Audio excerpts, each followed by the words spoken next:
So I could be wrong, but this is now our third server hop in approximately almost 10 and a half hours or so. It looks like the servers are potentially being overwhelmed as time goes on. They might have a caching issue or something. But it looks like we're having to refresh these servers on a semi-consistent basis. Echo, do you think it's the same? I think so. So there's definitely something running amok in these servers, and it's only a matter of time before the interaction delay is too great that we can't use the elevators or the shuttles stop running. And we're picking that up much earlier now. We're constantly getting reports from all the race teams. We're checking on their health. We had one race team they couldn't get out into the field, so we are putting the red flag out now. We are going to continue running the race timer. We're going to swap to our fourth server, get a short formation lap going like we've done before, and relaunch into a fresh instance. So fingers crossed for a smooth transition here. Great. And that's also one of the reasons why it's super important for these racing teams to be prepared, to have some backup vehicles, and be able to address and respond quickly as a server change occurs. Getting loaded back up and ready for that formation lap is definitely going to be helpful in maintaining their position. Teams that have those struggles, sometimes it's beyond your control, but proper preparation definitely will pay off for a specific team as long as they're able to make this happen. Which, yeah, while we've got Tin here, like, this is Star Citizen. You're a bit of a veteran in the space at the moment for racing, as are a lot of your team. What are your strategies to hey, we need to figure out what we're going to do if everything hits the fan, I mean, I think there's sort of an element there of we know we can't plan for Star Citizen because it is such a massively unpredictable thing. Yep. And there's definitely the red flags have hurt us, and now we're kind of in the awkward position of hoping that they keep happening because we've already run our fastest ships, and so if we are losing time in those, then we kind of have to hope that the other teams are losing time in theirs. So we'll see. Yep. It's a long endurance race.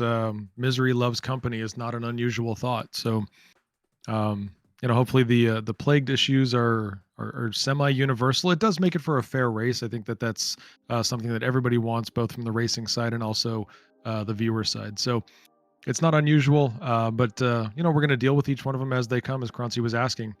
Specifically if the poo hits the fan, or as Croncy would say, if Red's face hits the fan, what do we do with that? He dips out, and you've got to continue. I love it. Yeah, no. That is a big factor here.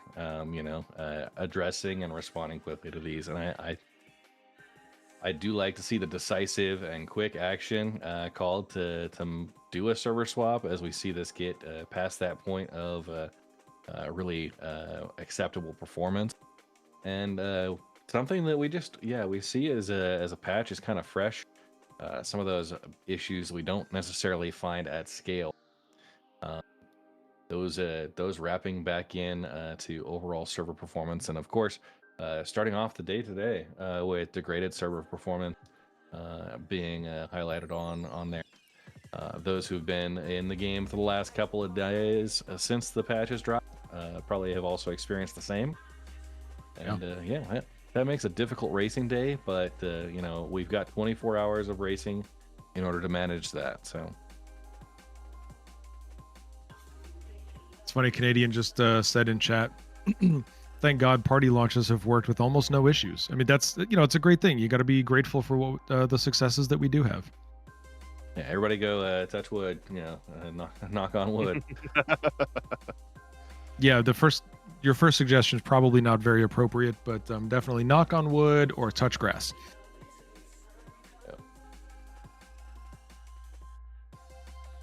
And it looks like they Well, are Tint, starting anything some else party you'd- launches there. Yeah, Tint, anything else you'd like to talk about? The race, the team, how it's going? I mean, honestly, I'm just blown away by the fact that we now have all 10 teams have made the 100-lap barrier. That's absolutely huge, and it's that kind of thing where I think in the first talkings of this race was the kind of thing is like, I don't even know if that's going to happen. So it's absolutely amazing to see it get there, and we are bound and determined to see it through, and I know the rest of these guys are too. I don't have enough fingers to count the number of people flying in this race that would sit there and fly the rest of the 14 hours by themselves if they had to, just to see it through. So, yeah. Tint, thank you very much for joining us, buddy. We appreciate you coming through, and we look forward to seeing you on the next server and your team's continued amazing performance. Anytime, and thank you all for bringing such fun commentary to the race. The stream's been entertaining. Thanks. We love you, Tim. Cheers, mate. Have a good one. When we say goodbye to Tint here, I want to take a moment to recognize the amazing contributions and capability of our race director, our live stream manager.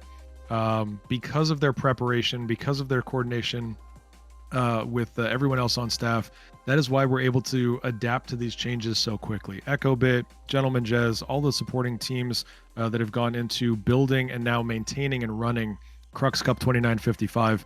Because of your preparation, we're just moving servers, we're keeping the race going, the timings keep going. Everything is working exactly as it should, other than the servers. And even when those fail, we've got backup plans. So lots of credit, lots of thanks to you for putting this event on for all of us to enjoy.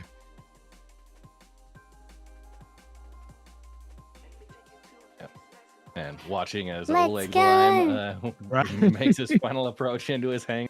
I see Expat Brat coming in. This looks like she's coming in for New Babbage, so she's going to have a bit of a John back Oh, in you're there. right. This is new privilege. Wow, she's gonna trek Yeah. back. Someone didn't set their home. But I do appreciate the Mirai Racing undersuit that she's got as part of the outfit for the day. Yeah, I just did a virtual photography session with the Mirai suit. I really love the coloring of it. It had some great contrast, very sleek designs. I'm really enjoying the race suits that they just released from CIG. I've stacked a couple of them, but yeah, my current setup, I haven't done the Marie Cup outfit just yet. I will have to give that one a try on. Maybe when it comes my turn to race in about 12 hours here. There you go. Yeah, we saw our first server swap when we had everybody that was starting to land on their platforms. Oh my gosh, Echo, you're giving me a stroke. Not Echo, Expat, sorry. I made the red monster mistake. Expat and the camera switching. But anyways, we saw that in the first one. We actually had somebody who was taking a nap on the platform. We had another player running around. Look at this. Look at all the racing uniforms. Star Kittens, Mirais, Origins. Yeah, it's very cool. What's the that one right in front of a Xanthul? I think it's a Xanthul set right there. Yep. There are some very proud costume designers over the CIG offices right now. Amen. And they deserve it. I love the aesthetics of what they create for this game.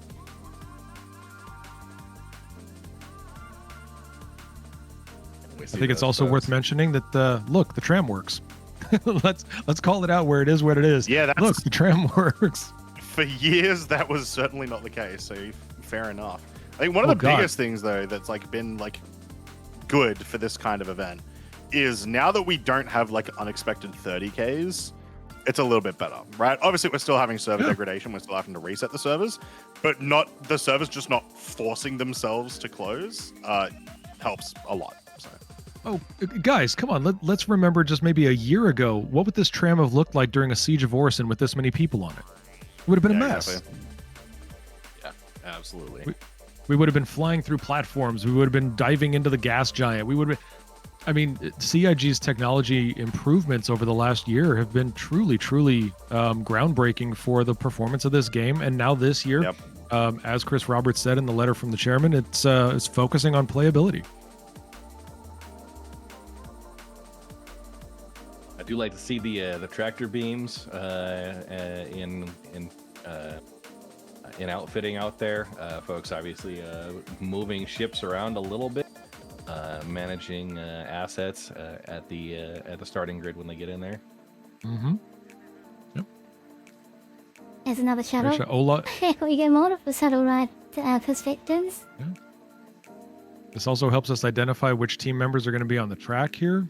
Zollner, Q2, Engineer, Faulty, AC3 and Faulty on the same team. Salem. So, some vaporware. Oh, loving the vaporware. I do love the vaporware outfit. Oh my gosh, Oleg's in black and yellow. Let's go. I knew I liked Oleg for a reason. All right. Well, I'm gonna hopefully wish you guys good luck for the next little stint. I'm gonna head off for a while, and I'll catch you guys further towards the end of the race. But enjoy it, everyone. Thank you to co-commentators. I hope you guys have a great time over the next few hours. Thank you, Rosie. Thank you for supporting us. It's fine. Cool. Lovely I'll to see you see guys you soon. again, my friend. See you real Of course. soon. Good luck, everyone. Who is it? Oh, it's playing Fox in the vaporware. Beautiful. I've got the my favorite vaporware was the that copper. I think they called it Copperhead. I think that might have been what they actually named the outfit. But it was that black and like really metallic gold looking metal plating. I thought that was fantastic. Oh, yeah. But all the vaporware outfits are some of my favorites in the game. Yeah, they do look pretty awesome there. I liked the Xanthul set. There's the red, and wasn't there like a gold or a tan? Yeah. version Yeah, there's of- like this goldish bronze sort of. It was a very interesting metallic surfacing to it, but yeah. And then there was also, I want to say there's a third set, and it was like a black or a gray, maybe, if I'm remembering the right set. I think there were three. I'm gonna go look it up, and I do look. You got to recognize how absolutely ridiculous I am when Q2 and Playing Fox were all clapping and waving at the camera. I actually waved back at them as if they could see me. It's just, you gotta be positive. Yeah, I could see we've got our camera previews over here for when we bounce back and forth, but I appreciated it there. Thank you. We felt the love.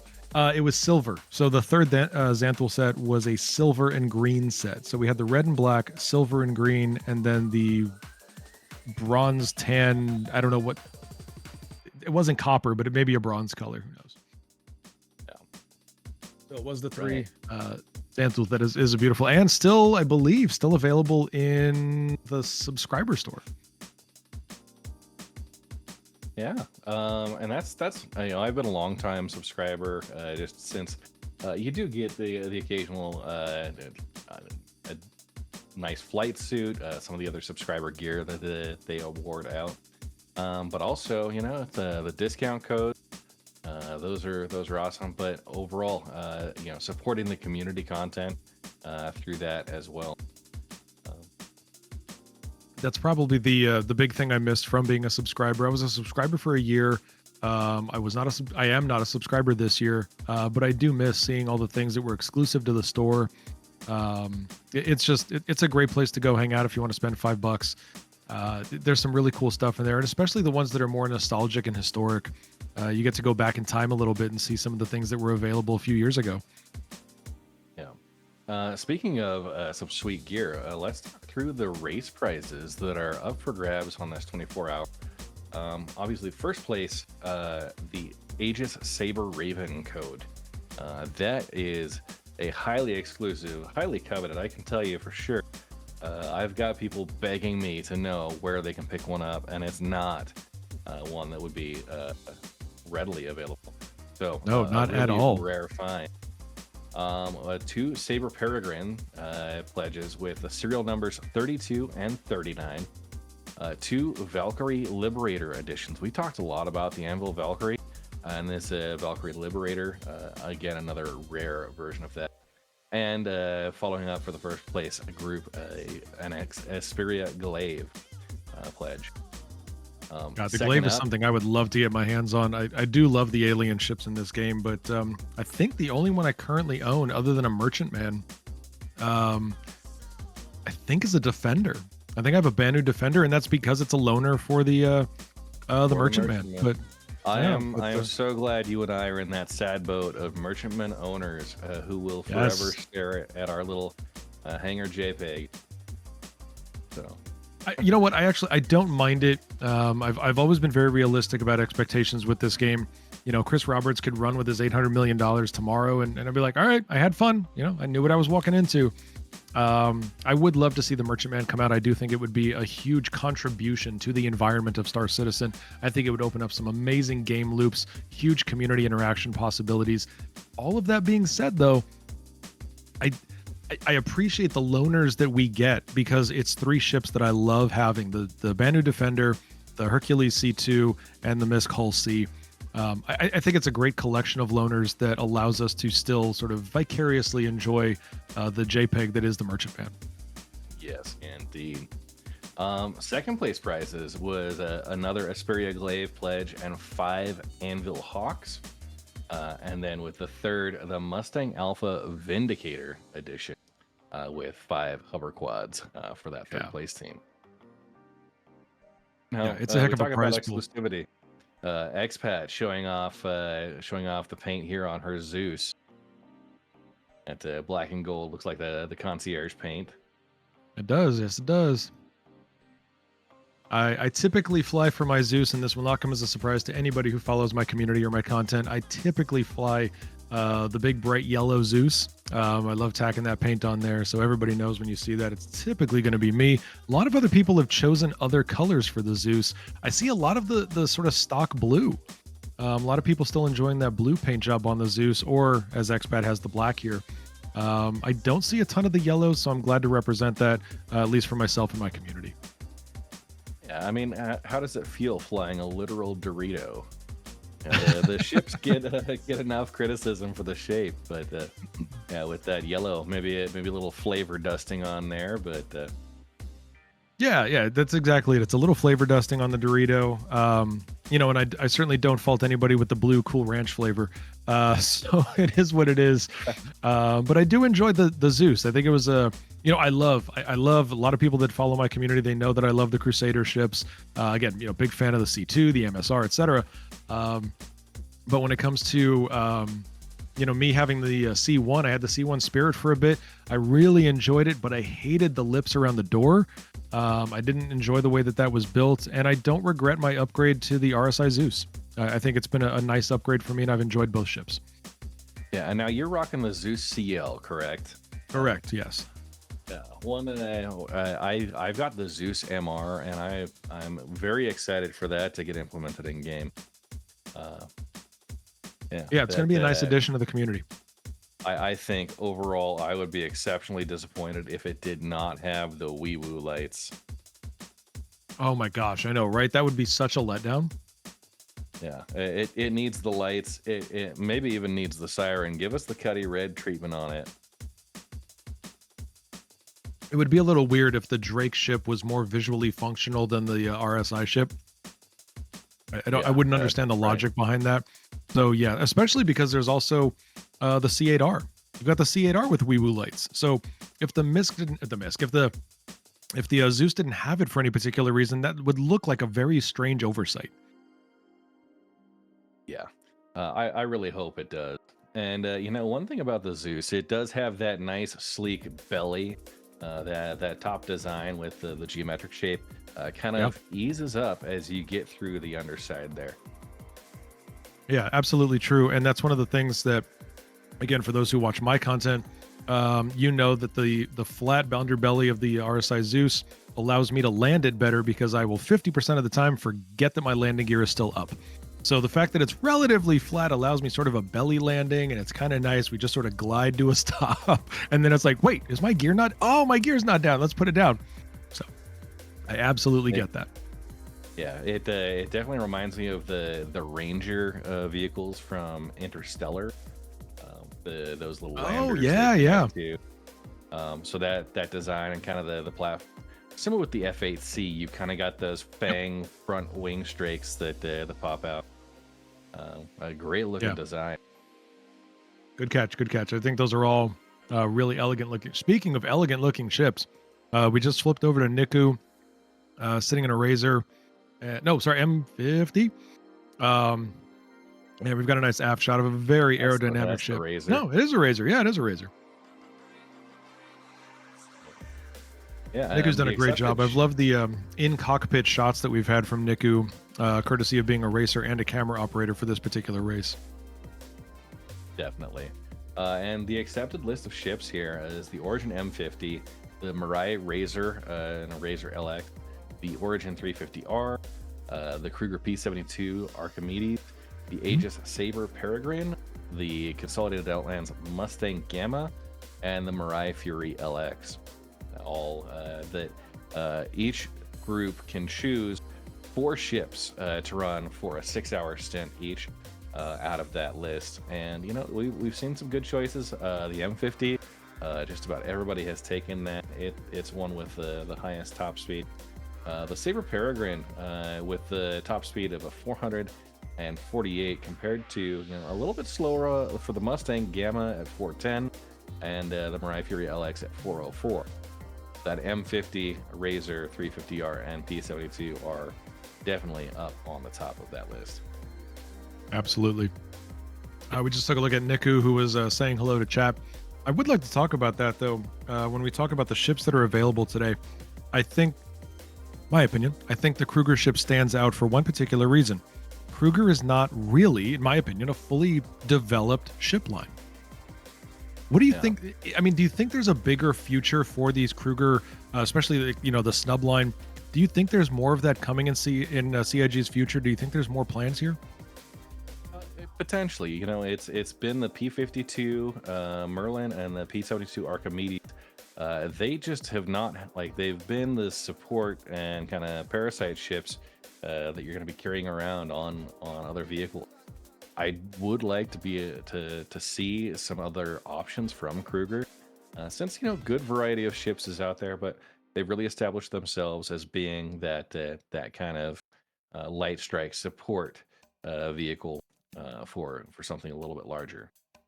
True. All right. At this point, we are going to invite a very special guest in. They should be able to join the chat in the next couple of seconds. We want to say hello and give a whole lot of thanks to our race director himself.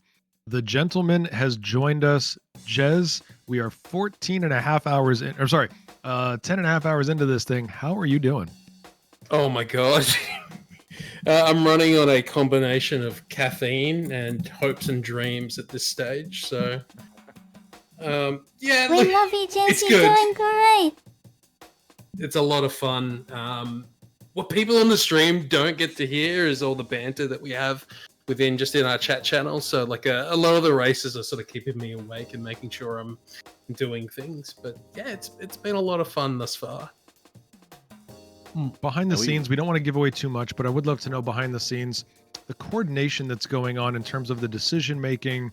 Are we server hopping, time analysis? What does that look like for you? I hope you've heard this at least a couple of times now. We have been talking about the significant amount of effort that you and your support crew are putting into this race. What does it look like behind the scenes, the things that we're not hearing? How are these decisions getting made? Are you doing unilateral? Are you putting up to some committee decisions? What does that look like? Look, generally what we're trying to do is assess what's happening on the server at that time. So, let's say we've got a small issue of just where one team can't spawn. Look, that's not necessarily something where we're going to change servers. We're going to give that team enough time to sort of understand what their issue is, if they can spawn, or if that issue is starting to affect other users, other racing teams within the server. We start to sort of lean more and more towards hey, let's have a server change. And a big part of that is just talking to the team. So when we're making that decision, I'm reaching out to the timers, I'm reaching out to those checkpoint officers, just getting their input, and then making a final decision, just going, yep, yay or nay. So fortunately, we've only had to do that, 3 times thus far, once right at the start, once at the 6-hour mark, and once now. So we haven't done that bad, I think, in terms of servers, especially with the fact that it's a brand new patch. Very fair point.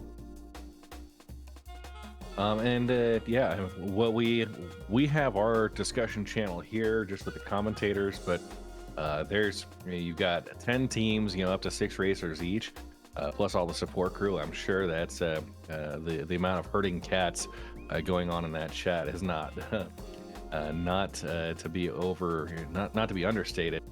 Yeah, how have things been going there? Racing and with the issues we've seen, Spirit's still looking good for all of the participants. Look, yep, spirits are still relatively high, all things considered. I think depending on where people are sort of from, they're either lacking sleep or about to lack some sleep. So we'll start. I think those people who have sort of experienced endurance racing would know as that, like, once you sort of enter into the 10-hour mark, this is where things start to get a little bit hazy, where people start to get a little bit tired. But otherwise, like, the teams have been communicating really well. These are all professional teams, so they're not sitting there and chatting, sort of causing disruptions. They know sort of when to talk and when not to talk. It's fantastic to be able to work with these guys as well. They know what they're doing. It makes our job a lot easier. In fact, even at the start there, where things are a bit chaotic, the teams are sort of helping us call out issues, say if laps are being missed, or if there's some sort of penalty that should be maybe looked at, which we have done a couple of times. So they are helping, and they're all very considerate, and they're very knowledgeable as to the racing that's occurring here. Server stability is always a thing for this particular race, and for any any large community gathering with Inside Star Citizen.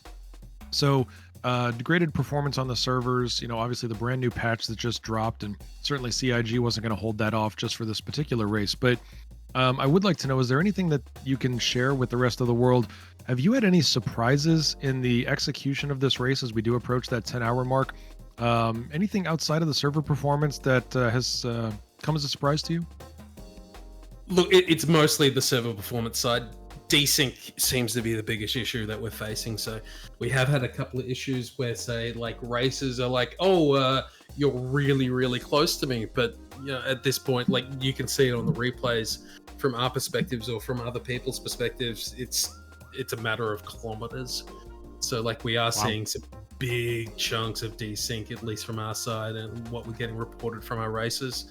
So we're trying to, like, just address that, trying to let people know, look, hey, give people space, give people room. You may not be where you expect you are compared to that other racer.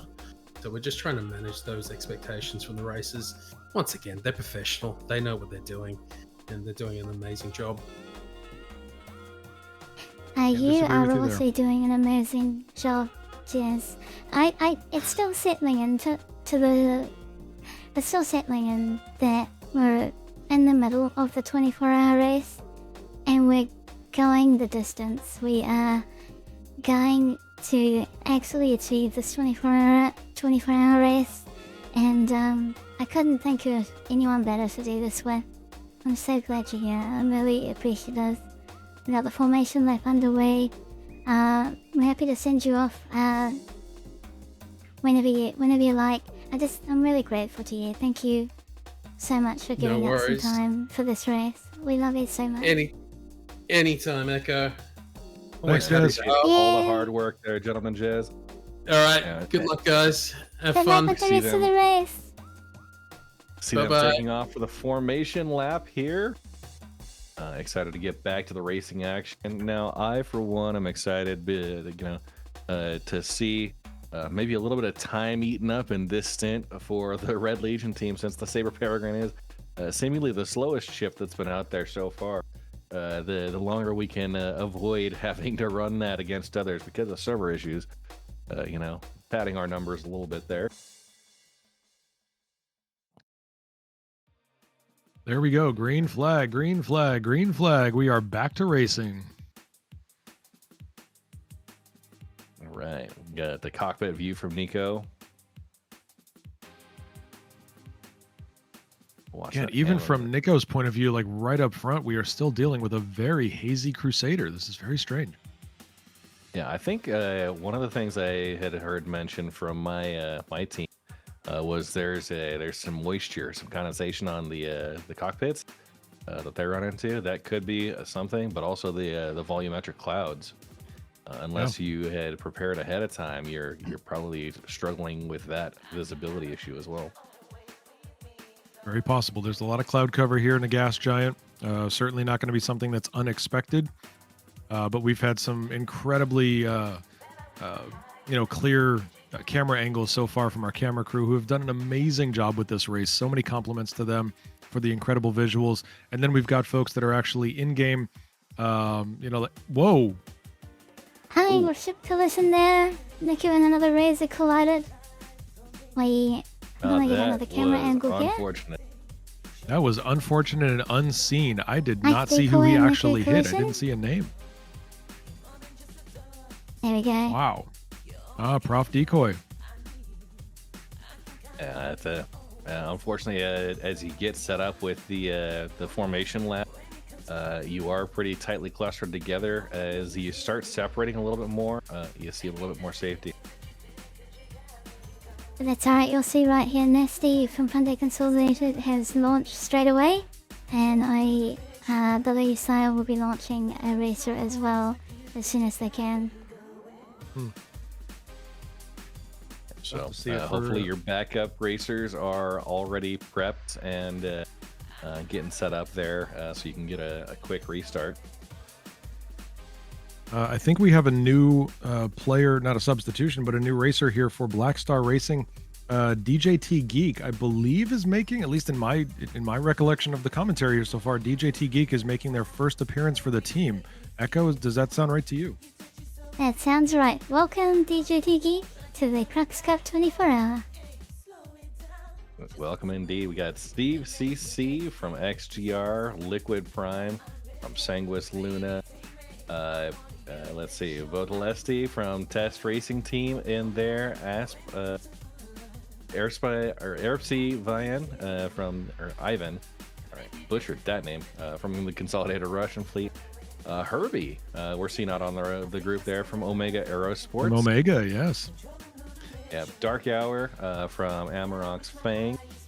I saw Q2M there from the Red Legion group as well.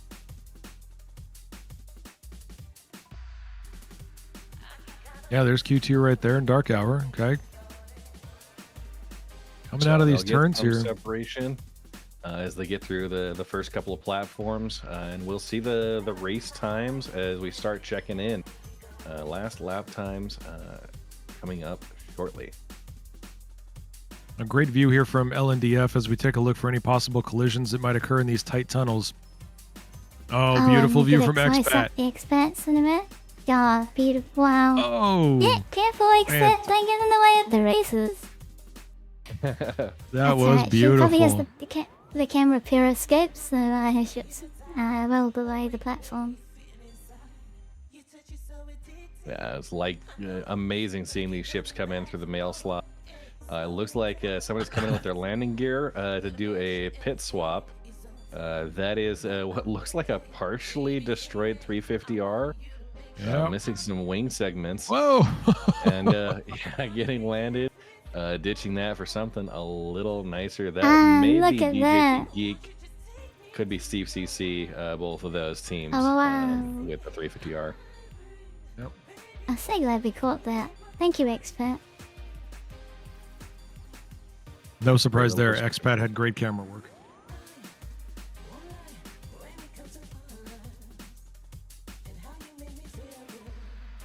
All right, Liquid Prime coming up. So yeah, Liquid Prime, DJT Geek, Steve CC, Dark Hour, Airpc Ivan, Herbie, and Q2M have all done their initial check-ins for the current new server laps. Yeah, Q2 was unfortunately locked out of the previous server. Had some access issues, so we're glad to have them back in the race for this one. And very tight grouping right there. Herbie, Liquid Prime, Steve CC, and Voto. Tight grouping there. Airside Ivan making his way through, almost untouched. Playing Fox, Q2M, and Dark Hour relatively close together. Playing Fox and Q2M. This is going to be an interesting entrance to this tunnel. Okay, Playing Fox did not take it wide. Playing Fox took a very tight turn on that one. Probably scraping some paint there. Q2M took a much wider turn. Yeah, and we saw this earlier in the race as well.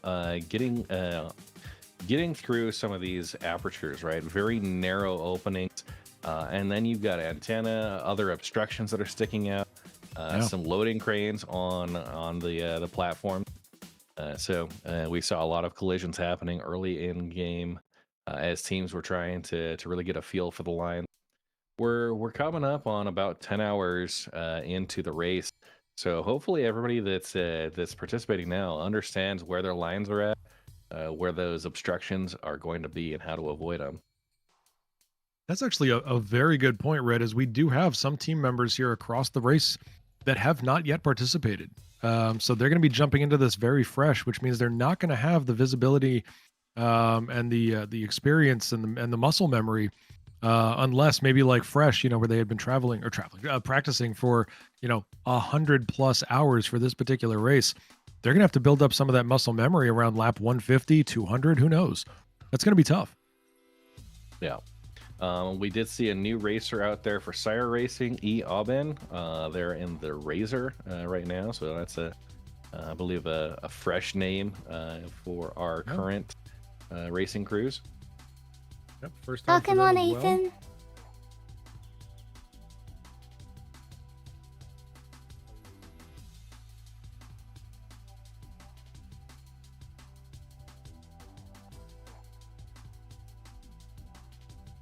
Once again, additional great views through the mail slot, right? Yeah.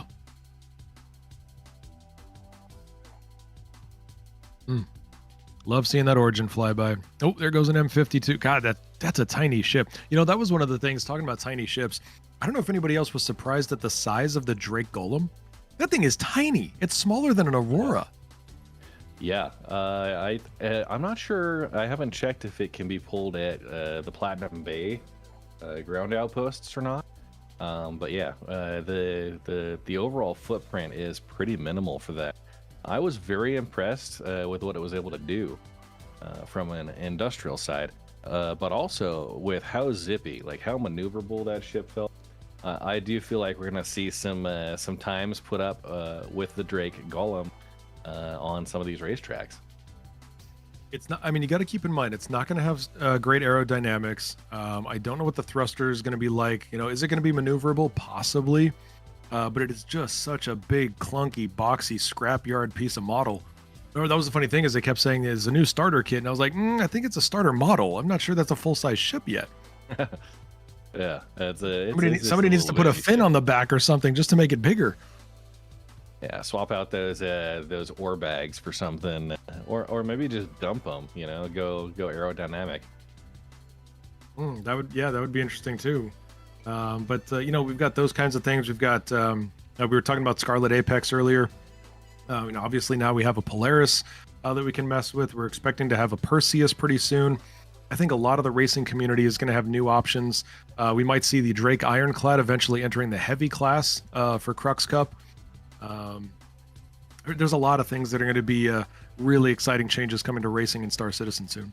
And we've got a new name out there as well, Renee from the Test Racing team, coming in on the Misk Razor, or Mirai Razor.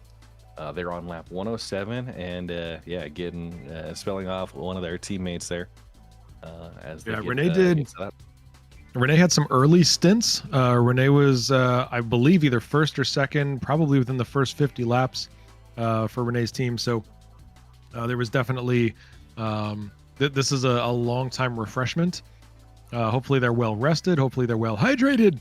And they're back and ready to race well. So looks like they're off to a solid start. Yes, and great top-down view again, kind of showing the highlight of the track. Let's go through. So this racing track, we have the Providence platform, Kaplan, Shimura, and Milford that teams are progressing through. I probably got them in the wrong order there, but do you want to? Milford's the start, so I know you got the ending right.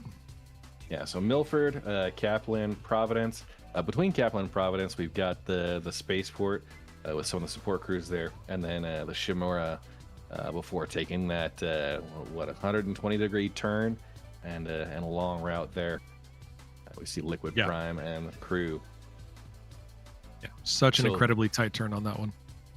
Yeah, and that is the classic circuit. We do have a reverse of the Ahumahe ring that kind of takes the Kaplan in a reverse angle there. Everything else more or less aligned. But you get out there into this racetrack, and once you get a little bit during the daytime, you can read the names off the platform as you see here with the Milford. But during the night, very difficult. If this isn't a track that you're already familiar with, it could be a little bit of a problem finding the next platform you're going to. We've got a couple that you come out and head directly right. Well, really, all of them you head directly right, but you're aiming for either the right side or the left side, depending on where that track and platform is situated. Yeah, really curious about the camera work we're seeing right now, not specifically from LNDF, but from Haru, who seemed like they were positioned immediately between Liquid Prime and Steve CC. Interesting camera angle that would have been, but very, very close to the racers. Came out of that tunnel almost exactly, maybe 1 second before Liquid Prime. So again, just the skill of our camera crew is pretty impressive. Yeah, and it's a combination of both like not crashing yourself, as we've seen in previous events, and then also not being an obstruction to the racers as they try and maintain their lines. But getting those up close and personal camera angles is always, it's a skill. You have to be both an exceptional pilot as well as someone with good abilities with the advanced camera controls in order to get the best views out of that. Yeah, I think I told Echo this once, but I said, Echo, I appreciate the offer to become a commentator. If you didn't offer that, I was going to ask to become a camera operator. I just have so much fun with the Anzio Racing family and everything that's been done.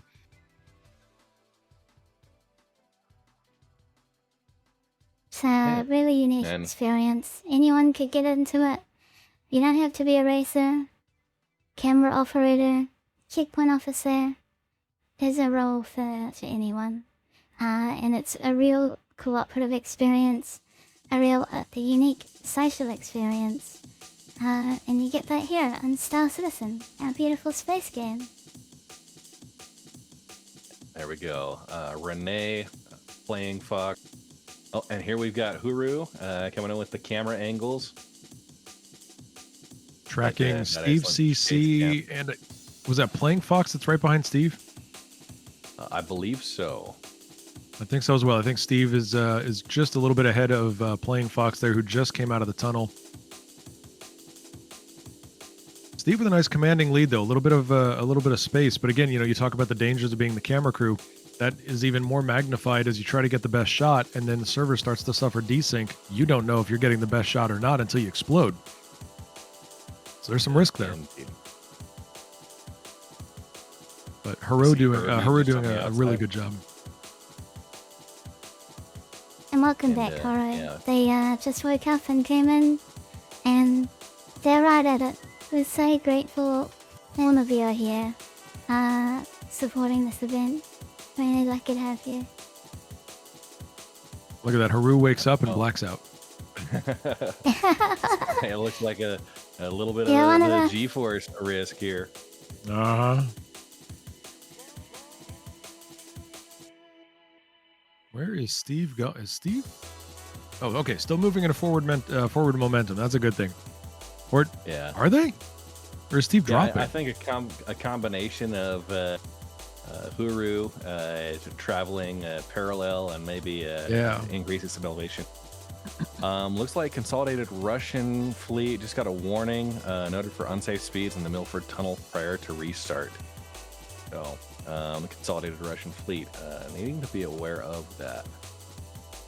The interesting thing is the name that we just saw, Navisera, is not currently on the track. So Airsci Ivan has been running since the green flag. So I'm really curious how they got a speed violation from a person who is not technically running as far as we know. It may have been because of the server reset, trying to get supporting vehicles into the platform and set up for those exchanges. So obviously you don't want to provide any create an obstruction or any safety hazard as a supporting non-racing team member, but it's one to keep an eye out for.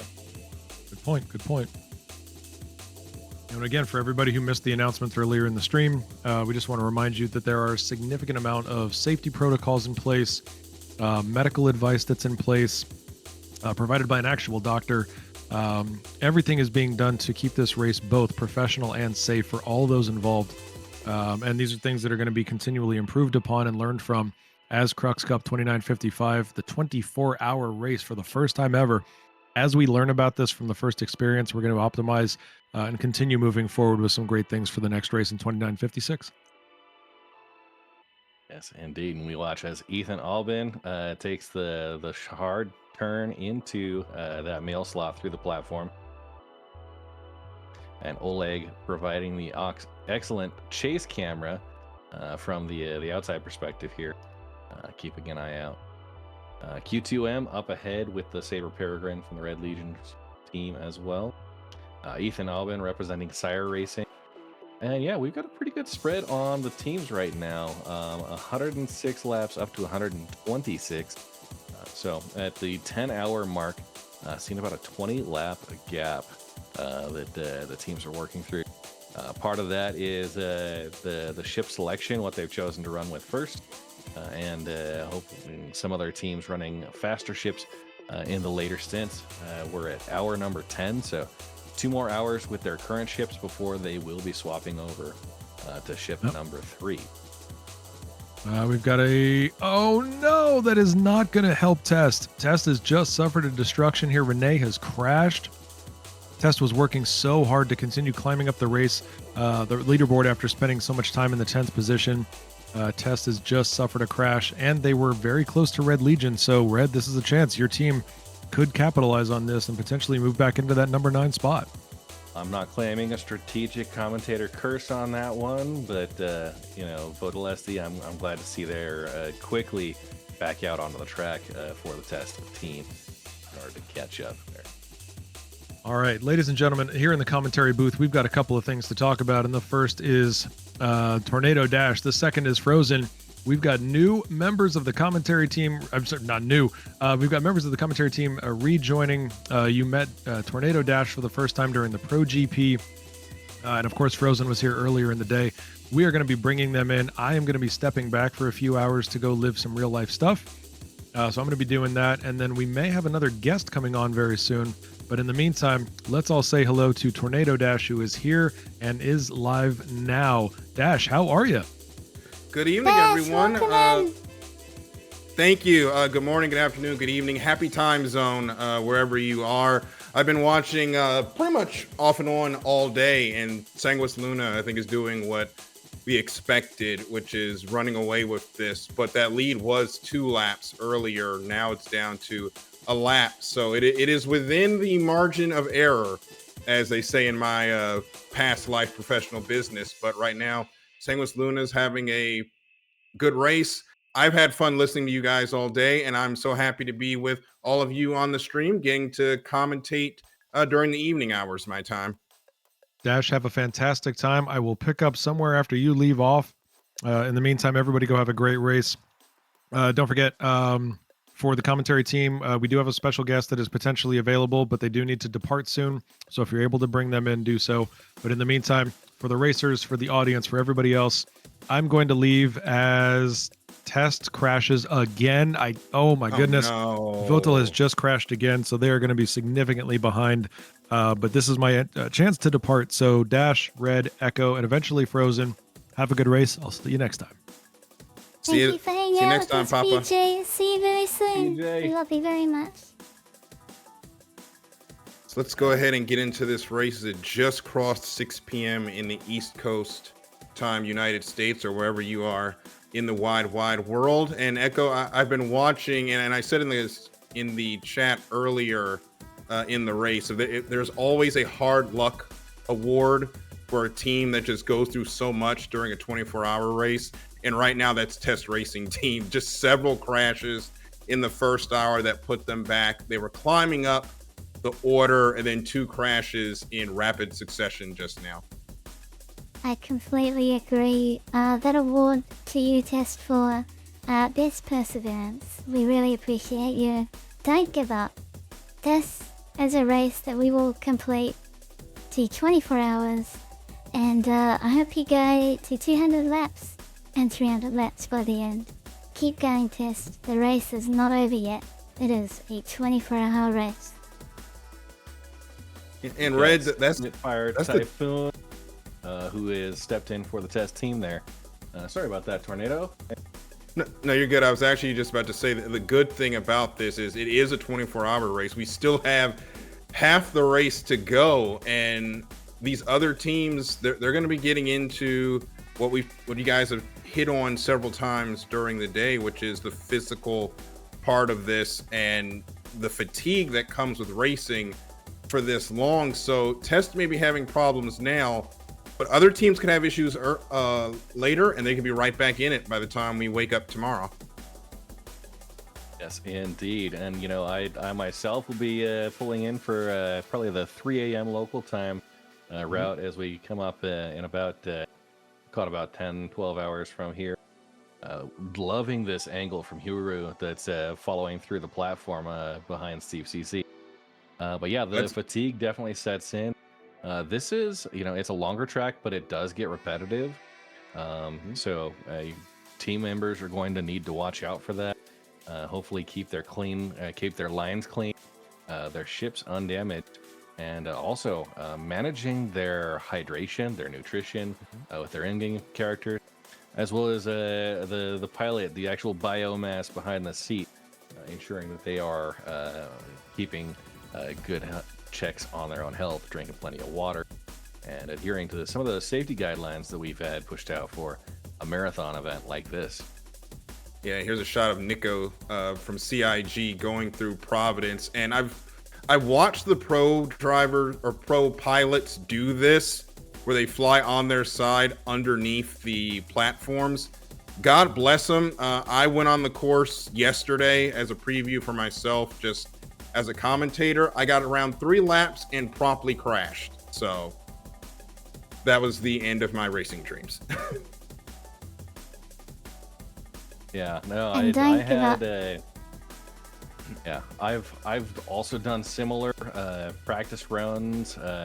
Was fortunate enough to have EchoBit come along and do a racing day kind of training with the Red Legion. Since, you know, we're an industrial group, we're used to flying the Mole, the Reclaim.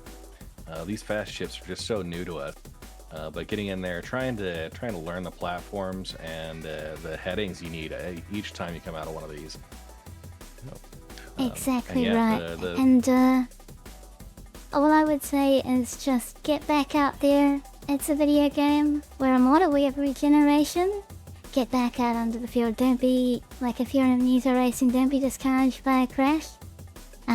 This is a beautiful journey of self-improvement as well. And you don't have to race a racing ship. You can just pick your favorite ship in the game and record your lap time. Write that down, and then try and beat it tomorrow. And then try and beat it the next day after that. We just had a yellow flag called for debris at the entrance of Providence. It looks like that was, I mean, Nico is the current the current racer for SCIRE, so maybe just something that was called in as a potential issue. But they're looking like they're okay. Not seeing anything crazy just yet. All right, SCIRE Racing currently 4th with 113 laps completed so far. Let's get this beautiful shot from LNDF of the course in general. And this is one of the more technical parts of the course. Got to be careful. Got to make that quick right-hand turn and then going into Providence, which can catch some people out going in this direction. We've seen that a couple of times already today. And again, another update here in the commentary booth. We're joined again by another voice, Frozen Gaming, who has popped in to help us out here. Good morning, good evening. Hey, what's up, folks? Doing well. We're just here enjoying the first ever 24-hour ship race put on by Anzia, and it's been a show so far. It's been a lot of fun to watching in the chat. Now I'm here with all of you. We have had a couple of red flags due to server desync issues. Everyone in the verse is really facing it with the 4.1 update, and there's been a lot of conversation, let's call it, about the patch and the desync and everything. What I would say to that is a year ago, we probably wouldn't even be having this race right now if a patch released with server issues. But the fact that despite those issues, and we're still able to race, and we've gone through multiple servers and still able, nearly halfway through this race, 128 laps, it shows that the stability that we've all been praying for, it's on the way. It's just going to take us a little bit longer to get there. Yeah, I don't think we will be able to pull this off with, I don't know, pre-4.1. Mhm. So for what it's worth, despite this whole entire game being alpha, we've gone really far with this technology. And on that note, and I just realized it right before I ended my first shift, it seems that CIG has found the major cause for these entire delays, and they're currently working on the fix. That's good to hear. That was as of 1640 UTC, so we should have a hot fix, hopefully early next week. But I think for the CIG developers have to work on the weekend. They're like, man, can we do these patches like earlier in the week so we don't have to do this during the week? Oh, the safety ship is out. From GentlemanJez, they're going to look for debris on Providence, so the safety ship is out to search for debris. We do not have a full yellow flag just yet, but they're doing some reconnaissance now to make sure there's no debris out there that can affect the racers. But definitely worth looking out for. The platform's already such a tight slot to fit into, with some debris coming in there, limiting that even further. Could pose significant hazard to the racers, especially on that Providence platform, partially through this racetrack. yes, We've we've got a bit seen of one. reconnaissance of our own. This is Providence right here. You can see Eurotrucker investigating. Maybe we'll get some eyes in there. Nope, okay. Our leg is going to chase them from above, but they'll figure it out and see if it's going to cause any problems. Yep, we got Haru following. I think that's QTM, I believe, going through Providence now. Yeah, Q2M, the Saber Peregrine from the Red Legion and Saber Raven Owners Club combo team. Seems Oh, like we get it's the clear enough. They run were able to back get there. through just fine. Plenty of space Here's a on this shot from Haru. platform, so yeah, hopefully the whatever wreckage was there has just fallen into Crusader's core. It's a natural garbage dump, the core of Orison, when it comes to debris. It is. You just push it off the side and Natural down it goes.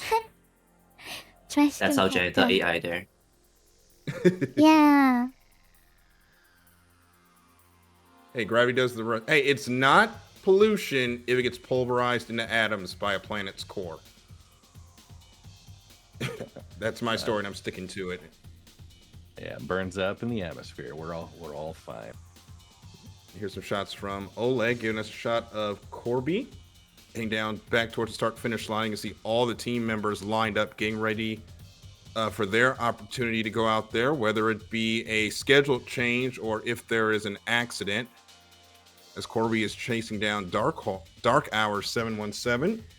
That is the Amarok's racing team. And Corby is racing. I think this is going to be a lap Corby is with shift. the Heavy's in Omega an M50 Aerosports. for Omega Aerosports. And Dark Hour is in a Razor for Amarok Fang. All right, so this is actually going to be a Dark Hour coming up to, or Corby coming up to actually get a lap back. As Dark Hour is currently sitting, as the sheet says, 6th on 110 laps, with Omega sitting in 8th with 107 laps complete. Oh, we got the best feed coming up. I'm switching to Naku. He's gonna Hey. go fly through Providence now. Let's see what the state of it is. I love this Mirai Razor, especially with the new paint scheme and the flight suit that came out last week. I went ahead and picked up one. It is absolutely gorgeous. The Razor has always been my personal favorite of the racing ships. As we go under Providence, oh, this looks a lot closer than it actually is when you see it on the outside, but it looks like those beams are right outside the cockpit. Yeah, taking that sideways. That's always one that, the professional racers who've got the experience, they know that's the way to go. That there's obviously some benefit there, but man, that is one that I just every time, even if I'm normal horizontal, I'm ducking my head to try and dodge those platforms. going sideways through there, I just you try to get a little bit more skinny than I'm capable of getting. So it looks like it's going to hit you in real life with how the cockpit is set up, and I find myself ducking and dodging sometimes because usually I'm doing combat missions fighting the PvE bounties, and I'm ducking and dodging trying to get through all the space junk that Hurston likes to keep around their testing facilities. But it's really the sense of the spatial awareness is so different in the cockpit compared to what we're seeing with Oleg Lime, where Niku had plenty of distance through there, but it doesn't look like that when you're in the seat. Yeah, it definitely looked a lot tighter. And following these ships and getting some of the other camera angles, it was a little bit better sense of scale. But the speed that you're going through, as well as the tightness, like the closeness of these spaces, really drives an odd perspective and something that seems pretty aggressive. And obviously they are being aggressive about it. You've got to be precise with your movements and very well controlled, and they've managed to do that so far, most having clean races. So Grampian Queen in the chat asks, do racers use joysticks? And Echo, they definitely do use joysticks, and there's a couple of different configurations that folks like to run. That's right, so joysticks are fairly common for precise analog movement, but even keyboard and mouse have received simulated inputs in Mastermind, which replicate the joystick movement. So when you use your keyboard now, there's also analog ramp up and down, which is just simulated joystick. We also have the V-Joy on your mouse, which is, again, simulated joystick. So all of the inputs have been unified. Even gamepads are used in the race. Zolna is one of our best gamepad racers. They have been racing for Omega Aerosports today. All kinds of peripherals have been used in racing. Oh no, Oleg! Crux Cup race without an camera ship down, camera ship down. Okay. Is that our first crash this event? We finally had an Oleg crash. The race can officially begin. Everyone, it's only been 10 hours. Right. We can now start racing the 24-hour. All I can Race say is is that. official. All I can say is that I told you so. Reset the clock. It I has love been you, Oleg. 0 hours, 0 laps since someone on the support team crashed. It happens. We almost had a commentator crash last week. I was trying to investigate during the Pro Cup. I was trying to investigate some debris that was there in Providence, and I wasn't paying attention. Came up and knocked off about 3/4 of my saber. Thankfully, it didn't explode, but it was an expensive repair bill when I got back.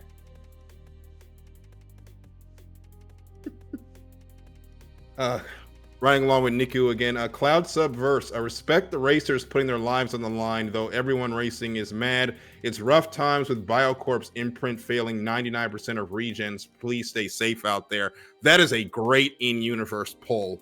If you've read the new loading screens that we have now that has the Terra Gazette, the newspaper, which if this was real, I'd probably be writing for. I got my degree in journalism, and that is a big story in verse, the fact that the regens are not functioning at the moment.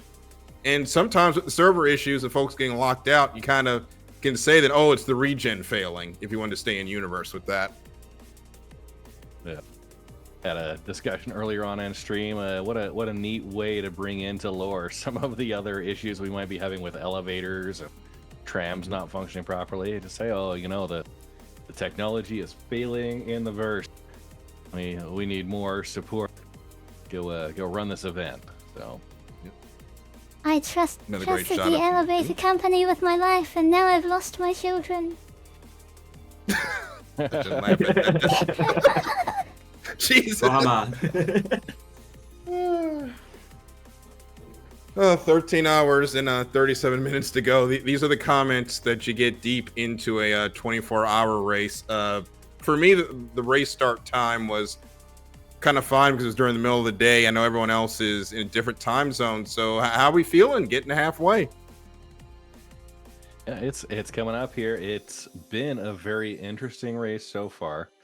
You know, we've had a couple of teams that are pretty consistent. Top 3 position, really with now an 8-lap separation between them and the rest of the pack. Now, a lot of that is based on ship selection. Teams picking fastest ships first, and then letting the slower ships run behind and hopefully maintain whatever lead they've been able to eke out. You know, I know for my own Red Legion racers, wanting to make sure that the Saber Peregrine, the Saber Raven Owners Club is part of that. Making sure the Saber Peregrine gets represented on one of these racing events. But it is one of the slower vehicles, and making that up later on with other ship selections. It'll be a little bit faster and make up some of those gaps in the current lap count. So. Captain MD13 says that he's got about 6 hours in sleep and feeling a lot better. Had to break off and rest after the 2-hour mark, as we briefly had a outside view of Nico. Now we're back in, heading down. I believe this is towards Kaplan, which when I was trying to run the course, this was the one station that was hard to find because of the haze that is still present today. You come out, and the Gentleman Mile, which we're on right now, is long, and it feels like you're going too far. But I think the best way to say it is, if you feel like you're going too far, you're almost there to the turn. Just stay the course. As we're now got a shot from Expat Brat. I believe this is in Milford. We've got a Razor getting ready to take off. I'm not sure which team this is with. That is a beautiful paint scheme on the Razor. I don't think there's a bad scheme on this ship. I love the F1 styling that it has. Slightly biased because huge F1 fan, really huge racing fan in general. And then behind it comes the Origin 350R just on its side, doing a knife edge pass like it's nothing. Yeah. Oh, the desync here is obvious. So just reporting on teams with the Razor. It is Frontier Consolidated Racing, SCIRE Racing, Amarok's Fang also have a Razor out, and the test racing team for this 6-hour interval. So any one of those, I think we're looking at Amarok's Fang if I had to have a guess.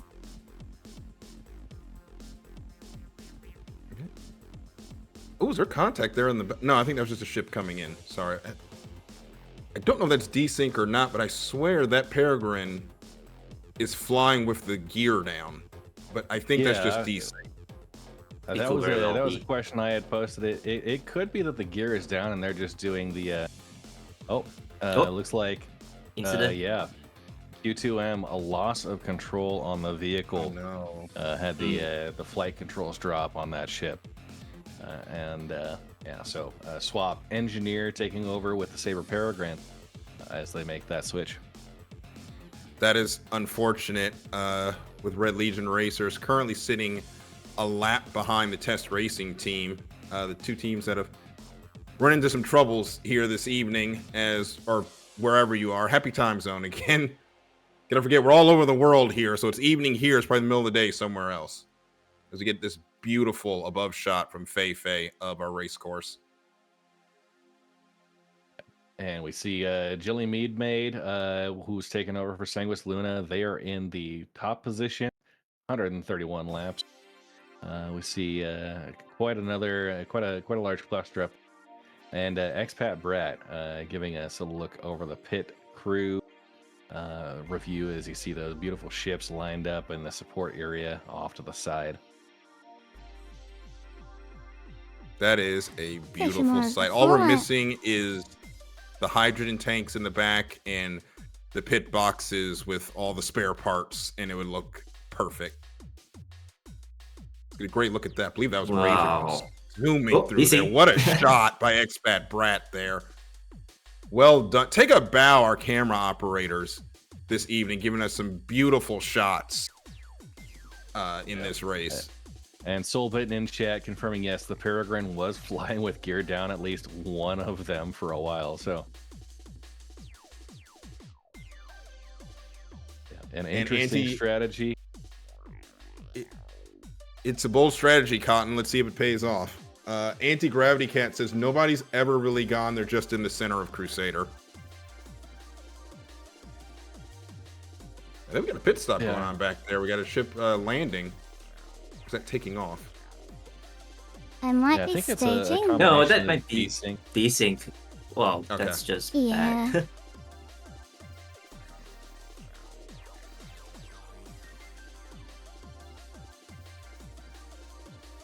And that looks like the Peregrine in the back there, the one that had lost controls earlier. Okay. So back to an above shot, and you can see where our competitors are on the course. And while this is we did just have a restart, but it's like the field right now is in two distinct groups. So you got Herbie leading one group up here back to, I think that's Ethan Aubin there at the back, and then you got our second group coming across Milford now. You got Jellyhead Made there by himself. It's almost like if you ever watch cycling racing, you've got the Peloton groups, the Chase pit group, stop. and the group off the back. We got a pit stop here. And A little bit overshot. Overshot the Hang in there. overshot the pin there. Steady. Steady, back it up, and down. Oh, hard landing. That's good enough. Damn. Anyway, Some of From that's across the desync, continent. some of that is just managing what the servers are looking at. Mm-hmm. Do we know which beam that is from here? looking at the board, that was XGR. We just had their previous racer land. Bulltalk is now taken over in the next 350 hour. Right.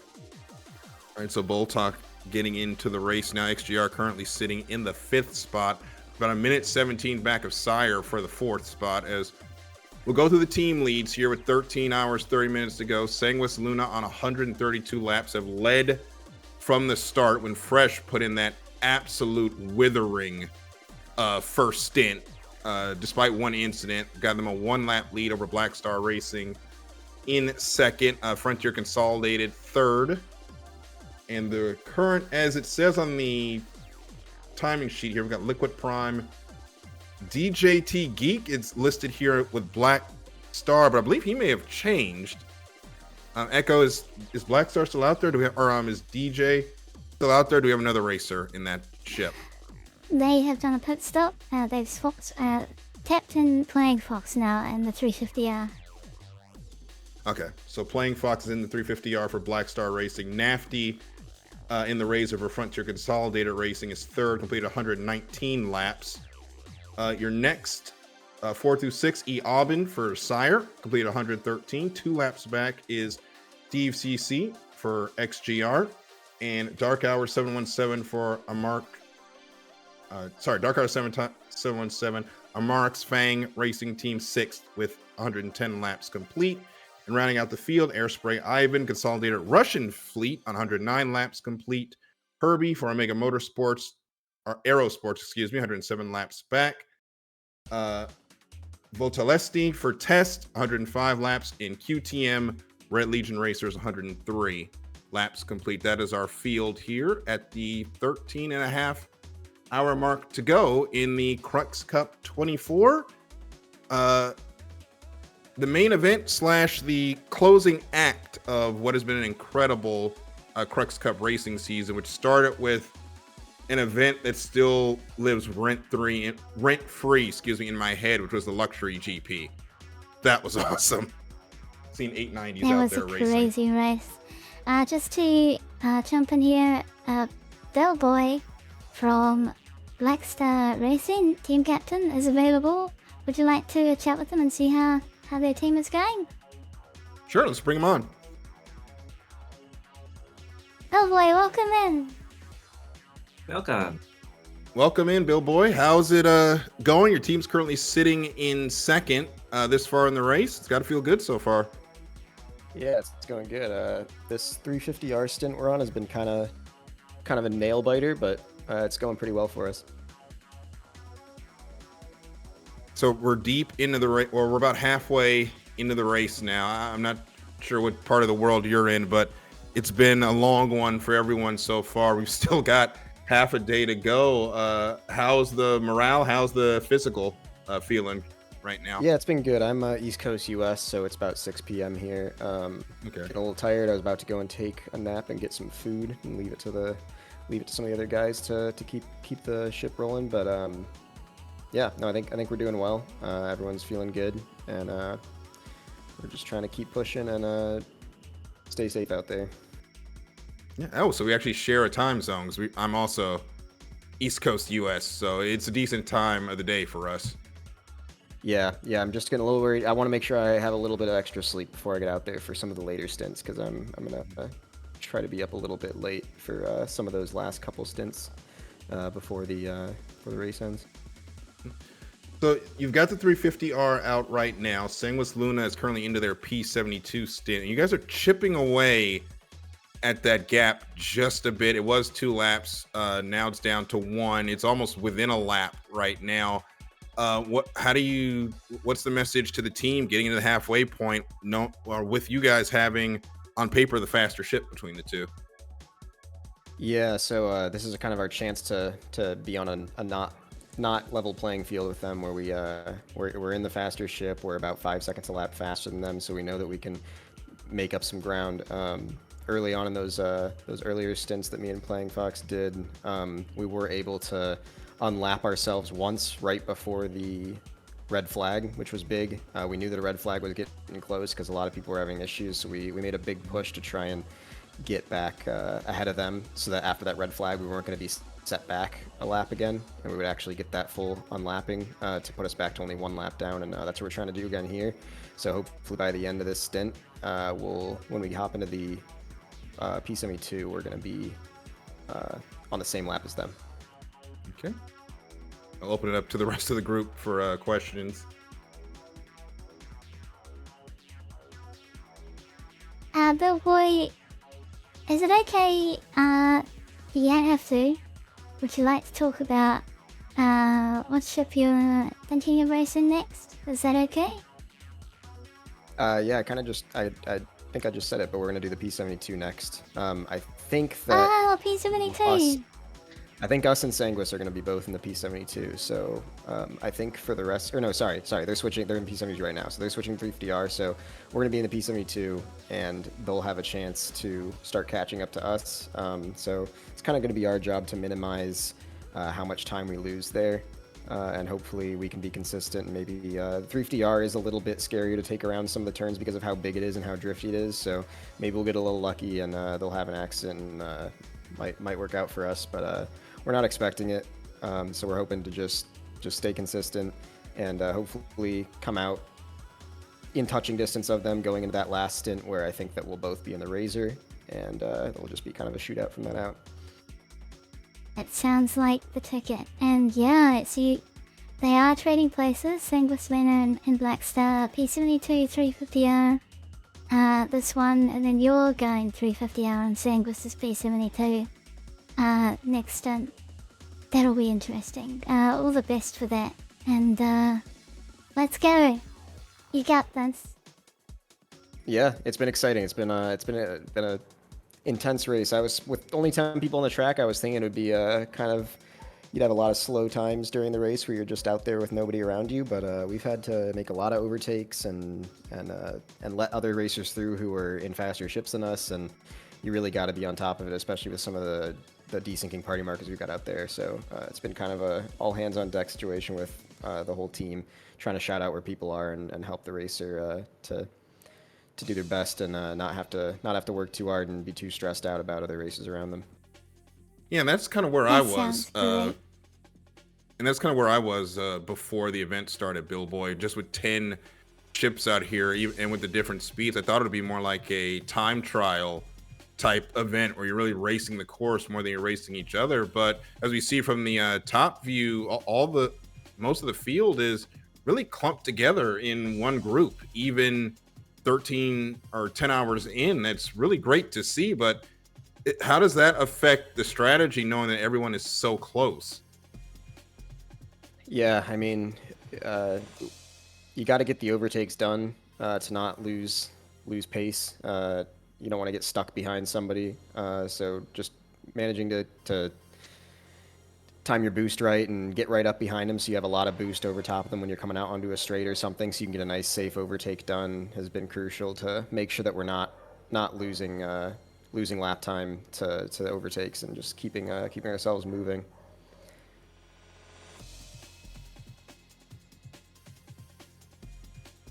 All right, open up to any more questions. If not, I think we can let Billboy go get some rest and get ready for his stint on the course.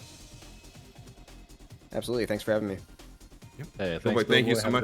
Thanks, Billboy. Good luck. Yep, good luck the rest of the day. That is Black Star. So that was Billboy, team captain for Black Star Racing, currently running second, and they are bringing that deficit down now within one lap of Sanguis Luna with 13:21 to go. And I want to go back to something we were talking about in that interview, which was how close the field has been. Because at the start of this, it's 10 ships. It's a 92-kilometer race course. You didn't expect everyone to be this close. You would think that it'd be spread out a little bit more, but between some of the restarts we've had and some of the strategic decisions on what ships to pick, it's created a close race where you still have to watch out and race the competitors and the racetrack at the same time. Yeah, we saw that as they resumed on the most recent server reset. Nico and one of the other racers actually colliding as they were getting to the edge of one of the platforms, just getting out of that tunnel. And yeah, some congestion definitely poses some significant risk. Now we're a little bit more spread out, but yeah, we do see ships start overtaking each other. In those situations, it's the responsibility of the faster ship to try and avoid that collision, making sure they can maneuver around. But if you're trying to overtake in the middle of a platform, it could be pretty rough with the tight clearances you're working with. Got a shot of Rionen Shonen now in 9th for Test Racing Team on 116 laps complete. I believe this is heading towards Kaplan's. You get a great shot of one of the apartment buildings here in Orison, which is it's a beautiful sight seeing this floating city as all of the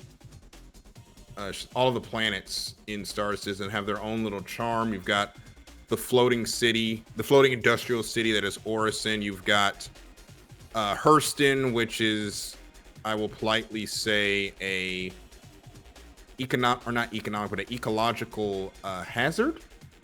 I'll say that. If you see some of the flavor text in Loreville, you've got the citywide planet that is Area 18, and then you've got Microtech, which is Silicon Valley, California, but in space. So you gotta love all 4 different planets and the flavor they bring.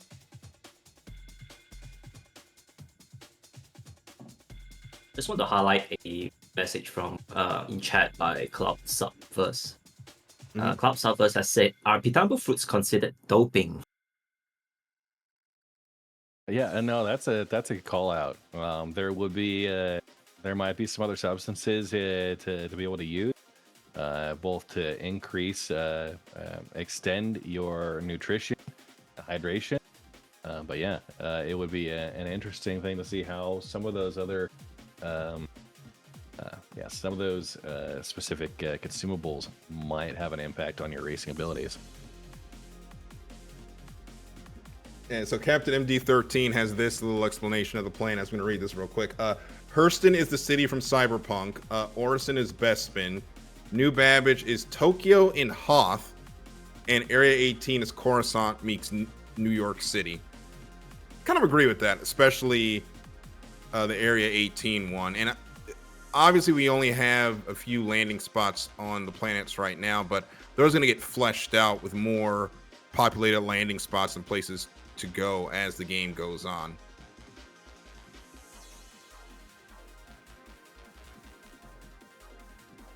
Ooh. Let's get another shot of, I believe this is Milford. Yes, this is Milford. So there's another shot at the start-finish line thanks to Oleg Lime, who has made the race official by crashing into something. Not sure what it was. Is got a shot of Corby going across start-finish line and starting another lap here. Is now on to lap 136 for Sanguis Luna. Yeah. Sanguis Luna up at 136, 134, and 133 for second and third place. And then currently an 8-lap gap between third and fourth. That's where we start to see SCIRE pick up. And again, the folks that are coming in on that 3rd through 10th ship selections for the first 2 stints, definitely playing an impact here. And we got about 1 hour, 20 minutes left with the current ship selection. So we've seen a little bit of separation. Once we get into the new ship selections in about 2 hours time here, I expect to see some of that gap tighten up as other crews are bringing in maybe their slower ship out of the 4 that they're allowed to select here. Yeah, and we've got a couple of battles in the mid-pack starting to develop. We've got SCIRE Racing Team and XGR. They're both on the same lap, lap 125.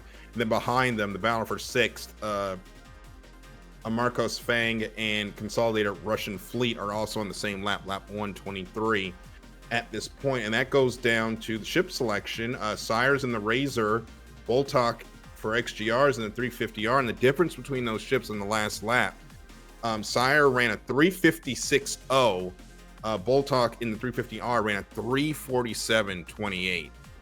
So some of that is ship, but some of that is also pilot as well. I think that's the good part, where despite the admittedly slight speed differences, it's pilot skill that's going to make the difference. Yes, indeed. And you know, one thing that Bill Boy talked about, making sure that you've got your thrust vector indicator aligned, that's going to take some of your top speeds off. You can tell as some of these racers are able to manage and perfect that alignment and putting out some of those better times. And of course, you know, the lines you choose to with a 350R being a little bit more drifty, you got to take a little wider line in and out of these platforms. And we did just see a test racing team had a pilot fall unconscious after a crash with a ship destruction. So it looks like we may see a substitute pilot taking over a test racing team in 9th position currently. That's unfortunate. That was Ronan Shonen that have had that crash in a race that has not gone to plan. Oh, we got another crash. Oh, and that ship that's destroyed. Amarok's Fang. Oof. Ship destroyed there from Gravity Cat. Quite unfortunate. They are in 6th position currently. That's 2 back-to-back crashes now. That is unfortunate. And we've now got Abdi Johan that is joining us in the booth. Abdi was here with us earlier in the day. Abdi, welcome. Welcome back to the race. And it's starting to get quick out there. We're starting to see some drivers make some pilots make some mistake. Excuse me. Yeah, I'm happy to be back and happy to be here. How's everybody doing? Welcome back. I'm happy to be. Hey, Jade Star Watcher. Welcome back, Empty. Echo Bit, how you doing? Frozen Gaming, Red Monster. Look at all these lovely folks here. Really happy to have Papa Juggernaut holding down the fort with General earlier. Really thankful for that and happy to be back. It is great to be back and seeing that these racers are still going. I'm flabbergasted and catching up after having, like I said before, racing my toddler around the house is what I was doing, and then I dropped her off with the grandparents, so now here I am. Excellent. I also I've got my toddler duties that are coming up here, so I'll be signing off. It's nothing about you, Abdi. We had our commentary options co-commentating earlier today, so thank you so much. Tornado Dash and Frozen Gaming. Hope you guys have a fantastic rest of the commentary and Echo Bit. It's been a pleasure as always. I'll be signing off, cheering on my Red Legion racers, getting some sleep as I prepare to take my own racing stint towards the end of the event today. So, Thank Awesome. you for Thanks, you have a supporting good us, one, Red. Red. Thank you Thanks. so much for bringing a whole racing team. Your amazing positivity and kindness. We love you so much. Have a lovely rest. all right. Much love later, to you, guys. Red Monster. You and Thanks, the Red. Have a great sleep and good luck the rest of the race. So we are also being broadcasted to a much wider audience than just the couple hundred people that are joining us in Ames. And thank you so much. Man Fall Down is at work and put the race on a large screen there in the Very office. So everybody at Man Fall Down's work site, thank you for joining us. And if you want to join us, robertspaceindustriescom. I can send you my referral link. If he doesn't send you his first, I gotta try. Nope. Use your gotta- bosses hey, referral codes. You want to get these good books. Make sure y'all get Man's referral code. Help him out there. Yeah, There you go. win him a Gladius or something, or a Javelin.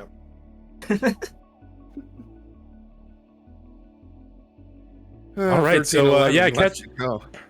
Last I was on, we had Sanguis Luna and Black Star in the top 2 spots. Mhm. Doesn't look like there's been a ton of changeover. A little surprising to me. Do we have some like updated standings that we could get? So I can go through the standings now with 13 or 10 hours in. Jellyhead Maid is leading on 137 laps. Playing Fox Black Star Racing has been bringing down that gap. They're only a lap behind.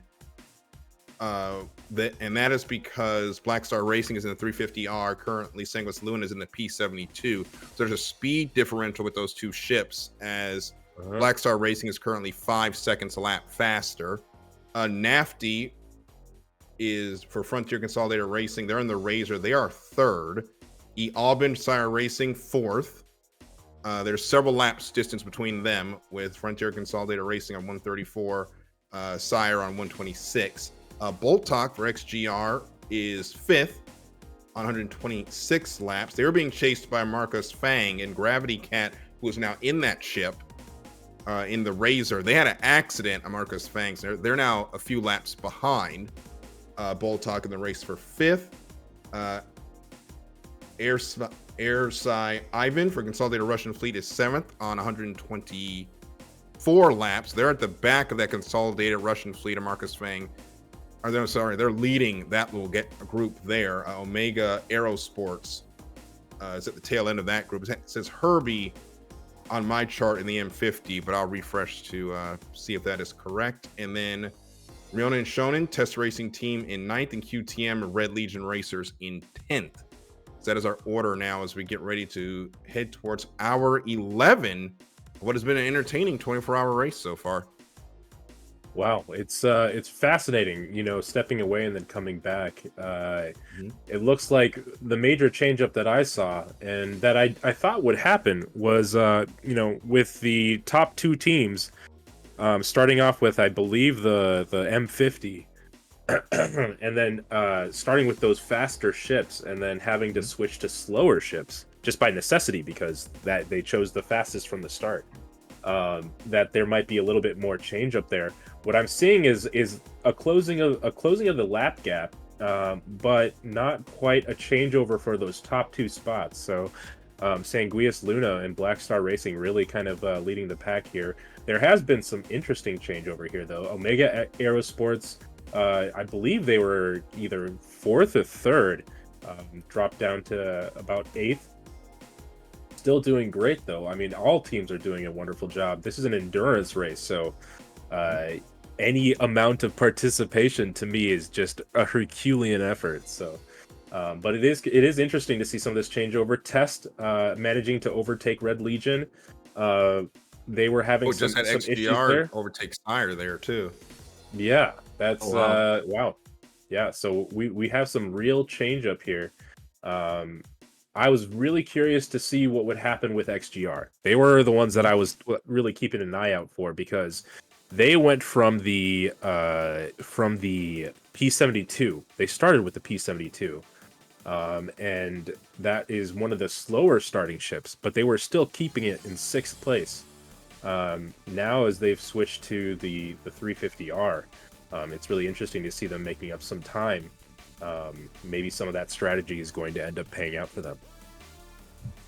Yeah, there's a lot of strategy in not only who you pick for the ships, but what ship you put them in. As we get another great shot from Oleg, and you missed it, Abdi. The race is finally official because Oleg hit something while being the camera ship and exploded. Well, there we race is go. now Oh, we can official. start Yeah. the 24-hour now. After so long, wow, amazing.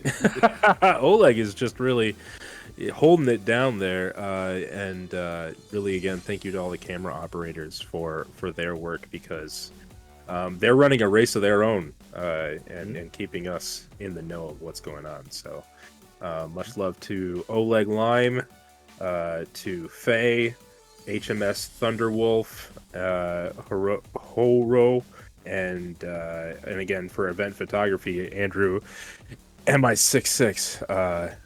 Much love to all of them. Thank you for their work. And wow, almost hitting the 11-hour mark here. I am happy to be a part of this. Thank you so much, EchoBit. This is so cool. Same here, Echo. Thank you for allowing me to come in, be a part of this, and be a part of the ANZ Racing. This is my second time commentating.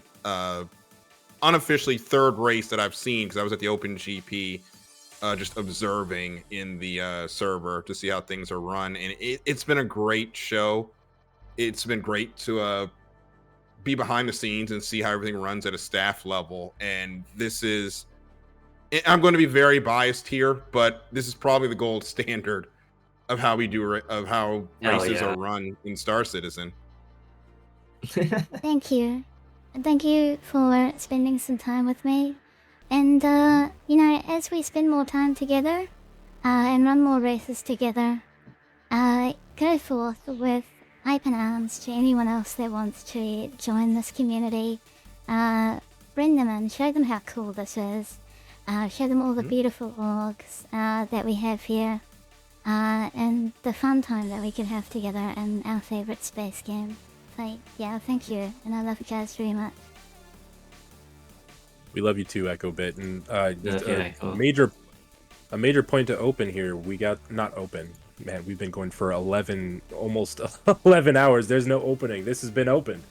But 10 years of Anzia Racing. That is, there are gaming communities that are, that are major gaming communities that are huge, that don't have that kind of time on Anzia Racing. So honestly, we're watching history as EchoBit and the Anzia group and team decided to bring out the 24-hour race. That's never been done before, and I'm just stoked to see that everyone is still going and people are taking care of themselves. It's amazing. There are games that have not gone as long as Anzia Racing has gone. Right. Yeah. Yeah, and it's not just a milestone for us as a 10-year community. It's a milestone for Cloud Imperium games and the incredible achievements of their video game engine and technology. I think to CIG watching, be very proud of yourself today. You just launched a new patch, but we are still able to persevere, get through server to server, no problem, and to run such a large-scale and long community event. This is a testament to your ability to make the truly next-generation video game technology that we've always dreamed of. Yep. And I'm going to step in here real quick just to read a comment that Soul Bitten has left as we were talking about the servers and which has caused us a couple of red flags today. SIG has just updated. This is from SIG, Bolt SIG. Update on ongoing investigations. The team has taken the decision to start lowering the soft and hard caps on active game shards temporarily, while they continue investigating the source of some of the performance degradation that full population shards are hitting. The configuration changes will take a little while to percolate through, and fresh game shards will be created to account for the spread. So it looks like they're getting deeper into the weeds and investigating what's going on. They're going to lower some of the population caps to further work on the issue. We'll see if that has any effect on our racing. We hope it has a positive effect where we don't have to jump server, but knock on wood, the server we have right now has been going well so far, as LNDF gives us a great above view shot here. I believe, you know, let's just say it. area. It's the Polarises. Let's blame the Polarises. It's the Polarises. It's the solo Polaris flyers, all around Daymar with the Hathors. I'm just kidding. I'm joking. These whales, man. It's the whales. No, I'm joking. Just gonna go a bit of a tangent here. For those who are not aware, Bolt is actually the CTO, Chief Technology Officer of Turbulent. Recently bought over. Well, it's been quite a while. Bought over by CIG. They're one under the same entity now. We rarely get to see this kind of ground level communications coming from the C-suite, huh? Mm-hmm. I'm proud of CIG for this kind of communication. Yeah, and that helps a lot, especially when players, admittedly, yes, they're frustrated. We're all frustrated because of server degradation and the performance issues that are going. But for them to be out front and tell us what's going on, a lot of companies, we've seen it, would bury their heads in the sand. And that doesn't mean to say that SIG's communication has always been perfect, because we know it hasn't been at times. But when there are issues and they come out front and say, hey, this is what we're doing to try to fix it, it's a good sign that a lot of companies unfortunately don't do. It's a good point. It's unique to them being a video game company too. Like, they've always wanted to bring us along for the journey and be transparent about it, and just be human beings to us as well. They're not publishers, they're just gamers like us. They want to build a cool video game. I just also need to interrupt. We've got a Mega Aerosports team captain available for an interview. Would you like to catch up with them? Smithy J. Bob is here to talk about their team status. Let's bring them in. Alrighty. Always love talking to Smithy Joe. Smithy Joe Bob, Hey, you there? Smithy. Hey, Smithy, how are you? I'm doing well. How are you guys doing? We're doing great. Hey, Settling in for the we're here. long haul here. How's the racing from your team's point of view? Racing's all right. You know, we sort of expected. We sort of came. We came into the team planning with the assumption that it was going to be Star Citizen. Unfortunately, just after I took my break, looks like we had a bit of a team fall apart situation with not being able to pull up ships. But hey, it happens. I appreciate your just perseverance. Go for it, Tornado. Oh, I was gonna say that is unfortunate, but the good part, or if there is a good part in it, is it affects everyone. So while you might be down the order now, a couple of racers run into issues, they can't get back, can't get the ships going, you can take their spots and you go from 8th up to the top 5, and maybe as the sun comes up on the final hours of the race, you might be even racing for a podium spot. Yep, that's what I said in 24-hour chat yesterday. You know, yeah, it's not like regular Crux where you only have an hour if server issues get you. There's a whole 23 other hours to make up laps. I want to talk a little bit about your team strategy here. We did this with Bill Boy earlier. For Omega Sports, you started with am I correct was it the 350R or the M50? It was a 350R. The We're at the 350R, M50 right. now. I think you were the only one with the 350R at the time. Can you talk a little bit about some of your race strategy in terms of choosing these two faster ships here? Well, we sort of looked at, first off, when the racers were available to be around, and That makes sense. Yeah. what ships they're more comfortable in. Okay. So we decided to go with a 350R just because, you know, I was planning to be around. Herbie and Straya were both also planning to be around for the beginning of the race, and we decided that those were the ships that we were more comfortable racing in. And then That makes sense. later in the afternoon, or later in the day, we have other racers who are much more comfortable in things like the M50 and the Razor. Although Herbie is shredding right now. You guys actually just jumped up 2 spots. So we were sitting here and going through all 4 ships. It's a unique race in which you are basically forced to switch ships at certain points. Talk about how you guys came together with which ships you liked the most. Did you get together as a team and run all 4? Did everyone do their own private testing? How did that work? Well, we all sort of got into we had a couple meetings and stuff when we were first sort of getting the team together, and we looked at what ships were available. I am obviously a lot more comfortable in the Mustang Omega, but that is Yeah. not a ship worth flying this patch. CIG, hint, hint, hint. And I didn't want to I didn't want to force anybody else in the team to fly that thing. Poor Mustang. I love the Mustangs, but they need some TLC badly. Yes. So then, in terms of thinking, what some of your next 2 ships are, you've taken some of the top 2 faster ships here with the 350R and the M50 now. Are you comfortable talking about where your team is going next with what their ship choice will be? Yeah. So coming up next, we have, or for the next stint, we have Zollner and Jas the Fox set to be our sort of primary pilots. And you're not going to have a Crux Cup and not have Zollner fly a Razor. So there you go. That's sort of where we went with There that. we go.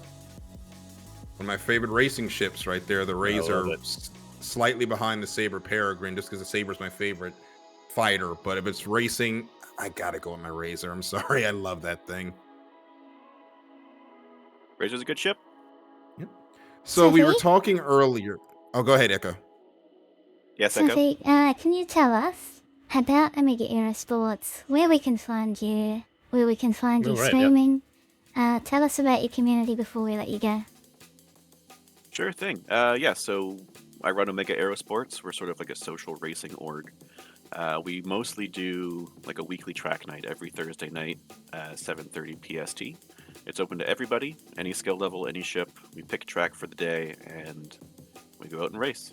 We have some of the more prominent racers quite frequently. We got Durden comes by quite often. Zollner's always around.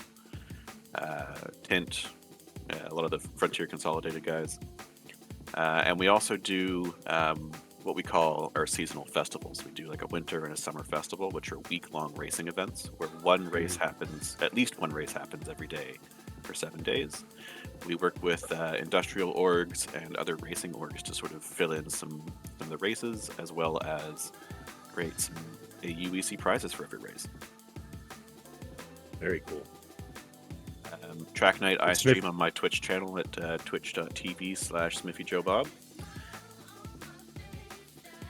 Did I hit everything, Echo? I don't remember. Yeah, happy everything. Thank you so much for spending some time with us, for making time and building a whole racing team, and achieving 100 laps out there. You're very proud of your team. You're doing great. We wish you all the best for the rest of the race. Thank you for joining us. We'll see you next time. Yep, wishing Omega the best, and rest well, Smithy. Yep. And we got Boltok chasing down Gravity Cat. That is not for position. It's a great shot from Oleg Lime as they're going through Shimura. It's like Gravity Cat got a couple of kilometers or a couple of meters there going through Shimura. It looked like Boltok was going to go up there and lap him, as Boltok is in the 350R. Gravity Cat is in the Razor. So it's a good shot of these two ships together. Now here comes Boltok with the speed. I think he's got the afterburner on. He's going to make this pass easily and continue on his way. Yeah, that is something that we spoke about, using those straightaways to engage your boost and being very intentional about when you're putting in the juice and going full send. I love seeing it here in action and seeing what ships can do. Sometimes it's just those straightaways where you can like really see, the handling can vary so much from ship to ship, but being able to just see what happens when a ship goes full send is always fun to look at. Yeah, there's a huge chess match that goes into how you use the boost. Gravity looked like he went wide, but that's a little bit of desync there. He's all right going through Milford as go through the start-finish line. There's Eurotrucker there on the side.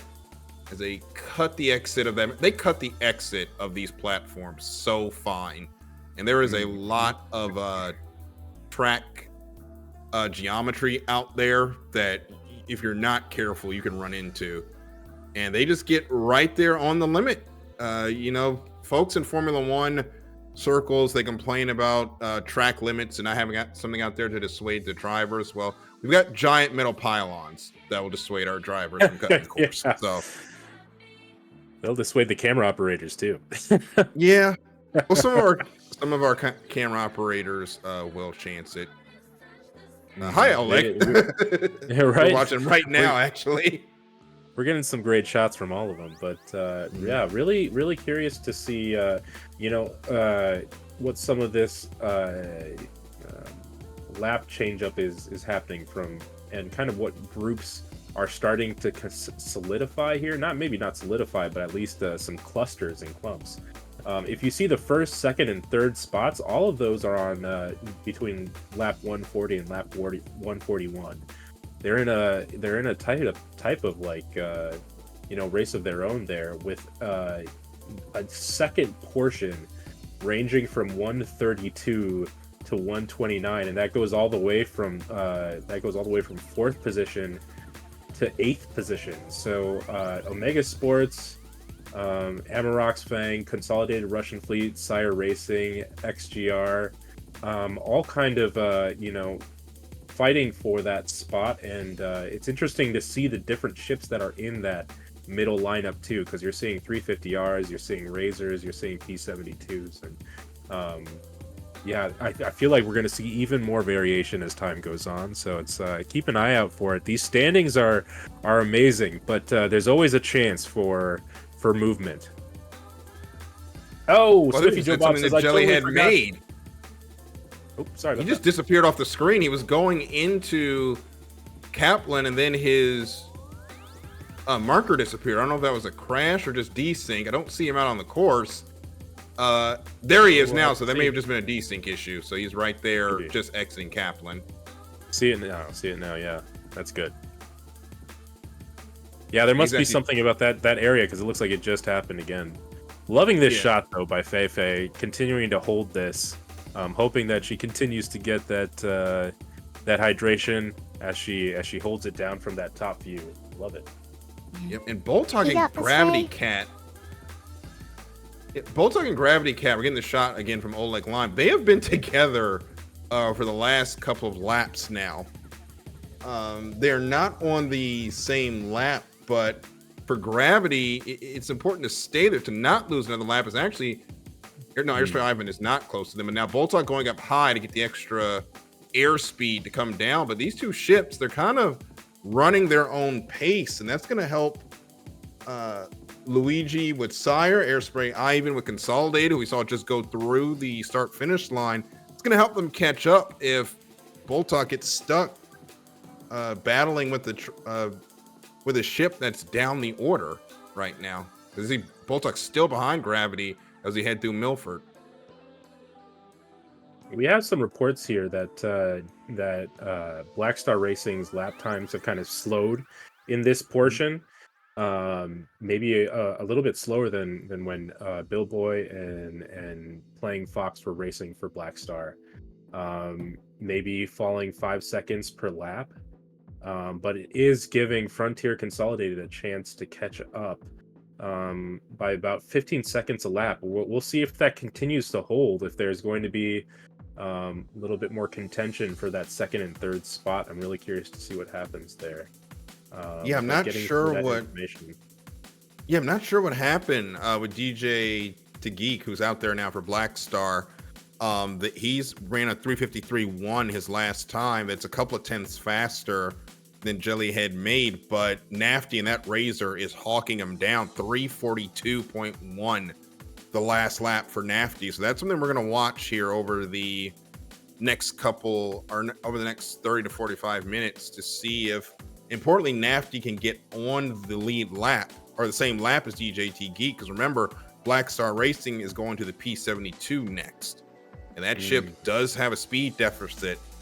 And we'll have to see what Frontier Consolidated decides to run next. If they are not running the P52 with Black Star, we might see a battle for second heat up. Yeah, I'm really curious to see what Frontier Consolidated ends up choosing in that matchup. I think that'll be something to watch for sure.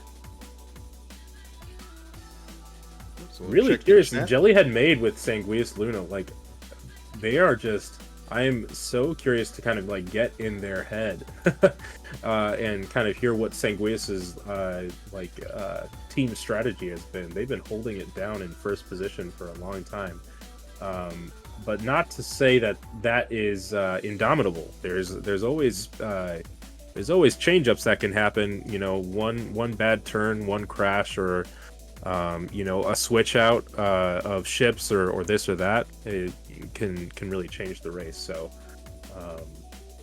definitely still opportunity for all teams, and from first to 10, and seeing some of that change up here is a reminder of it.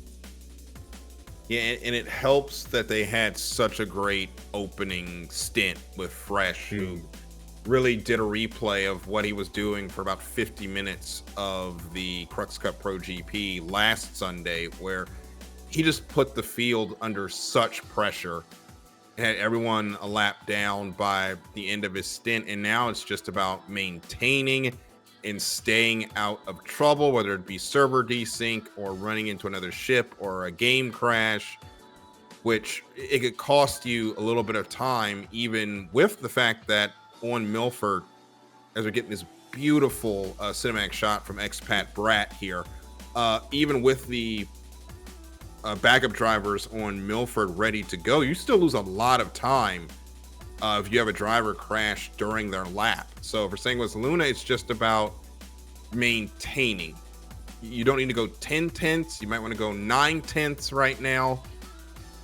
But for Black Star, they've got to make this gap up, because they do have the P72 stint coming up in about 45 minutes.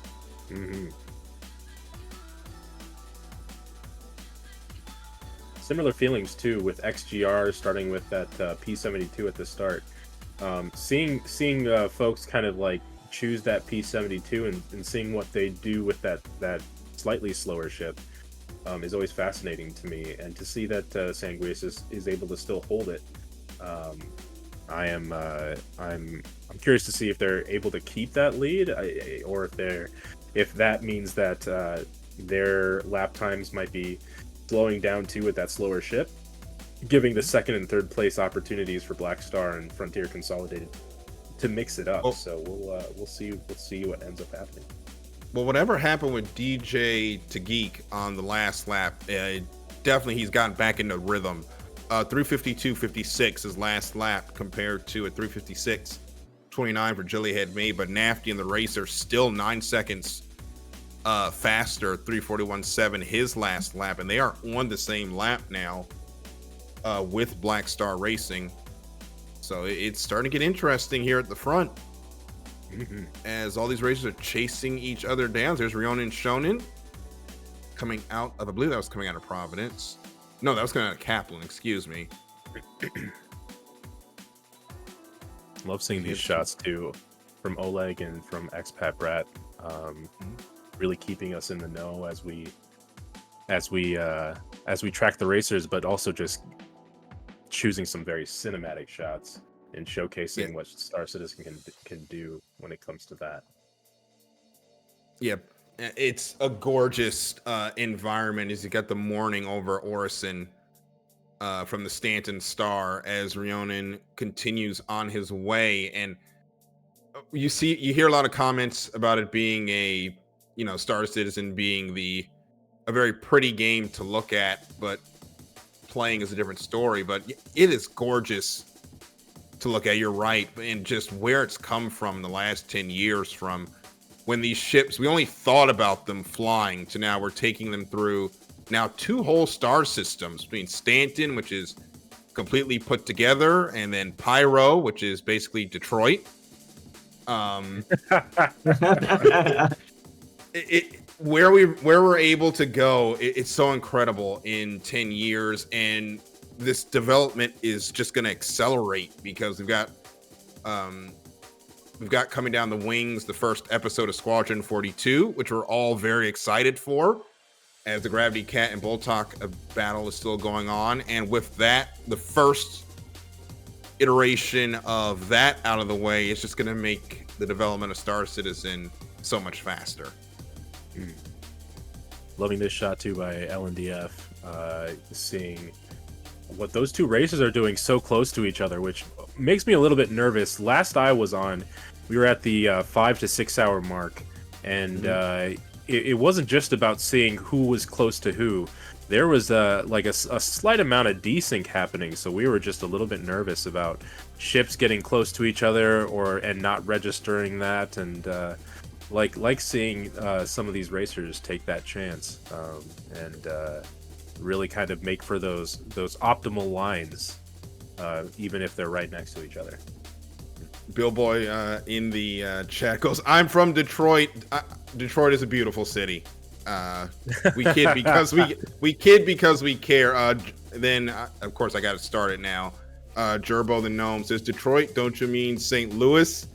And then Lectus of Bourne says Chicago. So we're gonna move away from American industrial cities now and go back to this industrial city. I love all of those cities. I do. All of them are wonderful and have great versions of pizza. Yes. And Baltimore, I can even go Baltimore too. I love Baltimore. It's about an hour away from me. And we have the Old Bay factory and the Domino Sugar factory. So if you ever have a box of Domino Sugar in your house, that came from my state. One of our great state exports. If only our bridge was back up. But anyway. Okay, so 12 minutes, 41 seconds to go. Or 12 hours, sorry. You're almost hitting that halfway mark. How about that? I'd love to hear a check-in. EchoBit, have you been getting what you need? We've talked about the medical aspect of playing this game for an endurance amount of time. The checks and balances that we put into it was... let me just make sure I get that racer name right, or the support name right, in terms of... It was... Oh, I want to get their name right. It's alright, I am a 900-year-old rainy demon. I've lived a very long time, I've lived a long life. 24 hours is nothing to me. 24 hours is nothing to you. It was Astromedic. I wanted to make sure I got that correct. That is an EMS, but also in the game, but also a medical professional in real life, and gave us some of the recommendations about making sure to take care of your body, where some of the rules behind, not going for longer than 3 hours, making sure that we're taking, those racers out, swapping them out, and making sure that they're getting the rest that they needed. Frozen Gaming, stay hydrated. That's the wise words indeed. So I hope that not just the racers, but EchoBit, my fellow commentators here, but also you in chat, make sure that you're getting up from time to time, moving those legs around, shaking them out, and getting some water. Playing Fox says, my beer is open. Hey, self-care, any way you can get it, I guess. Let's do it. I'm going to jump here in a second to say that Frontier Consolidated Racing, Black Star Racing, now on the same lap. So that is, we've been monitoring that the last 20 minutes, and the time continues to be in Frontier Consolidated Racing's favor. 341.15. Their last lap with Nafty, DJ to Geek, 347.8. So they're closing in on Jellyhead, but now Black Star has a racer on their own lap that they have to monitor, and it's only half track disadvantage for Frontier Consolidated Racing and closing. Sorry to speaking of cut you off there, hydration, Frozen. no worries. Mhm. And speaking of hydration, if you're looking for something new for your beverage of choice, we do have a couple of nice steel tumblers on the Unzia Racing merch store. We even have one with the 24-hour Crux Cup decal on. Amazing. I may pick one up, but I have been banned in my house from buying any more tumblers. I'm a tumbler fanatic to the point I have a drawer of just all sizes of tumblers, and I have been banned from bringing any more tumblers into the house. That's Tornado's way of segueing into some of the other amazing merch that you can find on the store. Earlier today, we saw Red Monster with their Anzia Crux Cup jersey, getting some of that good shot in. I'm going a little bit retro.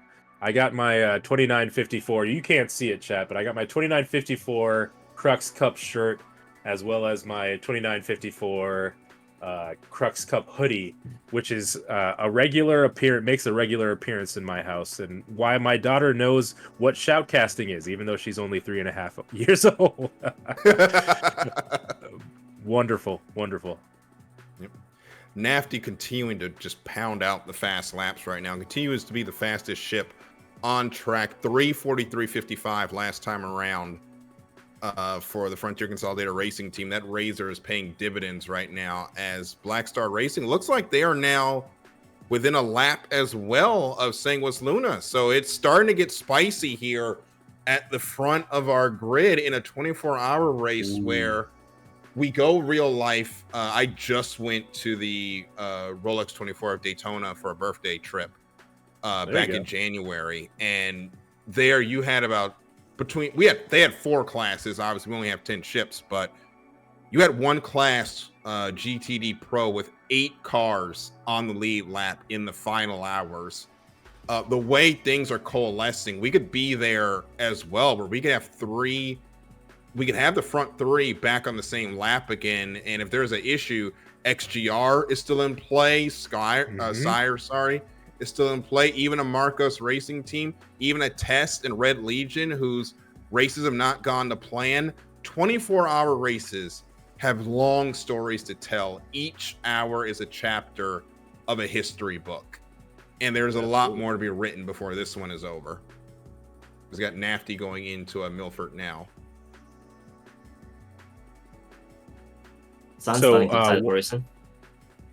Frozen Gaming, I'd love to get your perspective. You have Tornado Dash. I'm not going to speak for you, but 100% over me.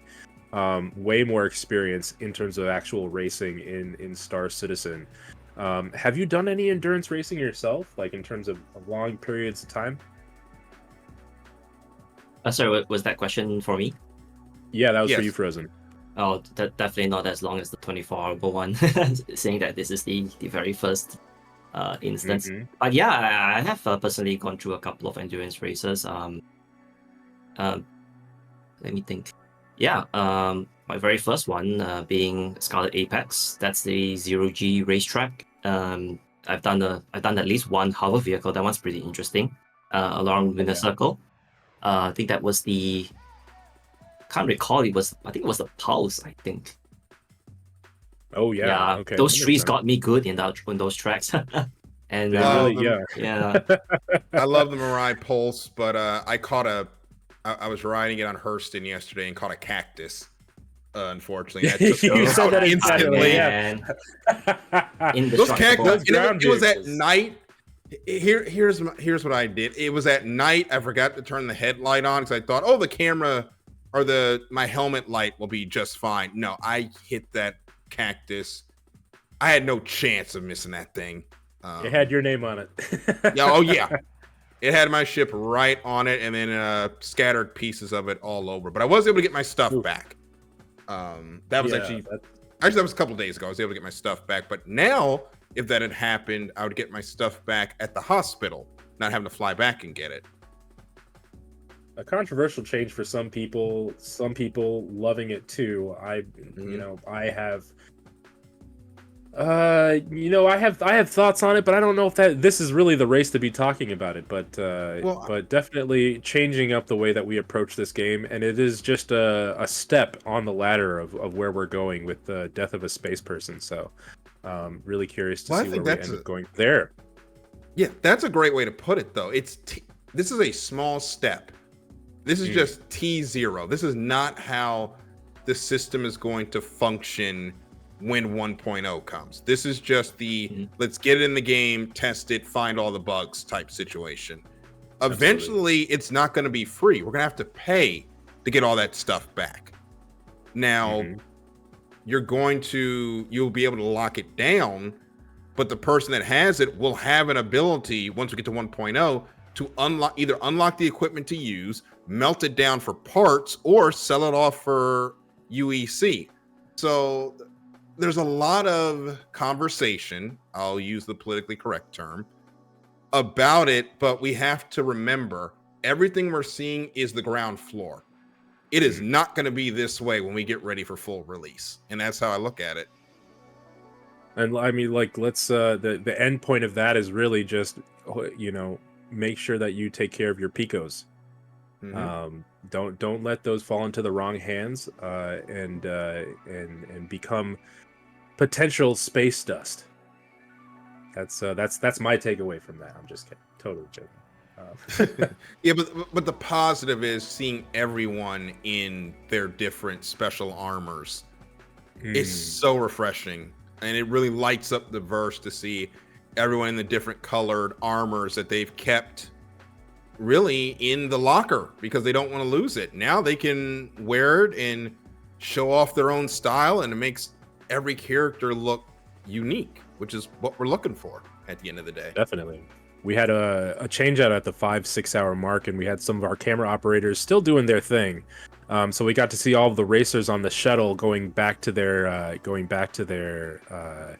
hangars to choose their ships. And those racers, Star Citizen is as much a game about being in the verse as in what you're wearing.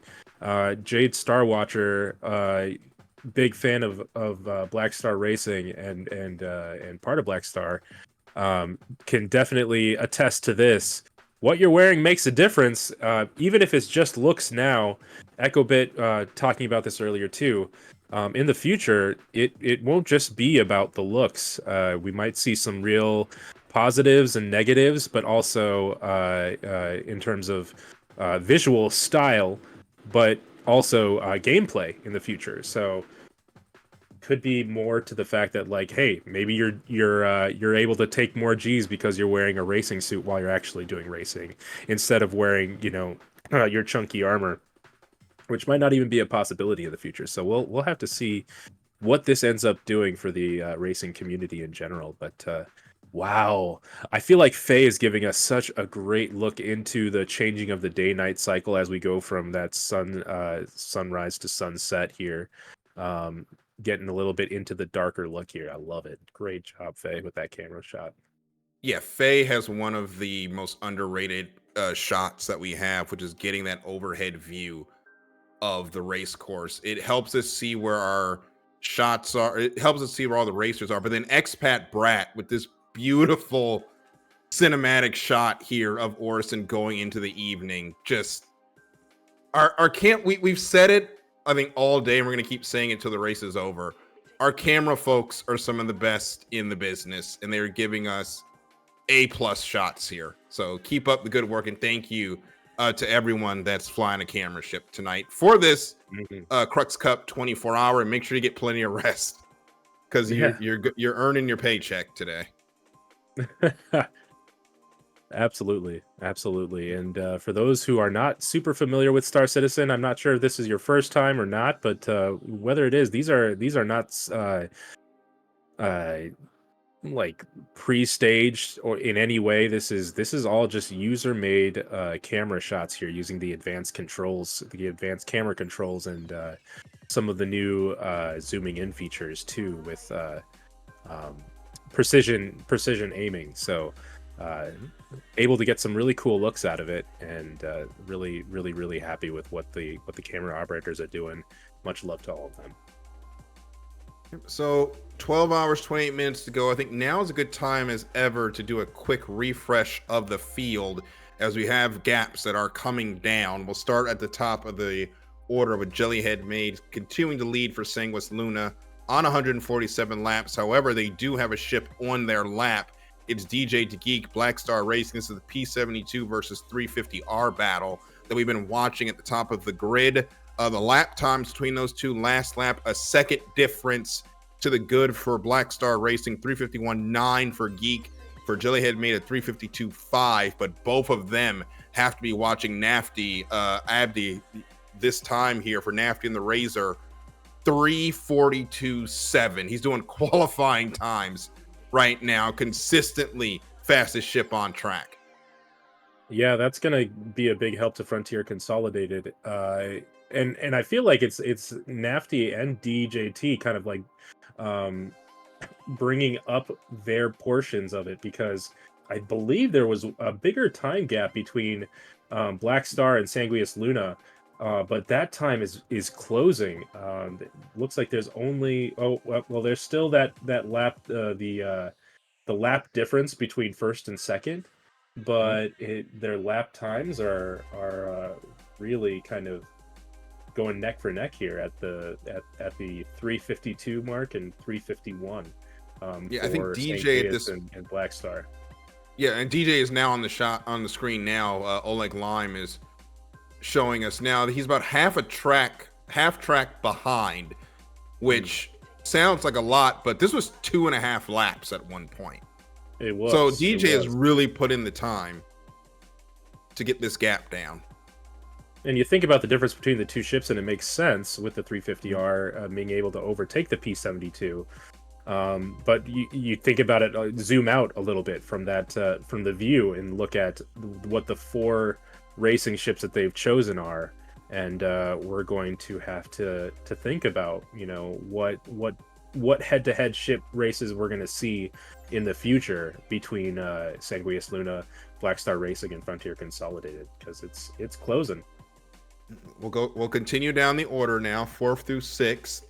Boltok on his own island at 138 laps complete in the 350R, 349.189, his last lap time. Behind him is Luigi 509 for SCIRE Racing in 5th. They're on lap 137, so they're also on their own island in 5th. And then we've got 3 ships in this battle we've been watching since we've been on. Wow, yeah. 6th through 8th. Air Spy, Ivan, Gravity Cat, and Herbie, Consolidated Russian Fleet, Amarok, Fang, and Omega Aerosports, all on the same lap. That's a P72, a Razor, and an M50 together. Herbie is the fastest of those 3, 346.22 with a 1, his last lap, compared to a 348.7 and a 357.7 from Ivan and Gravity Cat. And 9th and 10th, Rionen Shonen Test Racing Team and Engineer now on the course for Red Legion Racers in a Razor and a Saber Peregrine. Rionen 356.0 his last time around. Engineer a 4-minute 28. I think that's what the pit stop to switch to him getting into the seats. So that is not a representative lap time of the Peregrine, as we are now closing in on hour 12, and we're close to halfway home here in the Crux Cup 24. Indeed we are. Indeed we are. I'm curious to know. I know Red Legion switched to that Saber Peregrine. I don't see any other Saber Peregrines on the field at the moment, but wondering if this means that as they switch from this to whatever they choose next, what we'll see from some of their standings as well. Originally, I remember seeing them maybe in that 6th position, 7th position, or something. So there could be some more movement between them there too. So we'll see. We'll see what ends up happening. And we were how much is the team captain paying us? Frozen Gaming. I'm sorry, I can't help myself. I just had to do it. Revealing all. Listen. Oops. It's not about the AUE. Ooh. Yeah. Test Racing Team again. Rough. Giving. That's Rionen Shonen keeping as on well. Test. It ain't over yet. You're barely halfway It isn't through. no. Absolutely not. Yeah, only Believe it, we're not even halfway through the entire event. Yeah, Feels like forever already.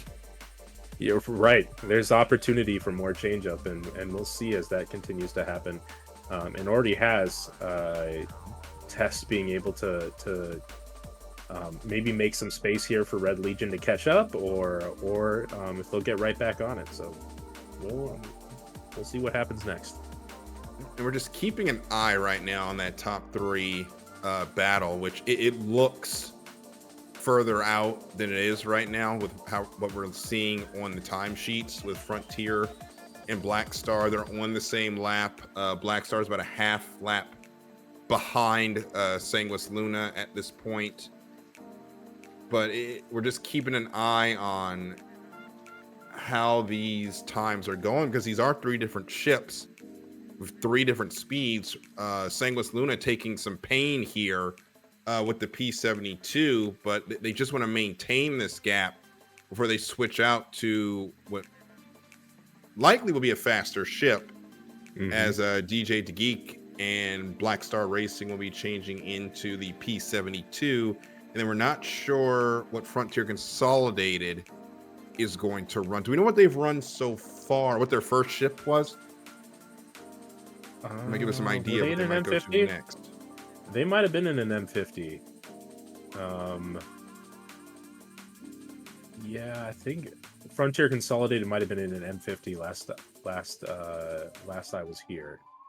Okay, so does that sound right to you, Ecobit? Ecobit might have taken a step away, but I believe like most of the. Oh, hello. All right, we were just asking what the ship order has been for Frontier Consolidated so far.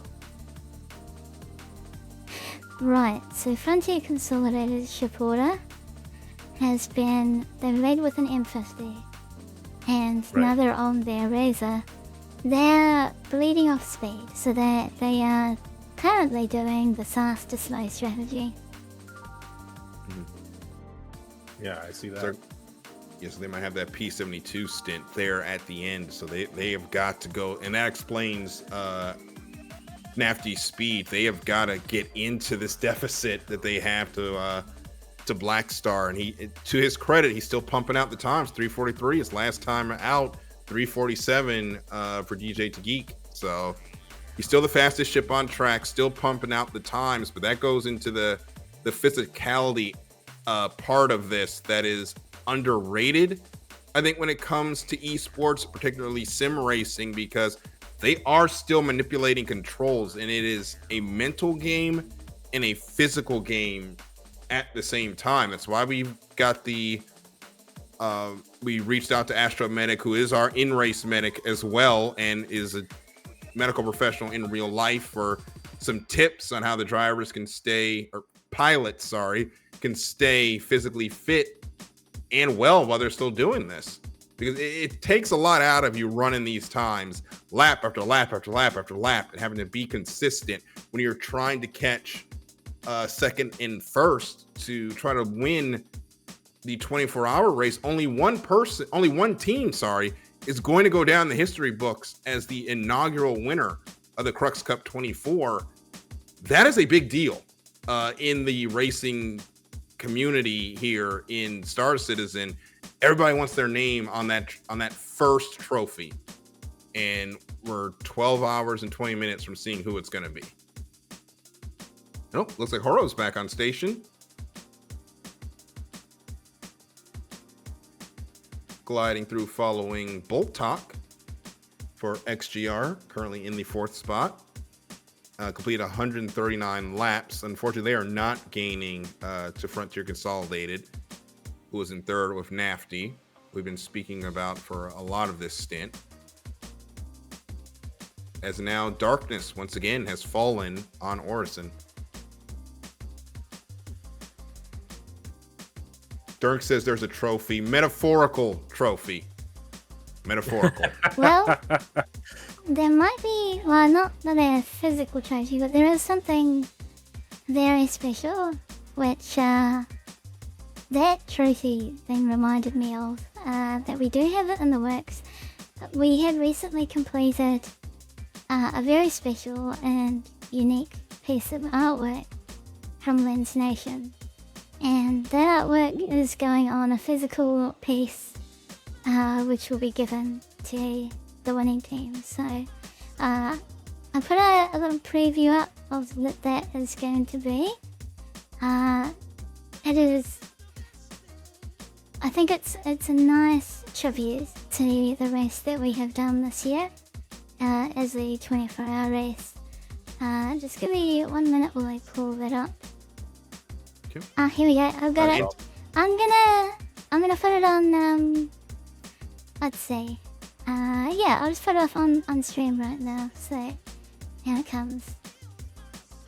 Oh, it's quite big. I've got to scale it down. Give me a second. Oh, cool. Actually, because of the way OBS works, I don't have to show it right away. Thank God for that. But here we go. It's coming in right now. With shot on the stream. Oh, There we that's go. gorgeous. So this is the Oh, artwork wow. by Lens Love it. Nation. The winning Love team it. will get this artwork on something physical, which is essentially a trophy. But it's more than a trophy. It is a special piece that only they will have. It's the only copy that will ever be made. There you go. Look at the trails. That is- Take a bow. That is amazing. Love it. Chef's kiss. Love it. And that's just a tribute to Lens Nation and what they do as a designer, illustrator, but also to ring in the 10-year mark of Anzia Racing being here and going out with that big bang of a 24-hour race, showing how far we've come in Star Citizen, how far we've come as a community, and loving it all along the way. And we have now got 3 ships on the lead lap at the front of the field. Sanguis Luna, Black Star Racing, Frontier Consolidated. They're now on the same lap, lap 150. Now lap 151 as Sanguis Luna comes across, but that deficit, that P72 stint, continuing to bleed the lap time and bleed the lead for Sanguis Luna. The prayer for them is in 16 minutes, they'll be able to go to a faster ship, but they are feeling the pain now. As that lead was over 2.5 laps, now it's about a lap and a half in this stint that has been cut down. It looks like maybe a strategic move on their, a strategic move on their part to get some of that space in between them, so that they could go to a slower ship. And then hopefully back to a faster one. So we'll see how that strategy plays out for them, but continuing to lead in a strong way. There is Jellyhead Mate just went into Kaplan there, just outside of our view. Make sure he pops out there. We're looking here from Fei-Fei's overhead view, and this gives us a great shot of where everyone is. There is DJ to Geek. They're going into Shimura, I believe that is, and now we get a shot from LNDF, and that's Luigi there, Dark Hours 717, and Nafty there in the same shot. I believe that is going through Providence. Yep, Providence. Yep, that's Providence heading towards Shimura, as the sun, I think, is about to come back up here in a few at Orison. You can see the orange off to the left side of your screen as these racers keep trucking through the night and day and night again here as Orison. I think it's about a 3 or 4 hour day-night cycle. I think we worked out, or per hour, or sorry, per state, day and night. It's so long. Per cycle. Yeah. And this is sunset. Expert giving us a lovely view as we head into nighttime here. Wow. Back to Amazing perspective. beautifully lit Cloud City. Yeah, very beautiful. Expat, a great shot there. The stars coming in as well. Want to get your perspective. We play a space game, so when we're talking about flying at night, that is a little bit kind of like how we fly while we're in space anyway, depending on where the Stanton sun would be or where the Pyro sun would be. But in terms of visibility, Frozen Gaming, I'm curious, when you're in atmosphere, are you looking to wait for the daylight to fly, or are you flying at night and going by your instrumentation and what you know to be those solid lines that you keep while you're racing? What are you looking at for your strategy? I've not raced during the night times very often, so I don't have much comment on that. Yeah, I would assume that it Yeah. does add some complexity as your ability to kind of make out shapes and stuff like that might be kind of Yeah, handicapped in a way. and I don't have reshape on my game, so No, and I don't fly with reshade either. So It'll be- I do prefer to fly if I'm going to be doing anything. You know, racing at night is a little bit more complicated. yeah, but the general rule still holds. Try not to crash. Right? And try not to eat dirt. Yeah. Mhm. Optical mouse. PU stands for persistent universe. Hope that Yes, answers the what you're question in chat. what you're seeing right now is what we call PU, is the persistent universe. This is the live environment for Star Citizen, which is the multiplayer arm of what is a 2-game simultaneous development path that SIG, which is Cloud Imperium Games, is on. The single player version, Squadron 42, is now in polishing. We hope to see that in 2026, possibly fall 2026, hopefully. No timetable has been released yet, but we will probably find out more at CitizenCon this year. And this is the multiplayer element of it, which is Star Citizen, where we all get to play individual citizens in the universe, doing everything from mining to hauling to space Amazon to mercenary work, bounty hunting, you name it. There's probably a career for it. Griefing. That's not a career, Yeah. but it still gets done. We need the police. That will be less of a thing when we get space police. So Can't wait for Stanton law system to come in full force. yeah, Oh, that's well. going to help a lot of the griefing complaints that we've heard. Yeah, LNDF in chat. Yeah, I was wondering if you got the message. Do hydrate when you can. Your hydration levels in the yellow earlier. Mm-hmm. And for those camera crew who are doing this in third person, do check in first person once in a while. Make sure you don't pass out halfway through. Yes. Else we have a lot of content to talk Astropub. about. Oh, Astropub. Astropub rating with 172. Thank you so much, and welcome in to the viewers that were just watching the Astropub. You are watching the Crux Cup 24-hour. I am Dashmaster. Abdi Johan is with us. Frozen G and Echo Bit also in the commentary booth, where Sanguis Luna has been leading from the outset. However, that gap to Black Star Racing and Frontier Consolidated Racing is closing, as we are 10 minutes from our next ship change. And if we could see inside Milford, we would see those ships getting ready to be deployed, probably with also another set of driver or pilot changes. Look, I'm going to say driver and pilot interchangeably today. Big racing fan. Also do some commentary for the Saturday night Hydroplane League. Shameless plug. Check us out on YouTube. So I say drivers a lot. So if I say drivers instead of pilots, charge it to my head, not my heart. Yeah, you got that muscle memory, the same muscle memory that these racers are using to go around the track. I love it. Yep. So we got about 330 folks in the chat right now checking us out as we watch Jellyhead Mate. That's our leader right there, being chased down by Darkhauer 717, and that goes to what we've been talking about, the speed difference for most of this stint.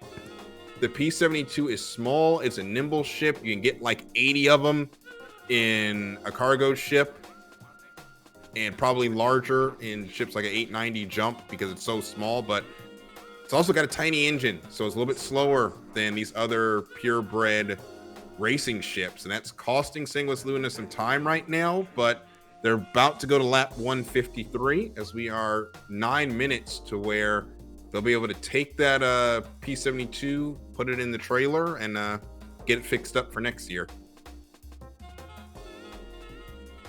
It still blows my mind that we read this back as 152 laps. That's way more laps than we've ever had before. Too many laps. I also want to just greet Aerosports. Paul, you are amazing. I want to give you a big shout out because back in the early days when it was Algrid and GentlemanJez before my time, Aerosports helped commentate the very first Crux Cup. So just a big shout out to you, Aerosports. We love you very much. We'd love to have you back on anytime you'd like. Just hit us up. Yeah. We know love you, Paul. you're an IG fan. Love you, Paul. We love you, Paul.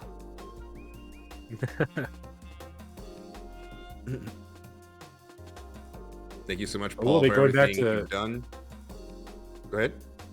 No, just going back to my history in terms of even before I was a part of Soul Citizens, my introduction to being in the Star Citizen community as someone more than just a solo streamer was going on Paul's show and meeting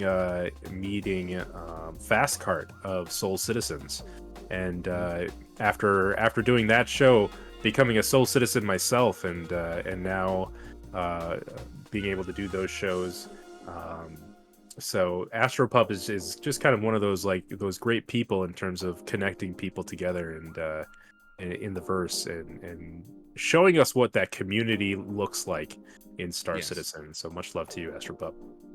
And it's really the streamers that help sell this on what Star Citizen is. Yes, there's been a lot of conversation about what Star Citizen is. There was a controversy with an individual that we're not even going to name tonight, and whatever their issue was with the leadership at SIG. But it's the community and the streamers and everybody that's played this game that has really brought us in. I know I was brought in watching a streamer by the name of HC Vertigo. I actually won a raffle in his chat by complete random to get an Aurora starter pack. Now, the ironic part, I was watching his stream and I was going to try to participate. I'm like, you know what? Let me just go get one of these because there's no way I'm going to win this raffle. Swear to God, I go to buy this pack. An hour later, my name pops up. It's always like as that. winning the raffle. It happens when you least expect. Yeah, Absolutely. But hey, I flipped both of those into some other combat ships. One of them got flipped for a Saber, and then one of them is, I think, now a Scorpius. So I've been able to make use of it. Well, there you go. There you go. That is the way of Star Citizen. Starting off, big things start from small beginnings. Yes. Speaking of that, Character connects come in. Yep, GentlemanJez giving the racers a 5-minute heads up that the chassis swap is going to occur. And Sanguis Luna, I think they're going to be so happy to do away with this P72 that has cost them their lead. It's down to 2 minutes, 18 seconds now, their lead. As they're now all on lap 153 up there at the front. And you can see we've got three distinct groups now that have lined up. We've got Sanguis Luna, Black Star, and Frontier Consolidated on lap 153. And then XGR and SCIRE all on 144. And then Omega, Aerosports, and Consolidated Russian Fleet are now on 141 laps complete. All those are for position in Amarok's Fang, they've fallen back off of that group for 6th because they were on the same lap until recently.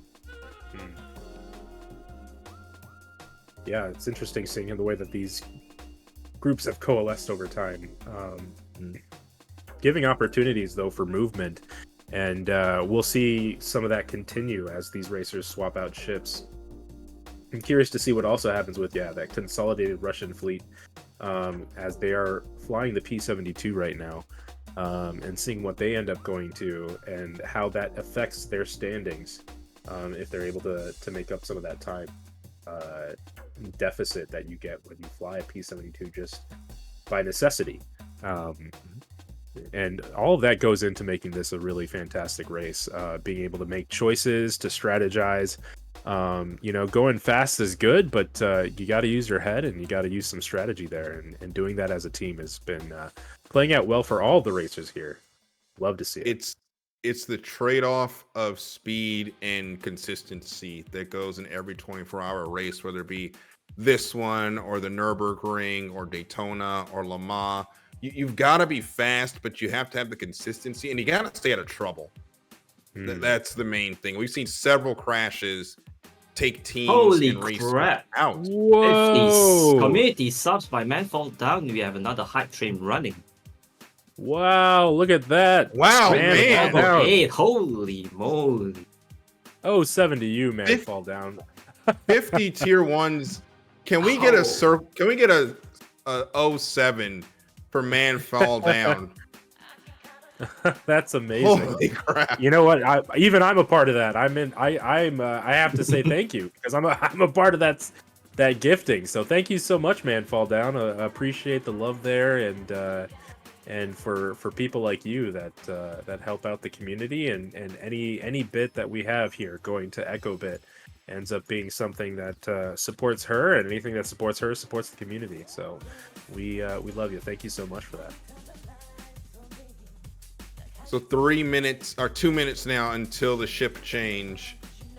If we could get a shot, if the camera folks are listening, if someone is there, I would be interested to see what ships are lined up in Milford for each group as we are getting ready for that change. Probably in another lap or so. Right. We're going to see that change start to take place. And that's going to be a spot for Sanguis Luna. They're going to be happy because they maintained the gap. Even though it is a lot smaller than it was, and they're going to be able to, because Black Star Racing has to go to that P72 now, and Sanguis is going to be able to extend that lead out again in about 2 minutes time. Yeah, very, very interesting lap choices, ship choices in that regard, and I'm curious to see how it plays out. And even with the change in ships, when we started this, not started, but at the 6 hour mark, at the 5 hour mark, right in between there, XGR was flying the P72 and was in a kind of league of their own in flying that slower ship, but they were still heading up sixth position there. So you can do some damage in an Archimedes, but definitely takes more work and making sure that I'm guessing just making sure you're not doing those crashes, making sure that you're following your lines and not making mistakes as you try to maintain and keep your standings. And knock on wood, we don't have any more red flags as Jellyhead Mate is now coming in. Is he slowing down for a change, or is he going to go another lap? As we're now going to see if folks are going to start pitting here for the 12-hour ship change. Second ship, or no, we'll be on ship number 3, I believe, for everybody. As Engineer is going to stop now. And we'll see here we go. what they are This is launched switching into. by the 9 there in a 350R. Okay, so Gerbo's in a There we go. 350R. We're gonna Engineer see just some stopped damage for- done in that. Yeah. Captain Captain MD and a just got out there as P72. well. Ooh, Ooh, there we go. interesting. So here we go. Gerbo out with the 350R. DJ to Geek. It says a 350R on this screen, but that's going to change as more racers come through and pit. So now it's that flip over. Mm-hmm. As now GentlemanJez announces the chassis change is in progress. So we'll let that go through and we'll reset for you who is in what as we continue. Now, across the halfway point, we're halfway home in the Crux Cup 24. Amazing. 12 hours That's, down, 12 to go. Yeah. Applause for everybody here.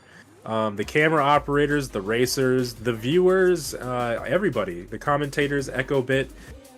Seriously, monumental effort here in seeing us go 12 hours halfway through this endurance race and seeing what everyone's able to do. I'm just gonna say it. My wife doesn't play this game, She plays video games but refuses to play Star Citizen because bugs. She knows herself. She knows herself very well. But I told her, she was like, "How's shoutcasting going?" And I said, "You know, we've had server swaps, but I don't think we've had one server error, have we?" No. We've not had a server server error, error. no, but we have had a couple of swaps. We had swaps, but no server errors. Can you believe this? 2 years ago, even saying that you've gone 12 hours in Star Citizen without having a 30K. This is not only an exhibition of racing, but this is an exhibition of the game because I know I should. Here's the commentator's curse. We're not going to Oh claim no, we're not that. doing commentators because we are good. I remember when we used to get 30Ks on the hour, so I absolutely agree Right? with what you're saying. I am in awe. Even if we get a 30K right now, we went 12 hours. Like we went 12 hours, and that's amazing. Please God no. If that happens, I'm fired. And Please God no. please God no. Oh man, Secretus, absolutely. I'm with you in that, and I if it does happen, everybody blame me. And unfollow me. I will recuse myself from being in this. But honestly though, like a big shout out to Star Citizen and the developers for creating this to be able to go this long even. A lot of Michael Scott energy.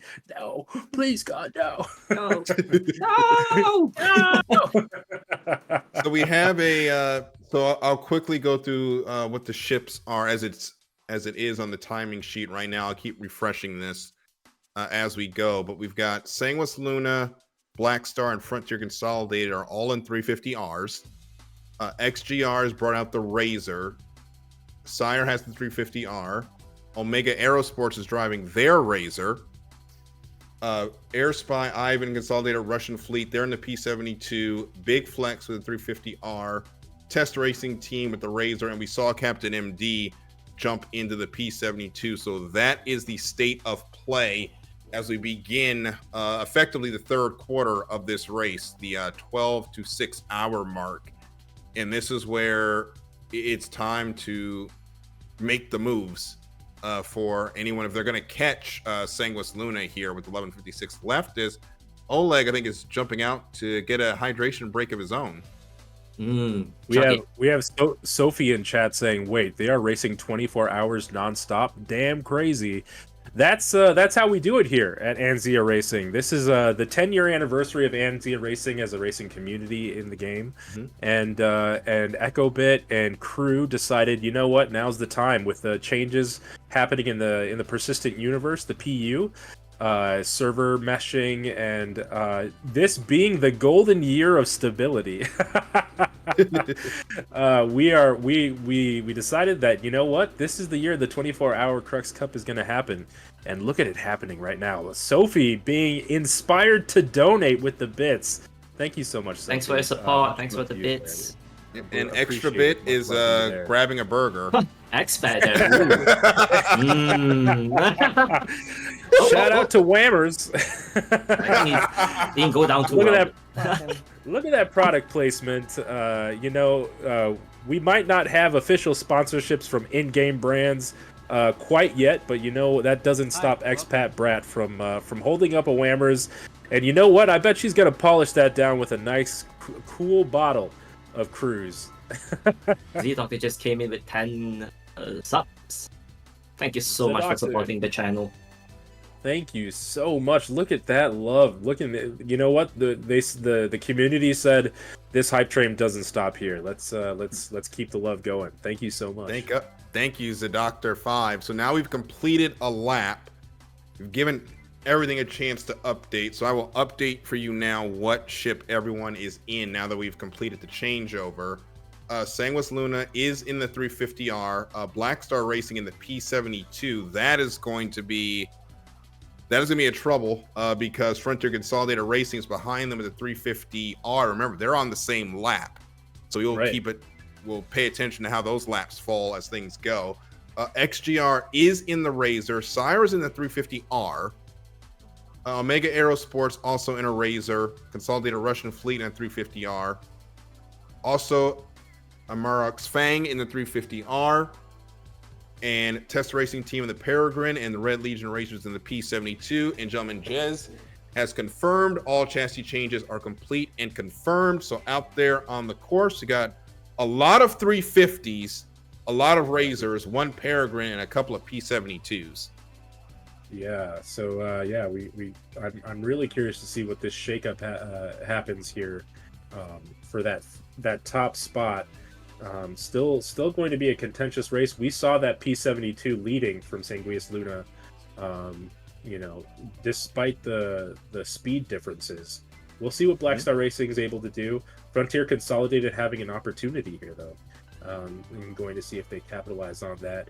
I'm not trying to show my bias here, but XGR has been astounding me this entire race with their strategic choices. Loving what they've been able to put up on the race boards here. Really curious to see what NPC Steve is able to do with that Razor as they come here into this third quarter of the. And we got 5 more Tier 1 subs going out from Unseeing Fire. So thank you so much to him. Yeah, passing it forward. Absolute legend. We have go over. Go ahead. About 246 subs now, just from this event alone. Amazing, and that is love from the community, and the love comes back to it. You think about it, and you see a streamer go for 24 hours, and you're like, oh, they're doing a streamathon. This is not just a simple run-of-the-mill streamathon. This is a whole bunch of people coming together and saying, you know what, let's dedicate our time to making a race happen.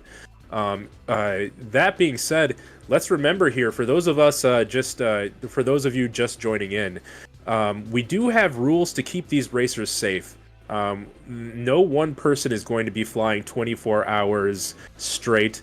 The only person that I know that's going 24 hours straight right now is EchoBit, and we're making sure that she gets opportunities to drink something and step away. But these racers having 3-hour chunks by necessity, as Astromedic, our in-game EMS but out-of-game medical professional, has outlined for us just to make sure that these racers are staying safe. They're doing those 3-hour stints and then taking game necessary and body necessary breaks. So, we got a crash. Crash. Oh, test again. Test that's with Voltelesti that was there in the Peregrine. I think we go ahead and give them the hard luck award for the race. Just tough break for Test, but hey, it's not over yet. You got plenty of time. Yeah. Hang in there, Test. You got it, Test. Test. Chat. Let's come together and ruin our sleep schedules together. Let's come. My sleep schedule right there. My sleep schedule's still fine for now, but hey, let's go through it. 12 hours 9 minutes underway. Let's go through who is on the course right now. Gerbo the Gnome for Sanguis Luna leading the way. Sherazar for Black Star Racing in second. Noise Maze in the 350R for Frontier Consolidated Racing. NPC Steve is behind the wheel of the Razor for XGR. Salem Frost in the 350R for SCIRE Racing in fifth. AC3 Nightmare on the course in the Razor for Omega Aerosports. Consolidated Russian Fleet is represented by Nivacera in the 350R. Big Flex is in the Amarok's Fang 350R. Voltelesti, we just spoke about him in the Peregrine, in the Peregrine. And Captain MD is driving the P72 for Red Legion Racer. So those are your 10 on the course with 11 hours, 49 minutes to go. A lot of new people on the track. Welcome into the Crux Cup 24-hour. I hope you enjoy the experience. We just had SCIRE overtake XGR there. Salem Frost is not letting up. They are now at 4th place, SCIRE. That's another big change up there. So SCIRE has now jumped XGR. And we can see Frontier Consolidated, they're now a lap behind after the pit stop on Black Star. So it's just Sanguis Luna and Blackstar on the same lap, but we'll see if that is a pure lap or just a time difference as they continue through. As Sanguis Luna now on that 350R, Gerbo able to pick the pace up, and now Gerbo fastest on track, 3:49.33 with a 1. And looking at the times for Sherazar and Prof Decoy, who's now driving for Frontier Consolidated Racing, 4 minutes 2, 4 minutes 5. I think those are pit stop saddle times for them. Yeah. Just confirming, SCIRE have secured that 4th place. XGR lapped not 10 seconds behind them. Ish.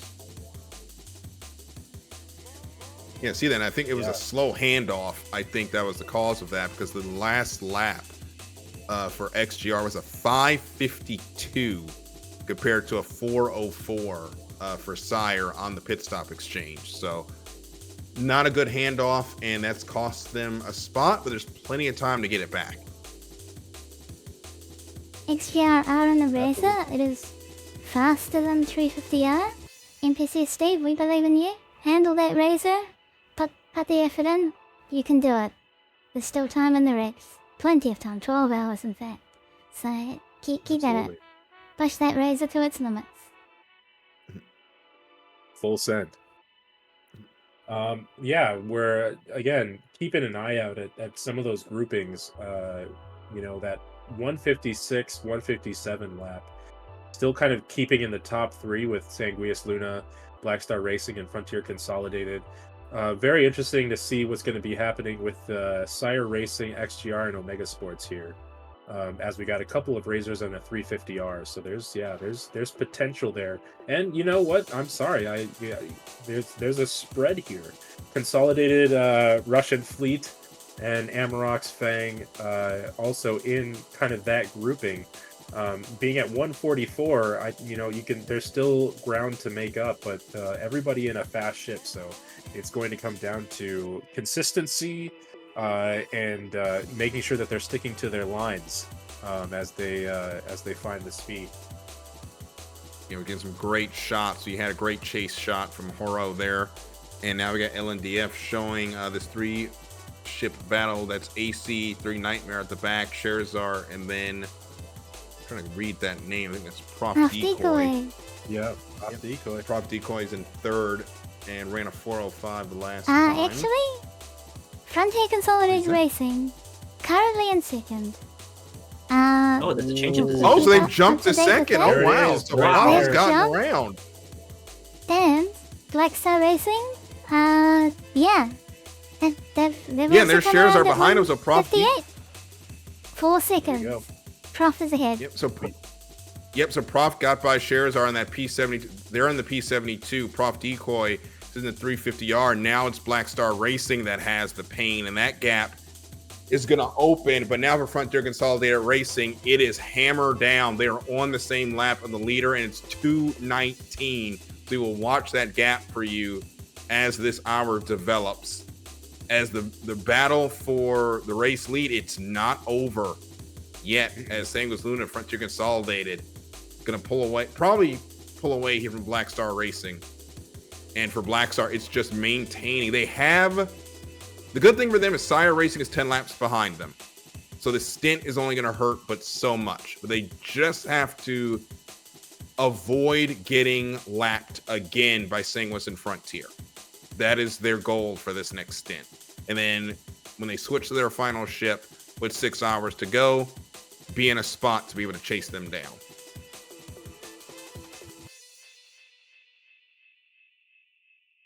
And if you want to know what the time difference is between those ships, Gerbo the Gnome, 3:49.52. Shares are in the P72, 3:59 with the 8. A difference of 10 seconds on the lap time there that last time around. Prof Decoy, that last lap definitely was not 54/7,000ths of a second. So we definitely know he wasn't running that lap unless he's got warp technology in there. But we know he was running fast enough to, or they were running fast enough to take second away. Love seeing though that closing of the distance and talking about the strategy of switching to the P72 now. I'm saying I'm not affiliated with Black Star Racing in any way, but if we're talking about strategy, choosing the P72 now before getting into the final 6-hour stretch, to me sounds like a great move, and I think it will pay out hopefully for Black Star Racing, as they're going to have to make up some of that time then. Yep, and Gerbo the Gnome putting a lap down on Ryonin Shonen. Go ahead. No. Please continue. Oh, sorry. I was just saying, just keeping up with our leaders. They're going through Providence, putting a lap down on Ryonin Shonen. They've got, I think that's a faster ship going beside them. There's 3 ships under a blanket there coming out of Providence. Actually, is that Providence or Shimura? I believe That's that is Shimura, Providence. coming up on Milford. Okay, Oh, so sorry, you're Shimura right. coming back I towards just start noticed. finish line. No, you're right. That's Providence coming into Shimura. Oh no, okay. I just saw the perspective. All right, so Gerbo gets through the Gerbo gets through the traffic there. Well, he's going to go through Shimura and head back to the start finish line.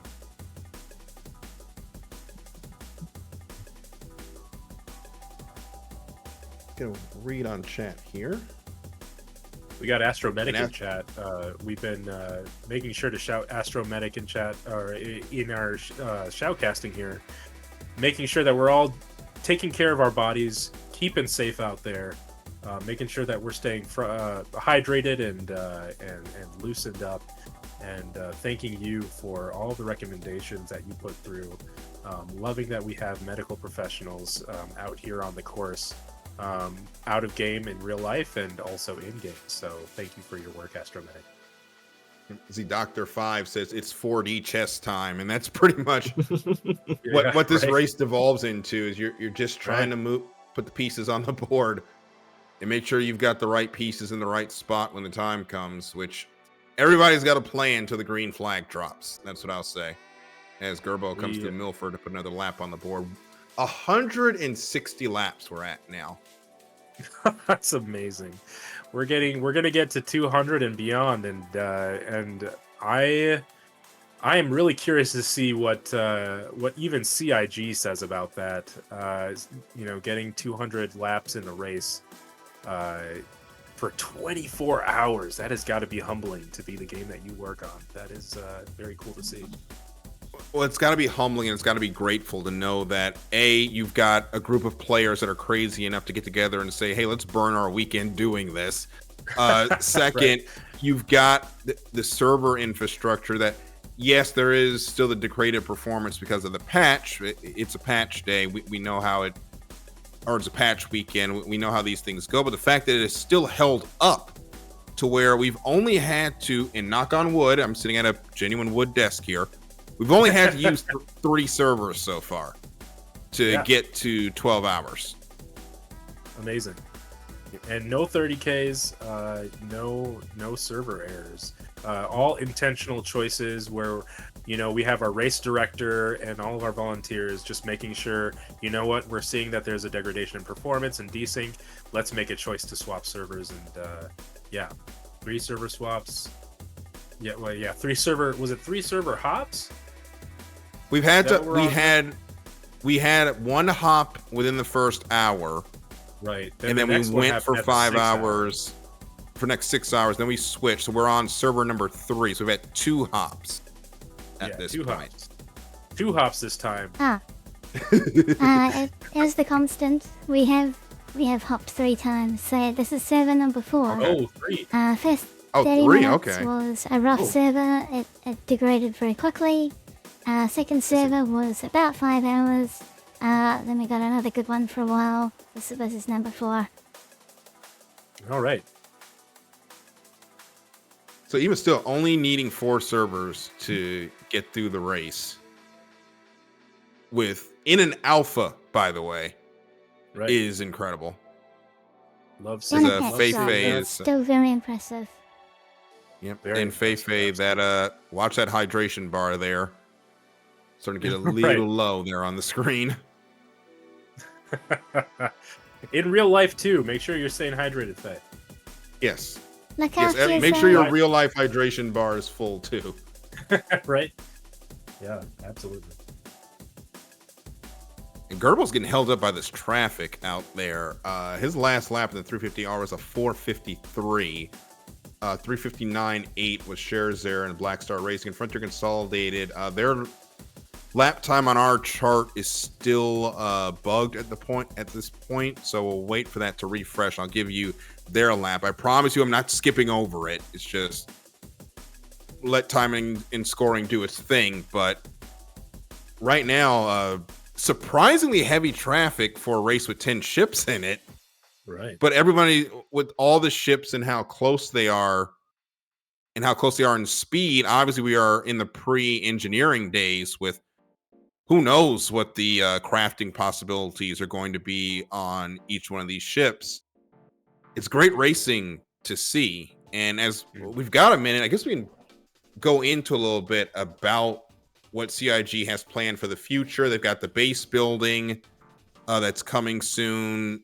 We may be able to build our own racetracks as well, using the buildings and the scenery, our different furniture items for the scenery to set up the obstacles for the races. We've got engineering that's coming eventually on the ships. We've got crafting.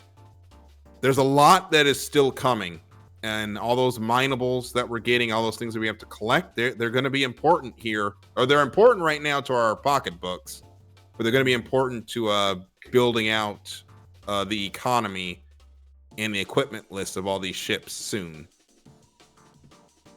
Absolutely.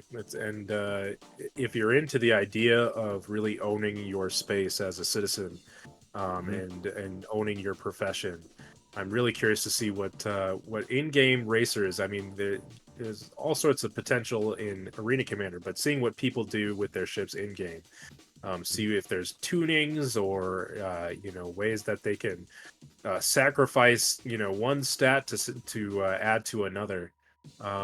You're going to see people pushing those limits and finding their optimization. And I'm very, very curious to see what the state of the game is at that point, because where it is now is already astounding.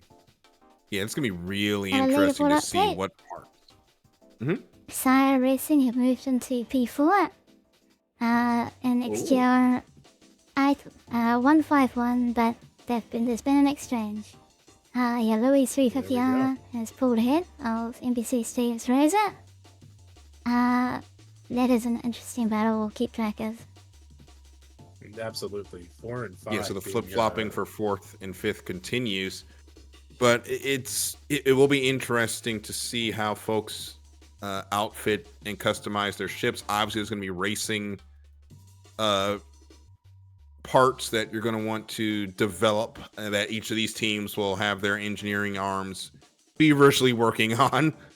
And these ships are going to really become our own as things go on in the game. As Sanguis Luna, just to update the front of the field, we were speaking about how happy they are to be done with the P72. They're now 2 laps ahead of Black Star Racing and Frontier Consolidated at the front, with a Gerbo running a 3:10 with a 1 last time around. So Sanguis reminding us why they're there.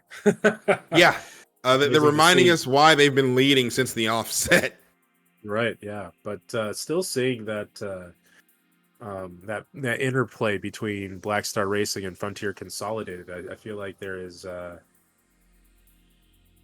And Frontier just continued jumped battling. back into second there. Right, yeah, there's continued battle between Frontier Consolidated and Black Star Racing, so a heated battle that will continue to go throughout this race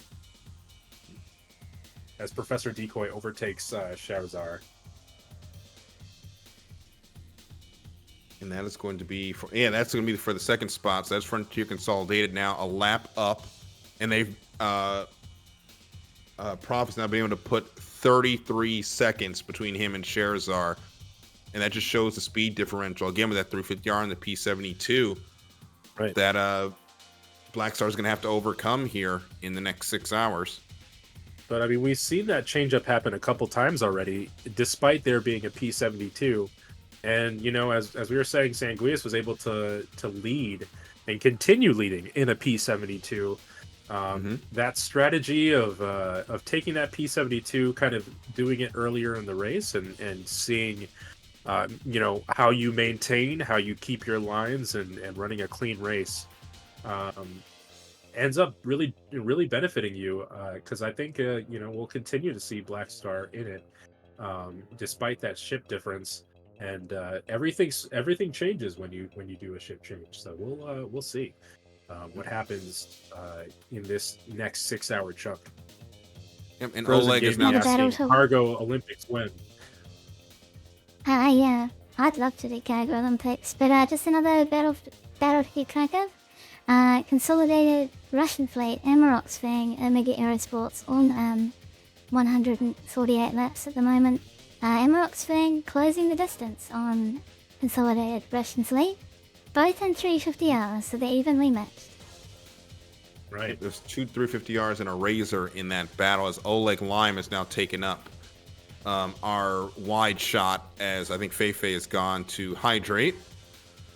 And this is a great angle from here to see the entire course. This is from the Kaplan side of the course. You can just see where all these ships are going around this course. And you think that we wouldn't have a lot of, passing, a lot of traffic issues, but these ships are close together. They really are. And with all the speeds, they all just come together as things go. I didn't think we'd have ship Definitely. collisions, but there have been at least 2 or 3 in this race. And and there's plenty of space here. This is a 94-kilometer track, and these things are flying at jet fighter speed, and yet they still somehow manage to find each other and collide with each other. It's unfortunate when it happens, but still dramatic event when it does. Yeah, sometimes it's not the fault of the pilots. We could very well just sync. Yeah, desync is definitely real, and one of the reasons why we do end up doing server changes at the 6-hour mark for that second server swap. We did notice that Test, and actually more than just Test, all sorts of racers were having problems with interpreting where they thought they were and where the actual geometry and collision spaces were. So when we see that happen, that's when we know, and the race director makes good calls on that, saying, you know what, time for a server swap. But seeing that's racing, absolutely. And so Dr. 5 says, itching to get crafting and tuning so I can outfit my team best I can. And I'm going to try not to butcher this name. Secretus says, I mean, F1 racers crash into each other and they race in 2D. Good to see you, Secretus. Well, when one of those F1 drivers is Lance Stroll, you're not surprised that you see a bunch of crashes. Shots fired. I have no dog in that race. I have my opinions on Lance Stroll. Let's leave it at that. There we go. Yeah. Very cool. Very cool. And Yep, so Captain here's a MD question and there. Castaway shares are there. Go ahead. Random question to all the racers: do you think paddles help a lot? Anyone Paddles? in chat who's not racing, who are racers in the current teams right now, have anything to say about that? Are you talking about control schemes in terms of I think so. I think so. Yeah, peripherals probably. Yeah, because I have rudder pedals from Thrustmaster, and they are very nice to kick the ship left and right with your feet. It gives a little more control, in my opinion. I know some folks run double sticks, so they have all 3 motions on the 2 sticks in their hand, and it's interesting the different control schemes that folks use to get around these courses. Dude Racing is using dual sticks and pedals. You know, there's a decent section of the racing community that is flies keyboard mouse only, mouse keyboard or whatever.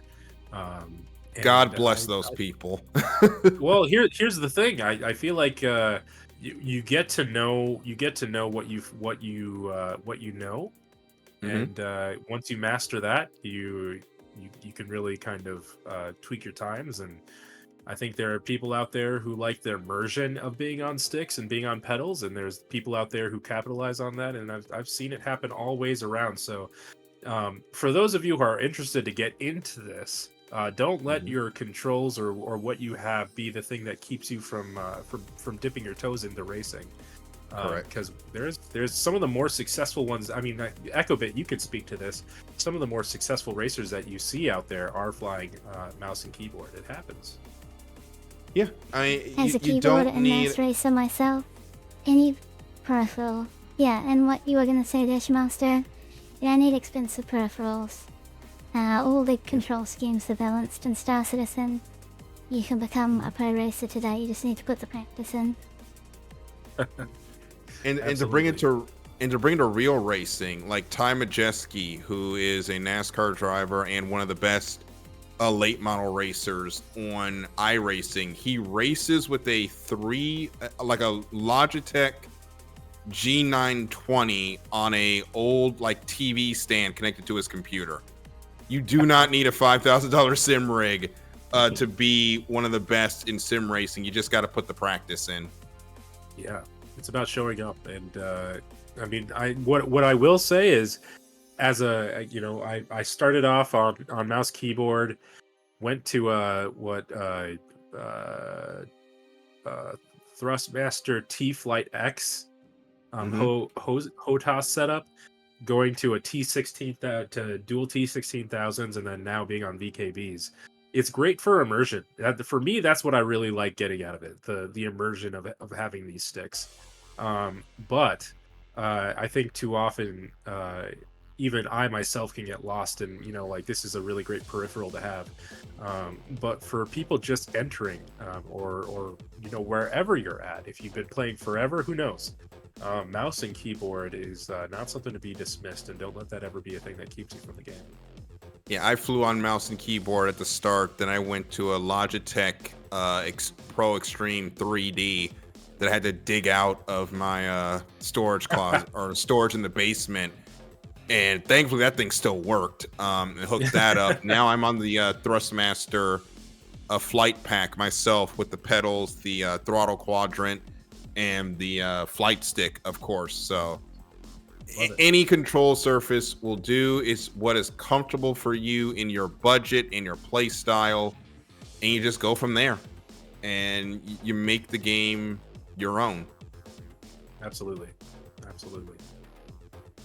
So we are at the So we're at the halfway point of this hour. So we'll go ahead and give a update on the stats. Gerbo the Gnome continues to lead for Sanguis Luna.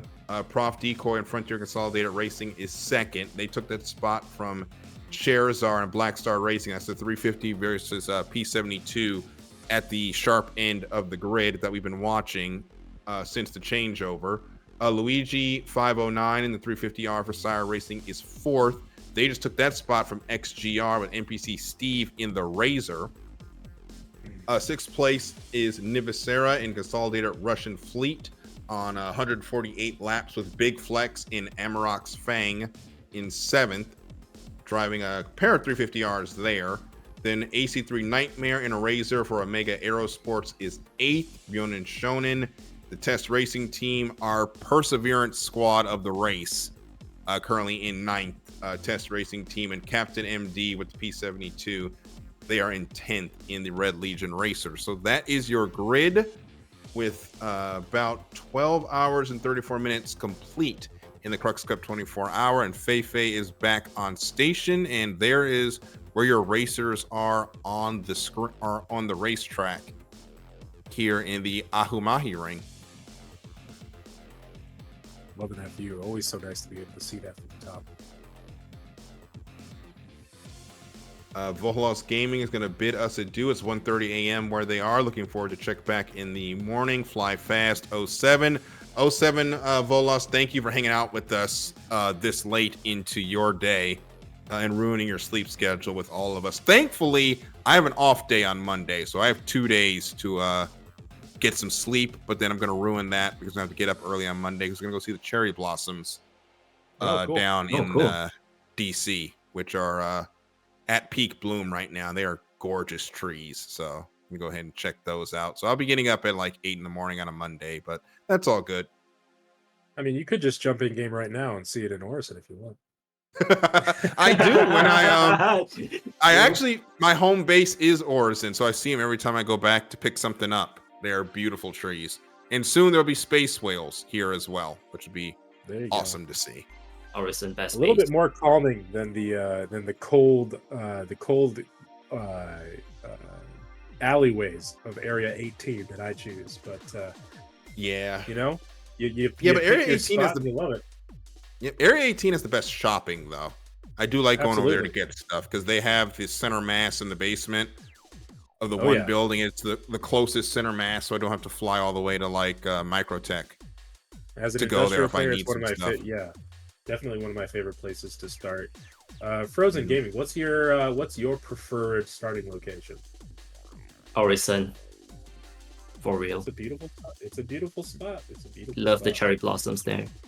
Yes. Yeah. And it's ironic because I make my home base Orison, but I do a lot of my PvE bounties out of Hurston because for whatever reason, and SIG is working on it, the yellow alert and orange alert mercenary missions where you like go in and fight a ship or defend a ship that is under attack by outlaws, it only spawns in Hurston, but it spawns them for all the planets for whatever reason. So I go there to do those because they're 53k a pop, and you go in there, blast 3 ships, go to the next one. You got 100k in like 20 minutes as long as you don't get shot down. So I like doing those. And to do the bunkers. You hearing this, CIG? It sounds like it's time for enough.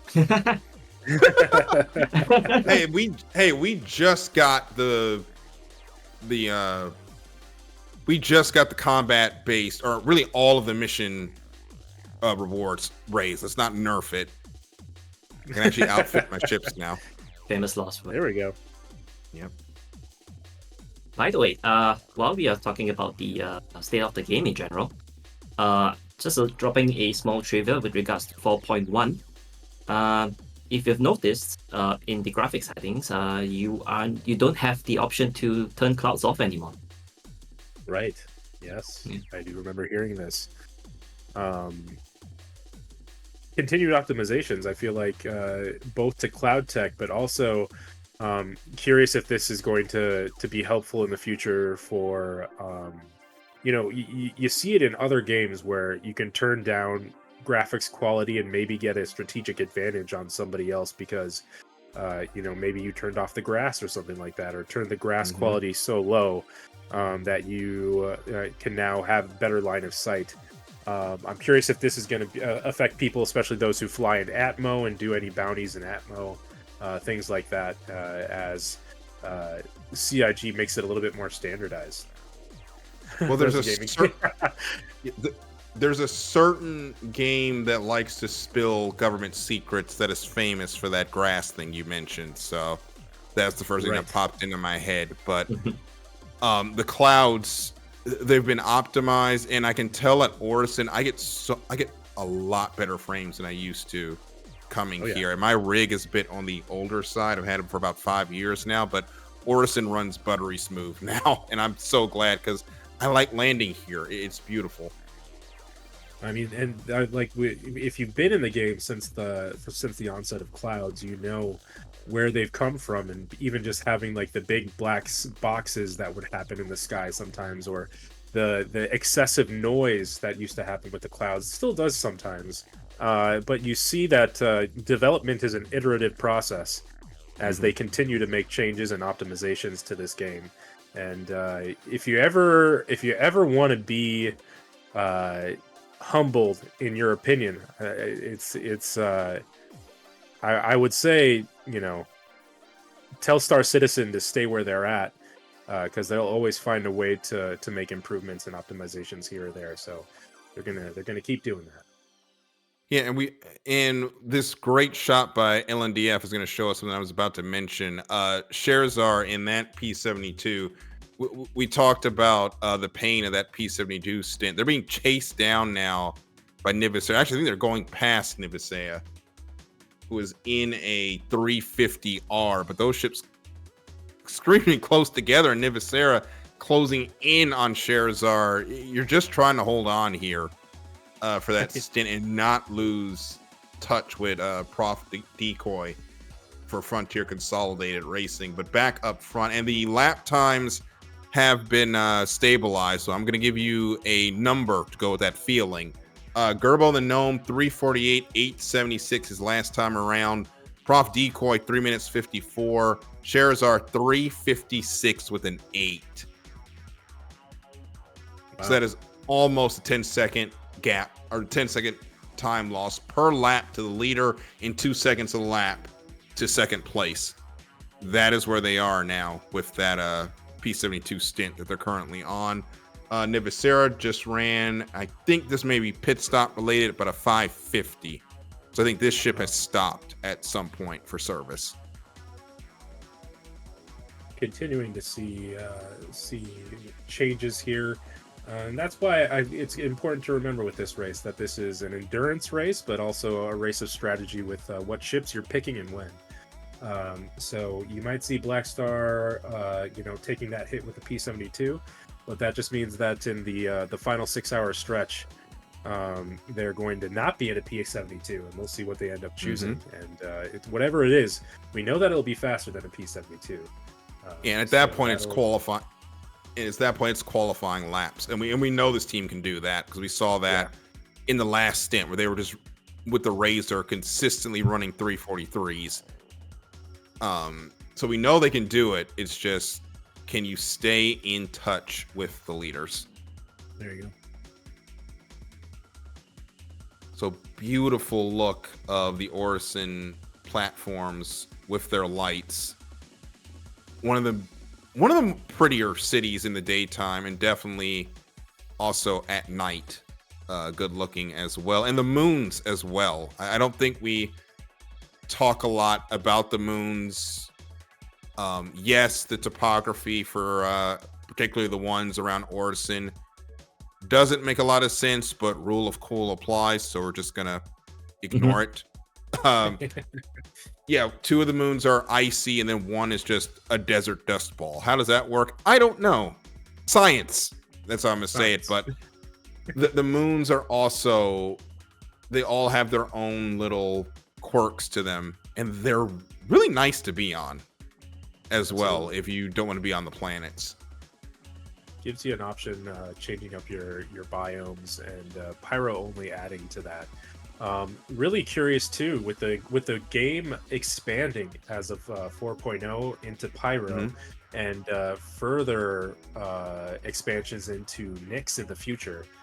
Echo Bit, I'm gonna summon you again. I'm gonna run that summoning spell, and really curious. Anzia Racing, what is the Echo Bit? What is well, if you're here, so make sure. Hello. Before I just go ahead. I am currently diagnosing some stuff, so I'll be with you in probably 5 minutes. In 5 minutes? Okay, then I'll wait to ask in 5 minutes, because I do have some questions. I'm really curious to see what Anzia Racing has up their sleeve for future races and maybe expanding into the Pyro territory. Well, the good part is we get Delamar back as well. Yeah, with Nyx coming back in, yeah. And with that being the type of asteroid base that it's looking to be based off of what we saw at CitizenCon, I'm guessing that there's going to be some very interesting race style setups set up there too. Yes. Always cool to see a pure space run track. So I'm guessing that we'll see some amazing tracks coming out of that as people get to know Nyx again and fall in love with it again. As we see Jade Star Watcher, I summoned her by saying Nyx. Let's be my home. Anytime you say Nyx, you will summon Jade Star Watcher. Yes, that is her home, and definitely hotly anticipated. Just been so fascinating seeing with the addition of Pyro, what that means for the game. Even as I was playing on Thursday, there were so many people having server issues across Stanton, and especially around the Daymar area. I played in the Daymar area, didn't experience too much trouble there, but as I watched throughout the day, as 4.1 continued, seeing more kind of server destabilization. But then I watched some people go from Stanton to Pyro, and seeing what that performance change looked like was astounding. Seeing what server meshing does in real time, seeing the difference that it makes, even passively, because we don't have dynamic server meshing yet. Just having the static server meshing, we're still seeing some improvements just as you go from place to place based on how many players are there and what's happening. So exciting times as we see this game develop. Yeah, and Stanton is busier than usual right now because we just got Wicolo, our first Banu, in the game. So now folks are doing the align and mine, and that will calm down over the weeks as people do what it looks to be a really exciting string of missions from what CIG put out in the video to announce 4.1. So if you have an opportunity, if you've got some folks that, if you're in the game that like to mine, I would definitely join up with them and go run that mission. And hey, if you're new to mining, we got a ship destroyed. That's Black Star. Oh, that's Black Star Racing. Oh no. Oh, that's our third place ship that shares the P-72. That is a crash for Black Star. We're gonna get a change out of racers there and get a ship back out on the track.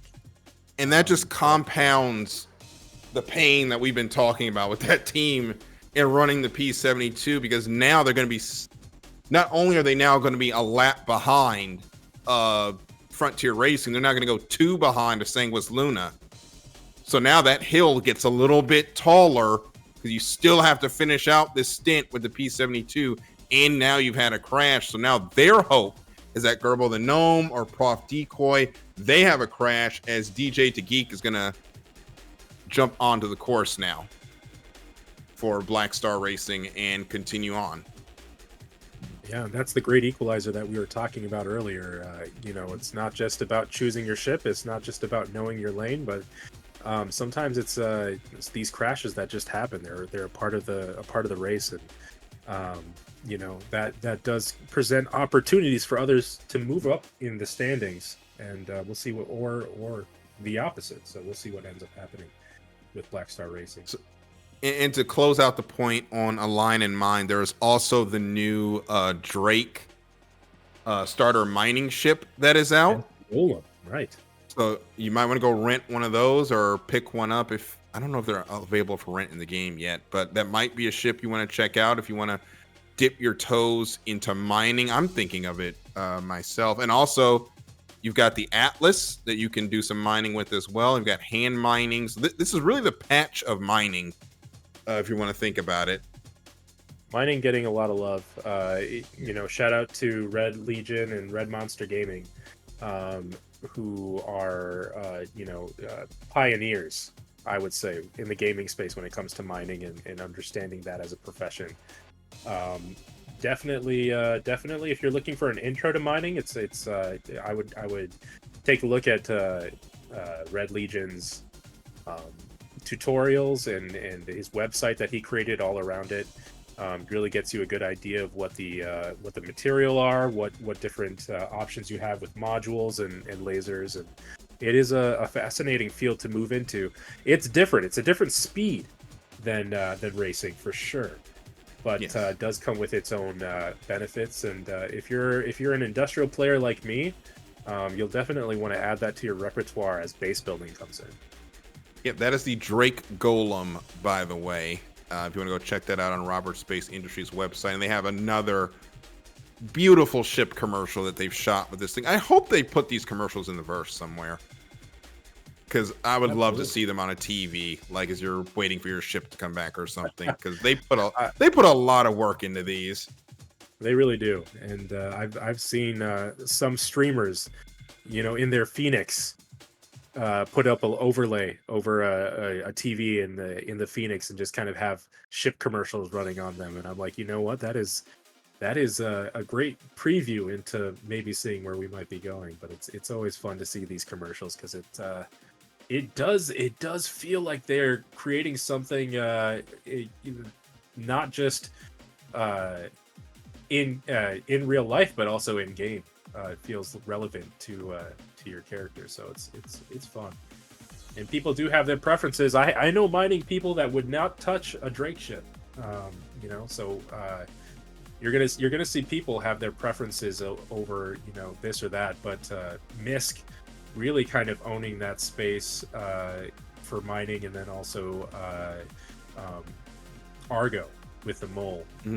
So we'll see with Drake entering that space what that industrial field ends up looking like, and people are going to be choosing their favorites. Maybe if you're a Vulture owner, maybe the Golem feels like it slots right into your fleet. So we'll see. Yeah, Vulture, great salvaging ship as well, and Silver Lining, another ship for the Open GP maybe next year for the heavy class. Yeah. The doctor saying that they're loving the Golem so far. That's always encouraging to hear on a new ship. Yes. So another option out there in the verse for people that want it, and that's what I love about this game. It's not just like I'm a miner, so I have to choose this ship. It's they like to give you different flavors, give you different plus and minuses, and at that entry point for the price, the Golem can't be beat when it comes to affordability and just getting your toes into mining as a profession. Yeah, and Secretus just added, as a racer, mining is probably my second favorite activity because it's actually 95% low flying, at least quant mining is/was. So it's also something that can teach you low flying skills. So you can learn other lessons that are great for other disciplines just by mining. Mm-hmm. Yeah, speaking of quant, a certain Wicklow is actually requesting supplies for Quantanium for some goodies. If you're interested to find out more, make sure to check your contracts manager under the collectors tab for more details. Every resource has received a little bit of a change up. I remember Quantanium mining used to be the thing to do back in the 3.11 days and previously. You would be able to see it based off of the striation in the rock, and you knew you had a quant rock when you saw a little bit of that orange in there. And you'd be able to load up a full prospector load of Quantanium and make bank. Now, Quantanium is usually found mixed in with many other things, not quite seeing it in the same quantities as you used to. But when you do see it, it's always a special thing because you make a lot of money off of it. So it continues to be a very valuable resource and a fun thing to find when you're mining. So just a preview into the window of mining if you're interested to dip your toes into that. There's the RNG Frozen Gaming. You're absolutely right. Yeah, there's different. And this is something that again, Red Monster Gaming on his mining website makes like really good mining guides, but there are percentages that you can kind of see where if you're in a particular area of Stanton, you might have a better likelihood of running into a particular resource. So you'll see experienced miners going for a particular location, looking at particular rock formations, or looking at like there's different classifications of the asteroids. It's a fairly deep game loop, so always fun to watch and be a part of. Closing in on the 13th hour of the Crux Cup 24. We will go over the go over your running order here as you see LNDF with this beautiful camera shot. Gerbo the Gnome continues to lead for Sanguis Luna. Second is Prof Decoy and Frontier Consolidated Racing. The big story out of this hour so far, Black Star Racing had a crash DJ to Geek is now in third in the P72, but they are 2 laps off the lead, as his lead pack that was 3 ships under a blanket is now stretched out to Sanguis Luna, now comfortably ahead by 2 laps. SCIRE Racing Luigi 509 is 4th with NPC Steve of XGR chasing him down. Those 2 have swapped 4th and 5th for most of this hour, and I think it's swapped again because I believe XGR was 4th the last time we talked about them, and that is swapped again. Amarok's Fang, they are in 6th with a big flex in the 350R. They're on a lap of their own, lap 153. They're a lap ahead of Nivisera and Consolidated Russian Fleet and AC3 Nightmare of Omega Aerosports.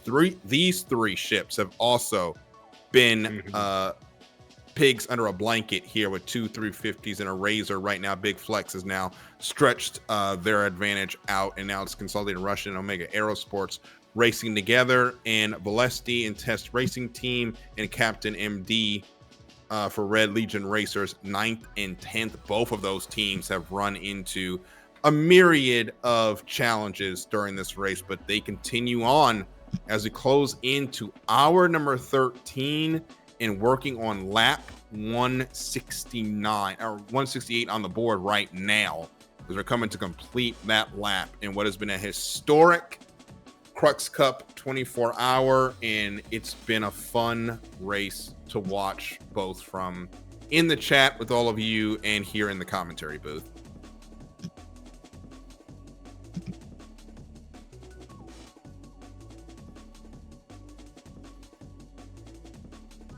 Frozen saying that now the sun is up, the humidity is getting to him there now. Get some antsy racing emotes there from Stargeezer as well, as we're closing in on the end of hour 13, as things start to settle a little bit, as you see the battle packs out there all together, and now it's about maintaining, and for some teams it's about maintaining, other teams it's about catching the ship in front of them. And it's all going to work out in the end, as we're now in the second half of this event, and we're in the, as they call it in golf, the moving day portion of this event, the 3rd quarter going down to 6 hours, and it's all about putting yourself in a good spot for that final sprint to the finish. Absolutely. I'm having to call out for myself. I will be joining the spectators for the rest of the race in about 10 minutes. Okay. So my time here in the booth is coming to an end, but I do want to end with a little bit of time talking about Soul Citizens, who you've seen Jade Starwatcher in chat, and Soul Citizens being a group that is, part of the Star Citizen community as well. Want to rep them and let you know where I come from. They are just an amazing community of Star Citizen enjoyers, and also have 2 shows that Soul Talk and our regular Soul Citizen show that happens every Sunday. So if you're looking for another show to watch for intelligent discussion about Star Citizen, keep an eye out for Soul Citizens. That's Soul Citizens, SOL Citizens, and you can see us on Twitch and on YouTube. Another thing to talk about before I head out, Quantum Vegas. If you're looking for something like a bar citizen, but also looking for a citizen con, something anywhere in between that, we've got people that are part of Soul Citizens that are hosting an event, not as Soul Citizens, but as their own community of bar citizens in Las Vegas on Saturday, July 12th. Quantum Vegas 2955 will be happening. We've got the likes of Galactica, Sean Tracy, even voice actors will be there. If you're interested in that, check out Quantum Vegas 2955. Type that into Google, you'll find it. And just another opportunity for Star Citizens to meet up in real life and discuss the game we love to play and watch. All right, I'll definitely have to check that out. And Abdi, it's been awesome getting to call this with you. Thank you so much for joining us, and we'll have to team up again sometime. There'll be plenty of races to do so. And Faye, that hydration bar is getting pretty it's looking red. Pretty serious there. You might want to do something The hydration. Might want to is park it and get a drink. We get a shot of Oleg now. real. Yeah. Space Space Citizen Face says it's fine. this is fine. He knows what Faye's doing. Oh yeah. He knows where that line is. I love it. But yeah, Tornado and also Frozen Gaming and Echo Bit, love to just a wonderful time being here and commentating with the both of you. Continued wishes for safety and for just continuing to have a great time throughout the rest of the race. I'll be checking back in once I get my family down to sleep, and so you'll see me in chat. But much love to all of you. And Take your time. With that, yeah. Thanks for hanging out with us. Thanks for hanging out with us, FD. What's up? Thank you for all your Absolutely. support. We love you very much. We'll see you very Absolutely, soon. and yes, you'll see me soon. And best wishes to all the racers out there. You guys are doing a great work, and much love. See you later. Likewise, See ya. So we have crossed into the 13th hour of the Crux Cup 24-hour. We have an update from Frozen Gaming. Frozen, do you want to read that one out from SIG regarding our server degradation? Oh yeah, one sec. So an update came in just a couple of minutes ago. Just reading it out word for word. A few fixes are being validated internally while we add additional logging to the environment. While we continue to work on additional fixes, the team will continue to make temporary adjustments to the population caps on servers to smooth out the general gameplay experience over the weekend. The TLDR version of this is that they are reducing the number of maximum players that are available in every one shot. When 4.1 was released, they started out with 600. I think they bumped it up by 100 as compared to the last update. But now we've been getting reports that it could go down to as low as 400. No, I think. Yeah, 400. And this is all in the name of stability and fixing the system and lessons that we're learning for the next time this happens, because there's a lot of code and a lot of systems that have to work well and work together in a game of this size. And even if it's down to just a typo, it can throw code out of whack. Believe me, I know. Haven't coded on this one or on this scale, obviously, but when we had to do coding for journalism classes, I learned really quickly that code development was not going to be for me. What sort of coding languages you had to pick up? So we did R and we did HTML. R? Wow. Yeah. You can run some good data analysis with R, but it just did not compute with me. R is pretty how do I say this? Not abstract, what's the right word? Academics use R pretty often. I don't use R. I use a more common tool for a language for data analytics. We all heard of Python, most likely. Pretty popular language. Yes. So we are now looks like at... Faye has just taken a swig to top up that hydration bar there. Optical so mouse. Faye got that bar up, thankfully. Sorry, go on. Yeah. So, I see it. Go ahead. Socrates relates R as well. Optical mouse, 82 little bugs in the code, 82 little bugs. Take one down, patch it around, 134 bugs in the code. Right on. and that's how it is with coding, you know. And Socrates says, yeah, R is wild. It is very wild. Yeah, you fix one bug and then 150 more pop up, and you're like, why does this not work? It is complicated, the strings of programming language that makes our favorite things run.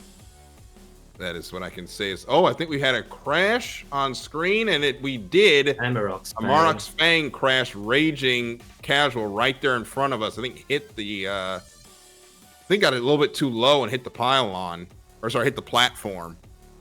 So they're going to go down the order, and they were sitting in the 6th spot all on their own. So they're going to fall back into that 2-race, and that's going to become a 3-ship battle now, again, between Amarok's Fang, Consolidated Rushing Fleet, and Omega Aerosports. As Gerbo the Gnome now comes through that area, doesn't look like there's any debris. He's able to continue on at speed as our leader continuing to click off the fast laps. 3:48.7, fastest on track last time around. So Gerbo, Sanguis Luna extending that lead, and it's back to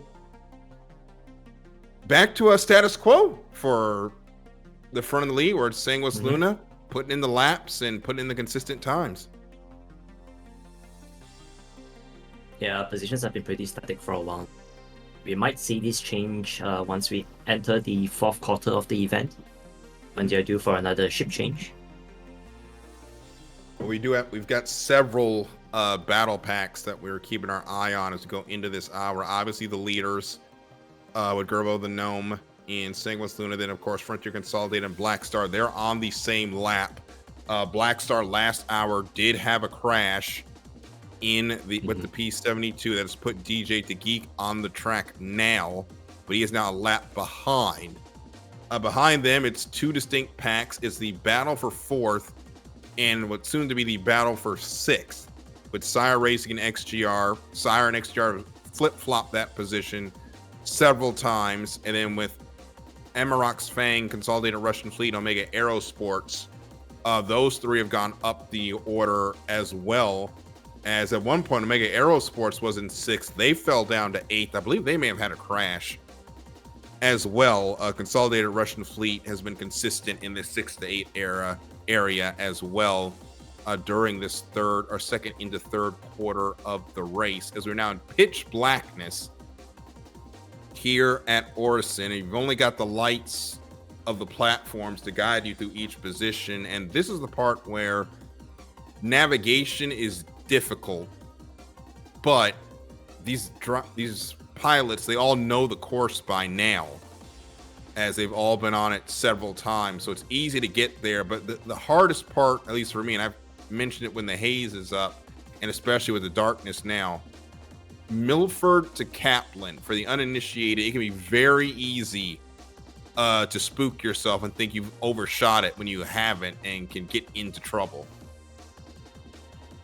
Tornado, I think we just got community noted by Zona and Smithy Joe Bob in chat, saying we didn't crash. Oh, okay. Yeah. Thanks for the correction. Thanks for the correction there, Zollner.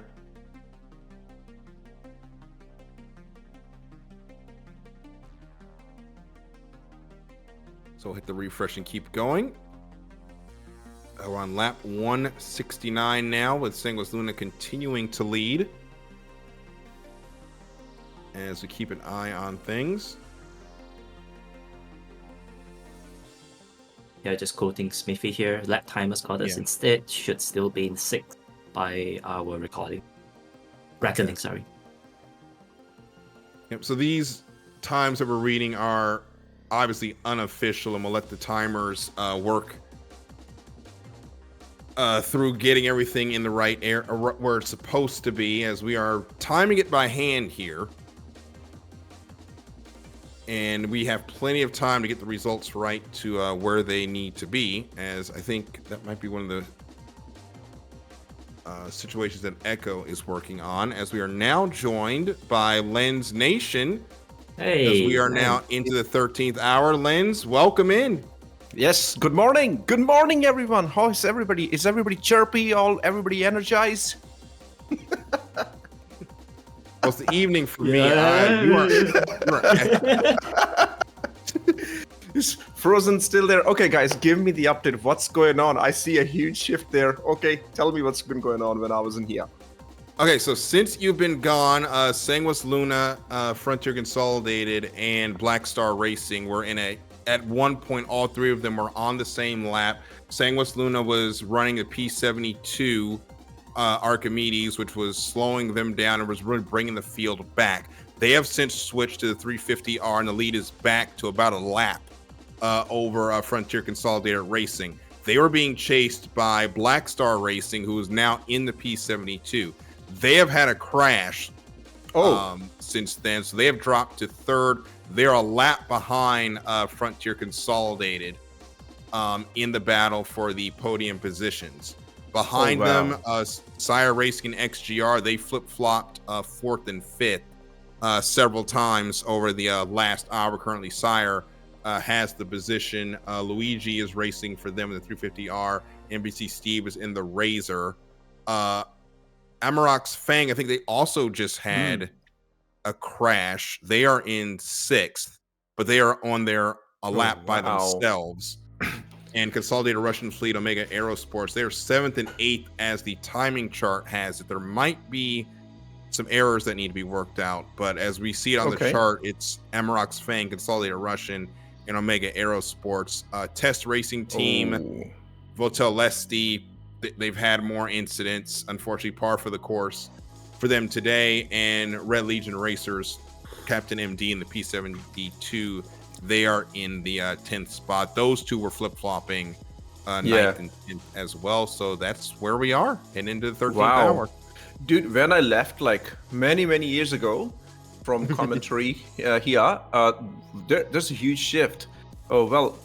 Test race team was right at the bottom at that time, and they were like 2 laps down from Red Legion Racers. So it's good to see actually that Test Squadron has made a little bit of comeback.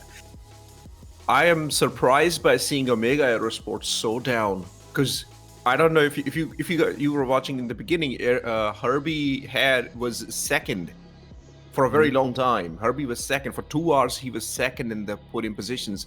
Then they had double crashes back to back. Herbie crashed, then Astria crashed, and then they made a little bit of comeback. They were staying on 4th or 5th position so when I left, they were I think 5th or 4th at that time, and now they are 8th. That's a huge upset. Sad to see Consolidated Racing Russian Fleet on 7th, because they were 3rd when I left, with Fedakol putting in a great stint in there, and Power of Thunder doing a really great flying. But again, nice to see Amarok Fangs climbing up. They were 7th when I left, or 8th, and now they are on 6th.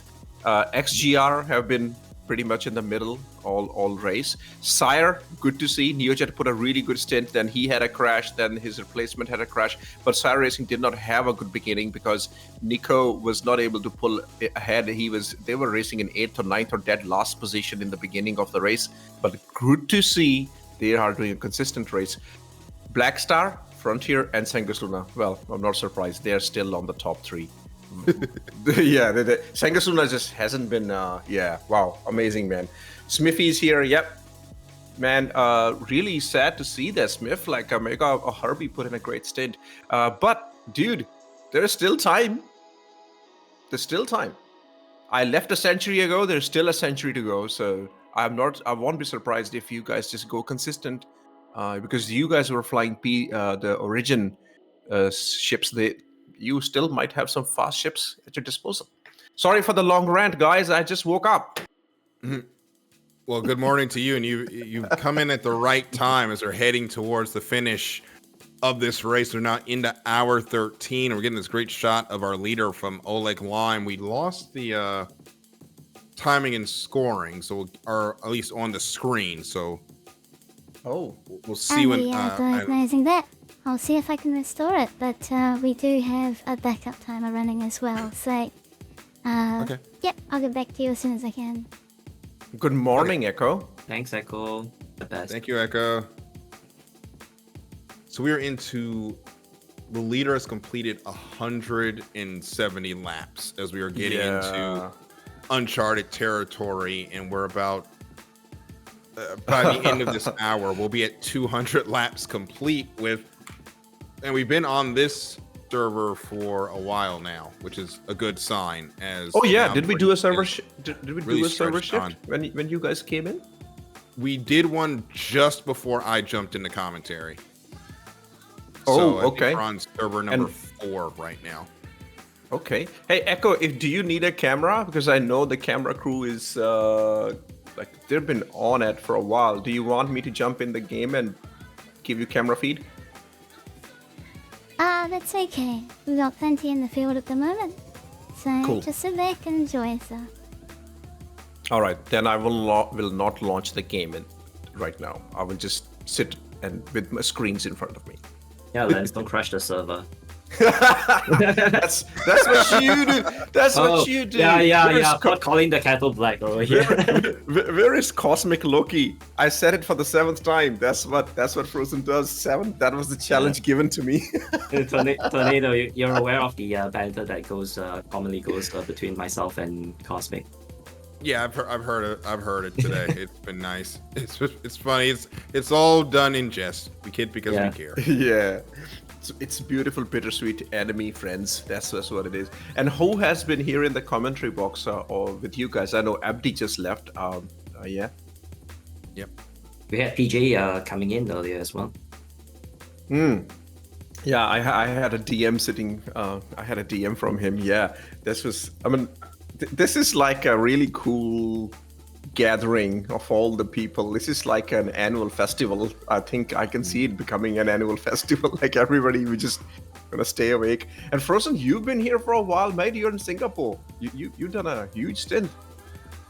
Not continuously. I went and the quote unquote sleep. it's barely 5 hours of it. There was just so much adrenaline. I honestly had some trouble falling asleep and same. Yeah, I had the same issue. This image is too good. And honestly, I left you guys a message like I will have racing dreams tonight, dude. I kid you not. That's all that happened, and I was like feeling this anxiety that oh I need to turn both PCs on. I have to have so many windows open. That's all I kept dreaming all night. So I did not have a stable sleep. So I'm just happy. Okay, just come back on the PC and let's just get into the commentary. Yeah, I'm pretty sure after I'm done with my current shift, I could use a couple of hours of nap. Yeah, if my own kid doesn't keep me awake, and I know that's gonna happen anyways. Dash, how long have you been here? I got here at 6 my time. My stint's actually gonna be coming to an end at the top of the hour. I've been watching those pretty much since the start. Off and on. You were in the chat too, or before you even came here. Yeah, it's been a great race so far, and watching the chess match play out as well. We know at the front, Sanguis Luna we're going to be tough to beat. I think we knew that coming in, and they're doing what we've expected. But outside of that, you've got 3 distinct groups that have come together in this race, and watching those names go up and down the order, it's been exciting. And that third group, that Amarok's Fang, Consolidated Russian Fleet, and Omega Aerosports group, they are kind of closing in on SCIRE and Luigi now a little bit. It's only 3 lap difference is now 57. Yeah, they're on 157. XGR is on 160. You're correct about that. Yeah, so right now that's a 2-ship battle for 4th. Could become at least a 3 to 4, maybe even 5 as we get into the final stanza of the race, depending on if we have any more crashes and what ships they have lined up for the final stint. That's the chassis change, because everybody pretty much started with the M50 when the race started. There was only one Razor, one 350R at that time. So I see quite a mixed field right now. In fact, I see a Peregrine on the racing track. Voteless Ty is actually flying a Peregrine for test racing team. Captain MD is flying the P72 for Red Legion racers. Nevisera for Consolidated Russian is also flying 350R. Big Flex is also flying 350R for Amarok Fangs. Jess, the Fox is in the field. Hey, Jax. Oh, wow. I've seen Jess practicing along with the Zollner. So very nice to see Jess is in there with a Razor, guys. We have a Razor. That's good to have 2 Razors, because NPC Steve is also flying a Razor for XGR. Luigi in 350R, Prof Decoy 350R, DJ Geek, he was having a chat with us earlier in the chat. Is in P72, and Gerbo is flying 350R. Nice. Yep.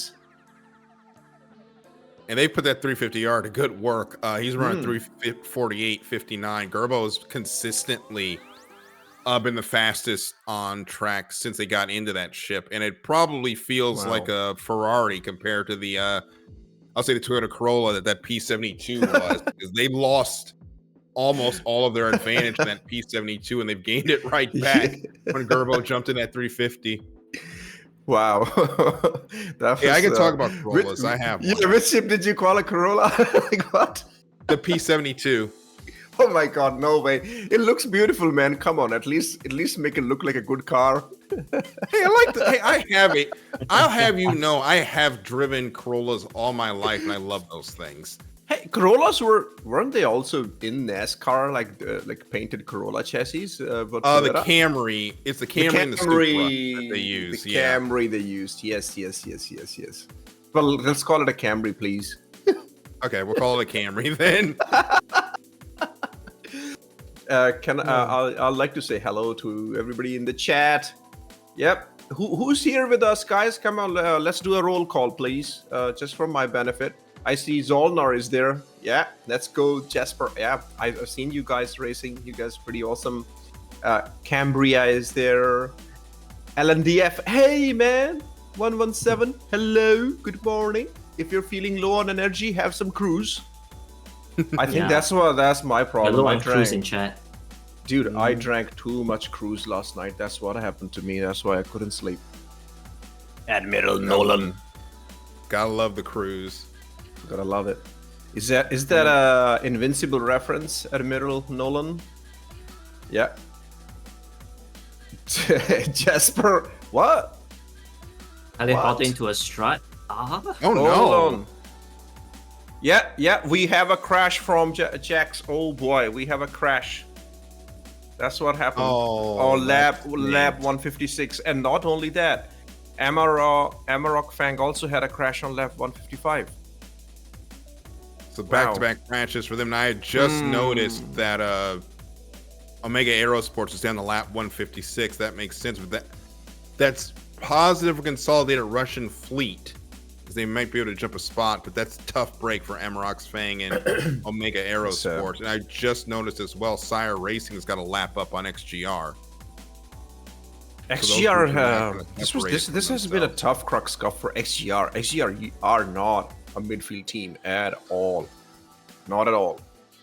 But this Crux Cup crashes they had to be satisfied with the midfield.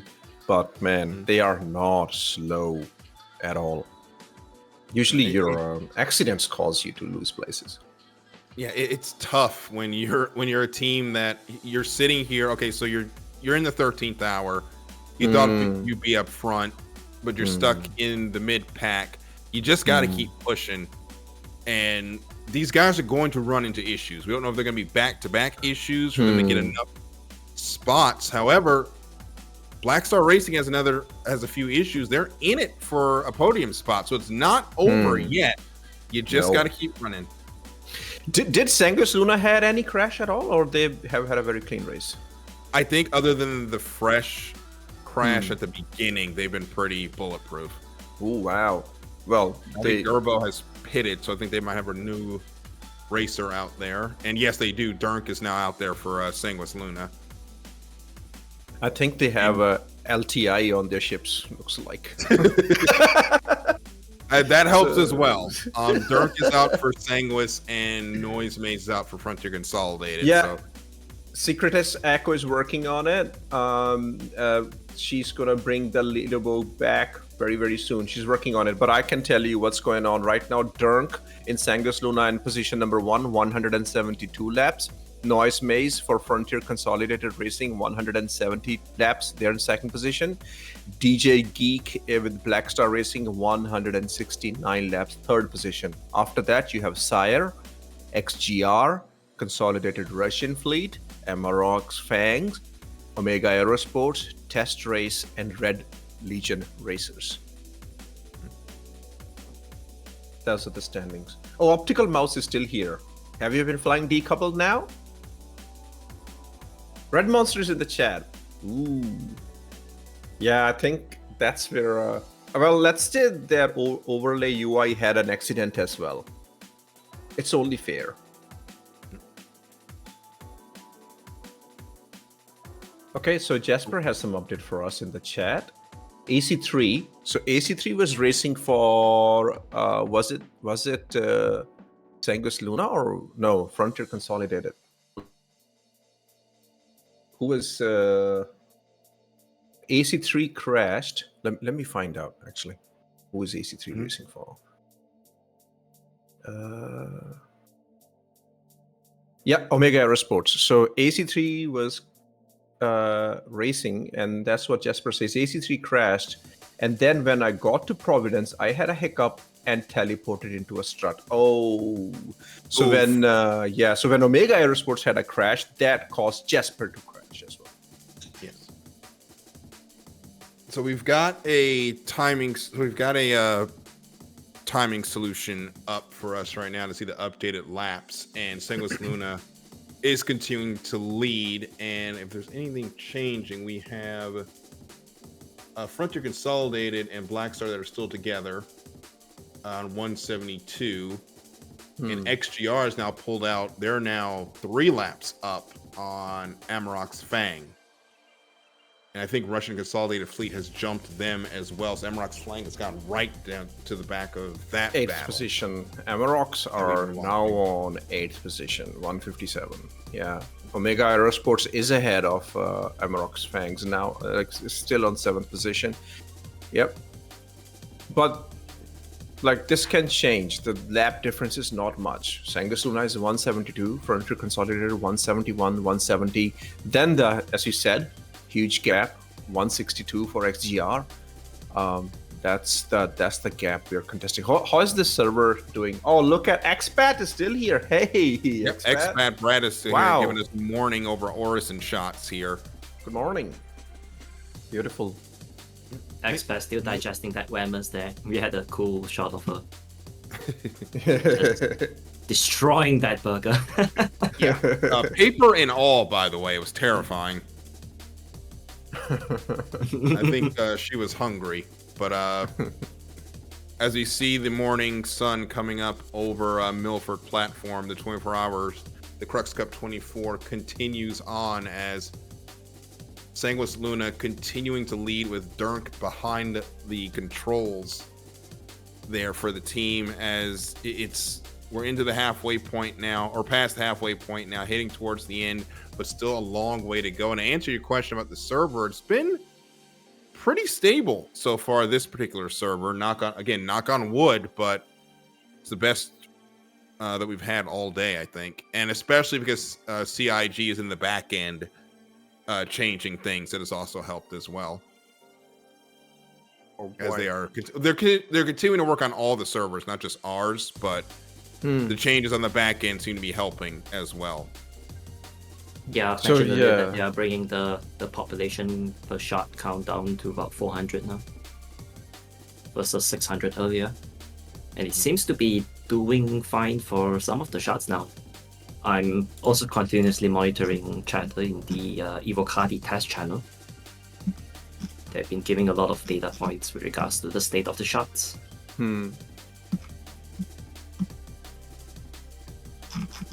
Sounds like kidney stones at best and a coffin at worst. What a beautiful quote by Optical Mouse. That I approve. I approve that quote. And this is applicable to so many different things. There you go. Take 3 approvals for that. that can't be right. Cruise is a health drink. That can't be right. It's an energy drink. It's a natural energy drink. It can't be that bad. Organic. You, right? Look at free range. Look at the fun Sanguis Luna is having, enjoying their lead, being very confident in the chat. Gerbo is saying, "Oh, Dirk told me he wanted a try. He said I was having too much fun." These guys are swapping partners just for fun right now. Gerbo, wow, sure, man. I'm gonna issue you 5 penalty points. That's good. Sanguis Luna very confident, man. These guys have been, you're doing. Smithy is pushing it for Omega Aerosports. right now for Omega. Who's the pilot for Omega? It's Zollner now. Zollner is flying. Looks like it's Zollner. Yeah, it's Zollner still on this sheet, and Votelesti is still racing for Test and Captain MD for Red Legion Racers. As we continue to get this beautiful shot as racers come through the Milford platform, as Expat Brad is just showing off this amazing shot of our race course. Man, I've had rest. You guys came in when you came in, right? And people have been coming and going. Echobit has been awake all this time. GentlemanJez has also been awake all this time. Who else has been awake? Through Oleg Lime has been awake all this time? Yep, we had Horo for stints as well. Oh, yeah. I read the message that is Horo still with us, or has Horo left? But I think Horo may have left. I haven't seen them in a while. Amazing, guys. 07. I'm amazed. Like I had a little bit of sleep, even though that was with troubled racing dreams, but still a little bit of recharge came back. And I'm sending a lot of positive energy to Echo, GentlemanJez, Oleg Lime, that guys stay in there. We're gonna do this. Oh, and the race is now official because Oleg did crash while filming. That's traditions, man. Traditions. Defty, you know what? I don't think Echo took a nap before the race started, because I think she was working on things before the race started. So it's not even going to be 24 hours for Echo. It's going to be longer than that for Echo, because it was right. Because the race started at 6. There she is. Yeah, you go. Is that right? How many hours have you been awake now, Echo? I don't know. I lost track. I'm fine. God. I'm feeling good. We were just dealing with the race timer. You may have noticed the leaderboard is now not showing all the live stream. And that's because we switched to a backup timing method. We're going old-fashioned, and we're just counting the laps manually. So we've got a multiplayer spreadsheet at the moment with the race timers. They're all tracking the laps. We did a lot of verification of the time log data together, because the race timers were confused about the race timer becoming a bit delayed. So they double counted 2 team laps, and we identified those, and we eliminated the double lap counts. And data integrity for the laps, we feel is very good, because we've been able to identify that and catch this happening very quickly. So now we're on to just manually counting laps. The commentators here have access to the lap counts that are unfolding, and we can still tell you about how the race is going. Yep. Yeah, and that has helped Amarok's flank, because they just got their lap back, so they're back to 6th. Where I think Smithy had mentioned, Smithy is actually in Omega. They're back to 8th, but Amarok's now sitting, at least on this chart, in 6th. As the laps are getting updated, but I think they're actually in the 8th spot, because they're on 60 with Consolidated and Omega on 161. Yeah, they're close. Amarok, Fang, Consolidated, Russian Fleet, and Omega are all 160, 161, 161. They're close. So 6th, 7th, 8th position is being contested right now. I think, you always have to have redundancies. Okay. Redundancies. And it's good to have backups. Still early for you, huh? It's not early. It's 9:30 right now in the morning. Still early. But yeah, some words just, they're just hard to say for me. We always have backups and backups and backups. It's not an easy job. As we've discovered in OpenGP, that race timing, though, that's the most important job of them all. That's the most important job.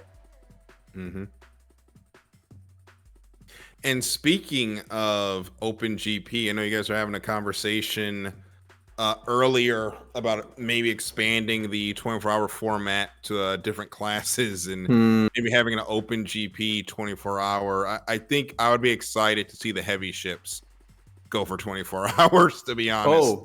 Oh no, That'd be that's my not favorite what class. Echo meant. by what she meant by extending the 24-hour format is to have team racing. Like, like when we did the Pro GP, even if one team wins, to have the one ships team, up there, right. if one teammate wins, the team is automatically a winner, because Astromatic crashed and was 7th in the end, but Dupe was first. So that's I'm talking about the OpenGP.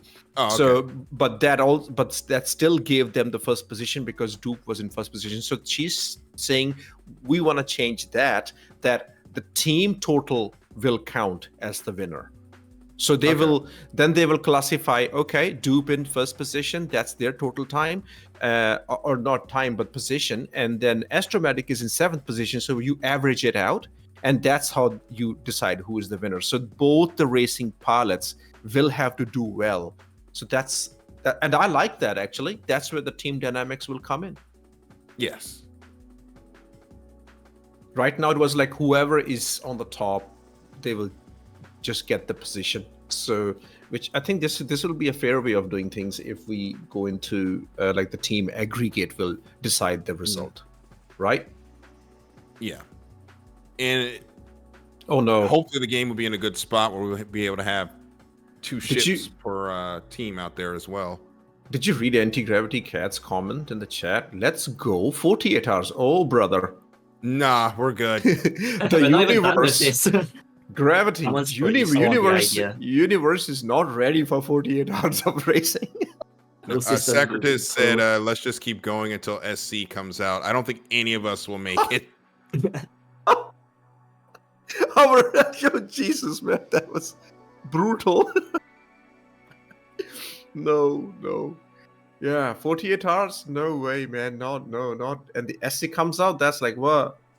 You have some vendetta against us, Secretus? Yeah. I don't think any of us are going to make it that far. Also, Beaton is suggesting another version of the 48-hour race, spreading into multiple 8 hours on consecutive days, 6 days total. But the problem, Soul, is the logistics it takes. Like you are asking for, it's fair to do it if it was like real life racing, but we are having so many people coming from different time zones, and they have to dedicate the time for an extended period of time. It becomes very, very hard, mate. Very hard. Not just for the racers, for the staff too. Yeah, because like right now races are working, but you know who's working the hardest? It's the race timers and Echo and race director, because their mistake, like if a racer crashes, their mistake causes them laps and positions. But if there's an official mistake done, that actually impacts the whole integrity of the race. They are overworked right now. I think, I mean, but these are learning lessons. I'm back once again. Yeah, welcome back, Echo. Did you have a good sleep? I had a good hard work for the last 10 minutes. So I met with the race direction and the timers, and we scrutinized the transfer of data from the timer to our backup timing, our manual lap counting, and we verified the lap count and all of that as good and true. So our backup timing is now going to be official. So we are confident that it's going to be just fine to close out and to have some results. We fixed some errors that we saw, and like I said, it was scrutinized very closely. We made sure we fixed any errors with it when we transferred over, and we caught this pretty early. So we're very, very confident about good data integrity, good lap count integrity. Race timing is still going. We can continue the race, and commentators will read off the lap counts as they come in. Yep. So Sanguis Luna currently on completed lap 178. They've actually put an extra lap on Frontier Consolidated and Black Star Racing, who are in second and third. SCIRE is fourth with 167 laps. They're a lap up on XGR, who's in fifth. Amarok's Fang and Consolidated Russian Fleet and Omega Aerosports, they continue that raging battle for sixth right now. with Consolidated Russian Fleet, Omega Aerosports 7th and 8th, and Test Racing Team and Red Legion Racers. Test on 155, Red Legion on 154. So that is where we are with 13 hours and 40 minutes down in the race. Yeah. Oh, sorry. I just made a mistake. So Amarok Fangs is 6. I'm just typing the laps in the chat. That's the easy thing to do. Yeah. Okay. If there's a change, right, and I will update it. So that's what we can do for the chat. Easy. So I wrote Amarok Fangs at 8. Read that as 6. 6 and 8, not that far from each other. In 8th position is actually Omega. 9th you have Test. And 10th we have Red Legion. That's the standing right now, guys. For the rest of the commentators, I could suggest a better alternative for what you're doing now. You could just take a screenshot, a snapshot of the standings in our sheets, paste it in your own personal Discord server, grab that link and just paste it. In the chat? In chat. Yeah, personal Discord, but then people will have to join our personal Discord. No, you don't have to. It generates a okay image link. Yeah. Okay, let's try that. Actually, that's a one cool idea, of, man. That's a very cool idea. Okay, I'm gonna try that. Yeah, as what Optical Mouse has said. Okay. Let me try. Right. On that note, folks, I would have to end my second shift now. The wife and kid is awake. It is time for breakfast. Mate, you were a good frozen candy. Oh, thank you so very much. Thanks, it's been nice hanging out with you folks. Yeah. Thank you just to spend hanging out with us. 1 minute. You're welcome. Just a couple of messages to leave. Yeah, if you wish to engage with me outside of the event, I occasionally go on Twitch, handles Frozen Gaming SG. You can also run the exclamation Discord command in chat there to join our community servers, especially if you're looking into getting details on testing the newest bugs in SE. So I frequently issue counters often, and I share links for folks to keep people there up to date and up to speed on what's broken and how to work around on some of those issues. All right, that's all for now. Yeah, that's the link there from Lens. Yeah, paste some candies for us. We need some sugar from you. Oh yeah. 1 sec. Okay, test that, guys. Does it work for you? I've just posted a link. It's a very long link. Sorry for the spam, but that's the current standings. If something changes, we'll update it. Well, Lens, you sound pretty distant now. Oh, hold on. Or is it just me? Oh no. Yes. Lens is pretty decent. Hold on. Echo. Yes, I'm There. Now it should be okay. So my is this okay now? Yes. Yeah, we can hear you just fine. So my Discord, it automatically switches my input for some reason. It just switches it to the web camera. It's starting to act up now. So I don't know if it happens again. Please just let me know. Switch your microphone Lens. I'm not tired, but my PC seems to be tired now. Oh yeah, we can do that. Hey, thank you for the candies. You're welcome. By the way, they're called hacks. Hacks? Yeah. I kid you not, they are literally called hacks. Yeah. Yeah, you told me about the story, man. I'm gonna try my best to catch up with you in real life at the end of this year. Oh, so looking forward to it. Yeah, I'll try my best. Lens in the flesh. Yes. What a sight that would be. All right, man. Thank you for your service, citizen. You did held the line. 07's and looking forward to joining you folks again the last few hours of the event. Beautiful. Take care now. Beautiful. Bye. Stay hydrated. And see you really soon.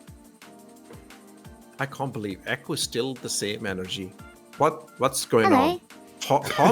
How much cruise have you had? Just an, maybe 9 billion gallons. But just an update for our commentators.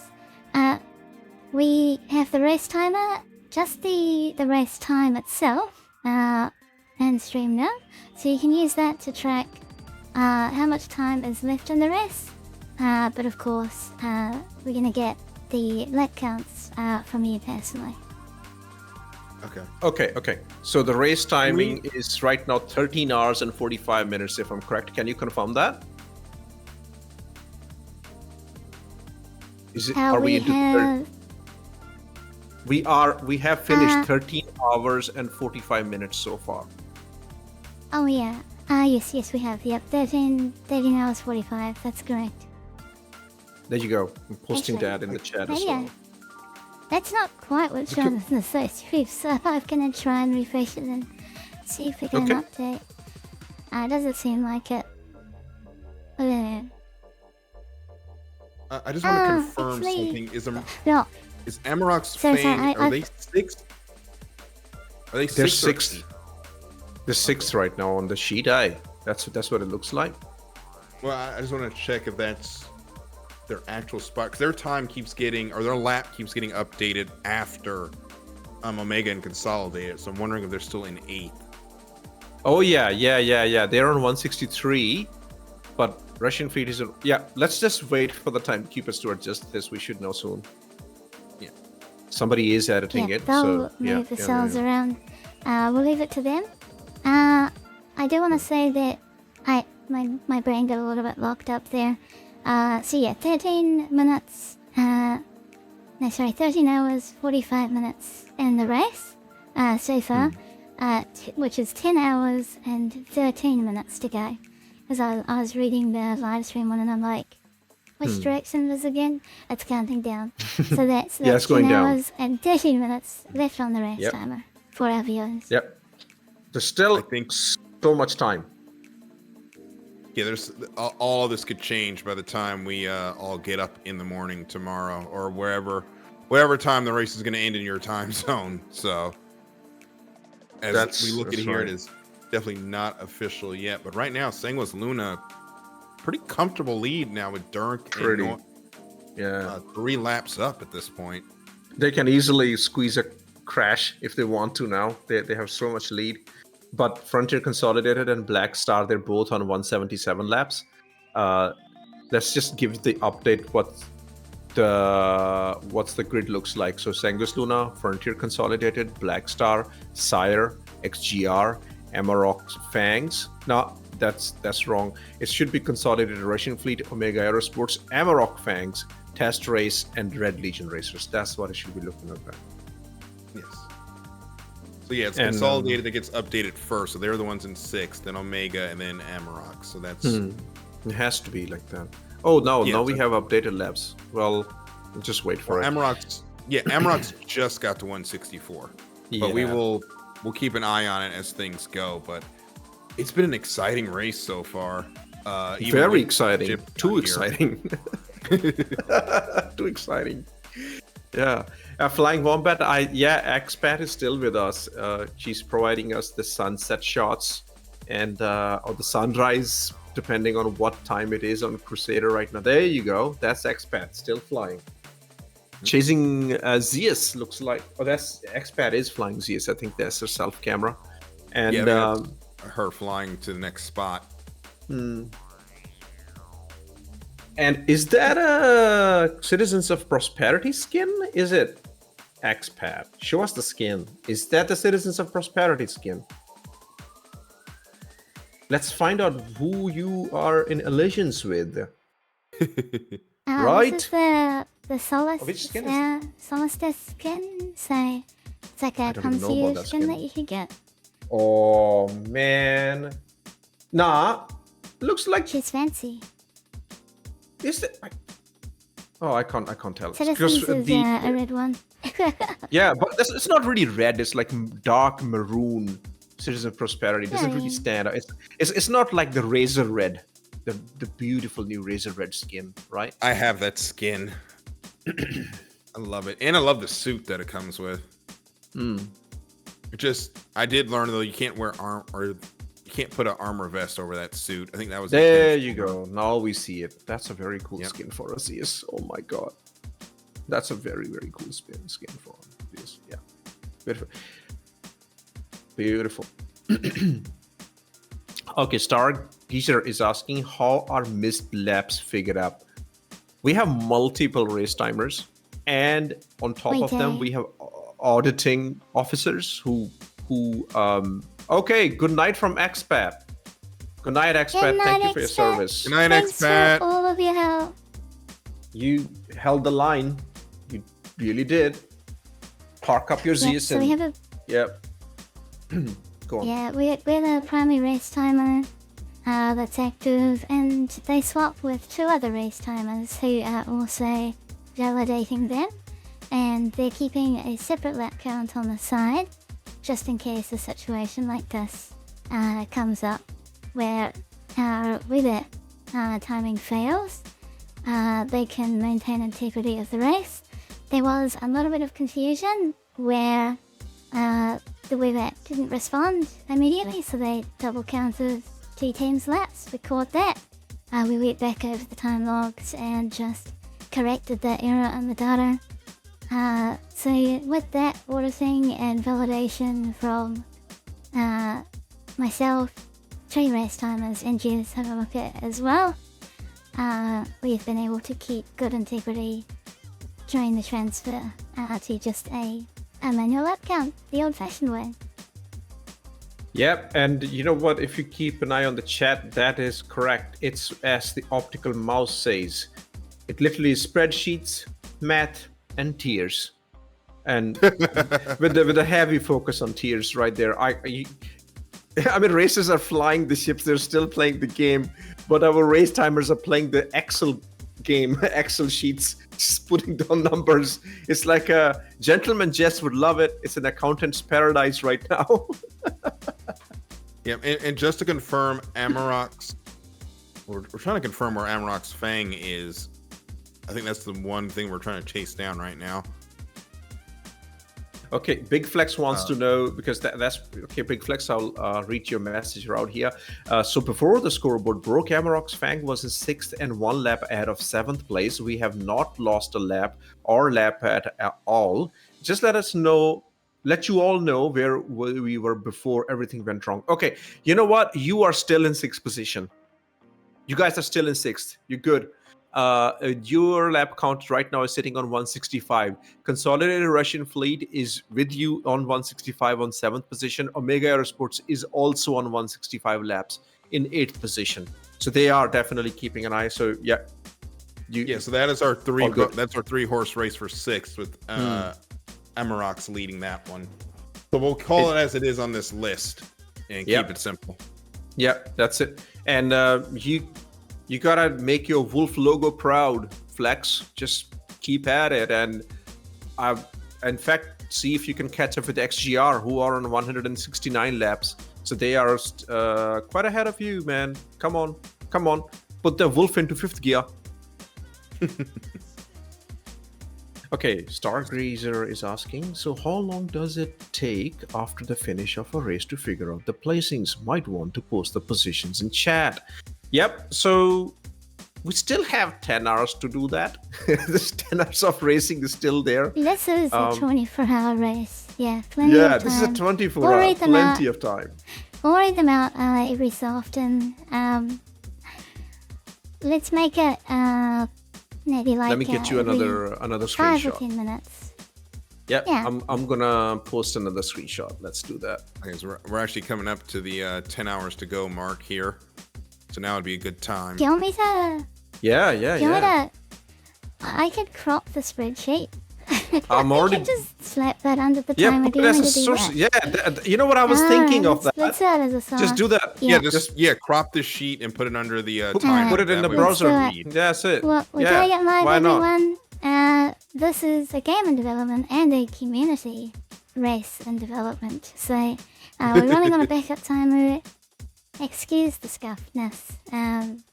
But we are maintaining integrity of the race through this Excel spreadsheet.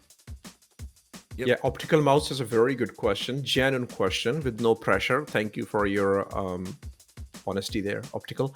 But can we anticipate the tracker coming back up, or is it a dead end? That's an Echo bit question. Echo? Yep, so the web app we have discontinued and we've fully transferred over from it because it was starting to get overloaded. There was just a small delay we started noticing happening, and we're like, we're at like 12, 13 hours. We need to move over. Because if this increases, it's only going to get worse, and we'll actually miss flights. So we caught it very early and transferred very quickly, and we're just moving on to Plan B. This is Plan B now. Beautiful. Well, redundancies, so backups for backups and backups. And if everything fails, just go back to trusty Excel. We will very soon have the leaderboard with you in a very old school format. Yeah, it's a lot of work, man. Plan C, or if you are in Ferrari team, Formula One, Plan D, Plan E, Plan F. Oh boy. Right? Last year was crazy. And this year started worse. Oh yeah, I know. Watch the my Chinese God. Grand Prix. Double Jesus. disqualification. That was just horrible. But a saving grace that Hamilton got the win in the sprint.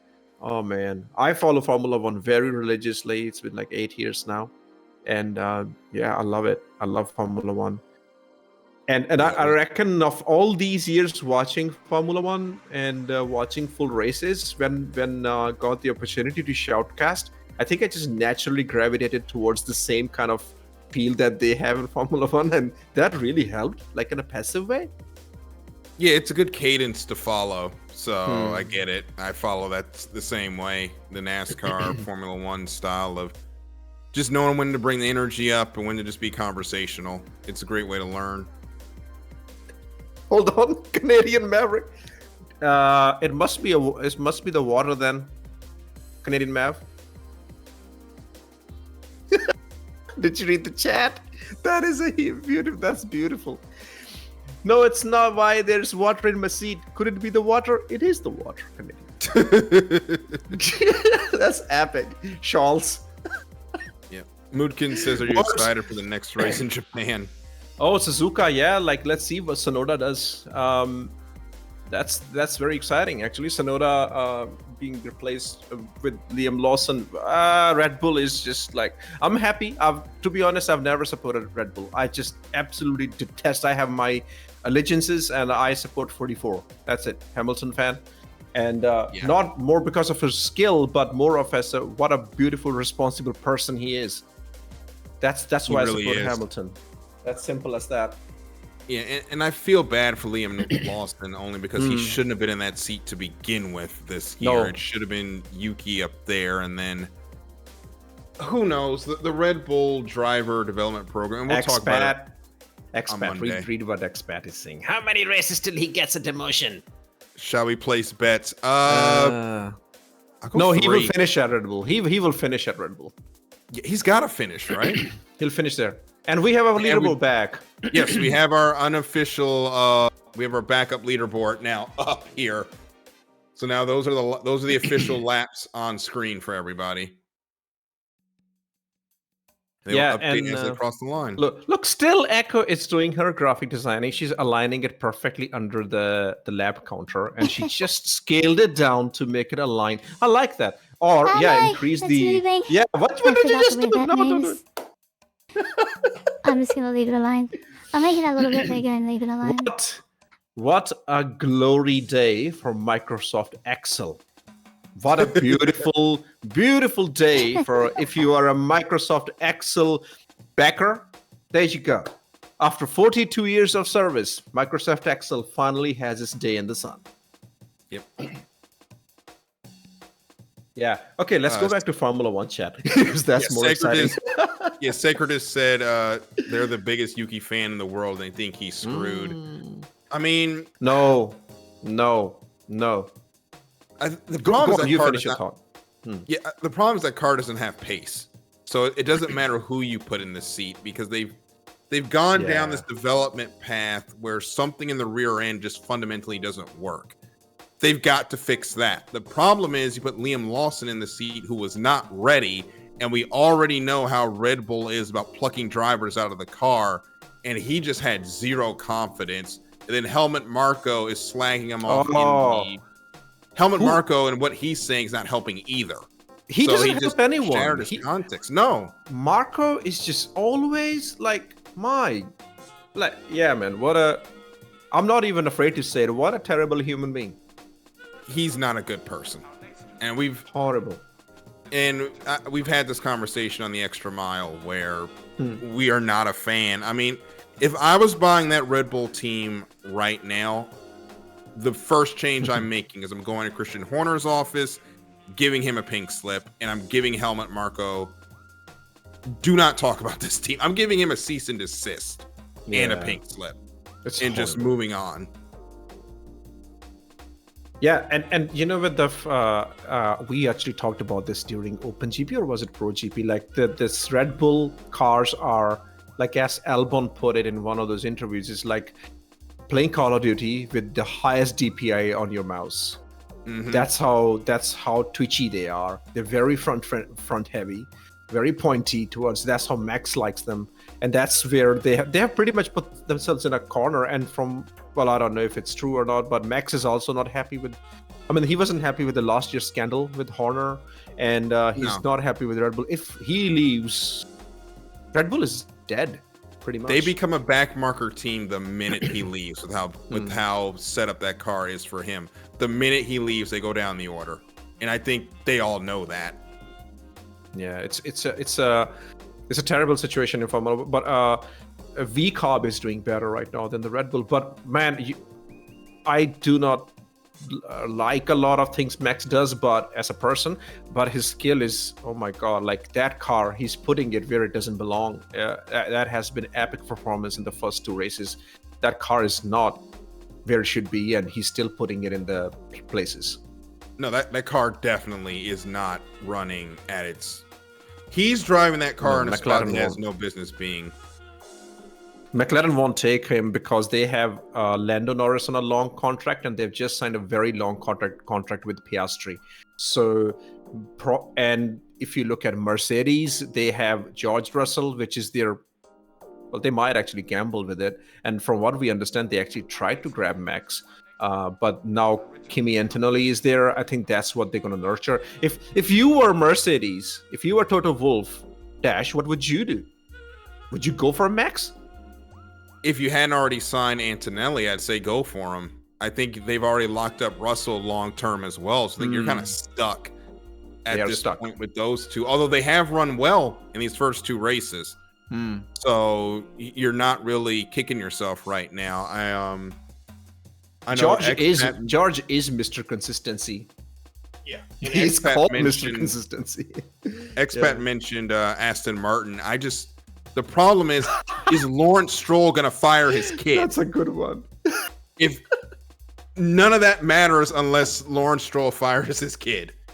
Daddy, I think Expat has this is such a cool way of saying it. Like Lawrence Stroll is just the daddy of Formula One right now, right? He's the sugar daddy. That's it.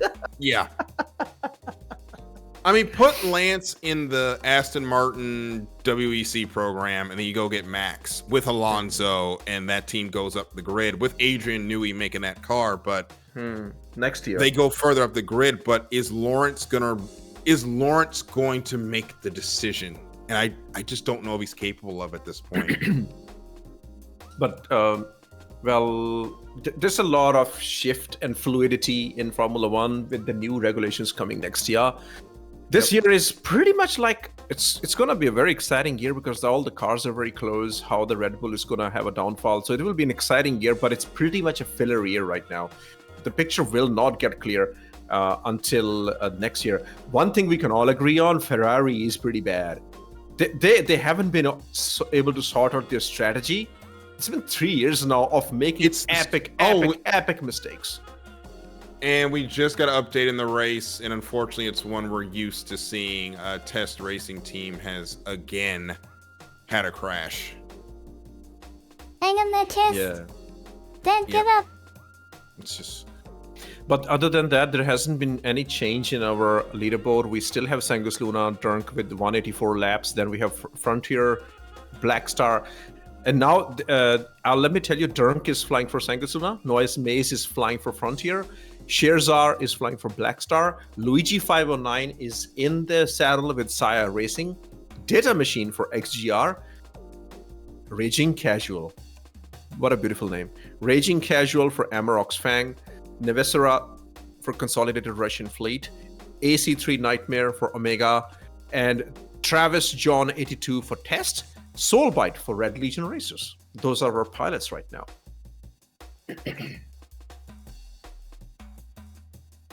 So we are now into hour number 14. 9 hours to go until we crown our first Crux Cup 24-hour champion. And I'm getting ready to step away, but I'll wait for Papa J to jump in. He will be here very I soon. will get ready to step out, but I will stay a little bit longer. It's been a great race. My second time here with all of you and Anzia Racing. I've loved it so far. This race has had its ebbs and flows. Right now, it's back to status quo, but there's another shift change coming in just 3 hours, and this race could change on its head again. We've got a lot of tight groupings out there, up and down the order. It's a great day to ruin your sleep schedule. So stay up with everyone. I'll stay up I'll be in the chat for a little while longer. Once I jump out of here, checking out the end of the Crux Cup 24-hour. This is, yeah, man. You guys always. Thank you so much, Dash, for being here with us. Thank you so much, Dash. So cool to have It's you, been man. a pleasure to Really meet you enjoyed. and be here. Yeah, enjoyed the Pro GP with you. Definitely enjoyed the Formula One chat with you. The Ferrari shaming. I love it. I love it all. Yeah, I'll end on this when it comes to Ferrari. They have the car, they have the drivers. Until they figure out until they figure out that they need to fire the entire strategy team and start over, they are not going to be successful. But hey, I'm out of here. We will review this race on the Extra Mile on Monday on YouTube.com, as well as more of our Formula One lamenting on the state of Ferrari. Thank you all so much. And this crashed. This part of the race is now official as Oleg has crashed live again. Yep, we can now start another 24-hour race. Thank you, Oleg. We're going to 48 hours now. Well, I'll hand over to Papa Juggernaut that's here now. Thank you all so much. I'll be in the chat. Thank you, Have a good one. Dashmaster. We'll see you soon. Love you very much. Thank you. Love you guys Hello. too. See ya.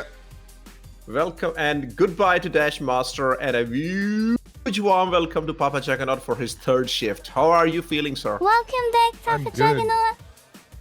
Hi, Echo Bit. Hi, Lens. How are you?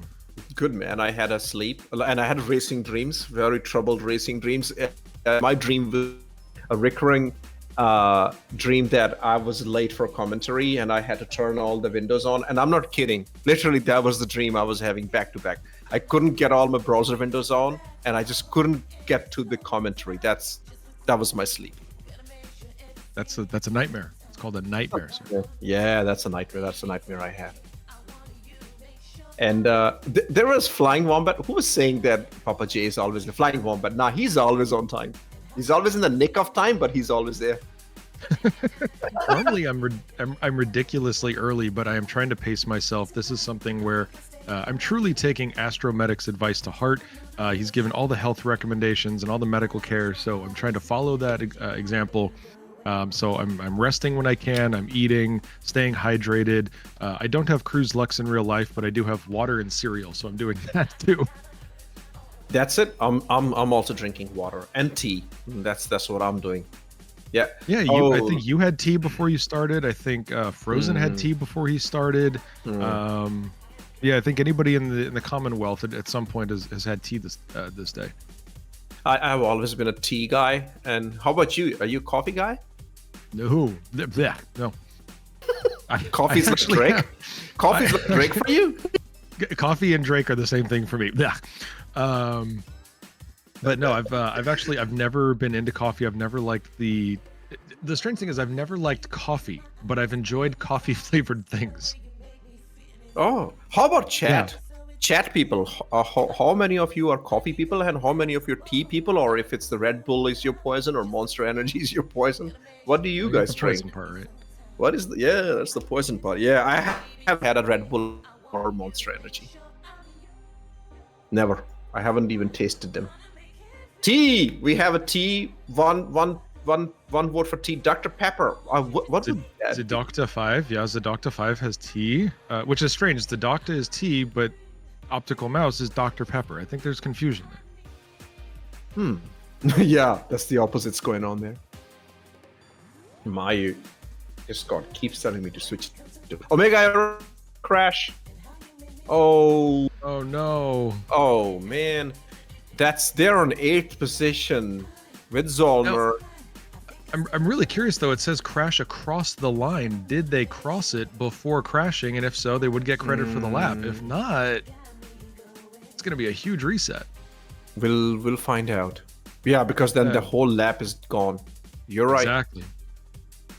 That's right. So as you can see, Papa Juggernaut, we have gone to the glory days of Microsoft Excel for our leaderboard, and it's being manually updated. Our race time officials are in overdrive even at this late hour, 10 hours to go in the race, and we have redundancies here. And that's something that we've talked about for the entire broadcast, is how there's always a plan. Credit goes out to EchoBit, credit goes out to GentlemanJez, all the support team who has helped put this thing together. Because of their preparation, we always have something we can work with. Yeah, I just gotta give a shout out to Quelstar. Beautiful, beautiful race timing job being done, and hats off to everybody. They are the most important people. We have figured that out. This Crux Cup, Echo always knew it. I just thought it was the racers who were important, but nope, it's the staff. It's the racing timing people who are the most important people. And Quelsar, yes, give me a chai latte. I love chai latte. So when I say I had tea, I actually didn't have tea. I actually had chai. I literally had chai, not even chai latte, but chai, which you make by boiling water, putting tea leaves in. Takes like 20 minutes to make, but that's what I always have in the morning. You understand chai just means tea, right? You know that? No, it doesn't. It doesn't. It actually does. If in Russian, chai is the word for tea. That's all it is. So basically, we can go into this very long discussion because I'm from Punjab, India, right? And tea is different. Chai is different, very different. The way of making chai is telling you the word chai. No, they can be the same thing, but it's a different recipe altogether. Like you put your welcome to the delicacy program, which is TT. No, look, even Optical Mouse says TT. It's TT. That's right. Jade Star Watcher is absolutely wrong. Tea and chai are not different. Chai is the word for tea. You people are nuts. No, Papa J. Okay, I'll just explain to you how we make chai. Okay, chai is made is you take a pan, you put water in it. If you're gonna make tea for 2 people, you put 1 cup of water in it. Then you let it boil. You can put some extra ingredients in it, which are chai masala that you can actually buy from Orient shops. It's called chai masala. It has a lot of different herbs in it. You can put, the names escape me, but there are different various ingredients that you can throw in for Then you let it simmer, just the water. Once it has all dissolved into the water, tea leaves into it. Once the tea leaves get added,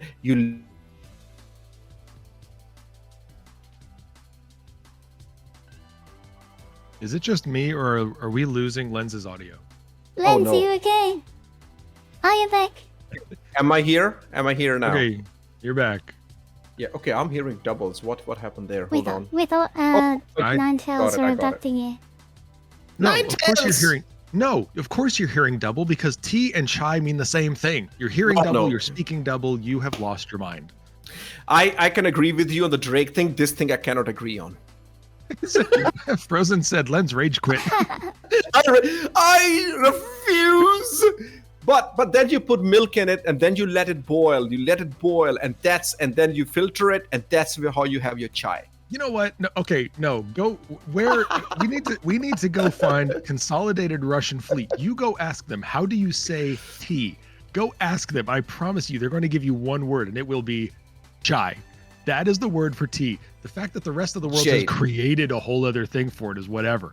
But ignore everything everybody's saying. Just read what Jade Star Watcher has just written in the chat. Exactly, with exclamation mark. No, okay. You're talking about how do we explain this? You're talking about the thing that is made. I'm talking about the word. The word tea in Russia is chai. But that's in Russia. Like that's in Russia. That's Russia's prerogative. I'm talking about the rest of the world. Frozen is loving it. We are having tea versus chai right now. That's so funny. Oh my god, this is hilarious. I'm gonna go get in my Origin Misk or Crusader ship, and I'm gonna fly away, and you can go have your Drake confused. I don't know. Optical Mouse is very entertaining. Are you not entertained yet? Are you not entertained? Yes. What we had here is a failure to communicate. Some man, you just can't reach. Papa Juggernaut, you can't handle the truth. Oh, we just nailed it, didn't we? That's a whole different movie. You just switched movies and decades. You just went about 25 years in the future, sir. But epic dialogue, man. Those are some beautiful dialogues. Beautiful. Okay, if we're talking about that, what is the latest movie you watched? I'm pretty sure the latest movie I watched was this broadcast. Very long movie, sir. That's a very long This is movie. like a Martin Scorsese film. This is so long. It just keeps going and going and going and has never stopped being entertaining, just like a good Martin Scorsese film. That's right. Chai is 5,000 years old. Okay. We're gonna... was Russian. Let's move on. I love Dark Hour. Dark Hour comes in to be the peacemaker. I prefer Ovaltine. Ovaltine. Ovaltine, Milo. Terrifier. Right. I'm not sure how I feel. Anyways. I haven't seen that. Yeah. Okay, let's talk look about at the race here. grid. Yeah, we are still with Sanguis Luna. Well, that's not changing. That's like the universal truth at this moment. Dunk flying right now. Frontier Consolidated Racing, 185 laps. And then Black Star. It'll be SCIRE Racing. Oh, no. SCIRE Racing with a crash. No, they were having a very good race in 4th position, man. But that will help XGR, I reckon. But the thing is... Potentially. Yes, because they're right next to each other. 176, 175 laps. XGR will bump up now. It's possible. XGR could bump up based on that crash. What would need to happen for that to occur, though, is that SCIRE's crash has to be close to the finish line. So if they're close to the line there, then they might lose an entire lap, in which case XGR has a chance to recover. I'm betting they have more than a lap apart, though. So it's going to be a close one. But since I left, one of the biggest changes that I can see is that Black Star Racing is no longer in 2nd place. They're 3rd. But the same laps, right? 185, 185. Same laps. Yeah, same laps. And yeah, not out of contention yet. No. I mean, now they're a solid 3 laps behind Sanguis Luna. It looks like Sanguis Luna has just absolutely dominated this race. All of their strategies have paid off. Their race selection, their ship selection. It looks like they've done a tremendous preparatory job for this, and it shows in the results. And so now, who is gonna jump for NeoJet? Waiting for that. It might be Riki Tiki who will be joining instead of NeoJet. Have they launched? I'm looking for. I'm trying to scan the field here. Who is it? Oh, it's Dirk. Okay, so Dirk is still running with Sanguis Luna. Sanguis, yeah. Yeah. Dirk is fine. Now. Because Gerbo was having too much fun, and Dirk was like, "Let me have some fun." They're literally switching pilots now just for the fun. They're not even serious about this race. Our unofficial empire. Gerbo. Yeah. Well, the crazy thing is that, if they're going to keep... Oh, no. We're getting another notice. No! Test with a crash again. Oh, my goodness. What is happening with Test? Test had the toughest luck ever. I don't know. I think they've had more than 10 laps at this stage. 10 accidents. More than 10 accidents in this race. It has to be. It has to be more than 10. So they have been many. plagued with crashes on this race. This is really, really unfortunate. They have tried so hard to come out of 10th or 9th place and just not getting there. I love it. I have so much support from Qualsara and Jade. You know why it shows in the results? Because they drink chai instead of tea, Papa Juggernaut. Yeah, I don't remember asking Kelsar for an opinion. That's weird. Also, you know what? Oleg was here. He was like, do you know how they say cheeseburger in Russian? Cheeseburger. Ooh. Yeah. It's good. It's good. I like it that we are we have 10 Brasitova. hours to go and the chat is still lively and active. Good on you guys. Привет, Oleg. Привет. Yeah. So, based on these groupings, though, one of the things I love is that we're back on phase camera here with the overhead. We can see all the different teams. There's not a lot of grouping right now. We've got a lot of gaps between these teams. Everybody is in a pretty clear space, except for it looks like we do have a little bit of overlap between Noise Maze and Zollner. They look pretty close to each other. There we go. Oh, There they are. my goodness. It's almost like the professional camera switch there. Noise Maze and Zollner both flying in. Different taxo. Looks like one is very close to the edge here. Noise going very wide. And Zollner flying through right now. Looks like he pull up a quick boost there. Zollner is very good. I've seen Zollner practicing on Twitch, and beautiful effort. X was also there. Our Discord is giving me headache now. I'm having to keep on. Do you guys know the solution to this? It just keeps asking me to switch device. I don't know where it wants to go. Oh, no, I I haven't think seen it's that in a while. maybe something gets turned off and turned on again. My monitor has that problem where it will go into standby mode and then come back on, and then it's like, oh, this device is reactivated. Would you like to use it as your speakers? No, Discord, I do not. I'm gonna try something. I don't think we're gonna go to our face cameras, are we? I'm gonna turn off my DSLR. Is that okay? Yeah, you're fine. Yeah, right. I'm we're gonna on do cameras. No web cameras. Yeah, okay. Star I'm Citizen gonna try. cameras. Yeah, we're happy with this. So I don't know why it keeps asking me to just change it. So I'll leave it there. This happens every now and then. Hasn't happened to me in quite a while. I do enjoy watching this, though, especially this overhead view where it looks like Billboy is running the race backwards. I think it's just me, but Billboy has just run basically that entire long left leg of the race backwards. What is the name of that portion of the track there, Echo? That long left side? It is the Gentleman Mile. And Gentleman Mile, thank you. I know they're not running the track backwards. They're just coming in from the spaceport, but it's very close to that line, so I completely understand. That's possible. But we have 14 hours under our belts here, and I think that we're all just losing our mind. It's a lot more fun if we just picture Billboy running the track backwards. Yep. I'm not sure how we'd count that. You'd be probably undoing laps for Black Star Racing if you did that, Billboy, so we advise you not to continue and to turn around. 180, please. 180, please. 180, please. Turn in your chai for some tea. Hey guys, you if you want some entertainment, read Oleg's comments in the chat. I'm not gonna say them. Yeah, we are not going to read Oleg's comments. They are. Oleg, didn't you have the camera to run? What are you doing? I think at this stage everybody's relaxed except for our timers.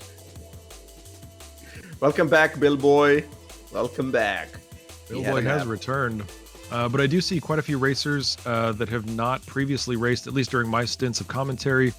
I saw that we had Navisera in here. Mm-hmm. Navisera is making an appearance. Yeah. Gerbo's back. Yeah, Gerbo's. Yeah, Drunk Cutter probably had a switch. Yeah. They just have. Okay, Raging Casual on the track. I haven't seen Raging Casual race before, so that's a new entry for me. Raging Casual has been since it came on. He did pilot for Amarok. Wow. Amarok sitting in a comfortable 6th place. I think when I left, they were still in 7th. Consolidated Russian sitting, same lap as Omega Aerosports. Those two teams, they cannot afford to make a mistake. Amarok's, Amarok's is going to run out of time eventually, but if Amarok's can really push the hammer down and they can surpass XGR, they're going to be, truly top 5 of the race. They're going to break into that top half, which would be great for them. Optical Mouse in chat says, BRB for a little bit. I'm getting a drink, and I'm pretty sure that they hit enter before they said of tea. I don't think we're gonna ever lose the chai versus tea talk, which is great. I'm planning on making. We should have it inside a Crusadership. We should have the conversation every time we discuss chai and tea. We should have it inside a Crusader ship while we mock Drake people. I mean Drake ships. Drake ships. I meant Drake ships. Drake, yeah, that's what I was thinking. Like, what? Has the anger shifted now? No, okay, no. Optical Mouse will be back. Yeah, man, we're missing you here. Come back and let me know if you have started flying decouple yet. Yeah, the funny thing was, when I logged off and I went to have some dinner, and I got some comments on my Instagram channel, and I was checking those out, and then I started scrolling through the photos, and for all these people who were like, "Why do you hate Drake? Why do you hate Drake?" You need to go look at my Instagram. There's so many Drake ships in my Instagram, in my virtual photography. There are Drake ships in there. Take a breather. Go touch grass. Everything's fine. It's just for fun. It's just a fake lore that we make. Like those skits that I'm making, which was like, Neojet killed me, Jacoden killed me, Nico from CIG killed me. Then they have never killed me, actually. They have never done that. But it's just a funny story to tell. That, yeah, it's just make it up as you go. It's a beautiful story to tell. There's a little bit of entertainment for everybody. Oh, I'm betting they've killed me. I think everyone in the verse has killed me at some point. I've died doing dumb things. No, it was the other way around. I was yeah, go on. Go ahead. No, go ahead. No, I was just gonna go on a completely different tangent. Go on. Oh, well, I was going to say, for anybody who listens to Beyond the Verse podcast, I recently started checking out more of that show. A really great show. But one of the questions was something along the lines of, what's one like Star Citizen survival moment that surprised you? Like you didn't think you would live and you did, you escaped danger or whatever. And I was sitting there, I was like, if I answer that question, I don't know if I have an answer because I think I always die. I'm not sure I've escaped anything. I think I just crash, die, get shot, die, fall, die, get eaten, die. Yeah. I think that's just what I do. It's fun. I don't mind dying in this game. It's pretty. It used to be the same thing for me. I would die so often, and I usually keep a journal where I actually still have it, where I report how did I die, like how many times I've died in Star Citizen and what caused it. I actually have a whole journal which I keep. I think I am on 120 plus deaths at this stage, playing since 2021. Like I became a backer in 2018, but I've been playing continuously since 2021, and I'm 120 plus deaths at this stage. 120 plus. Okay, so you're at 120 plus deaths since you started playing. I think I'm at 120 plus deaths since 4.0. Dark, that's you. Dark are just upstaged you. 120. Ha, that's a single night. A single night. Thank you. That's what I'm talking. Now you got to remember though, when I die, I'm not doing it low flying. I'm not doing it, like trying to do contested zones. I do it because I was trying to, hunt a Amarok or something. Who knows? I could be the lead geologist in the verse, and I would die 120 times since one patch. Yeah, Jade is correct. Skill issue. Hey, Jade, how are you going? I was gonna say it earlier. Now that we have Chai in common, but we do have Machinima in common too. I really enjoyed the guys. They reviewed my In the Mouth of Madness Machinima on Soul Citizens. And Jade, I actually backtracked and I found that Jade did talk with me on Reddit as well. Yep. So yeah, it's nice to know that we have Chai in common too, and so we both can disregard whatever Papa Juggernaut says to us now. No, I'm still gonna say it. We got a comment from Nafti. Frontier Consolidated's lap count is now Anonymous Elephant. Yes, it is. And we're no, look, don't laugh. Look. Oh no, that is, you know what that is? That is the person who's editing. So Excel has this thing because this Excel is a shared file. So whenever when you join, it just gives you really funny names. So it's somebody who's editing the file, and I can tell you the lap count. The lap count is 188 for Frontier Consolidated. So they are still with the Black Star Racing, 188, both of them. No, not. But you know what? You just ignore Mr. Nation over here. The lap count for Frontier Consolidated is Anonymous Elephant. It's unknown and gigantic. That's all we know. That's exactly what I was gonna say. Like, it's a very good name for a lap count, Anonymous Elephant. Yes. Exactly. Captain knows what's going on. Captain's like, no, that just means they're using Google Sheets. Yeah. Oh yeah, that's Google Sheets. Sorry, Microsoft Excel. But I still give the glory to Excel. Yeah, I love how you say Microsoft Excel and really just showing your age. I am old. Let's talk about Winamp now. Yeah. Really, We have what's the Nafty in llama's chat app? and Napster in our phones. Yeah, let's kick some llamas ass. Kids. Hello, You don't kids. know. I You see don't you're know. still racing back in my day. Hello, fellow young people. Yeah, 9 hours. 9 hours and 30 minutes. 9.5 hours to go. 9.5 hours to go. 9.5 hours to go. Have we talked about? A lot of people have jumped in and out of this channel over the course of the last, goodness knows. How long have we been broadcast? 17 hours now. Over the last 17 hours, a lot of people have jumped in and out. Have we gone over the prize pool recently? We should really make sure our audience understands what the scale of this prize pool is for Crux Oh, Cup yeah. 2955. Have we talked about that lately? Yeah, not Not for lately. 16 Not hours, a- so we Oh, can no. probably do that. All I know, there's a raven for grabs. Alright, here's the prize video for all the Crux Cup, but the 24 hours at the end. Look at that first prize. There's a lot at stake here in the Crux Cup 24 hour.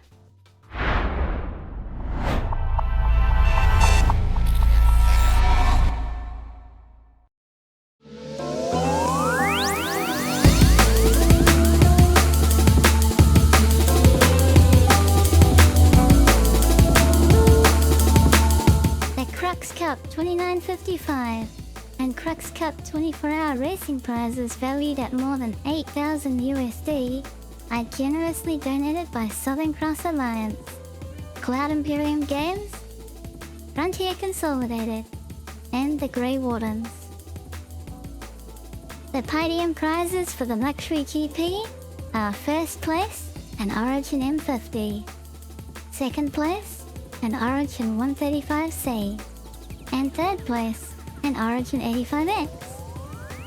The podium prizes for the heavy racing class are first place 2 Misfortunes, second place 2 Argo Atlas, and third place 2 Argo CSVSM. The podium prizes for the Aurora racing class are first place 2 Misfortunes, second place 2 Crusader Intrepids, and third place 2 Argo MPV Tractors. The podium prizes for the open racing class are first place 2 Anvil Terrapin Medics, second place 2 Super Hornet MK1s, and third place 2 Crusader Intrepids.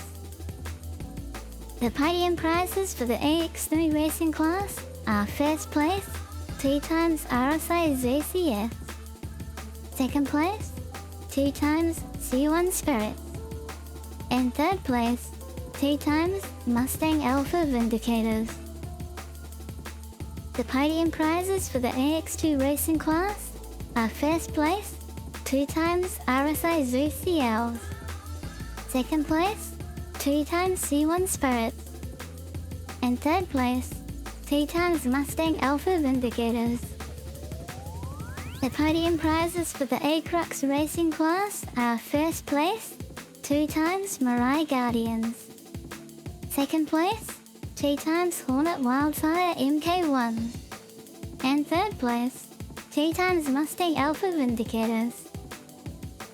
The third place racing team of 6 in the Crux Cup 24 hour will win a Mustang Alpha Vindicator and 5 times Consolidated Outland Hoverquads. The second place racing team of 6 in the Crux Cup 24 hour will win an Asperia Glaive and 5 times Anvil Hawks. And finally, the grand prize for the champion racing team in first place of the Crux Cup 24 hour will win a Saber Raven, 2 times Saber Peregrines with serial numbers 32 and 39, and 2 times Valkyrie Liberator editions, and an Asperia Glaive. A huge thank you to all contributors of these racing prizes, and good luck to all racers of the Crux Cup 2955 and Crux Cup 24 Hour.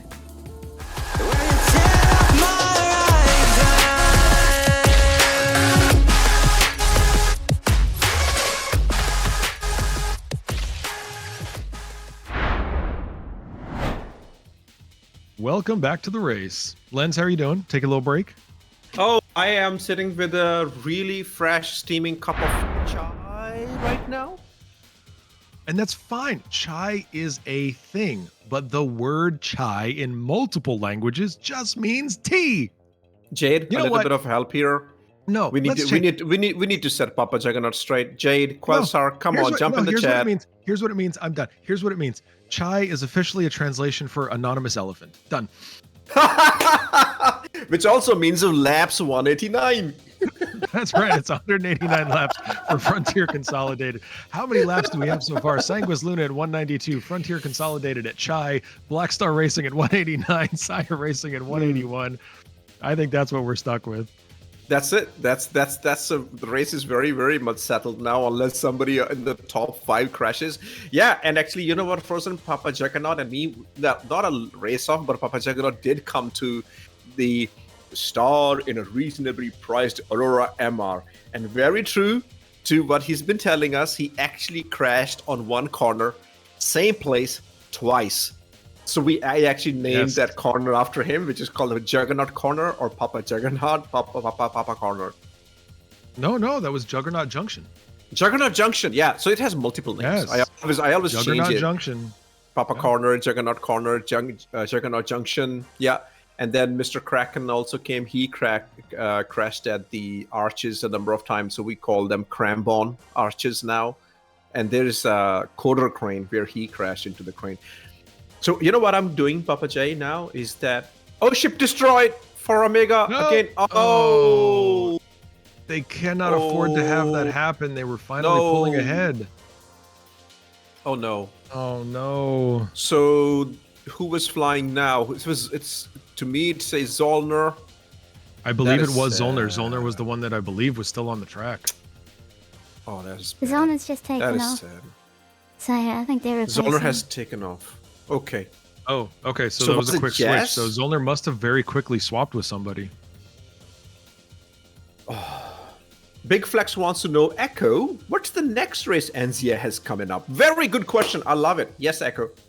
It's very simple. It's the Chai Cup, and it makes people feel fancy. Yes, the prize fancy money. cup. The fancy chai cup. That's it. And the prizes, I will sponsor them. A lot of There we go. Amazing. Yep. All right. I'm sorry. We should let Echo answer this question instead of us having a dumb conversation. So what is the next event coming up, Echo? I also just want to apologize to the previous viewer that asked us, and I was quite busy transferring us over to Plan B race timing. The next races at Enzia will be focused on ground. So we're bringing the Anti-Gravity Racing League back. You will see that in June and July. In the meantime, you can also sign up for the Sim Racing League, which is continuing. We're going to do all of the GravLev classes for that as a single race, where you can practice GravLev, meet the racing community, learn about GravLevs, and just have fun hanging out with us. The Sim Racing League this is a continuous event throughout the year, and we'll do a fun scoreboard at the end, but the points are just for fun. It's more for practice, to meet us, and to get used to being with the racing community. But then Anti-Gravity Racing League will kick off. June, July will be on the Spectra Ocean Dream Circuit. Brand new racetrack. I actually have the video prepared. Would you like to see brand new racetrack? Yes. That would be fantastic. Yeah, let's take a look. Let's fill it up.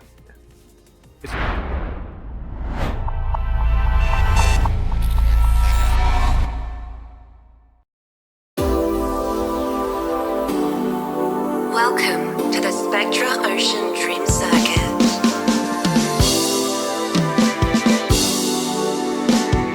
Racers, start your engines.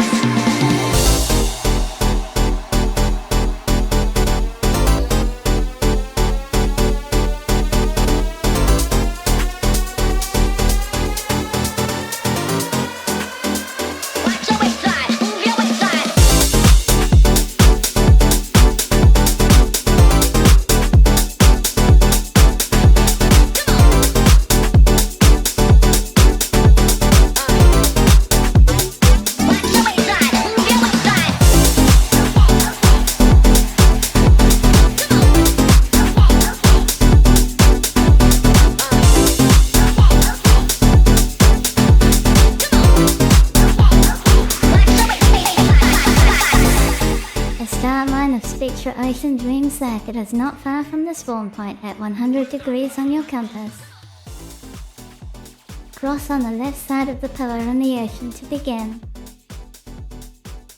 The first checkpoint is an island straight ahead. Go around it and follow the land on your left.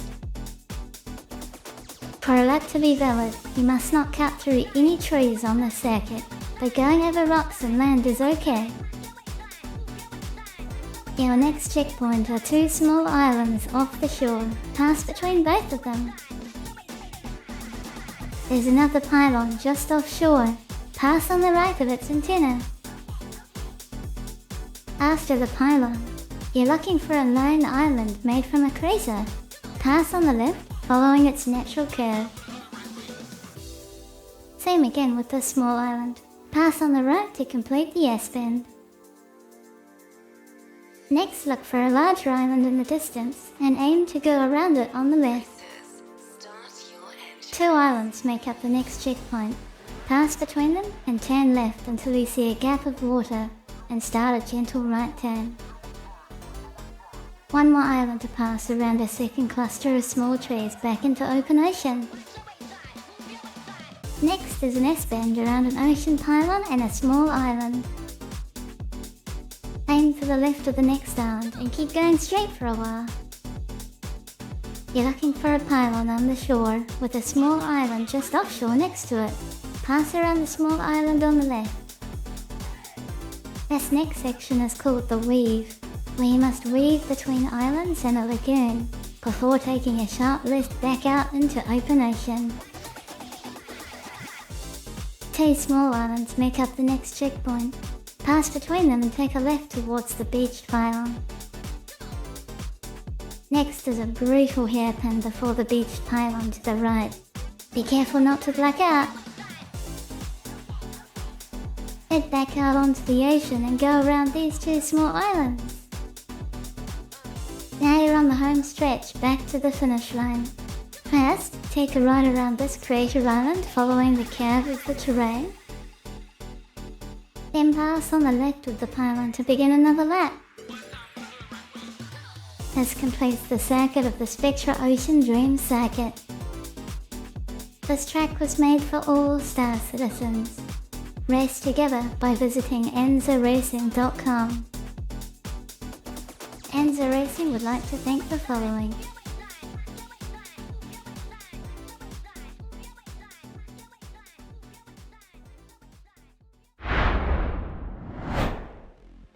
Incredible. That's the lap.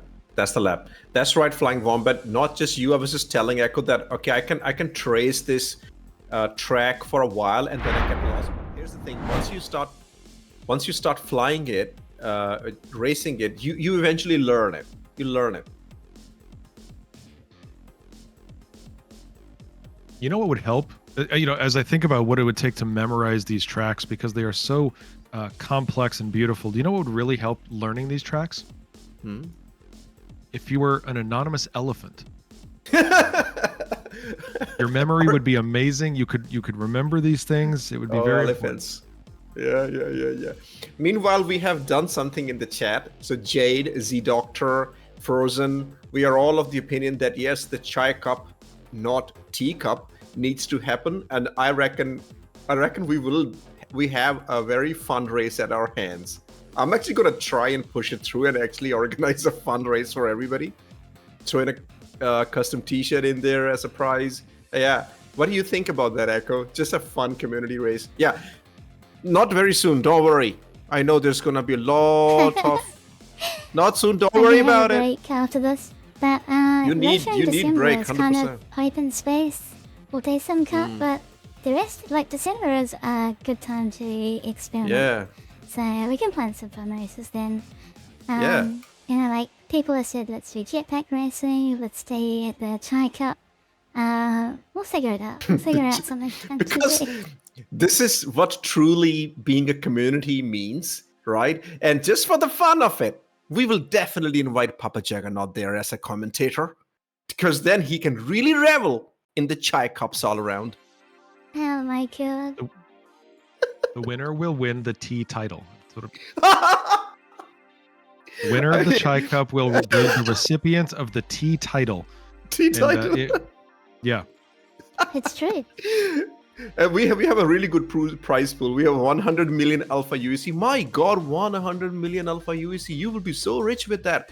2 Lynxes by Z Doctor, and I will throw in a custom T-shirt.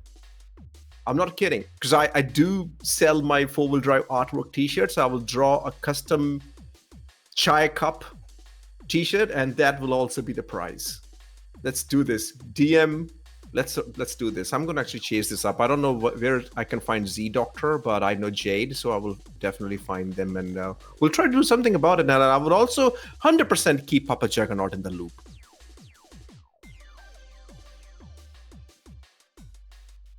Just watching these racers, we got Prof Decoy back on track. We've got Raging Casual still making turns. Oleg still turning so quickly that the G-forces nearly knock him out. Man. Yeah, let's get back to the racing.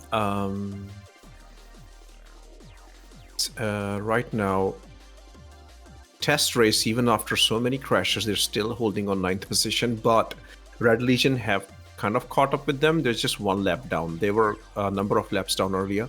Omega Aerosports had a terrible luck with the number of crashes. Right now, Zollner is flying. I think Jazz had the accident before, the crash. I saw that in chat as well, yeah. That was Jazz who had the crash. So Zollner is the current racer. Consolidated Russian with the Nevisera. Again, they were in top 4 when I left last night, and now they're in 7th position. Amarok Fang have climbed up with 6th position. There's a little bit of lap discrepancy. I think we will be able to sort that pretty soon.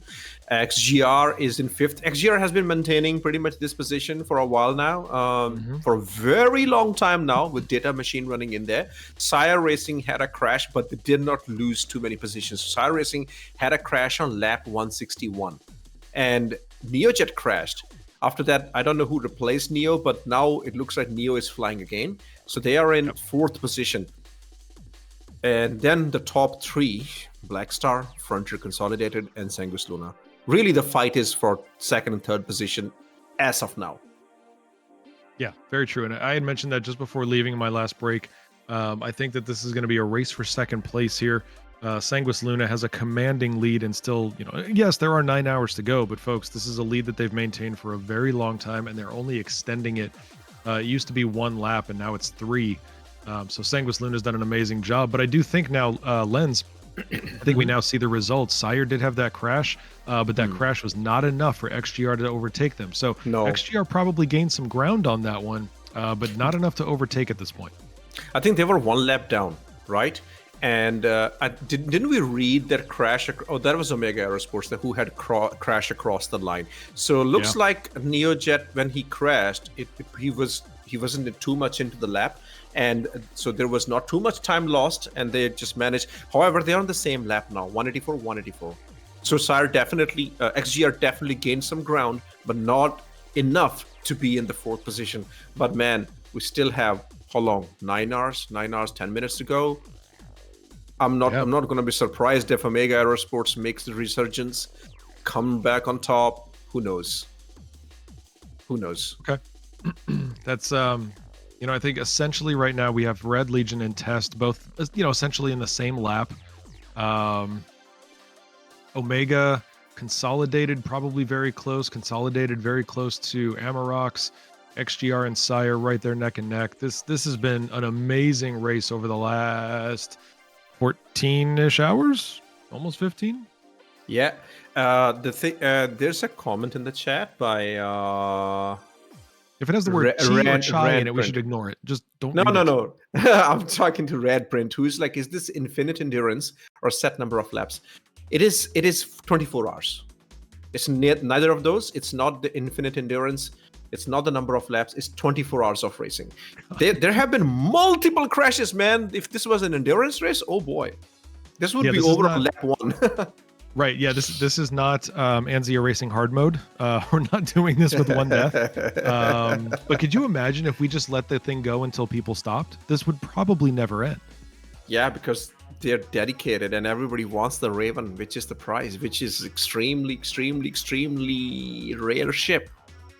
Yeah. So and right now, I hate to say it, but right now it looks like Sanguis Luna has got a lock on that Saber Raven code. It's going to take a lot for that to go to somebody else's hands right now. They've got to get the energy up. Ultra endurance race. It's endurance race, endurance square race. Yeah. There's a very funny comment by Flying Wombat earlier. What's better is at 48 hour with Papa Juggernaut doing 12 hour time, Lens Nation. Yeah, sure, man. I don't think we are ready for 48 hours. Nobody in the world is ready for 48 hours of racing. No way. I mean, what are the longest races in the world? Like 24-hour Le Mans is definitely one endurance race, but Dakar goes on for a very long time. I was going to say Dakar goes for days. Yeah, it is very excruciating to race in Dakar.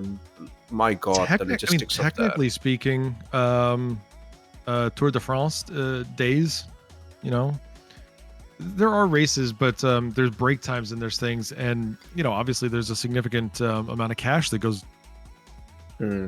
into each of those. So it's not even that. I can tell you more about Dakar because I was in 2021. I was selected to go shoot Dakar as a videographer. So French media controls the Dakar race when it comes to media. Yeah, and if you can't just go and rock up and just shoot anything. You have to go through a huge process. Talking about money, you go through a huge selection process where they select you, like you get invited to be part of that. So I was invited by Dakar Press Australia to be the videographer for Dakar 2020 or 2021, I forget. And it was the COVID year.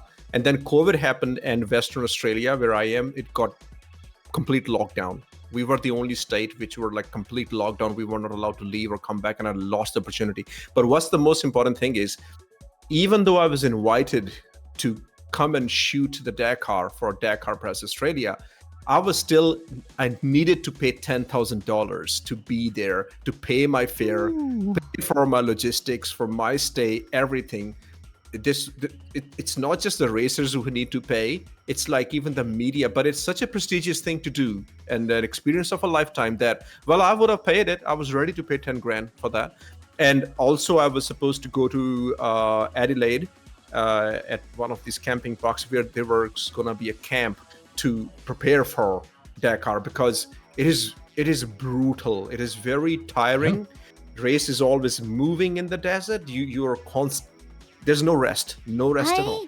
If I could, I'd just like to point out on screen right now, Data Machine and Neo Geo.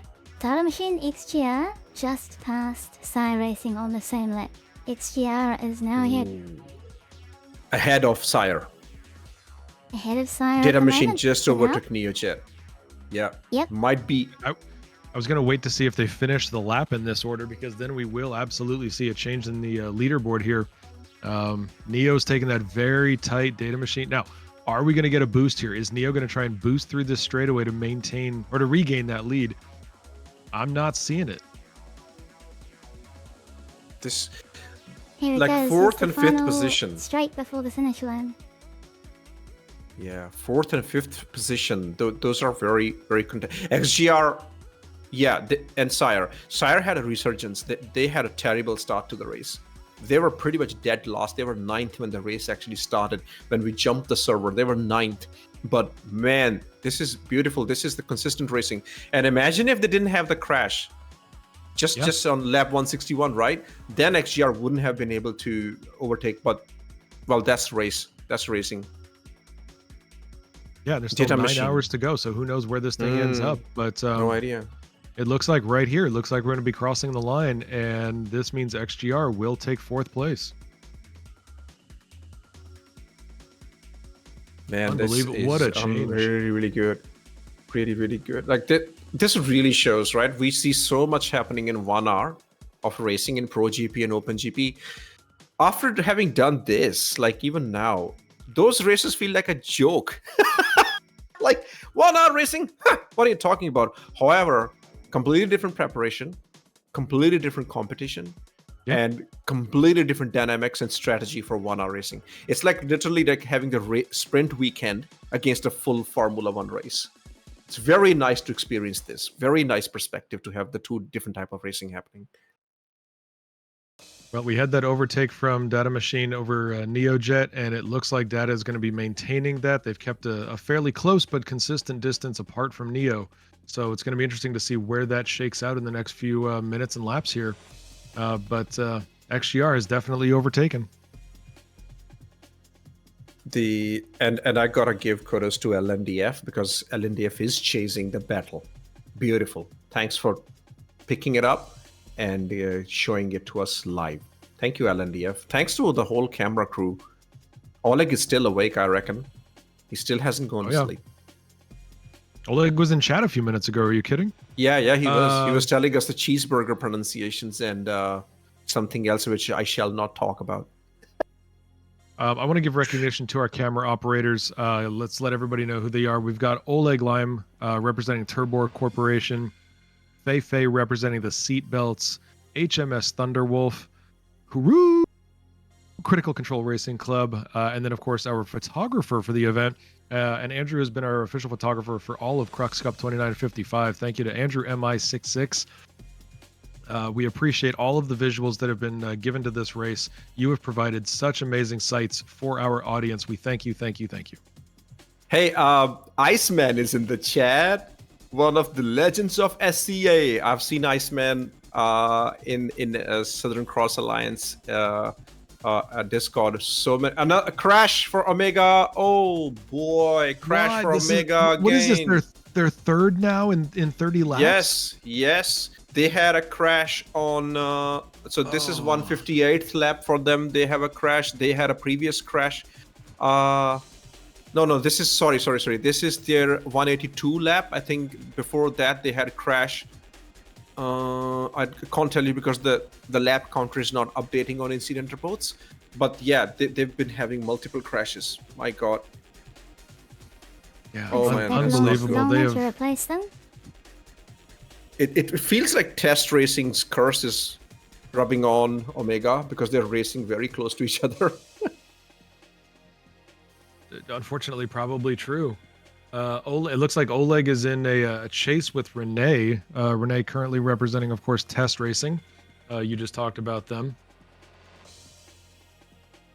Look at that. Who is next to Sherzar? Right next to, like on top of them. That is, Big Flex. Wow, Sherzar and Big Flex right there in the straightaway together. Amarok's Fang. Wow. That's it. Yeah, Big Flex is racing for Amarok's Fang now because they had an accident. They had a crash. And I think they have a swap with that. Well, this looks like a Big Flex overtake. Here we go. There we go. Came right out in front of Sherzar. Or Charizard? See, if I say Charizard, I want to say Charizard, and that's just not right. Sherzar. Yeah, Black Star Racing. And Frontier Consolidated is Prof Decoy. He's been there for a while, isn't he? Yeah. 195.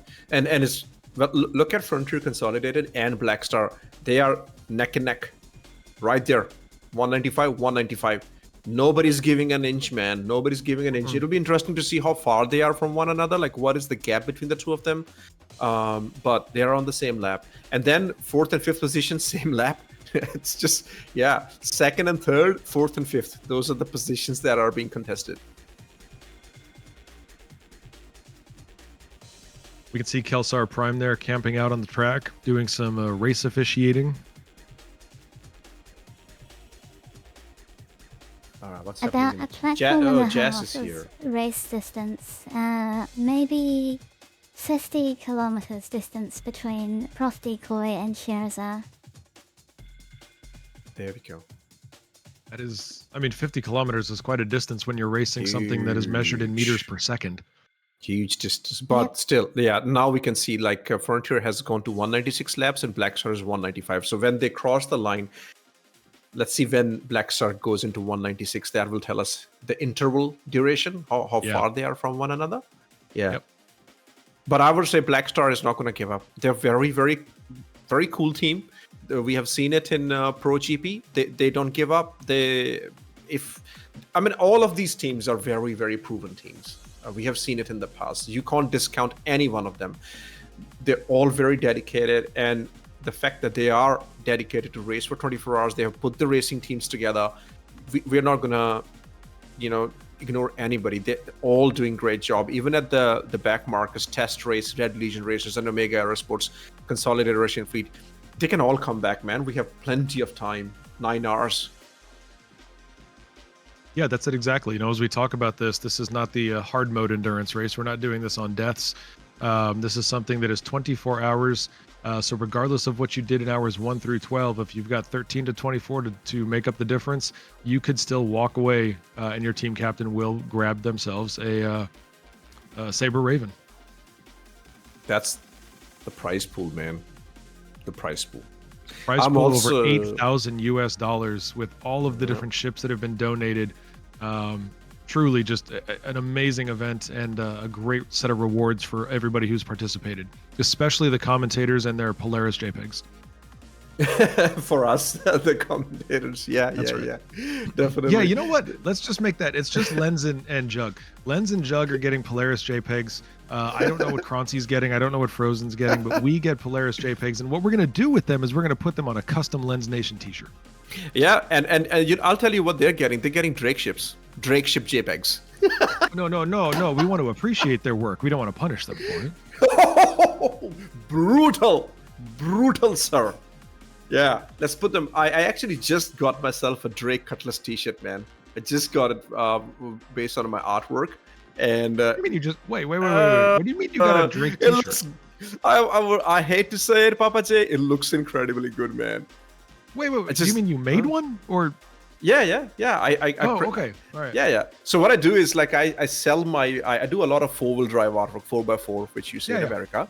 So I sell them on my Instagram. And recently, because I've been doing Star Citizen artworks, I've been just printing Star Citizen t-shirts. So yeah.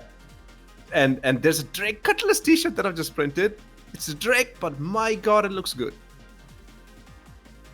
Like I said, look, go to my Instagram. There's Drake ships in there. They can be beautiful ships. Let me take that back. They can photograph interesting photos.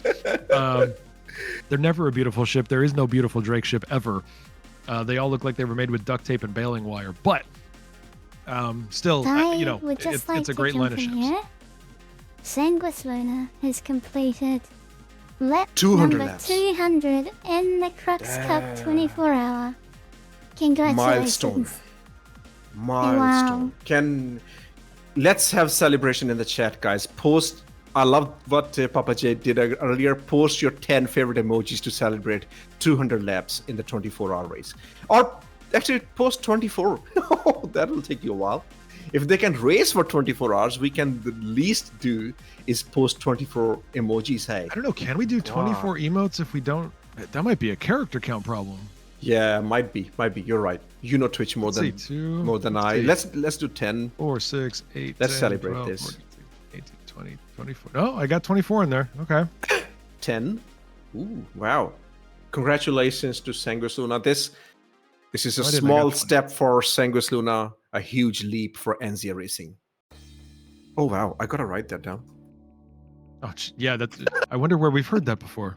Yeah, it's totally original, man. Here we go. A small step for Sanguis Luna, a huge leap for Enzia kind, for the racing kind. I will say the racing kind, actually. Let's give it to the whole racing community because Enzia Racing is organizing this event, the Crux Cup. But that it is possible is a huge leap for the whole racing community.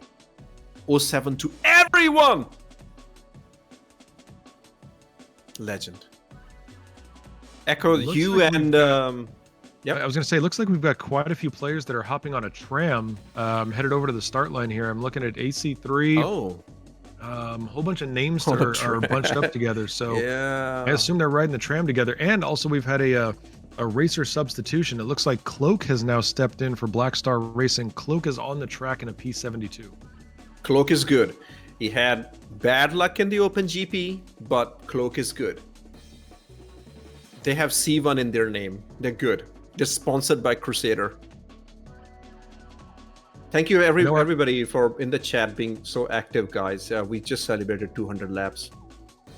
200 laps making history. And I know our racing officials have been incredibly busy, incredibly detail-oriented in trying to make this a correct list. I do want to confirm something, though. According to the lap count, Omega Aerosports, have they moved into 6th position? They are on 184 laps. We have to wait because there's been some discrepancies going on. So we usually they correct it after a while. Literally, let's just wait for the race timers to officiate what it. I can say right now is that the race timers, they don't want to move the cells around. They know the order, the position of the races. They will adjust the order on a red flag or one of the 6-hour ship chassis changes. They will correct that then. When they have a break between the work that they're doing. And so we're going to leave the names in place, but the lap counts are likely to be correct. So is that correct, Echo? Yep. So XGR right now is in 4th, but we all know that. We all can see that on the screen. And the timers know that too. But they will update the Excel rows when it's comfortable to do so. Understood. Because because they have to move the rows, they also need to move because what you're seeing on your screen is just the lap and the team name, but there are further columns next to the sheet which has the pilots as well. Who are the pilots? So they will need to move everything. Exactly. So that I totally understand. So XGR is in 4th position, SCIRE is in 5th, and Omega Aerosports is in position number 6, and then do the calculation and drop everybody down by 1. And it wasn't just Cloak the only change for pilots. There have been a few changes for the pilots. Sanguis Luna, Gerbo the gnome is in the saddle. Or I don't know who was in the chat who gave him a new name, Gerbo the noob. So Gerbo the gnome. Two things. One, I don't think that's a new nickname, and 2, we're just gonna roll with it. Okay, I did not know that. Gerbo the noob is okay. That's new for me. I definitely enjoyed that. So Gerbo is in for Sanguis Luna. They are on 201 laps. We also have a Zakar in Consolidated Russian Fleet, and Zollner is flying for Omega. Renee has come in for test racing, and Captain MD is still staying for Red. These are the pilots. Prof Decoy still flying for Frontier Consolidated.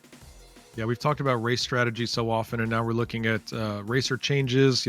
Teams maybe dealing with exhaustion, making sure that they're staying hydrated, doing whatever they got to do for breaks.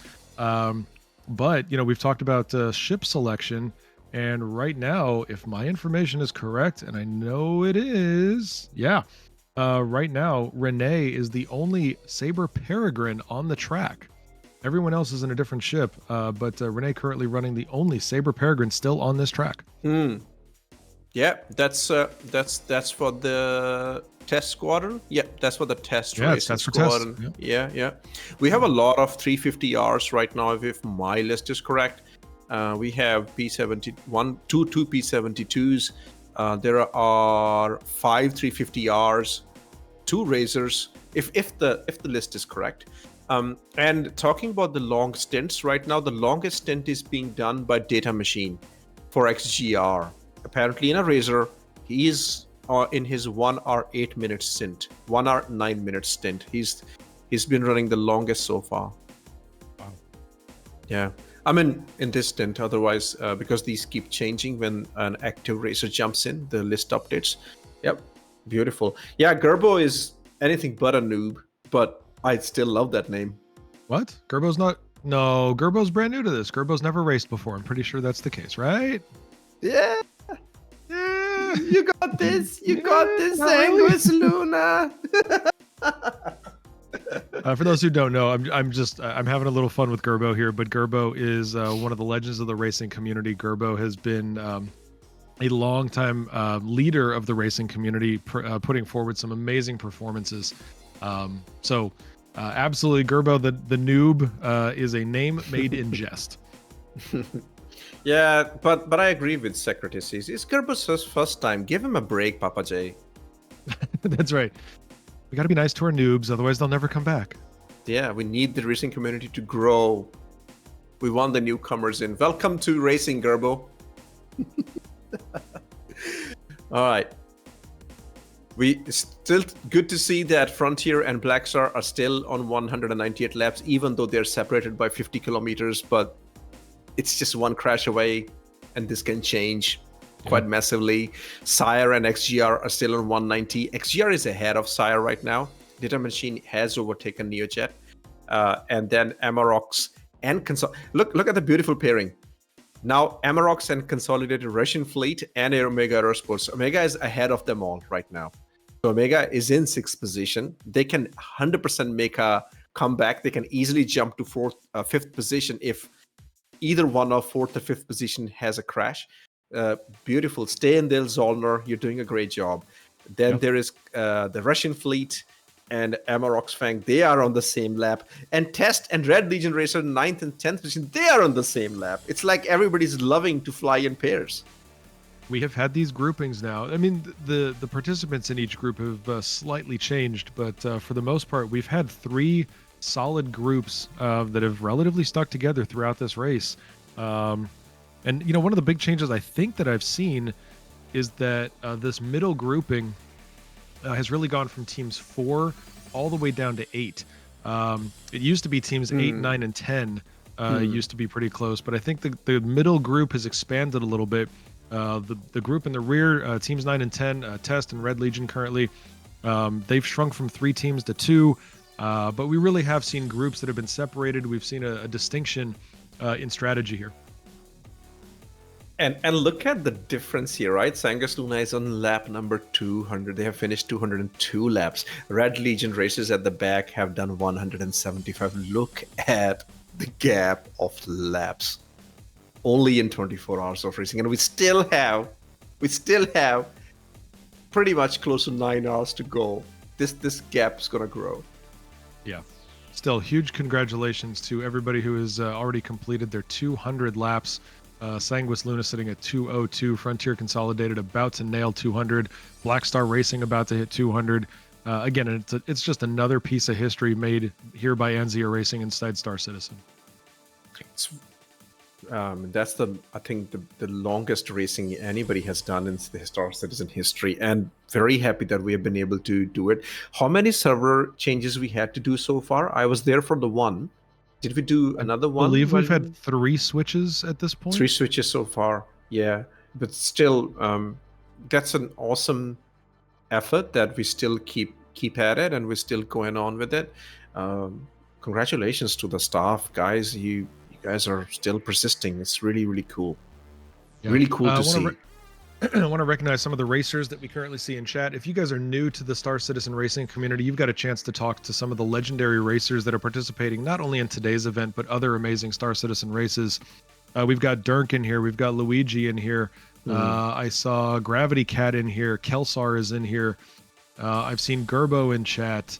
Who else am I looking at? I'm trying to scroll as quickly as possible without losing names here. Canadian Maverick shows up every now and then. Yeah, Canadian Maverick has shown up in chat. Jazz has Zollner, Jazz.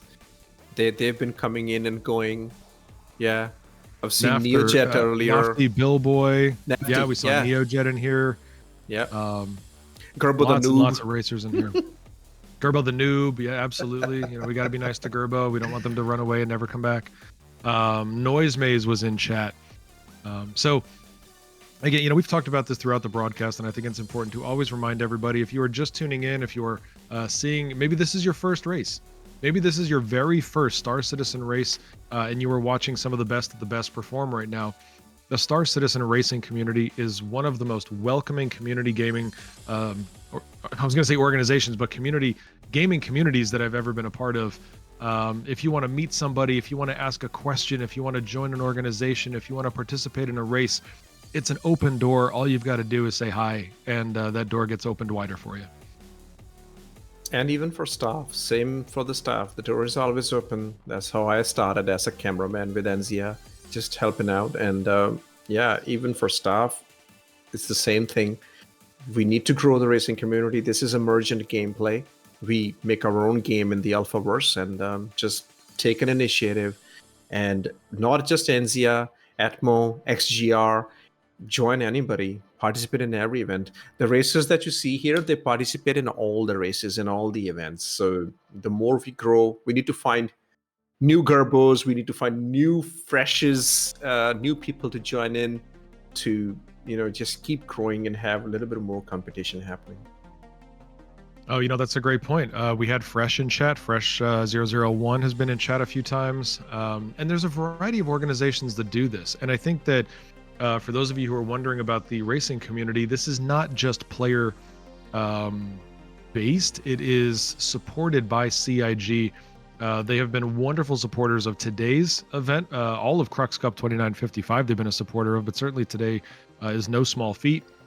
We appreciate CIG's support for that. And also, if you guys are keeping up on your Star Citizen, news and updates and things for what's happening this week in Star Citizen, you'll see mentions of the racing events. It's because Star Citizen and CIG support these events. They want to see more participation in them. And that's just part of the collaboration here. So we thank CIG for their support of this event. We thank CIG for their support of the racing community. They're beautiful. And also, man, both of us, we appreciate how cool the chat's been. Just like we are taking our, different times to come in, do the commentary, same with the stuff. The chat's been the same. People come in, people go. Right now we are with Jade, Luigi, Dirk, Redprint, the Mad Cat, who's also here, along with the not very the new people.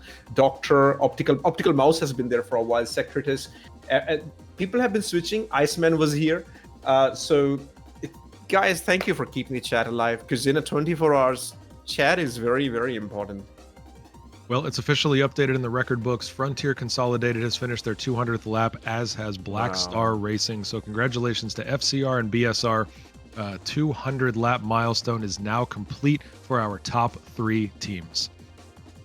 And SCIRE and XGR will get there, I think, in half an hour or so. And then we will have, my God, how many laps you reckon, Papa J, by the end of 24? How many laps you think we'll see? 300 easy, eh? 300 minimum. I think the 300 is possible. It's really going to depend on server stability here. I know CIG has been giving a couple of updates in the back end about server stability and the degraded performance. They've already identified a lot of the problems. They're working on deploying hot fixes. Boy, do I need more water. They're deploying hot fixes. So it's really going to depend on how many more red flags we might encounter. It's going to depend on more crashes. It's going to be a tough one, but we've got less than 9 hours to go. It's going to be tough, man. I don't know. It's going to be a tough one. I think we're going to hit 300 though. 300 minimum. We will definitely look at this. Yeah, the server stability is a big problem, but we still have 9 hours to go. I think 300 we will cross 300, maybe 350 and close to 350 by that time we end. And it's nice to see. I was just talking about chat. We still have first time chatters coming in. We are so far into the race. Captain Rumface, welcome to the chat. Captain Rumface was also our most recent raid. I wasn't following long enough. Hey, not a problem. Captain, welcome. That's all good. You raid, you grow our numbers. We've been raided by so many different people. Dark Law, what was it, Hiroki earlier, right in the beginning. Star Citizen raided us. We've been raided. We have lost count. This is thanks to, I think everybody in the Star Citizen community knows there's a 24-hour race happening. Twitch streamers definitely know about it, and they're all jumping in. So thank you for your support. So it's all good. Come in. If you can stay. If not, that's all good. But whoever is chatting with us and keeping us awake, yeah, we appreciate you. We've had another racer switch. Looks like Consolidated Russian now is being represented by Snick. Yeah, Snick was a last-minute addition to the team. Volunteered to help out as much as they could. Fedical was in our commentary booth earlier, and Fedical was very appreciative of Snick volunteering to help. So good to see Snick on the track again. And there they are. They're right there in the camera view. And Soulbite for Red Legion racers. Soulbite has jumped into the ship for Red Legion. So yeah, the pilots are changing. We will be having a chassis change. I don't know how far we are from that. 6 hours. Yeah. So we will be having a chassis change when the ships will change, and that's where there's a potential for the whole grid to have a little bit of impact. Some places will swap. The other thing is, I'm really excited. Anytime we get to do those, we had some great camera work earlier from Expat Brat. We've had it from Thunderwolf. When we have the inside the structures where we're inside the long straightaways there. When we get to see these ships land, when we get to see the pilots moving around, we get a little bit of a break in the action here, but it's a beautiful visual. Again, these beams were made for racing. These beams are made for racing. And that's what they're going to do. Yeah. One of these days, these beams are going to walk all over you. Well, they have been walking all over the races all through the race. That's true. We've had... Yeah, I was going to say, ask Nico. Ask Nico. Yeah, ask him. I'm pretty sure. I still think that's what we saw so many laps ago, maybe 100 laps ago. But I think we saw Nico, who it had to be more than 100 laps ago. I am pretty sure Nico somehow phased into the structure of that platform, and then just randomly finally died when the game caught up. Epic. And I'm just happy I got to finally sink again. Hey, so thank you, Draconis, for the update. 2 hours and 40 minutes till we swap their ship chassis. Beautiful. So we have some way. I want to stay until then, 100%. There's a real life emergency brewing on where I am. There's a bushfire 10 kilometers away from me right now, and I've been feeling the smoke inside my room, and I was like, okay, there has to be fire. So I opened the W emergency channel, and yes, there's a fire, and the wind is flowing in our direction. If you need to go, just go. No, this should be safe. The fireys, as you know, Echo, in Australia, they are the top blokes. They're gonna be on it. The only thing I need to, the only thing I need to contest with is just smoke, because smoke we cannot control. The wind is flowing in our direction, so I'm keeping an eye on it. As you know, in Australia, this is just regular in summers. Anyone that forwards too much cruise, they just get really offended by that and want to come evaporate it all. That's just how the wildfire gang works. Yeah, there we go. Life Listen, tidbits Lens, there. I'm a resident here of Southern California in the United States. We know fires. We've had some significant... I mean, these things were gaining worldwide attention just in the last couple of months here. Whatever you need to do to protect yourself. It was just a couple of months ago. My family and I, we were in... we had an evacuation warning. Fires were very close to our home. Smoke was smoke was intense. We had air filters all throughout our house just to be able to breathe at night.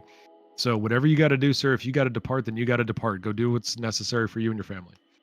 Yeah, we 9 years living here, and fires come every season. It's just the reality of life. It's nature's balance. This needs to happen. It's getting worse, unfortunately. Yes, it's getting worse because humans are greedy, and we just won't stop at destroying our home. But the fireys are always on top of it, man. They are mostly volunteers here, and they just are always like, today is Sunday, and I can tell you they will be right there fighting for it. It's just sad. And guys, talking about natural emergencies, like there was a massive earthquake, 7.7 Richter scale in Myanmar. The destruction that has happened, I don't know if you guys have seen the videos, a tangent, but heart goes out to, because I'm very sure there are Star Citizen players, the communities everywhere in the world. So thoughts and prayers to the people who have been affected by the earthquake. Actually, I was going to say I would actually be very surprised if we did have players in Myanmar. Unfortunately, their military government does not allow a lot of uncontrolled internet access. So it's actually making the rescue efforts very, very difficult. Communications are very tough there. But absolutely, I mean, they've got over 2,000 dead that have been counted so far. It's a very unfortunate situation in Myanmar, and it's extended all the way into Thailand. They felt it in southern China. They felt it in Thailand. 7.7 earthquake. Again, I'm in Southern California in the United States. I understand earthquakes. A 7.7 is no joke. That is a major, major quake. I saw this infographic on Reddit where it showed the traveling pulse of the earthquake shakes. It was felt throughout the Europe, the whole continent of Europe. It traveled throughout it was a massive. Well, that's our planet. That's just Mother Nature doing its things. Simple as that. That's the way it works. I am watching. It's interesting to see the overhead from these cams, how we're getting new party leaders. Eurotrucker's the party leader. GentlemanJez is the party leader. We're trying to get friends invited and make sure that everybody who can be in, should be in, and will be in. So Yeah. great. Again, just a great testament to the organization that has occurred for this particular race. We've got some amazing race officiants here. I earlier saw even Renee from Test Race team being the party leader when I was doing the commentary. Yeah, so it's like party leaders keep changing to accommodate everything. Let's have a look at the racers now. We have Zach109 now switching with Renee on the Test Racing Squadron. That's the new one.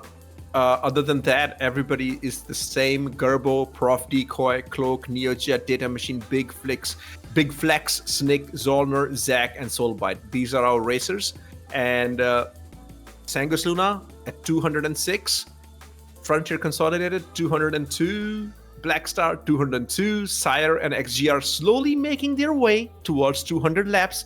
And yeah, I'm looking forward to having 350 laps here. This continues, and also, it's worth noting that SCIRE Racing and XGR are both now still, they're getting closer to that 200 lap milestone.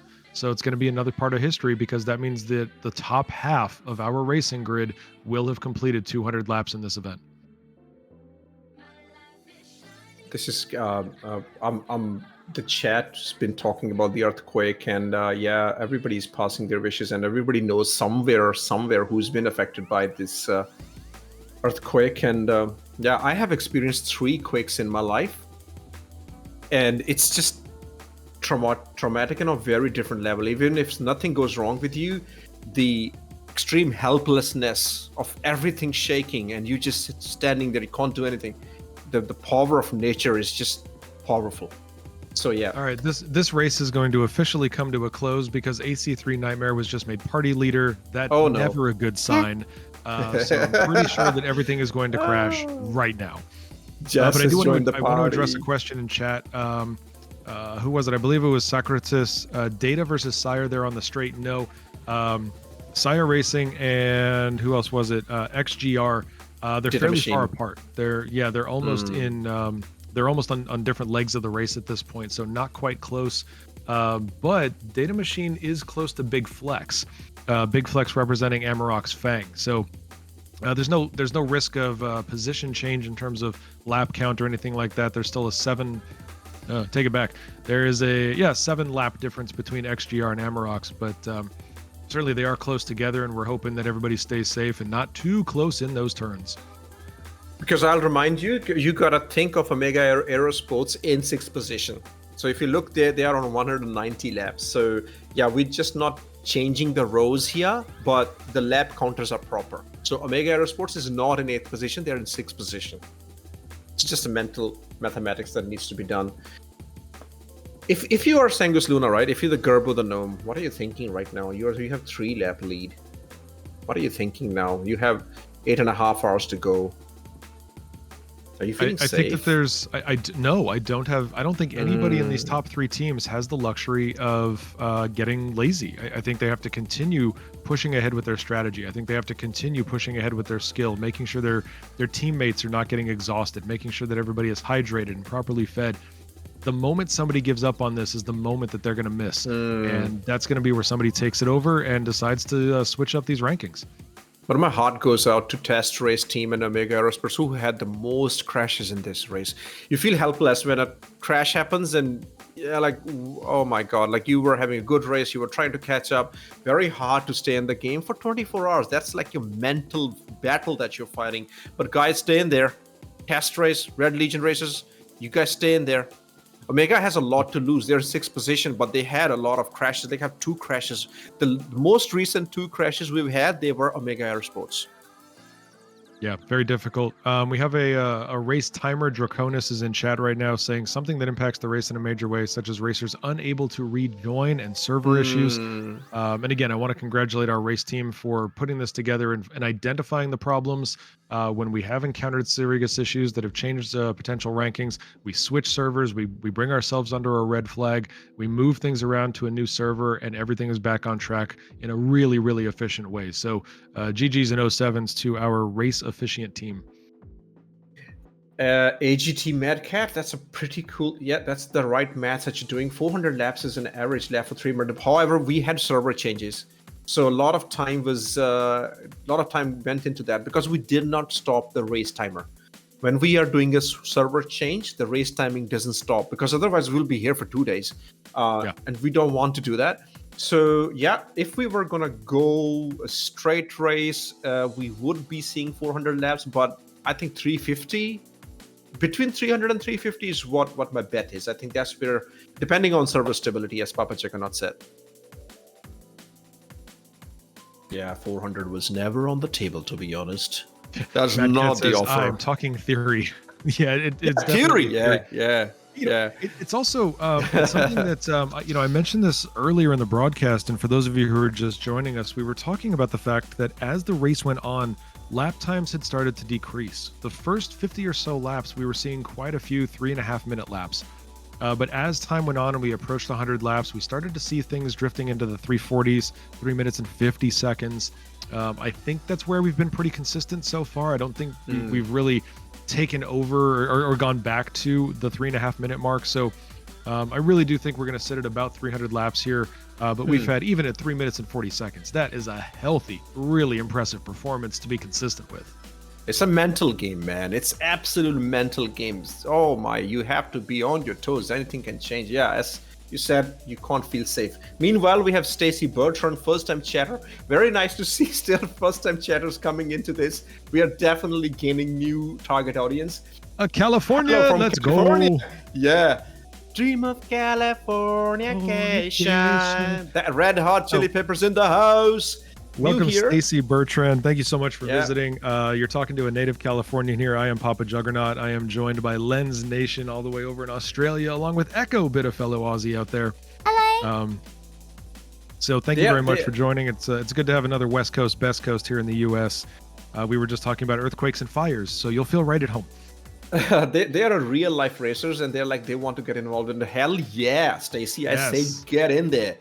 Find the Enzia Racing Discord. Let's grab you some links. Let's push you into this. Let's just commit you now. Let's convert you. I'm gonna do it. This is the website. I'm gonna post it for you, Tracy. This is enziaracing.com. All right. You'll find Discord. You'll find everything in there. There are always events going on, and these are not events without prizes. You know how much prizes are on the line for this? Papa Juggernaut, how much is it? Over $8,000 US for today's winner. Well, that's just not true. For all of the winners. Sorry. I was going to say it's $8,000 for just the 24 hour, but that's not correct. It's $8,000 for the entire Crux Cup 2955. This is the fifth week of racing. Luxury GP also took place, and then we had a qualification announcement. So we had 4 different races over 4 weekends. And let me tell you, these prizes are not just for show. Everybody who has won so far, they have already received their prizes. So we're dishing out the prizes as we go. Echo is doing it, and we're just passing wishes. Very, very fast. This is happening. This is already done. They already have their prizes. So Stacy, if you're a real life racer, man, get in there. In fact, I want you to commit that yes, next race we will see Stacy right there in the racers. That'll be very, very cool. In fact, Stacy, I want to let you know that the link that Lens dropped into chat there, it's the Enzia Racing website, and what you're going to find there is also links to other orgs. Enzia is a collection of organizations, so you have your choice. You can find the organization that fits your style best. You can find the organization that has the people you want to connect with. Am I missing something, or are our racers? Oh, there goes Zollner. Okay. Yeah, Zollner is. We were about to drop into a red flag. It looked like a lot of people had parked. There was a pit stop. There was a planned change. Yeah. Okay. Planned change. Yeah. That was. No, it just looked like so many people were at the were at that platform. It looked like we were potentially going under a red flag or some sort of a yellow maybe, but. Yeah. No. There's a lot of people heading at the same time. Yeah. Okay, they're good. all planning on changing. Yep. Zollner just left. Zolby just left. Big flex coming through. Okay, got it. Yeah, we have. We saw Zollner taking off. However, the sheet is telling us Jazz the Fox is flying. So I'm not sure. I'm pretty sure Zollner is flying in that case. Other than that, we are having Tint Jess is is here for flying. Frontier. Jess is flying. Okay, so a ship destroyed for Omega No, once Jess, more. we need No, refresh, no. That's what causes Jess, it. no. That's why Zolnar took off, guys. That's why Zolnar Zolnar's took out. off. Yeah. Oh my gosh. Understood. This is what, 4 Lens, am I 4 crashes in a row for Omega? Three crashes for Omega back Is it to 3? back. Okay. I'm just getting Unbelievable. That is bad luck, man. That's Test Squadron's curse moving on to Omega. That's what that is. Goodness.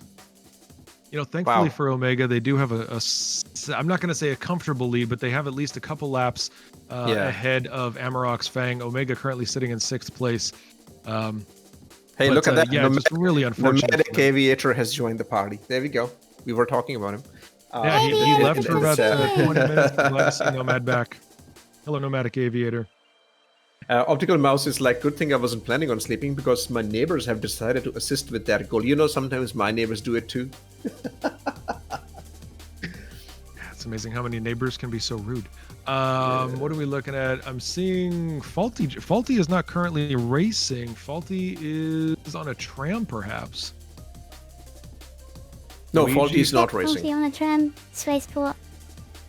Yep, looks like at the spaceport there. Look at Tint and Soulbite really close. Where's Gerbo? I do not see the Gerbs. Where's the noob? I mean Gerbo. There they are. He's on a rubber ducky pass.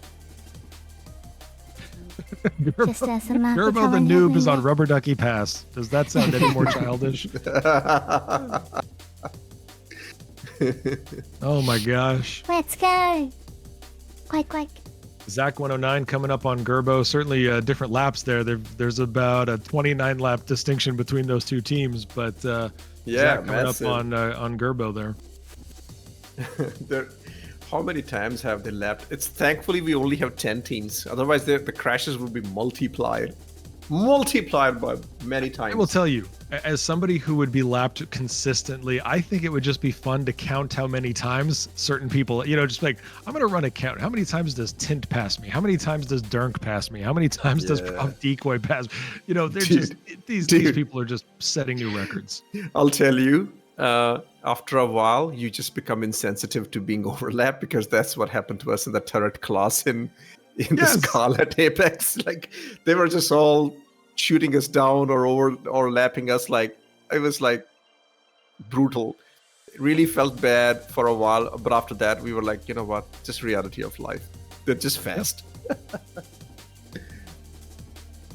Really, really talented teams here. We've got Big Flex now coming through. I don't know what platform they just went through. That might have been Milford.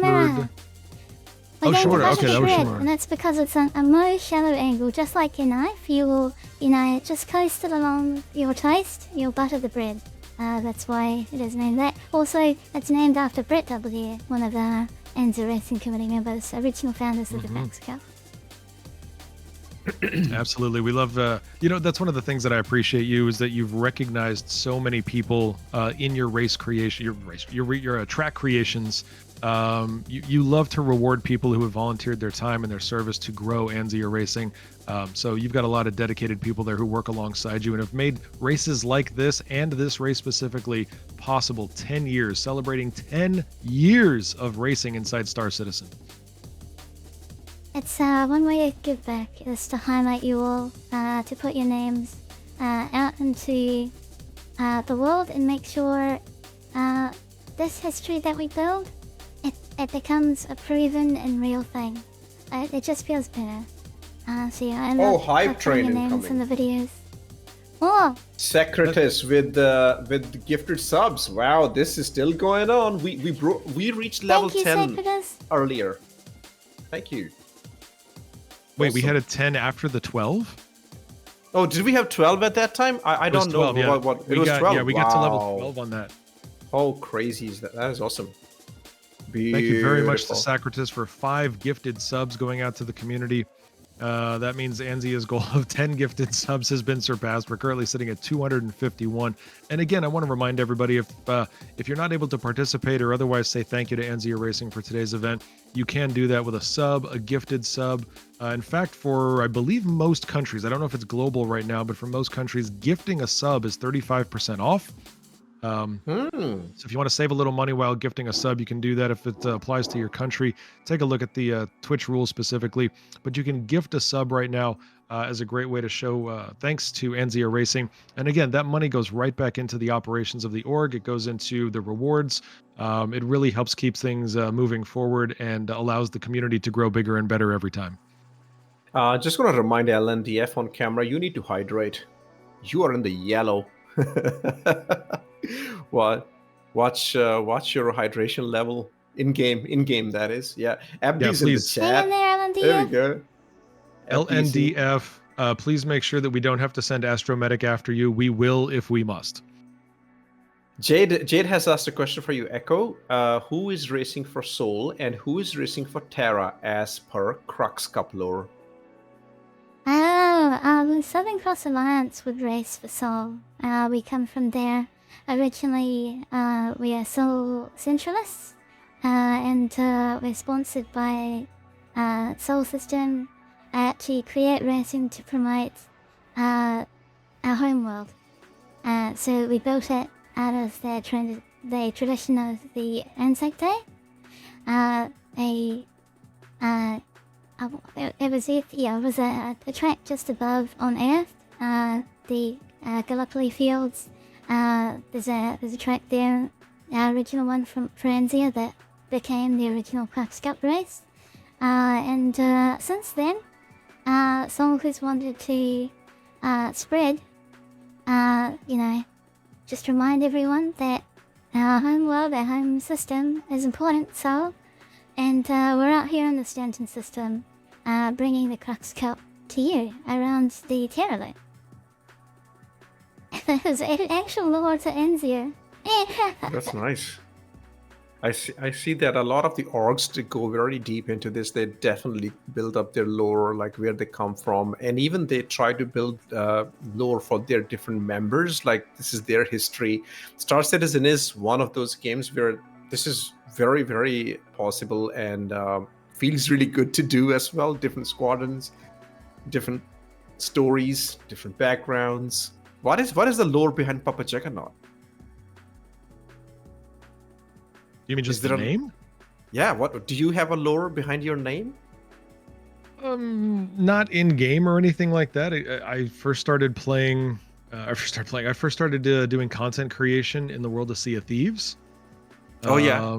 And the entire endeavor was actually just based on conversations with my son. He really wanted to find out what it took to become a content creator. He was, of course, like a lot of kids, he's grown up watching and learning from YouTubers and Twitch streamers.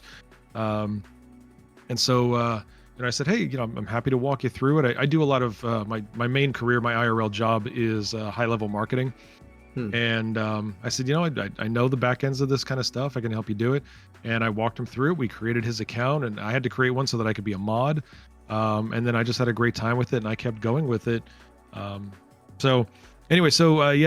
name itself comes from two different things. The first is becoming a father was one of the most proud moments of my life. I'm proud of my son. He's an amazing kid. So that's where the Papa comes from. And then I thought, well, I need a second word, and it needs to be something fear-inspiring. And I just came up with Juggernaut. It was available on every platform except for X. Well, at that point, it was Twitter. So I said, great, that's my name. And unfortunately, on Twitter, I had to be Papa Juggernaut 1, and I still have not been able to get the guy who owns Papa Juggernaut to relinquish it. He hasn't logged in like 11 years, but whatever.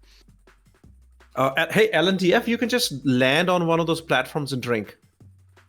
That's what we did. And if I know, Astromedic actually left his cutty full with the drinks and everything. If the game hasn't culled it, they're still on the platform, on the staging ground is.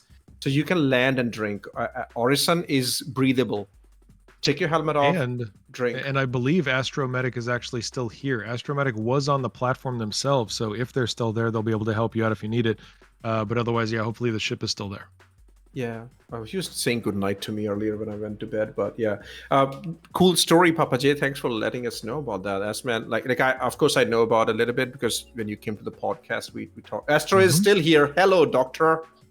Hello. Yeah, it is 11:38 in the midday for us in Perth. So yeah. Currently here in California, United States, it is 8:39 at night. So we're sitting at 20:39 here in California.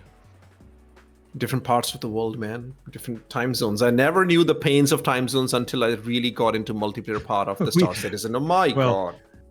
We got into quite the discussion. Myself, Croncy, and Red Monster SC. We were discussing who was this more friendly to, and the point was made in chat by Estrella. They said it's a 24-hour race. It's good for everybody at some point. Yeah. You know. So true. That's a fact. Yeah. It's like saying it's always a beer time somewhere in the world. That's right. Absolutely. Yeah, Astro we is had on quite the Milford. discussion about that. LNDF, I'm just passing the information to you. Astromatic is on Milford platform. If you want to go there, go ahead, land there, drink up. That's what I did when I was in there. So yeah, man, drinks become important. Meanwhile, Oleg Lime is there. I think Oleg is he using his macros to stay active because he's not flying? Maybe he's taking a little bit of a nap, which is deserved. Yeah, when he takes a break, this is what he does. He sets us Well up. deserving. Good job, Oleg. And also this way he doesn't crash, right? My curse is passing on to him. He crashes more often now. Yeah, LNDF, just do that. Gotta say a special congratulations to XGR who has completed lap 200. And SCIRE is right there. I was just looking at that. Yep. Now we will know how far they are from one another. Once the SCIRE updates to 200 with the NeoJet, we will know how far they are. Wow. So 5 teams will have completed 200 laps. Beautiful.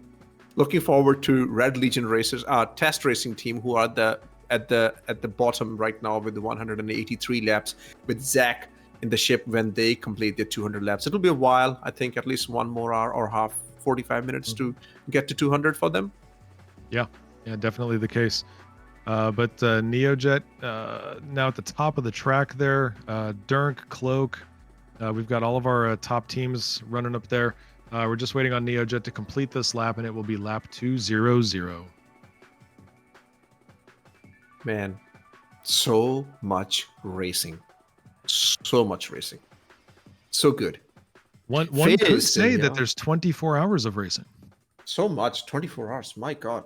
Somebody should definitely do a race with that name. Stacy's got a great question, and I think this is going to be a good time to go over this information. So, Crux Cup 2955, the 24-hour race, the teams that are participating, there are 10 teams currently. Each team has 6 to 8 members. They will have 6 primary racers, and then if they have the ability, they could add up to 2 reserve racers. So, definitely at least 6, and then they've also got 2 reserves. They were allowed to select from 7 ships. The 7 ships they were allowed to select from include the Origin M50, Mirai Razor or Razor LX, the Origin 350R, the Kruger P72 Archimedes, the Aegis Saber Peregrine, Consolidated Outland Mustang Gamma, and the Mirai Fury. Now, those are all dedicated racing ships. That's what they're intended to do, is go zoom zoom. So they were allowed to select from those 7. They could select 4.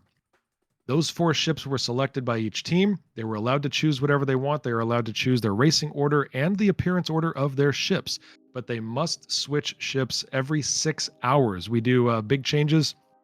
Everybody docks, like it's a whole sea. Everybody lands. They pull into Milford, and they will do their ships switches. And we are just over 2 hours from our next and final switch, which will be at the 6-hour remaining mark. Echo, is that all accurate? Did I screw any of that up? No, that's correct. We're 2 hours, 10 minutes away from the final chassis change. The final strategies of these teams will be locked in, and then the results of our race will unfold. Let's see what they've been holding back. Some of them have led strong. They've led with an M50, they've led with a Razor. Others have taken a balanced approach. Some have been fast, and some have just led with slow and have built up and saved their M50, held it to their chest to the very last moment, where they can try and make a big comeback in this race. So really looking forward to that. We'll see that in 2 hours, 10 minutes. And SCIRE has also completed 200 laps while we were talking. 5 teams in the 200. Congratulations! Yep. Congratulations to SCIRE. 200 laps.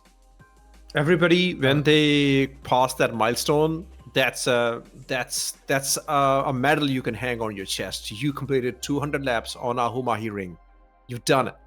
For the first time in Star Citizen history, this is the first 200 laps ever completed in any event in 12 years of Star Citizen's existence.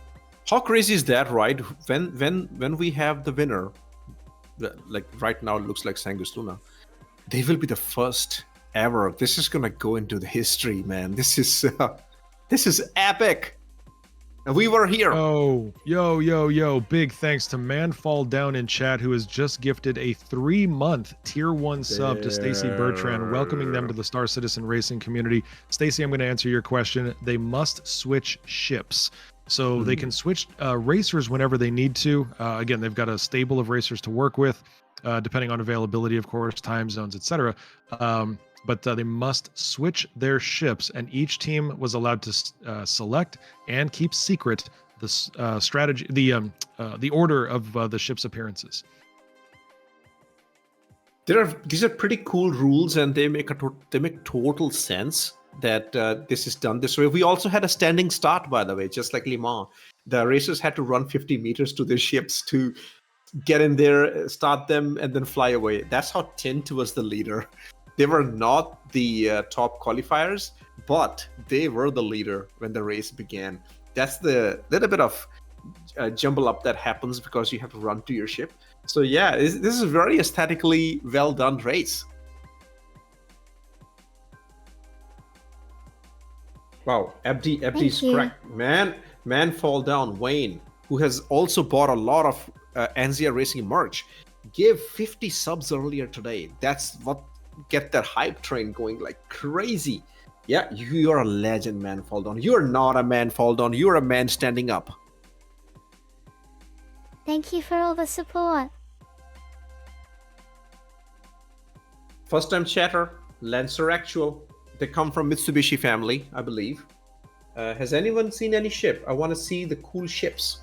Yeah, these markers are all ships. They're very small, very hard to chase, and Oleg is on a break. Otherwise, we would show you close-ups. There you go, inside of a ship. Of one of our cameramen. This is the Aegis Gladius, piloted by LNDF.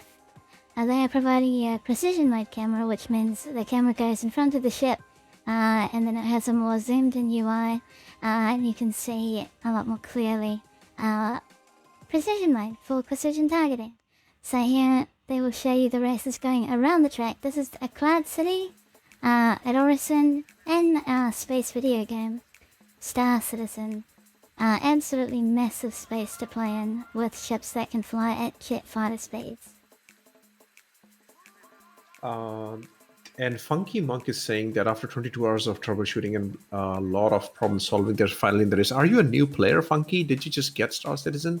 Because if not, then, well, we already know the workarounds and we all know the struggle that is when a new patch drops. It's just part of life and alpha gaming. So yeah, if you always have trouble, I would suggest go to any Twitch streamer who's playing Star Citizen and ask them, this is the issue I'm having, how do I get into the game? I've seen Papa Juggernaut help a lot of people on his stream. We do what we can to help, and that's the thing, you know, my Discord is I'll say similar to but different from Anzia's. We have a dedicated racing channel in my Discord community. We've also got a dedicated channel to industrial gameplay, but we don't play there's no bias, there's no prejudice for us for racing. We're just like Anzia in that case. So what we're looking at is anybody who wants to learn more about the community of racing or the community of industrial gameplay, etc. We've got channels for that, and we can point you in a direction of a team that might be great for you, an org that might be great for you, an event that might be great for you. So whatever you'd like to learn, people are always welcome to join. I'm loving your DM, Papa Juggernaut. in our chat over there. Yeah, so for those of you listening to us live right now, there's a DM chat that's been running for the last weeks. I can't even say hours or days, for weeks, between all the commentators. We have our live stream commentary crew. And I just wanted to check in from everybody on the team here. I wanted to find out if they will be returning to the commentary booth. I know schedules have been crazy for people over the last 18-ish hours, 16-ish hours. So I just asked everybody to check in, but I also asked, do they drink tea, chai, or both? And on a scale of 1 to vomit, how much do you dislike Drake? So I think these are all valid questions and important things we must know in the next 8 hours. And so far, the chai is winning by 2 votes. Thank you very much to Akobit and me. Is that what that is? That's chai, right? No, it's not. Go. No, What is the name of that so they emote? could react to it. Oh, no, What on. is the name of that emote? I'm changing that. Where is the chai emote? Is there even a chai emote? Of course not, because it doesn't exist. It's not real. Oh, so, damn it. How dare you? I have a vote in the chat. I will have you look at that. Jade is still here drinking tea, and that's the power of chai keeping Jade awake. Legend. That's true. The doctor is loving chai man. too. Oh my god, you are a minority, Papa J. Lens, you and I are setting up the chai cup. We have to make this thing a reality. Oh, this is happening. We've already formed a group. I'm gonna invite you. Shall I invite you? This is happening. Zaid, Z Doctor, and me. We have already formed a group. Oh and Lord. I'm gonna drag Anzia into it. We will have a chai cup. I'm gonna invite you into that group right now. Anyone else wants to be a glorious participants of the chai cup? One of the most prestigious cup, which will be coming into existence very soon in a racetrack near you. Please DM us, get in touch. We're gonna make this happen. And we'll rub it in the faces of Papa Juggernauts. You can't rub it in my. I'm not saying it's not a thing. I'm just saying that tea and chai mean the same thing in some languages. That's all I said. How wrong you are, sir. How wrong. I'm not wrong. It's a linguistic Chai. thing. Anyway, okay. Chai is I'm gonna have a stroke. Very different right. from tea. This is we are doing all this, me and Papa J, to keep Echo awake. It's gonna be. I'm awake. This is at gonna be. something. In true gamer fashion, this is going to be a 69-minute race. It will occur on April 20th. We're going to do all the ridiculous things for this. To finish the race, you have to be seated and drinking a beverage somehow. Yeah, this is, oh my gosh. We'll have to make it fun. Like, we'll make some really funky and funny rules. Like, you have to drink tea. You have. We'll think of this. This will be fun race. Like, it won't be your traditional race. It'll be like a hurdle race, entertainment oriented. Totally. Morphicus is contributing to some Russian linguistics here. No cup chai. It is chashka chaya. There you go. Chai. We have a middle ground we can make there. Yeah. So in Punjabi, which is my mother language, we don't even call it chai. We call it cha. CHAA. That's how you would pronounce cha. CHAA. Oh, interesting. Cha. I did not know that. Cha. That's what we say. Chai is a Hindi pronunciation of that. Chai. That's how the Hindi they say in Hindi. Punjabi is very close to Hindi, and we say cha. Like that. I'm loving this TED talk about the origins of chai and tea and how you make them. I would love to make a video and just post it for you, Papa J. No, I think we need to make a video and just entertain the masses with stupid topics. Yes. I have to say this. I'm sorry, this is going on a little bit of tangent, but I'm keeping an eye that Omega Aerosports will be completing the 200th lap very soon. Until then, that I have absolutely loved commentating with Papa Juggernaut. It is such a natural symmetry that the two of us have. Like, my God, I did not know I needed this in my life. Thank you for giving so much entertainment, Papa J. Now, I appreciate that. I always love doing commentary with you, sir. I do have to mention that Cloud Subverse has put a Chinese character in the chat, and that Chinese character translates to tea. Cloud, can you please put in the Chinese character for cha as well? So that we have an equal grounds for Papa Juggernaut? Pretty sure it doesn't exist, but let's find out. I'm going to see if it'll translate. I'm actually really curious if it'll translate Okay, so if I do Google Translate, this is what I get. Subverse can correct. But if I do Google Translate, that's the character I get. Beautiful. Man, the languages fascinate me. Like, absolutely fascinate me. How the language. Oh, Stacy, that is a great point. I think Stacy is revealing age as well. But yeah, for like California slimes, like cha. I'm not liking Stacy anymore. Stacy's my new favorite. I'm so glad that Manfall Down gifted them 3 months of subs to the Enzia Racing channel. Stacy is my new favorite.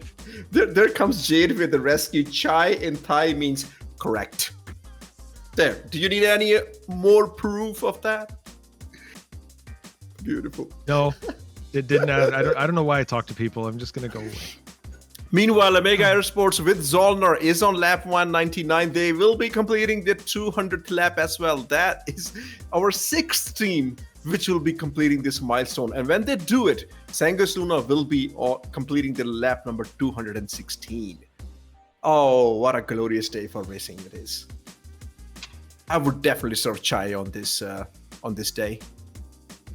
Well, that's just poor planning on your part. Sorry. I'll do that in a Drake ship, no less.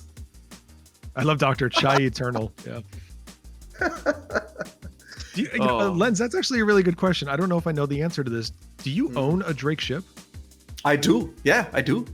I actually what do. You have? Cutlass Black. It is actually my second most flown ship. Yeah, my most flown ship is Nomad. Ship.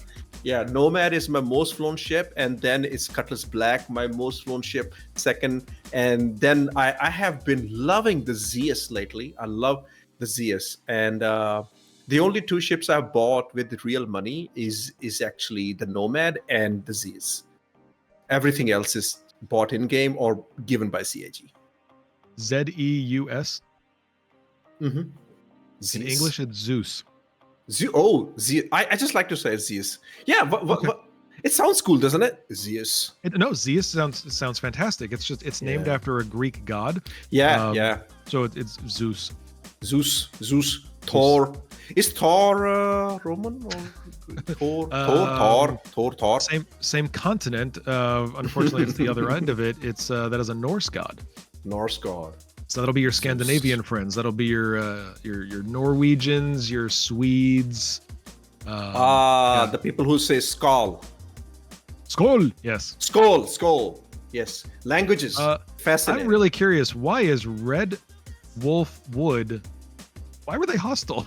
That was interesting. Oh, that happens. That's weird. I'm looking the fast mode. Logical. That's a logical answer. I don't know why. It's still happening. What is he doing? Oh, that's what I'm saying. All of a sudden, he turned red for Oleg. It's like Oleg was suddenly, being targeted or something. Oh yeah. Oh my God! You actually have a group chat. What is wrong with you people? Yeah, we started it. I just invited you. There is a Chai Cup group chat. I'm gonna invite Echo as well. Because Echo needs to be here. Oh my! No, she Echo, will be. Will you leave Echo alone? She has so much to do right now. Just an invite. Done. Oh my goodness! The Cha will energize Echo. She did not know that she needed this. But you don't have to comment here. I've just sent you the invite because otherwise I will forget. And meanwhile, waiting for Omega to finish the 200th lap with Zollner. Right now, the change that has happened is the Red Wolf that we were talking about. They are flying for XGR. So Red Wolf, man, had an amazing race in the Aurora class in the OpenGP. They were just the quintessential leader in Aurora. They had amazing lead, and then Red Wolf had a crash, and then it became a recovery drive, and they lost their podium position in the Aurora Cup. Let's see what Red can do for XGR now. Lap 204 for them. We have had a few racer changes. We've got Red Wolf coming in for XGR. Fedicol has stepped in for Consolidated Russian Fleet. Engineer is back up for Red Legion Racers. taking over from Soulbite. So a little bit of change there. Things are moving around. And I do want to clarify for anybody who is looking at the current standings. As you can see, the race lap counts, those are the correct things. So Omega Aerosports is technically in 6th position. Red Legion Racers technically in 9th position. The official lineup, the placement on the leaderboard is going to be changing anytime we have a break in the action when the race officials have the ability and the time to do so safely. They're not doing it live in the race just because we've had to revert to this Google Sheets mechanism. And Omega has completed 200 laps. Congratulations to Omega Aerosports. You guys did it. Congratulations. 200 milestone. Beautiful. Well done. The next team to cross 200 will be Amarok's Fang. They are on lap number 197 with Big Flex, who was in the chat as well earlier. Great. Oh, there's a bread conversation happening now in the chat. Morphicus is here. we have upgraded from chai to bread now. Let's have that. Oh my goodness. T-shaped tracks. This is a level of insanity I'm just gonna tell you something really funny. So my son is also listening to the commentary. He's been doing it since yesterday whenever he gets time. Funny thing, I woke up late. He woke up earlier because he wasn't awake so late. Before coming to the streaming, he updated me on a lot of things, what's happened and all that. And I actually was like, do you want to come and talk? And he said, no. Now he has sent me a message. I need an invite to the Chai Cup group. I will race. Oh, yes. Let's go. We're gonna make this a thing. You know, the funny thing is, when I was still with the Happy Haulers org, that was an org that I co-founded. We were dedicated to industrial gameplay. It was an open, non-exclusive org. Great group of guys. I don't have time to run it anymore, so I've left it in their capable hands. But we had a concept, and I know we still do because I helped invent it. But we had a concept for an industrial race, and I've got to collaborate with Echo to make this thing a reality. But it was entirely based on cargo hauling. There was some mining involved. Like, it was going to be the industrial, let's show hard work. You know, it's kind of like the lumberjack competitions and things like that. We wanted to show the hard work side of the verse. And it's amazing that the ridiculous Chai Cup is going to come to reality before that great thing. No, this, I will tell you what. Yeah, because there's a huge audience there who love mining, salvage, cargo hauling. There's a lot of game loops. And if we can, 100% Papa Juggernaut. What we need is collaborative effort and good positive energy and just make things happen. And if we can serve chai while doing that, there you go. That's just an unbeatable recipe, man. Sounds beatable to me, but whatever. Hey, Chio is in the chat. Hey, Chio. Chio Satsuna is in the chat. Tea time to make sushi cup. We have another teetotaler. Very nice. Mad Cat talking about the Industrial Olympics. That is essentially what we were creating, but we were doing it through the organization that I was a co-founder of. Truly a group of fantastic, dedicated industrial citizens. We just never brought it to life because we had a lot of conflicting schedules and things just became difficult for us internally. But great group of folks, and hopefully we can bring that to life one day. We would love to see some sort of an Industrial Olympics type event, but it was definitely more in the Anzia Racing style of long-term, long-running, things that were going to be more endurance style and really took a lot of hard work. It was not intended to be just laps. This is, right now, waiting for Amarok Fangs to cross the milestone. We have to celebrate the mid-tier teams and the back markers as well. They have put in so much insane effort into this. So whenever they cross 200, this is a huge celebration for every single team. Test Racing team is right at the bottom of 187 laps with Renee flying. Now, Test Racing team had terrible luck. So many crashes, more than 10 crashes this race. And that's why they're there. But they will cross 200 laps and we will equally celebrate it. Everybody has put in so much effort into this, man. This is so good. Yeah. There's absolutely no doubt. I love the team number 12, man. That emoji right there. That what does that signify? Is that? So I believe that's risen by Tiger, and that's Tiger very tired. We wish you can get through this, Tiger. Hang in there. You're doing great. You're doing an amazing job. Look, there's Tiger again. Putting another mic in. Oh man, those are like mathematical formulas I do not understand, or whatever those emojis signify. I don't know. It also looks like some Cyrillic letters in there. Yeah. Anyways. Yeah, there we go. The chat's up with it. Yeah, let's have some the old school emojis, shall we? Yes, let's do that. I'm gonna do it. This is my favorite. You know, earlier, Lens, you and I were talking about is Sanguis Luna in a position where they can start to feel comfortable? Or can they start to relax a little bit? And I think that we've seen now, if they start to do that, they're going to lose this lead that they have because Frontier is no longer 4 laps behind. It's probably 3.5 laps. They're trying to close some distance here. The moment Sanguis Luna lets go is going to be the moment that Frontier and Blackstar decide that it's their race. And you know why that is? Because Tint is in the ship, and Tint goes fast. Yeah, So- Tint goes fast. I mean, who's going to say, you know what, That's Tint's right. behind me, I should slow down? Nobody. Hey, look at the beautiful chat right now. Look, Zach has come up with a pie. Table flip is a 3.4K. classic. Wow. How beautiful are those? 07 wins the race. Obviously, that's our Star Citizen emoji. Oh, pat. So good. Love that overhead view. Thank you, Fei, for that overhead view. We love seeing where all the racers are at one time. Really helps us better understand the positioning. We love the cameras. Tent is on me. Oleg still serving the duty, even while he's sleeping. That's a good soldier right there. Go on. Yes. We only have almost 8 hours to go. Still so much racing to do. Let's do it. Sanguis Luna. We can do it. Sanguis Luna. Yeah, we will do it. 100%. Sanguis Luna 217 laps. My Drunk is still flying consistently. And he's only done 26 minutes in the ship so far. Oh no! Ship destroyed. XGR has suffered a crash. NPC Steve. That's NPC Steve had a Yes. crash. This is SCIRE Racing's chance. They make ground now. Yeah. They can be ahead. Now is the time. Now is the time. Can you imagine? I want you to put your head. Obviously, you know, Lens and I were not exactly racers. That's why we talk about it. You know, those who can do and those who can't commentate. But can you imagine if you are XGR, you crash, and you know that the team chasing you is currently on the track represented by NeoJet? That's got to be panic-inducing.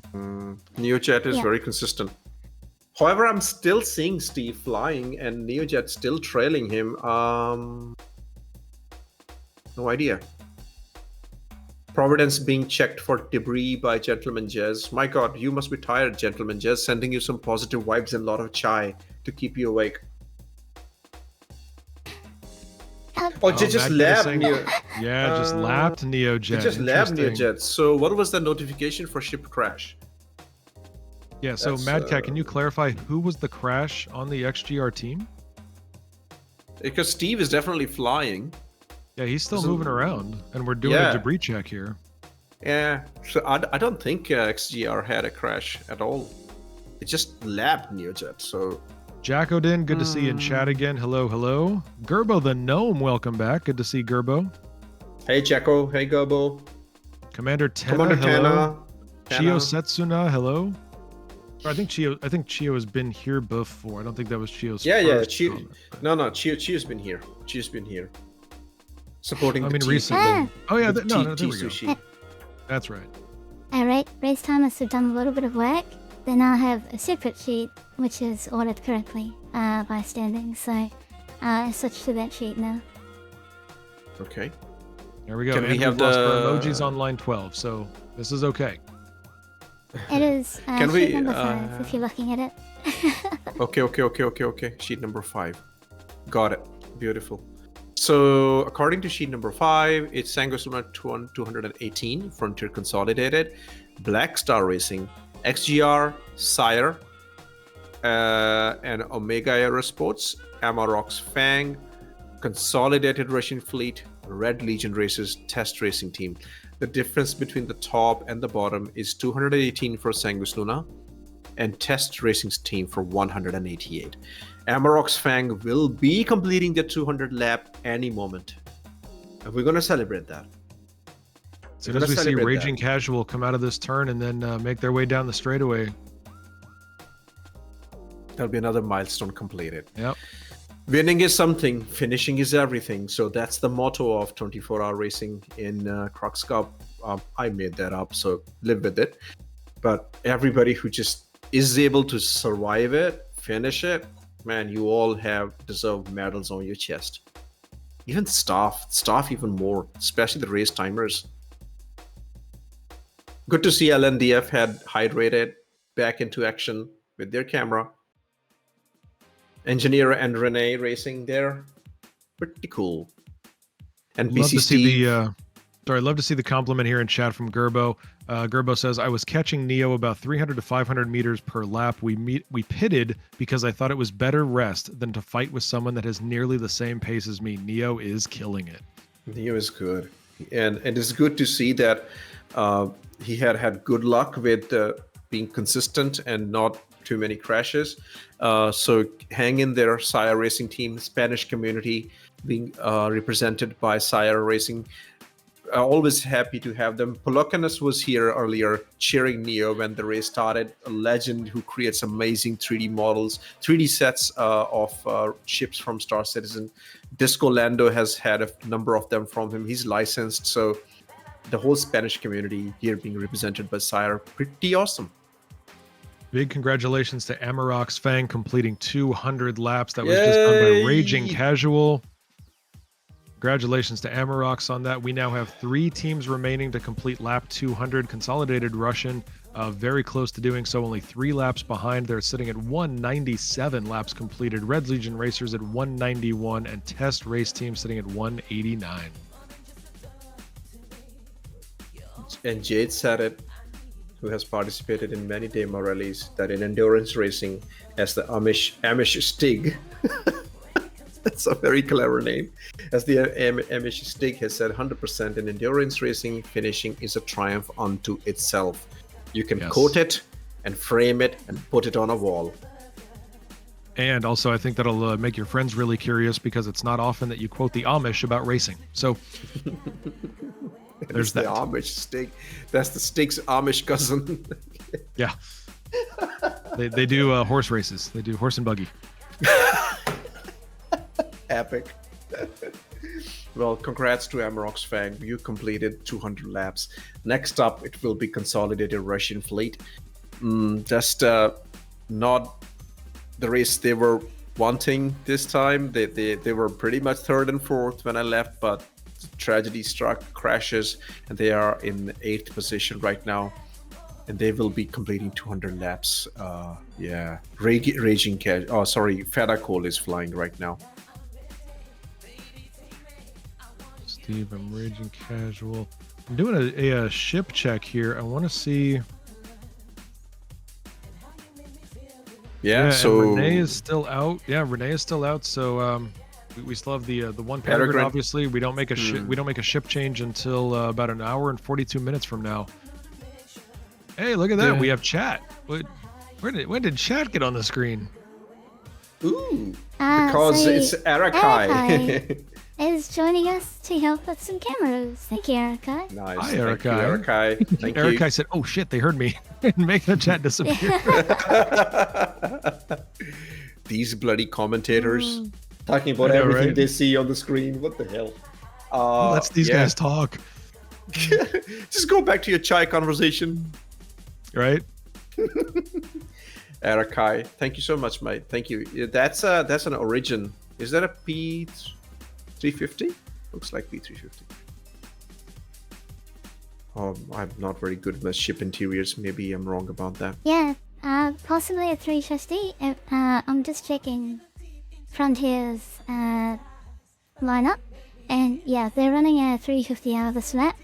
So Arakai, I think, is not the staged racer at this time. So he's like, we'll help you with cameras for a bit. But he could, at a moment's notice, go down to the Frontier Consolidated team and help the team out. Yeah, because right now Tint is their main racer, who you're also seeing on the screen right now, racing in front. Second in position, 216 laps for the Frontier Consolidated Racing. Friends of Anzia. Nafty is telling us Frontier Consolidated have 4 ships on reserve on their beam. Wow. And plus Arakai in the sky. So pretty good. Good job. That is that's a what you need. well-prepared team. Contingencies. That's good. Moral support for Tint. 100%. Tint goes fast. Yeah, that's a 350. Yep. Tin, I think that's a very nice surprise. Is we've had a 350, which is not exactly the lightest ship in the stable here, but the 350 has put forward some very impressive times. Yeah, but Herbie did a great job because when the race started, he was the lead racer for Omega, and he joined in 350R, and he kept the pace. He kept his second position for 2 hours going. Of course, Sanguis Luna had a huge lead on him, but Herbie stayed there in the P350. So, well, in capable hands, it's a valid ship. 350 has engines that are thick. I really like it as a choice. It might not have the best maneuvering thrusters, and it might be quite heavy, which makes it drift in turns, but it has the top speed. And I'm looking forward to the future when more work is done on hydrogen, and we get some larger hydrogen tanks with it, maybe some improved hydrogen efficiency. Origin, I think, will be built for endurance racing in the future. This is the beauty of Star Citizen. There are so many ship choices to have. It's good. I don't even mind having equally capable ships for every single manufacturer, so that you have your choice. You can really follow your heart. Like, okay, I want this kind of a medium fighter, and there are multiple choices that I can pick from every single manufacturer. I would love that. Not good for marketing, but that's what we should ideally have. Right? Okay, it adds now a lot more character to the brands of the game.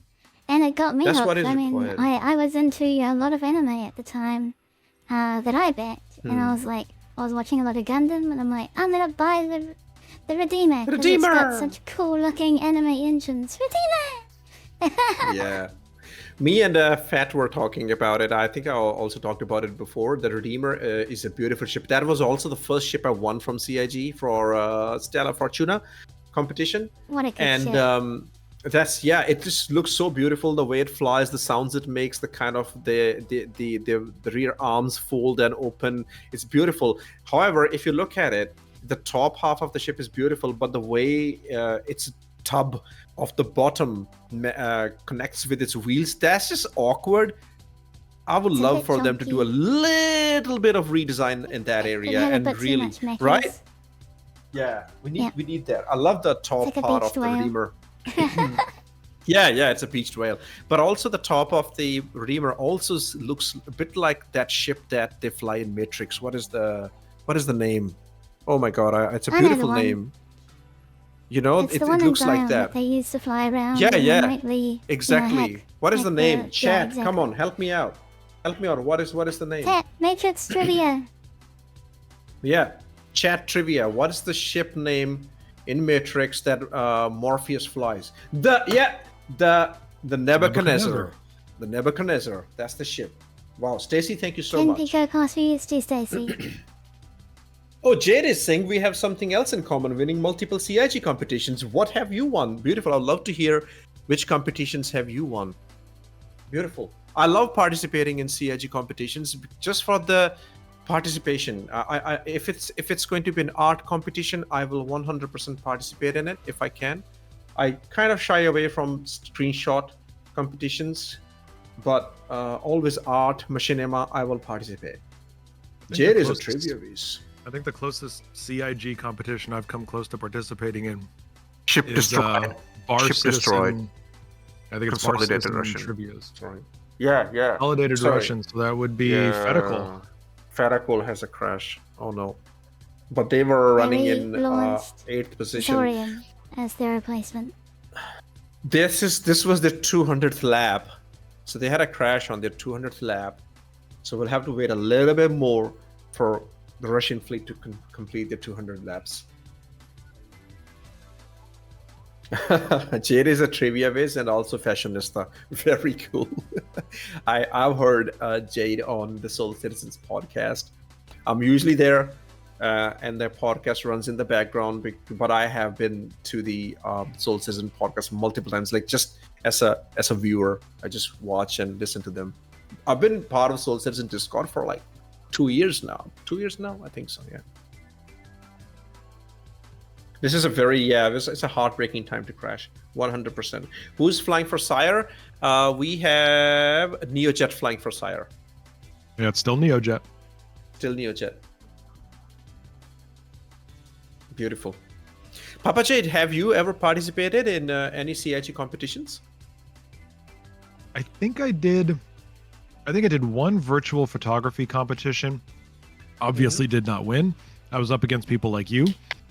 And then I've done multiple Bar Citizen, official CIG Bar Citizens. I've done some official trivia competitions with them. I've won a couple of ships. Wow, which ships have you won? Oh, you're gonna love this. Mm-hmm. 2 Drake cutters. Yeah, I thought so. It has to be a Drake if I was gonna love it.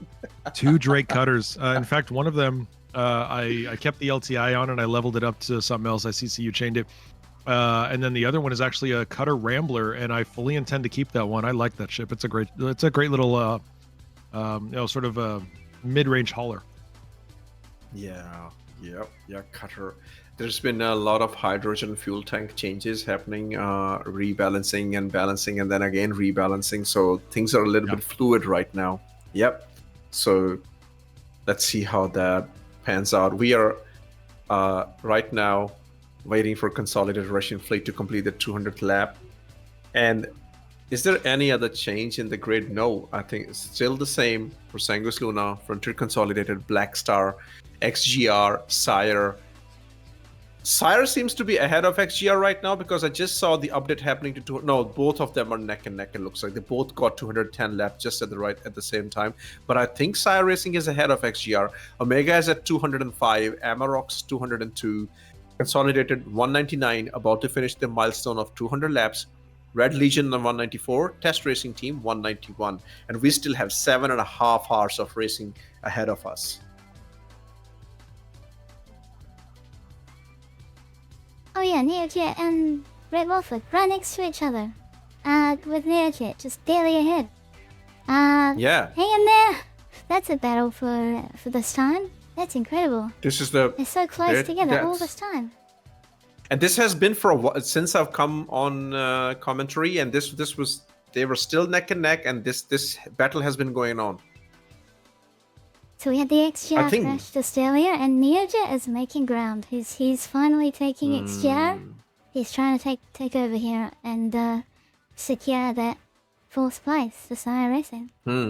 But still, Consolidated Russian 200 laps. Congratulations to the Russian fleet people. Awesome. Let's celebrate. Let's celebrate. This is awesome. Russian Stanton community, Expanse Union, and Turbor Corporation, we love you very much. Congrats on 200 laps in the Crux Cup 24-hour. Congratulations on your 200th lap. That was completed by Jakar Zorion. They were the official one to cross the line. Congratulations, Zakar. Congratulations to the whole Russian fleet. Awesome. Zakaria, is that you in the chat, mate?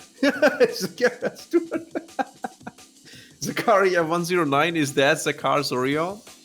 Is he flying and typing in the chat? Do you want the 5-second penalty from Gerbil? No. It's Jakar. Yeah, not Zakar. But it just sounded similar, so that's why I thought maybe they have a different Twitch name. God, that would have been hysterical. But no, that's Zach 109. That's Zach 109 from Test Racing. Oh, that's Zach 09. Yes. Yeah, well, Test Racing Team will be completing the 200 lap. They are 8 laps away from that. There's Gerbo, ready to dish out Bumblebee penalties. Right on cue. You know, I just noticed that Oleg is back in the race. Okay, ship destroyed for Red Legion races. Oh, no! Brother. Oh, brother. Oh my gosh, these final 2 teams, Red Legion and Test, have just been plagued. Renee crashed with the Peregrine. If this information is correct, let's see who replaces Renee for Test Racing now. It's just bad. Just happens. Yeah, no optical mouse. There is no penalty. We just made it up. We just like to have some fun with the chat. That's it. Yeah, we need more bumblebees. Let's post some bumblebees. That's right. I'm gonna do it too. They look so good. They're official. They originated in the Luxury Cup GP. Was it Ball Talk? Ball Talk was Ball flying. Talk surprised us. He was And like started in pole because chatting. he was in the top 3, and he was just like, I've got time to throw a bumblebee emoji in chat, and we just all were like so surprised for that. And we said, no, Ball Talk, you gotta be racing. You can't chat. You gotta be racing. Focus on the race.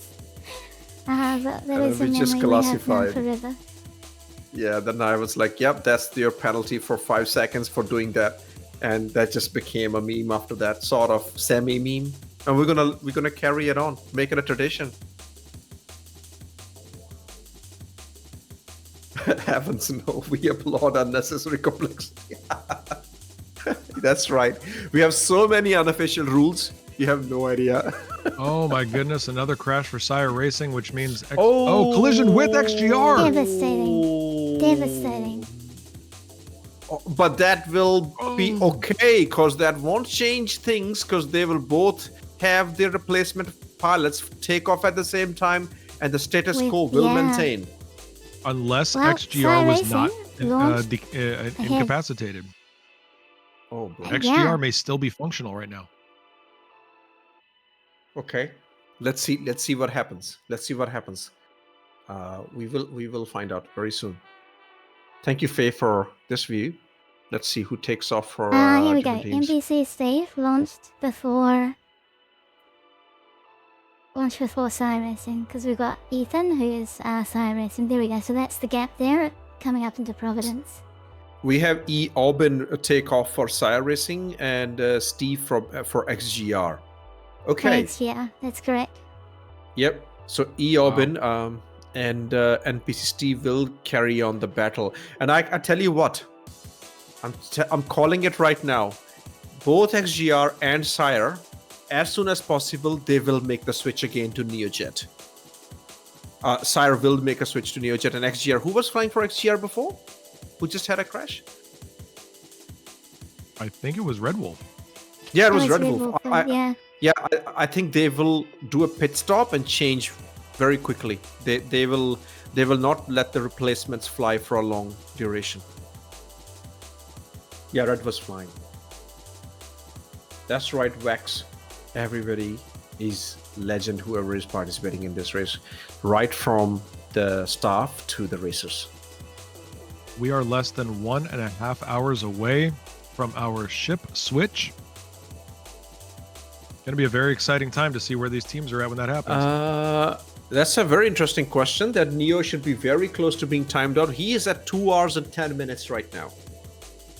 Neo is at 2 hours and 10 minutes. He still has 50 minutes if he wants to race.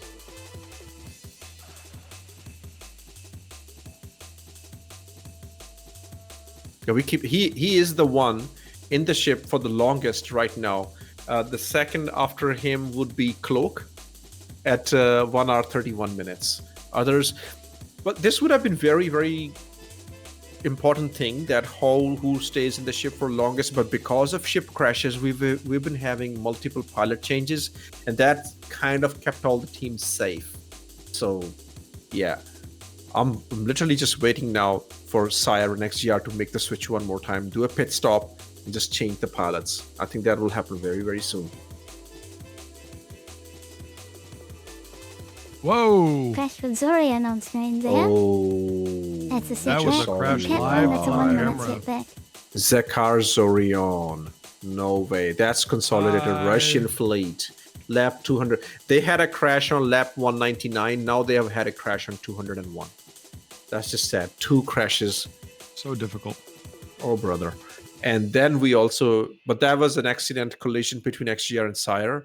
So, yeah. It'll be interesting who crashed into who. I'm not sure that one was. I think that might have been Jakar actually colliding with the platform.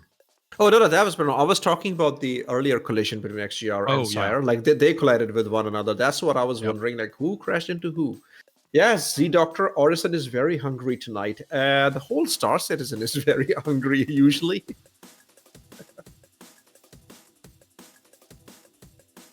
Collision with Frontier. What? Consolidated Yeah, Russian that's- fleet. We saw Yeah. it. It was the platform, at least from Yeah, what it was. I We see. saw it. We saw it. Yeah. Yeah, that was ship versus steel. Yeah, and it can be hard to differentiate. Yeah. Okay, so Zakar Frontier and also Power of reports Thunder it, though. collided too. Yeah, so there is it's a double ship collision. maybe It's they did between take Zakar damage. and Power of Thunder. Oh boy.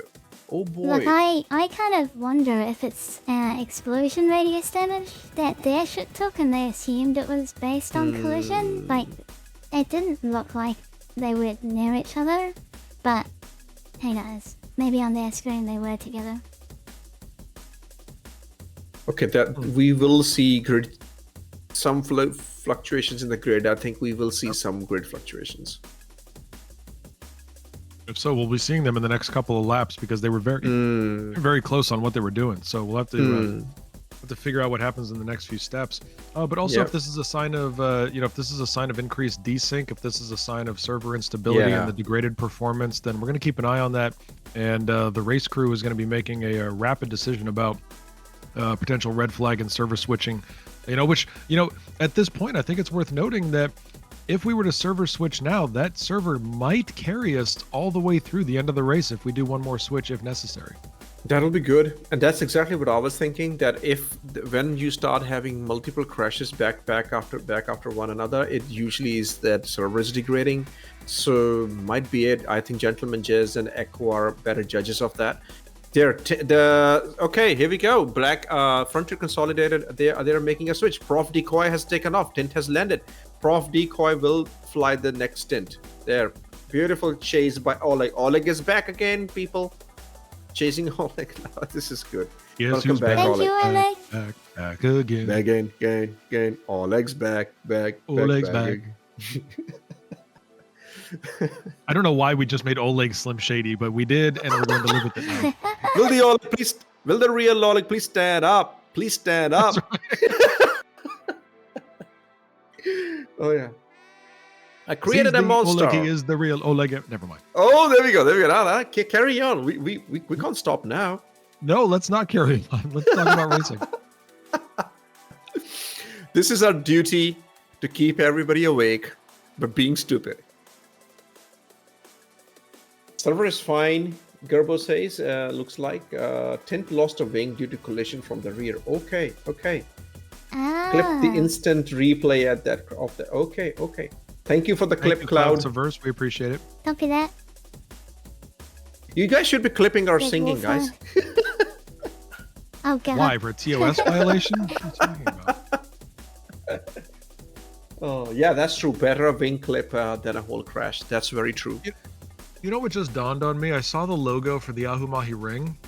It just dawned on me that if you ignore the coloring that that Echo gave the logo itself, it actually just says Ahuma Hiring. It's like an HR company. Yeah, we're hiring. We are hiring. It's We're hiring racers, it's a everybody. mistake in our painting. We forgot to Ahuma. paint the H and I Hedgeye. red. Ahuma hiring. Ahuma Logistics We're hiring. hiring. Yeah, if you put RE in there, so then it's yeah. Ahum are hiring. Okay. Definitely, we're getting tired now that we're having this conversation. This is just delirium setting in as a result of exhaustion. There, Max has done it for us. There, look at what Max said. Who am I hiring? That's what Ahuma hiring stands for. Ahoo! Wow. Oh, You're welcome. nap time. You're welcome, chat. Okay. Yeah. I just noticed this, and this is the problem if we're talking about ridiculous logo reading and Chai versus T. I think it's definitely something that has to be pointed out. Sanguis Luna is now 6 laps ahead of Black Star Racing, 5 laps ahead of Five Frontier laps. Consolidated. They have increased their lead, ladies and gentlemen. There were 3, right? There were 3 earlier. Now it's 5. They were 3, they were 4. Yeah. We thought Frontier Consolidated was making some progress. Tint was certainly pushing on the pressure, but Sanguis Luna now 5 laps ahead of their nearest competitor. Might have something to do with the ships they're flying. So Drunk is flying 350R and a Cloak is flying P72. So with the chassis change, they might make some comeback. Will be interesting to see. Frontier Consolidated is with 350R, SCIRE is with 350, XGR with Razor, Omega with Razor, Amaroks with 350, Russian Fleet with 350, Red Legion with P72, and Test still flying the Peregrine. Oh, wait a minute. I spoke too soon. It looks like we were just waiting on an updated lap count. It looks like Sanguis Luna is still 3 laps ahead. Frontier was just needing an update on their numbers. So that's fantastic. I love to see the close competition. So the fact that it is still only a 3-lap gap, that makes me very happy. But Blackstar have gone away from Frontier Consolidated have gone away from Blackstar because they were very close. Blackstar is 1 lap, so it can still change. It's still very fluid, very close for 2nd and 3rd position, and 4th and 5th. XGR SCIRE still battling it out, and we still have 7 hours to go. We don't know. One of the 4th or 5th team can jump up to 2nd and 3rd. Never know. We don't know what's going to happen. I'm anticipating a huge push at the end. I'm anticipating a significant movement once we've got the final ship strategy that gets played out. Once we have the ship change in just over an hour, we've got 1 hour and 19 minutes left to go.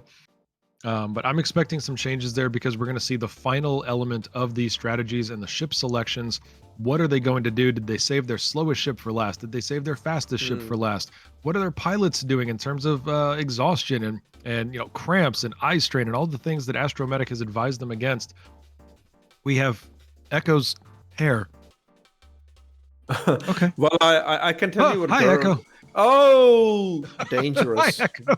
Dangerous. Yeah, that woke me up. Gerbo's been rubbing Crux Lux in his eyes for night vision. That's what he said. Oh, it's the last. Yes. Yep, we needed that to wake up 100%. Waiting for when we're tired, Lens and I have ridiculous conversations. When Echo's tired, she decides to hang from the rafters. I'm Australian. I can hang. I walk on the ceiling all day. It's normal for me. Pretty much the spiders coming in. The spider skins. I mean, just to be clear about it, you guys are in Australia. You're upside down to me all the time. Yep, that's true. We are the mirrored and the right time zone and drive on the right side. Gravity Except hits my very time different zone, it's over a here. half hour That's one. right. Which is just Yeah. weird.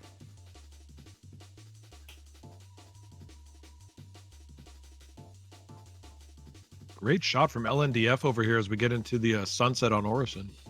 Yeah. How many days has it been on Orson now? Wow. Must have been multiple days. At this point in the race, I think we've had 3 day-night cycles at this point. 3 sounds about right. Yep.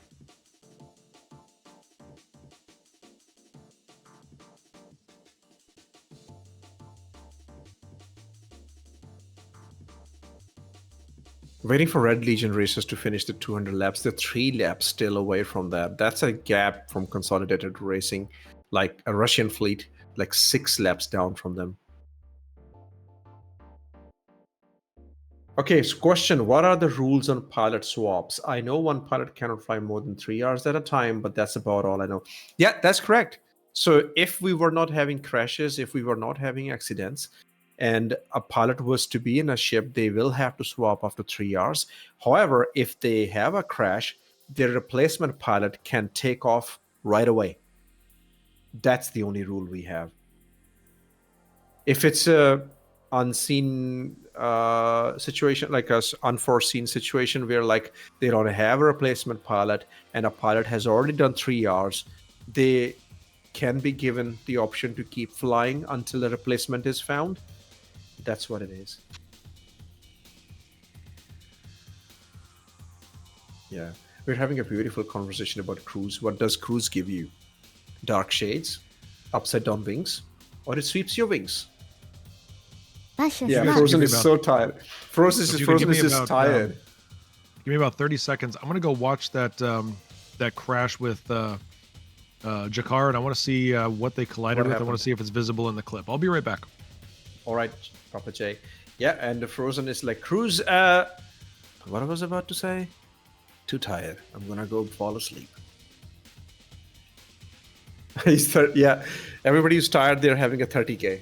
Wow, that's a thing of the past, sort of. We don't see 30K anymore. Beautiful. The weather is so beautiful right now at Crusader. Those views are amazing. Oleg Lime is back into action. How much energy does this man have? Same goes for Echo and GentlemanJez. These guys have been awake for forever. Still hanging in there. Awesome. Awesome. I'm powered by Excellent. head pets. Give me head Head pets. pats. Give Echo head pats, guys. Sanguis Luna 226. Let's have a look. We still have Dunk flying. Dunk has been flying, and he's got plenty of time. He's only been flying for 1 hour. So there we see Echo hanging upside down. She needs to wake up. Curses, yeah, and then we have Frontier Consolidated with Prof Decoy trying to catch up with Sanguis Luna or extend their lead from Blackstar. We have a ship collision again for Test Racing Team outside of Milford. Oh, Test Racing, they have had really bad time with crashes this race. My God, so many crashes, unbelievable. So Travis John 82 has taken off now, I suppose, or was it Travis who crashed? Really sad to see that happening. They are the ones who are just having crashes. Yeah, we had another crash, by the way. But I just saw the crash there. In the spirit of talking about crashes, I just reviewed. It does look like Jakar collided with Tint, but Tint survived and literally just basically got a bump from it. Certainly lost the wing as we understand it. But Tint survived the collision. Jakar hit Tint either in the back or in a wing, and then flew down into the station. So there was a collision, and it resulted in Jakar's crash. Yeah, and that's where Prof Decoy took off for Tint, and Prof Decoy is still there. However, you remember when I called it that SCIRE and XGR will revert back to Neojet and Red Wolf, and PC Steve, and I don't remember who was the other pilot they will replace. They have already done it. We again have Neojet for SCIRE and Red Wolf flying from XGR. The status quo has been maintained. They're on the same lap 214. So nothing changed there. Good to see that. Okay, ship collision. Oh my goodness. This is like this happens in waves, isn't it? This is like one ship crashes and then others start crashing in solidarity. I just don't know how these two teams are ever going to get lap 200. It's just constant setbacks for these guys. It's so unfortunate to see it. And I don't even know. Now Engineer has taken off Red Legion. So sorry. And Fatakol is flying for Russian fleet right now. Ship collision. Amarok's Fang. Okay. I think it might be debris now. Is it invisible collisions? Yeah. Or the server It's also, dying. It's deep in the dark here at Orison. It's going to be harder to see things. They could be hitting, antennae that are popping up from the platform floors. It's going to get dangerous again. We had a very clean run for a very long time, and then it's just Test Racing had a collision, then Red Legion had a collision, and then Amarok's had a collision. All of our teams in the bottom. Russian fleet has survived so far. Fatakol is flying, so I don't see any desync happening. It doesn't look like the server is degrading. Might be debris. I think GentlemanJez will be on that. We'll know soon. Sad to see that. Yeah, Madcat's confirming my theory. Says it's just nighttime. The night that I was flying was pretty messy. It's very, very difficult. People are tired at this point. It's dark at this point. We're getting to the end of an endurance race, and as was said earlier in the chat, finishing an endurance race is a testament unto itself. Winning is something, finishing is everything. That's what it is. Naked may be an understatement. Tint Hey Tint, how are you doing? We saw you go very fast and clip your wing, mate. But Prof Decoy was on it and he took off right away. So, but you completed your lap, and you guys made it into a switch, into a kind of a controlled switch. But great job, Tint. Awesome job, mate. Yeah, mistakes might be happening, but it just happens in waves. Like if one ship crashes, very probable to just see another ship crashing very soon after that. Get some sleep. I'm feeling pretty fresh, but ask me again in 6 hours. Yeah, we still have 7 hours of racing to go. I think this is going to be a good time to remind everybody, not just our racing teams, not just our crew, but also all of the viewers. For some of you, you have been here for many, many hours. Please make sure you are taking care of your own personal health. Make sure you're standing up. Make sure you're closing your eyes for 30 to 60 seconds minimum. You've got to give your eyes a break. Stand up, do what you got to do, get out of your chairs, make sure you're hydrating with good hydration. Don't drink junk, don't eat junk. You got to make sure you're taking care of your body. Get proper food, get proper snacks, take a nap. Just go nap if you need to. If you've been watching this for more than 5 or 6 hours and you need to go take a little siesta, go do so, please. You got to let yourself have a healthy experience here in Crux Cup 2955. We are all about that. When you said that, give yourself a break, get up. I literally did that because I haven't been doing that. So I stood up and just closed my eyes for a while. Yeah. Wombat in chat says that I closed my eyes for 6 hours. Zollner crashed. I don't think so. Zollner crashed. Another crash. Yeah, right there at the stop. Oh, see, they happen in waves, man. They just happen one after the other. That's an upset for Omega. Yeah. Omega are on 211, but they have enough of a lead from Amarok's Fang, who also just had a crash. So don't think this will impact the race quite much. As soon as if Omega can launch their replacement pilot, Yes, the they Fox should be coming safe. out for Omega. There we go. Yeah, Wombat. Jug has not closed his eyes for 6 hours at a time. I'm usually, when I'm taking these breaks between commentary periods, I'm usually getting about an hour to an hour and a half of sleep. And then the rest is doing IRL things, including eating and hydrating and things like that. So everybody, please make sure you're taking care of yourself. Red Legion races are 199. They should have crossed 200 by now, but they were just having crashes, and we will celebrate when they cross 200. Yeah, it will be Canadian Mav. Canadian Mav is flying right now. Really? I didn't see them jump into the. Oh yeah, right there. I see him on the platform. That's great. Yeah, Canadian Mav is flying. Jess, the Fox is flying for Omega. Yep. For those of you who missed earlier, much earlier in the broadcast, we had a great interview with Canadian Maverick, talking about their team strategy, talking about their position in the race at that point. So now we've got Canadian Maverick on the track, actually representing their team live as a racer. So coming full circle here. Did Canadian Mav also come for commentary? Because I think he was going to do it. It wasn't commentary, at least not while I was on.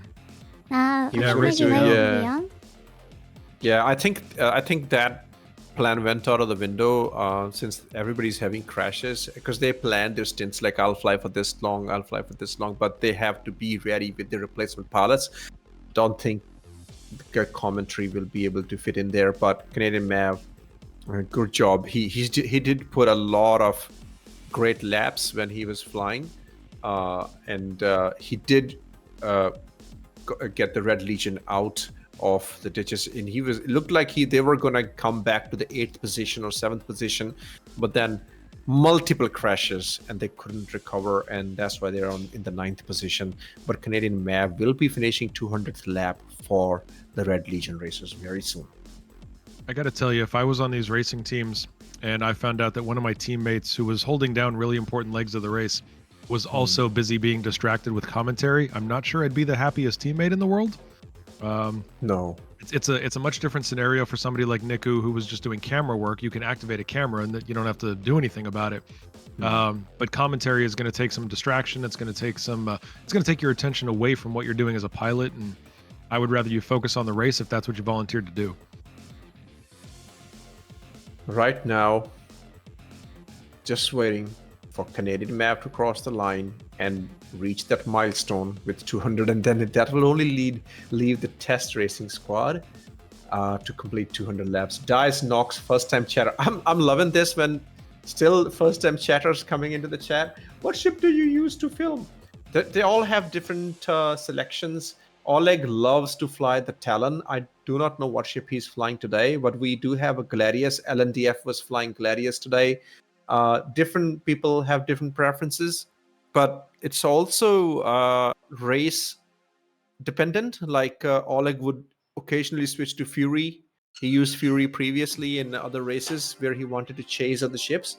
So it's all race dependent, but I know that his favorite is the Talon. Oh no, Mako, no. Mako has, Mako is meant to be a camera ship, but it really is not. Oh, crash for Omega again? What? Hang in there, Omega. Don't give up. Shimura, crash of Shimura. So that is Omega's second crash back to back. Yeah. Oh man. No. It looks like AC3 is going to be deployed here. Should be taking off soon, assuming that's not who was in the crash. No, I think AC3 has just launched It's now. just the Fox. It was just the Fox. Fox. Just the Fox crashed. Oh, geez. Yeah. Okay. So AC3 will be taking off. Yeah, they still have plenty of lead because Amarok's Fang is on 209, and they had their own crash to contest with. So, this should be still a very salvageable situation. Not going to make much impact on the race. XGR and SCIRE 216. These guys are the ones to watch. Neojet versus Red Wolf. Yeah, LNDF is using Gladius. The other only option LNDF had was the Aurora.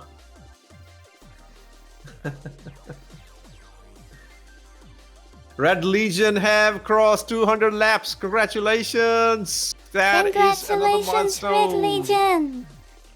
You guys did it! Epic! Epic! Epic! Put a medal on your chest, give yourself a pat. Heck of a milestone. Congratulations. Beautiful.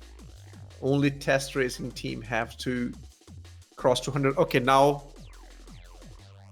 I'm really gonna pray and hope that test racing squad has a clean run up to 200 laps and not crash. That's my personal wish for them. Oh, Echo is flying on the screen. Is that a bird? Is that a man? Is that a Superman? That's Echo Bit.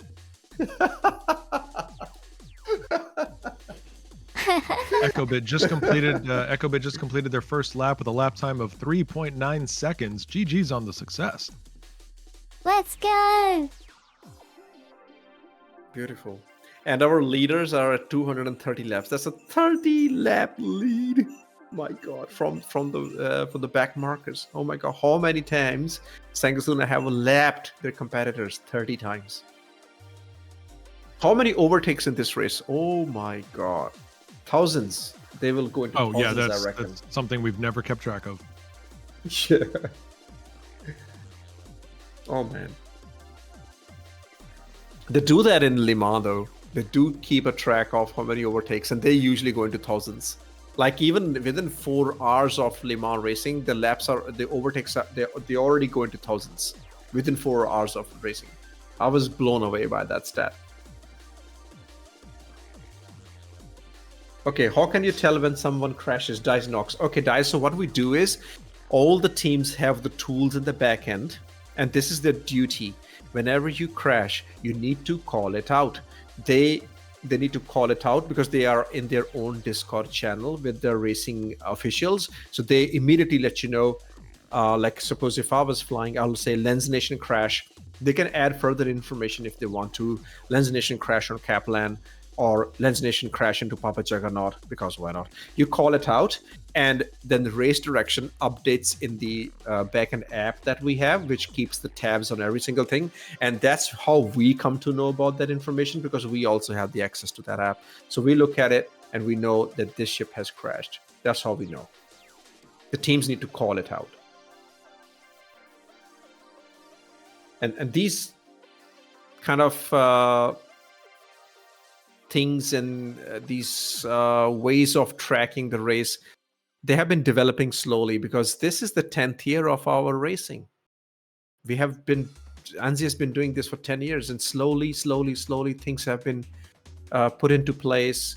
The policies and the methods of tracking a race have been defined, and things improve every year. You will see next year Crux Cup will be even more good. Like, it'll be better than this. Crash That's into gonna be Papa hard- Juggernaut because of Papa J lack of skill, and Lens Nation too. We both have skill issue.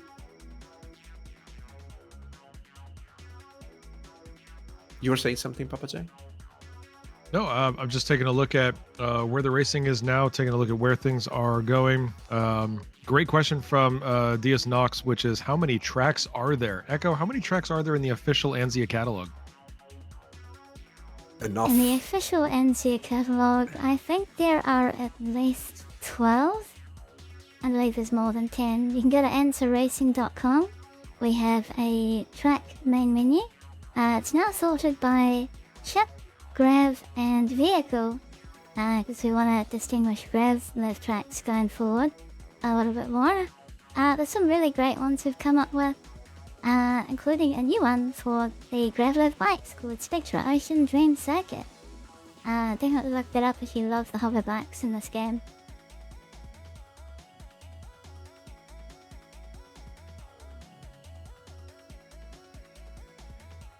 Grip had a really nice comment about the chai versus tea and the reason why we crashed, me and Papa Juggernaut. And a new drink was made. Is it only for professionals, or is it different? No. Let me answer that question. So if you go to ansiaracing.com, the website, let me grab that for you. I have it actually open on the side. So Dai, if you go to this, I know you are a new chatter, and so of course, warm welcome. So Dai, if you go to this website, you will be able to see in the menu, we have different tracks, we have different events. Crux Cup is a collection of multiple races over the whole month of March. So we have OpenGP, which is pretty much geared towards new people. And there is something called Pro GP, which happens on a different weekend. These two races are mutually exclusive. If you participate in the Pro GP, you cannot participate in the Open. And if you participate in the Open, you cannot participate in the Pro. So Pro racers, they go and compete in Pro GP, and new people participate in the Open GP. And Open GP has 3 different classes that you can race in. You have your Open class, where you pick your ship. You can fly any ship that you want. You have the heavy class, where you have the industrial ships available to you, and you need to pick between industrial ships like Raft, Mole, C2, what other? Caterpillar. You can fly that if you want to. You pick the ship. Reclaimer even, if you want to fly. We have people flying Reclaimers in last year's race. Then you have the Aurora class, where you can actually pick one of the Aurora ships. So definitely a huge open field if you want to start racing.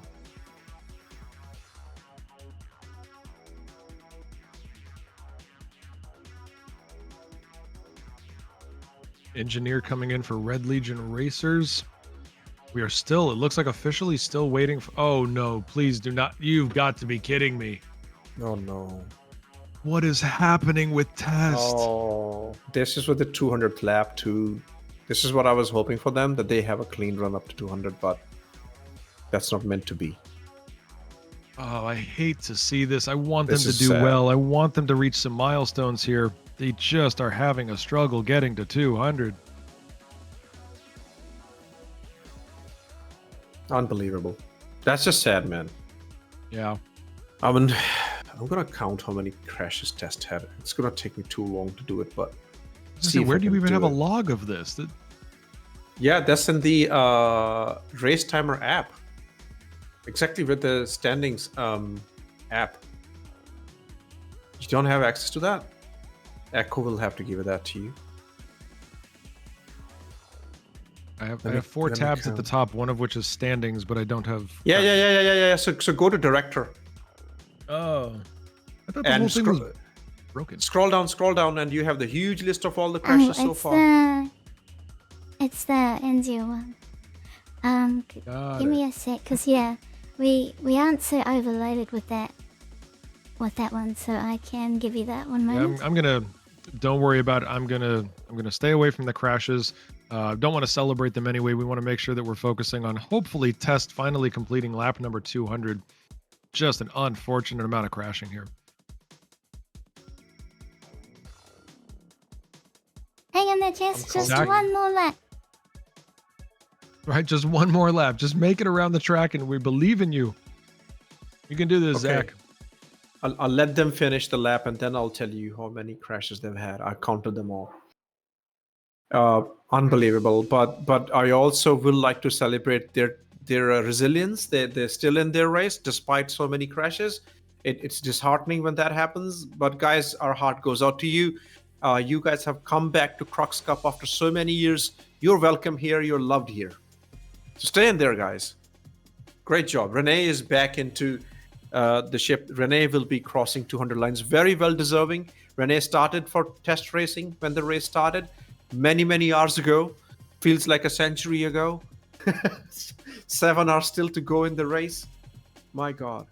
Come on. We're all going to celebrate when test racing completes a 200 lap. That'll be a huge milestone because then everybody in this race have completed 200 laps in this race. That is From what awesome. I can see, it's Zach 109 currently flying for test. They're on approach Okay. to Milford. They just have to get to Oh, sorry. the first beam. Yeah, it's Zach. Here I we see go. it. Go, Zach. There we go. Come on, let's build it up. Come on, Zach. Let's build it up. GentlemanJez just left me in charge again. Okay. It's probably Eurotrucker. It has to be Eurotrucker. Here we go. Zach is coming. Those are the announcements we get when we have a new party marker or a new party leader. Yeah, new party lead. Come on, go on, Zach. Awesome job. I was looking at the wrong list earlier. Getting That's tired it. now. That's 200 it. laps. 200. Yes! Woo! Okay, time for emojis to fill the invade. There we go. Time for the emojis to invade the chat. Come on, guys. Let's celebrate 200.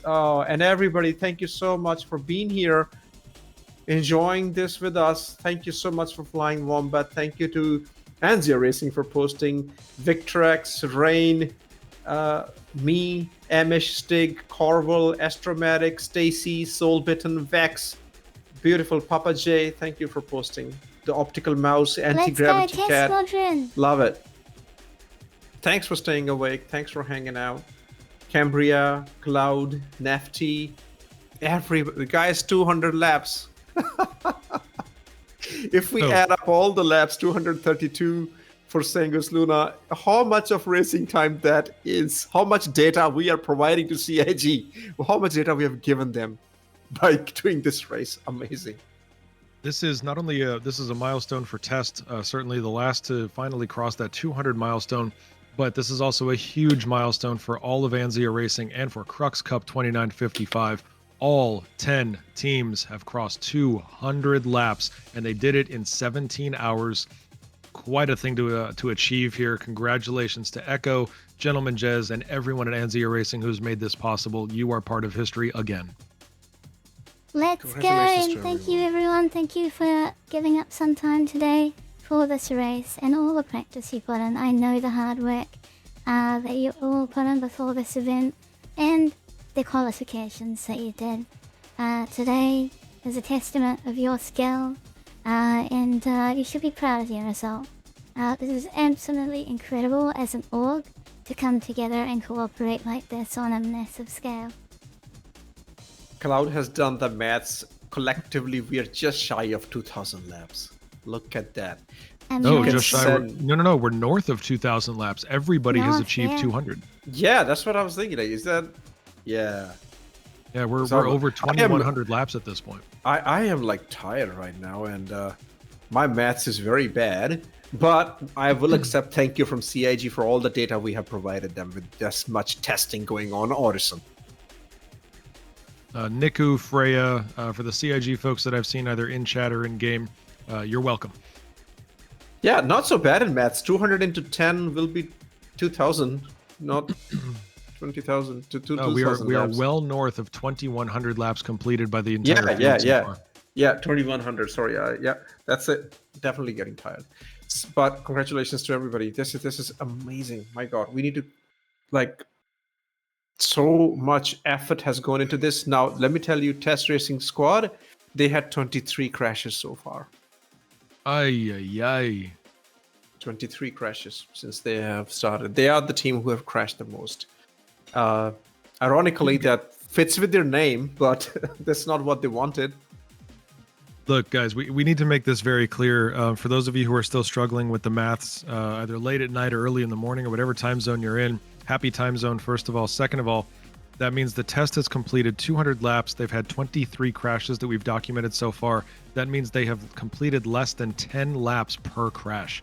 That is very, very hard to recover from. That is very hard to succeed in an endurance race like this. So congratulations to them for having the endurance to maintain, keep going. They are fighting until the end. GG's and 07s to Test Race Team. Man, it's right now you can imagine what the Test Racing Squad have been talking about, what they've been thinking. Right now for them, it is like, we are going to finish it. We will finish the race. That's the mentality they have.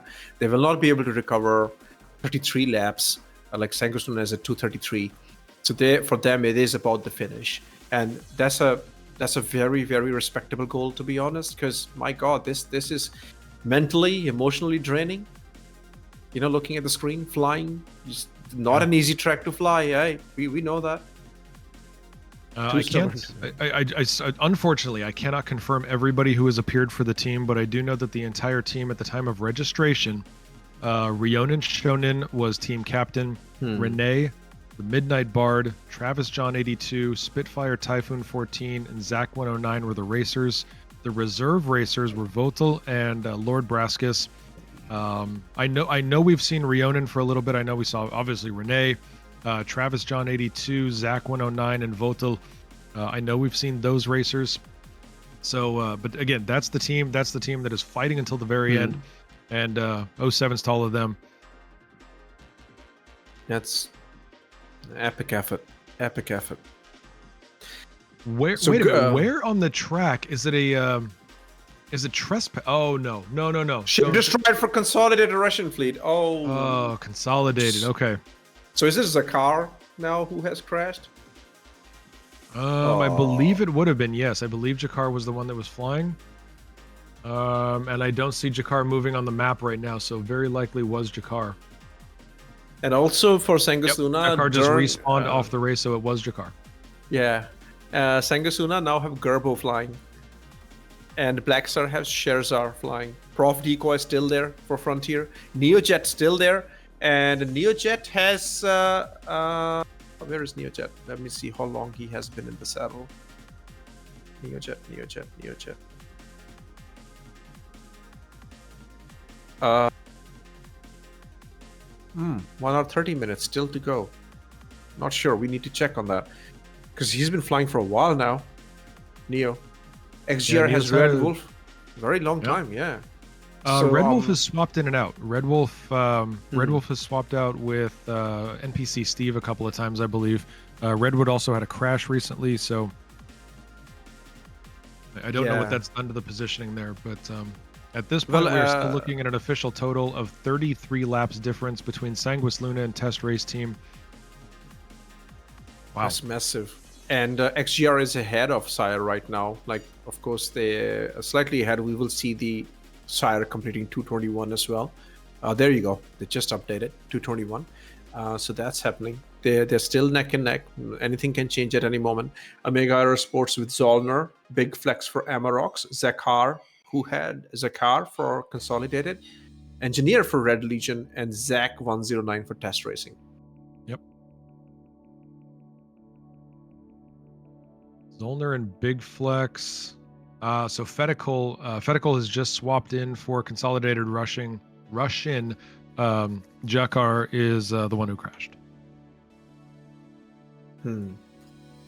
Okay. Fetical is in now. Yep. Yes. Yep. It just took a while to update. But yeah, Fetical is going to fly now.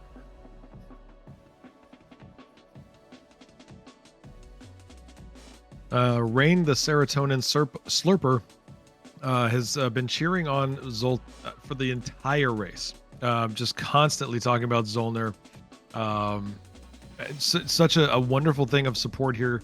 Guys, this is what we love to see in chat. So if you are in chat and you have not been cheering on your favorite racer or your favorite race team, make sure you do that. They have 6 hours and 45 minutes to go. So we are very much looking forward to seeing your support, as do the racers, because their teams are sharing it with them live in the background. Thanks for all the support. It's pretty we are very appreciative of that. 24 hours is a work for everybody. We all gotta put the work in. Yeah, support your teams. There we go. Cloud Subverts, I don't know. I like them all. Yeah, we have a ordered chaos, the first time chatter, saying thank you for sub, which has been given by Socrates. So yeah, welcome, ordered. Welcome, welcome, welcome, welcome, welcome. Who is Zol racing for? Zolner is racing for, I think, Omega. Zolner's Aerosports? Omega, yeah. Omega, Zolner's on yeah. the Omega Aerosports team. And Jazz, AC3, Smithy, Herbie, Astria. Oh, Herbie will be coming back soon. I'm pretty sure of that. Does Herbie race much? I'm not familiar with the name. Oh, yeah, he's a noob. Pretty much He's a noob. new Yeah, him and Gerbo. Yeah, him Herbie and Gerbo. are just noobs. Just new guys. Good night, Stacy. We love to have a chat with you. We enjoyed chatting with you. Stacy joined us today with the first time chatter. They are a real life racer. We don't know where Stacy races though. Can you tell us before you go, Stacy, where do you race? You said you're a racer in real life. In real life. Are you not listening? They race in real life. Yeah, but what do they race? Real life things. Oh, sorry, I absolutely missed that part. They race in real life. That's the location. That's the item that they race. They go zoom in with fuel. Yeah. Okay, test racing had another crash. Oh no. Oh, they're not. I mean, honestly, at this point, they're not even completing 5 laps. Unbelievable. This is a crash every 2, 3, 4 laps. I don't even think in the last 3 crashes they're getting 5 laps in. So it's probably they're very tired. It has to be, right? Maybe they're just tired and they're not having the people in different time zones. I don't know. But they're a very big org. Yellow flag on the track, everybody. Okay, we will have more information very, very soon. So Echo, what is the protocol here when we have a yellow flag? Could you let our audience know what we do here from a racing perspective and safety? Yellow flag is immediately bring your ship to 150 meters per second. Overtaking is not permitted. Everyone must fly in single file formation, and if they are approaching, they must stay behind the safety ship as it's deployed into the track. So we use this to assess the situation.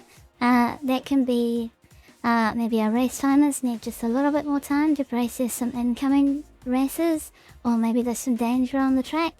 Jez will only deploy it in a dire situation, so we'll see what Jez's assessment is.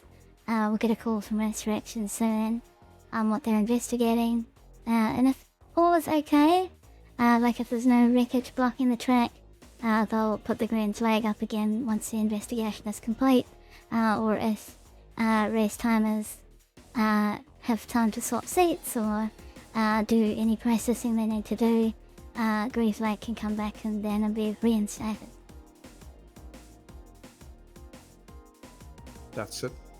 So we still have yellow flag in effect. The race has been sort of frozen. Everybody will be adhering because we did dish out penalties, real penalties, when the rules were not followed by the race pilots, not keeping to the speed. So everybody will be very mindful of the yellow flag right now. Meanwhile, Stacy has told us that she actually races. I'm supposing Stacy is a she, a Sports Car Club of America in Buttonsville. Wow, Stacy participated in a Cannonball Run in 2003, One Lap of America, and that's a good movie too, and won the class. 2009 SCCA Championship. Wow, we are very happy to have you, Stacy. I should point out, I believe this is correct. I don't keep up on a ton of racing industry news, but if I am correct, the Cannonball Run was actually brought to an end. They no longer run that. I don't know if that's still the case, or it got suspended at some point and they stopped running it. Wrong. Perfect. Okay, I'm glad Stacy's here. This is real-time fact-checking. Yes. See, Stacy's also that's where big Stacy supporter- races in real life. Just wrong. Yeah, that's it. Stacy's also supporter of women in racing. I support that. There's so many women who race in Dakar. There were 35 female racers in Dakar. Compare that to Formula One. Okay, we have green flag. There we go. They've sorted the issue. Green flag. And the green flag. We Green have flag, no green reason. flag. So maybe Jez was just doing a break check, making sure everyone's staying awake for the last 6 hours and 40 minutes of the race. We'll probably get a message from him very soon on what it was. There's some information, Papa J. The name ended as Cannonball Run. So it's called One Lap of America now. Got it. That's what I was thinking of then, Ooh, because I knew the Cannonball Run was not the thing anymore. So that explains it. They just they transitioned the name. Yeah, Jade is right. You should try the Dema rally. That's also good. But man, you know what I'm gonna tell you, Stacy? You should try the 24-hour race as well. You should definitely find yourself a team. Take a look at the names that we have on this track right now. Gerbo the Gnome, Fetical, Neojet. Who else did I see running around here? We've got Zach out there. I mean, these are some of the biggest names in Star Citizen Racing, and they're all on the track collectively right now. They are. Leading the Engineer pack. is there. Fed is there. Fetical, Big Zollner, Red Wolf. Yeah. Neo, Prof Decoy, Sherzar, Gerbo. I mean, we have a star-studded race, to be honest. Everybody's here. Who's who of racing is here. We have a question in chat from Dies, who was wondering why the Crux Cup says it's lap 173. It's just a technical glitch. We're keeping the header because it's got the clock on it. The clock is still the official clock, but we've had to transition the bottom portion of the screen to a Google Sheet. So we've had to do that so that we have accurate lap counts. So ignore the lap 173 portion of it. It is simply a technical glitch. Yep. We are on lap number 236 thanks to Sanguis Luna, who are just sitting in the lead and are feeling very comfortable and having a lot of great time because Gerbo the Gnome is flying right now in a 350R. We are 38 minutes away from a chassis change, right? That will be the last chassis change for the race. Minutes. Ship switch And in then they're 38 locked minutes. into the final choice. Also had some news on the yellow flag. Race direction needed some time to assess debris at Amiga Aerosports Spain. So I think one of their spares blew up, maybe soft death, and they just needed some time to clear that, to make sure it was safe so that they could store their spares underneath the loading cranes, and that was all cleaned up. Yeah. And Perfect. yeah, we got underway right away. Yeah, that was a very quick yellow flag. And, it was a good thing that we do that because, again, we've talked about this throughout the race. We've talked about the fact that safety has been paramount. Security has been great, but safety has been paramount for this. We want to make sure that the racers are safe, the crew is safe. And anytime we have to declare a yellow flag, it's because we want to make sure that the race can continue unimpeded.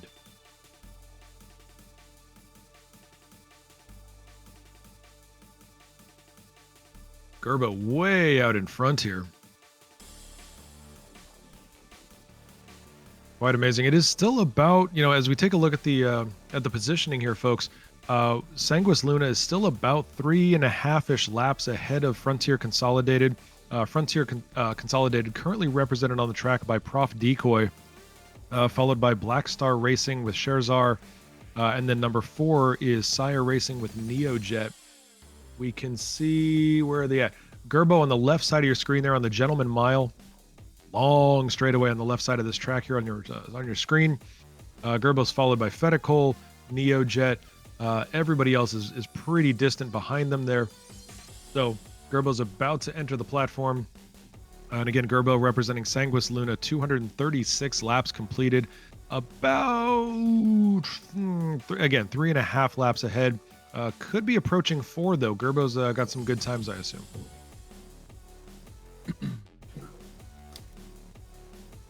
Splen is not in this race. Splen is not registered on any of the teams for this particular race.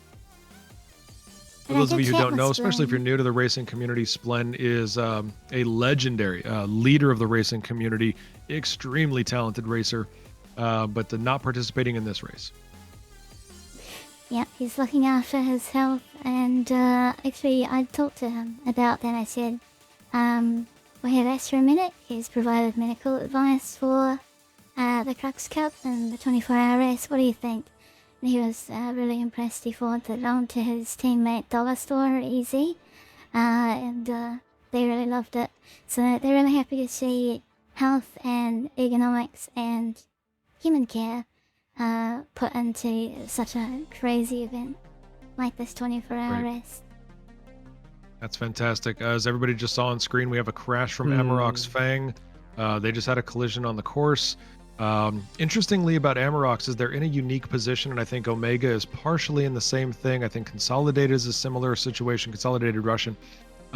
They have a couple of laps between them and their nearest competitors.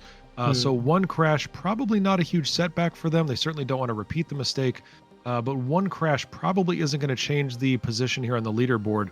But they've got to make sure that they keep those to a minimum. We only have 6 hours and 34 minutes left, which means we are 34 minutes away from our chassis change.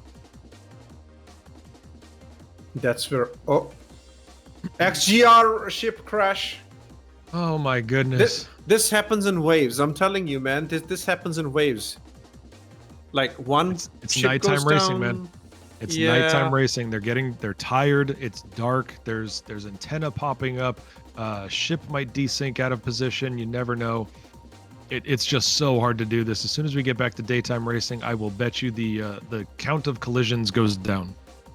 So now XGR, they are in SCIRE, but they had a gap. I don't know how far they were from each other. We should be able to see this on this overhead view. So XGR was now NPC Steve has taken off for XGR, I suppose. NPC Steve is at Kaplan now, and Neoja is coming in across Rogodaki Pass, about to complete SCIRE Racing's For me, lap. the overhead display, like my stream that I'm watching, it's like very low resolution on Discord that I'm watching from you, and I just can't. Very hard for me to see the names. Yeah, I don't know why. That's all How right. do I change? I refresh it. Give me a minute. In fact, if I think that's if a I lens change thing. the Mine is quality- actually very crystal clear. Yeah, no, mine is like it's blurred. Like it's very hard for me to actually see the names on Discord. Maybe because I don't have Nitro. Fix it. No, it is just my. I don't have Nitro. no. Yellow flag, yellow Yellow flag. Good Yellow call, flag good again. call.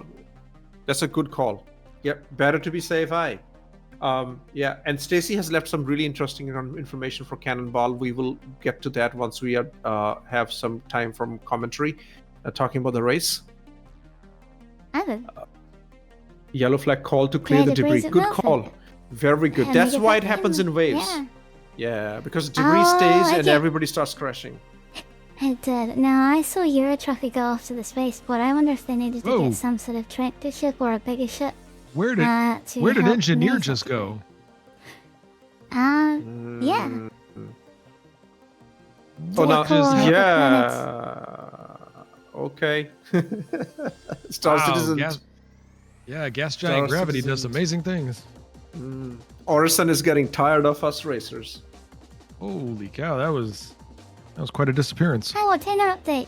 Tenor in chat says safety ship is now and an SRV. So yeah, Eurotrucker did get a tractor ship. Beautiful. Okay. Thanks for being so active, even at this late hour into racing. Let's go. Good night, Stacy. It was definitely one of the most welcome additions. Faye, you need to hydrate. You need Nice to to meet you, drink, Stacy. Faye. And welcome Hey, to please Racing still be Community. awake. Please still be awake. They are in the red. Oh.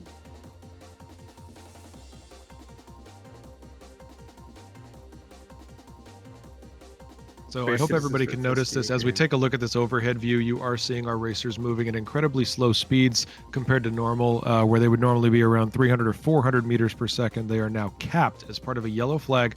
They are capped at 150 meters per second. They must fall into a single file line. No overtaking is allowed. It's a Sulin! Let's go! Wow, nice. A win for the Gattack. And this is Richard Dash will be very happy. There, this is what Faye looks like. We're just gonna enjoy this moment where we can see Faye. When highlight you, thank you so much for this incredible overview camera. You are here for the full race, just like me. I don't know why you did that, but thank you so much. We appreciate you. Love it. Love you very much. I am a huge fan of the Sulin. This is, I did a loadout video for the Sulin. I love the design. I love the unique flight mechanics of the ship. I think it's a great addition. I was actually gifted one. I'm going to remember this incorrectly, but I'm almost positive. Oh, no, I take that back. I was going to attribute it to the wrong person. But I think I won one in a competition. But yeah, I've loved it. I think it's one of the best starter ships you can have. 6 SKU of cargo space, great flight mechanics, really, really fun ship, and beautiful paint jobs. It has a great sound design. I love the sounds of the Sulin. I don't know, Papa J, if you've seen it. The Top Hanger episode 3 is about Sulin. We did the Sulin in Top Hanger. Just released this week. I saw that it was, I saw the thumbnail for it, and I haven't been able to watch it yet. But I'm really looking forward to that, because anything with the Sulin, I think it is an overlooked ship, and unnecessarily. I think people are just afraid of the flight mechanics. But yeah, I think it's fantastic, and I can't wait to see your new episode. Yeah, and I also remember Top Hanger is an entertainment show, just like Top Gear. We are not factual. We're just having fun, creating comedy stories, and there's a narrative arc we are trying to set in, where like different characters have their leanings, like Richard Dash, who's reviewing the Sulin. He loves the alien ships, and Jack Arson, which is me. I hate aliens.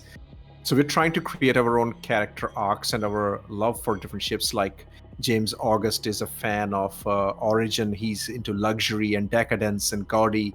So we're trying to slowly develop our own characters and build our story arc. So this episode is dedicated to focus on Richard Dash. Next episode will be James August. So yeah. Draconis in chat says, I may have turned mine into an Endeavor. An Endeavor's a great ship. I can't say that that's terrible, but also very different class. We're back to a green flag. Thank you, Green flag. Yes, so we return to normal race conditions, everybody. So now all of our racers are able to go back to overtaking each other, operating at full speed, and going back to regular racing. We're back. And also there's a change here. Oh, I saw it earlier. SCIRE Racing was ahead of XGR. I want to see who crosses the line first, who gets their lap updated first, because I saw that SCIRE was ahead of XGR, because XGR just had a collision, which is where SCIRE should have stepped up. And they were quite far behind, I reckon, and now debris cleared sufficiently. That's nice. Sufficiently at Omega Beam. Thank you, Eurotrucker. Thank you, Euro. Joining us from Albany, Western Australia. Let's see who gets the lap updated first between XGR and SCIRE. That'll be interesting to see. Oh, it's interesting. Earlier I was talking about Test Race Team, and I was saying we had not seen the Midnight Bard, and now I do see on camera here we have Midnight Bard. It looks like coming in on a tram potentially, or sitting at a platform. Maybe they just spawned in. Oh yeah, Midnight Bard may be joining the Test Racing Team live deployment here once they hit the track. Welcome, Midnight Bard. It's a perfect time for you from Irish, reckon, whichever time zone you are from. Flying Wombat says, damn, Sanguis Luna and Frontier Consolidated Racing are close to each other. Not really. There's still about a 3.5 lap gap. Sanguis Luna still has a commanding lead on this particular race. Frontier is much closer to Black Star Racing. They are about a lap apart.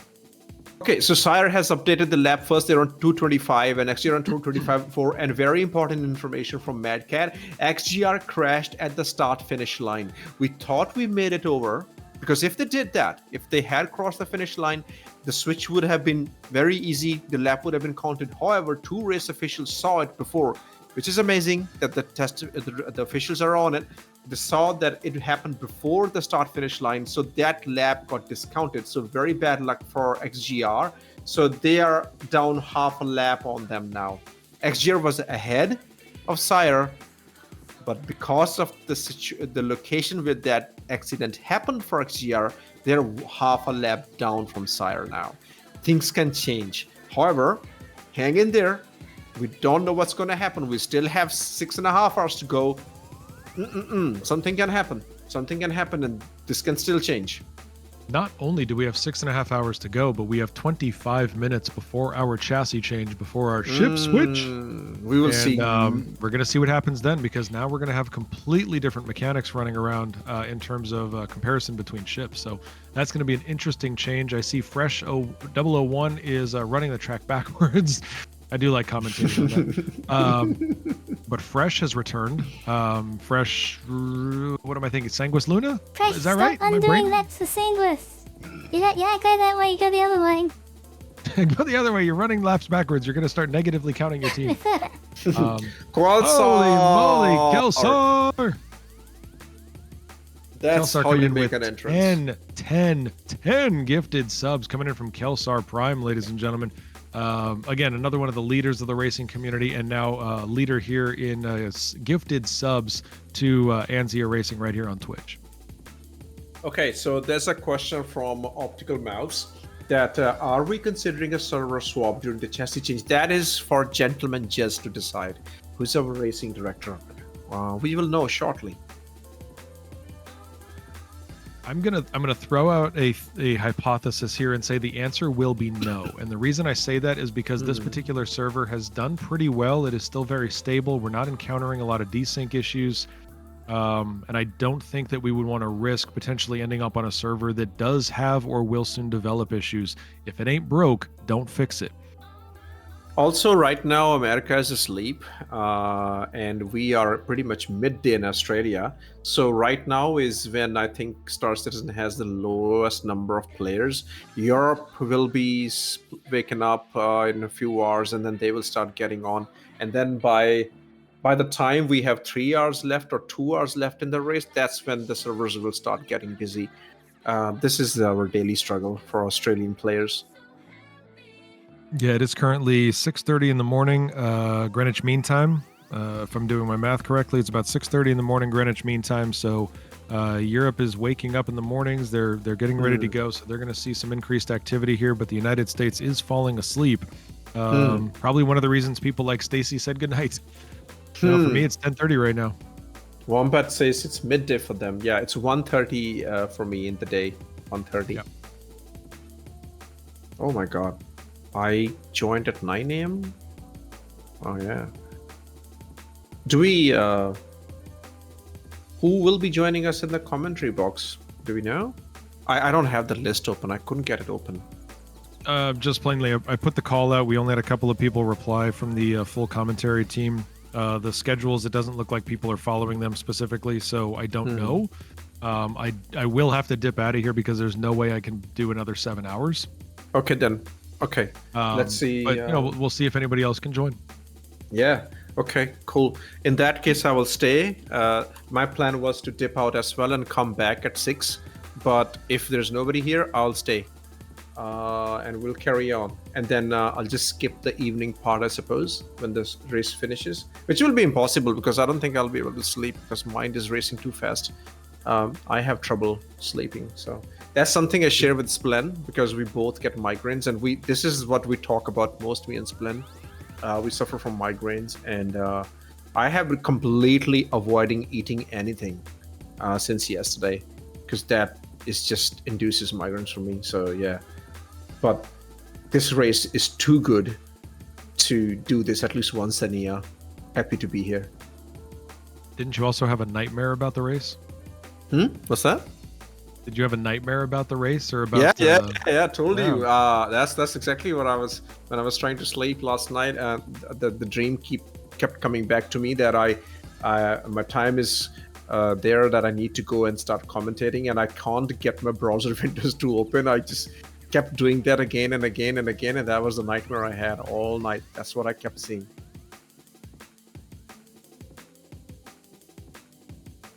Yeah, I'm Oleg's in. doing I'm an in. amazing I'm job in WA. tracking engineer here. Yeah, fantastic. Oleg Lamb is just meta. I'm in WA. Yep, I'm in Perth. There we go. SCIRE. Great overhead from Feifei and the Sulin.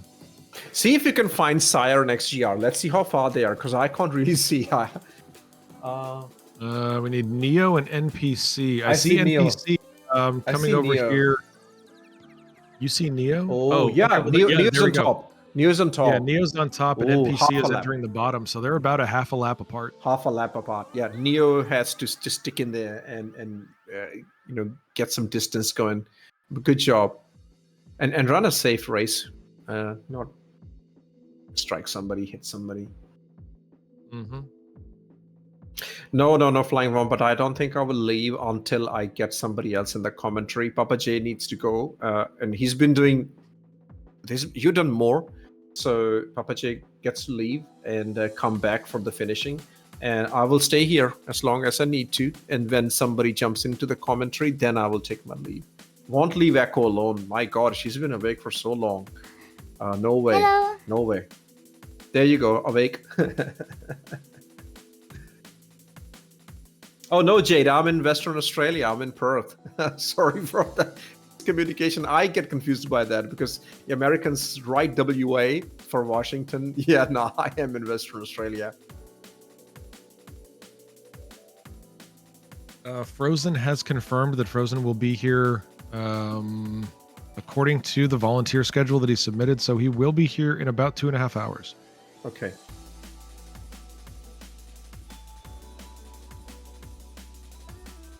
Our buddy is based there too. Seattle. Jade. Jade, you didn't tell us. Which competitions you won, or maybe I missed your message in the chat. Which competitions did you win from CAG?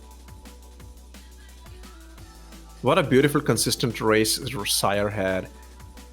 Beautifully well done. They started at dead last, 9th position actually, with Nico CAG not having good luck.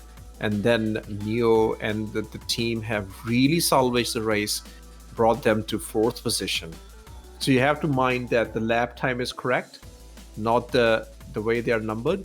SCIRE is on 227, half a lap ahead of XGR. Great battle for the 4th position. That's been a beautiful battle. FCR and Blackstar are also competing on just 1 lap gap. There, things can change, just 1 crash away. But a very, very good race for Sanguis Luna. They didn't have just 1 crash in the whole race. Is that correct? They've had 1 crash or no crashes? They had 1 crash, fresh crashed, What? I remember. Okay. I don't know if they had after that. Let's have a look. Let's have a look if they had any other crash after that.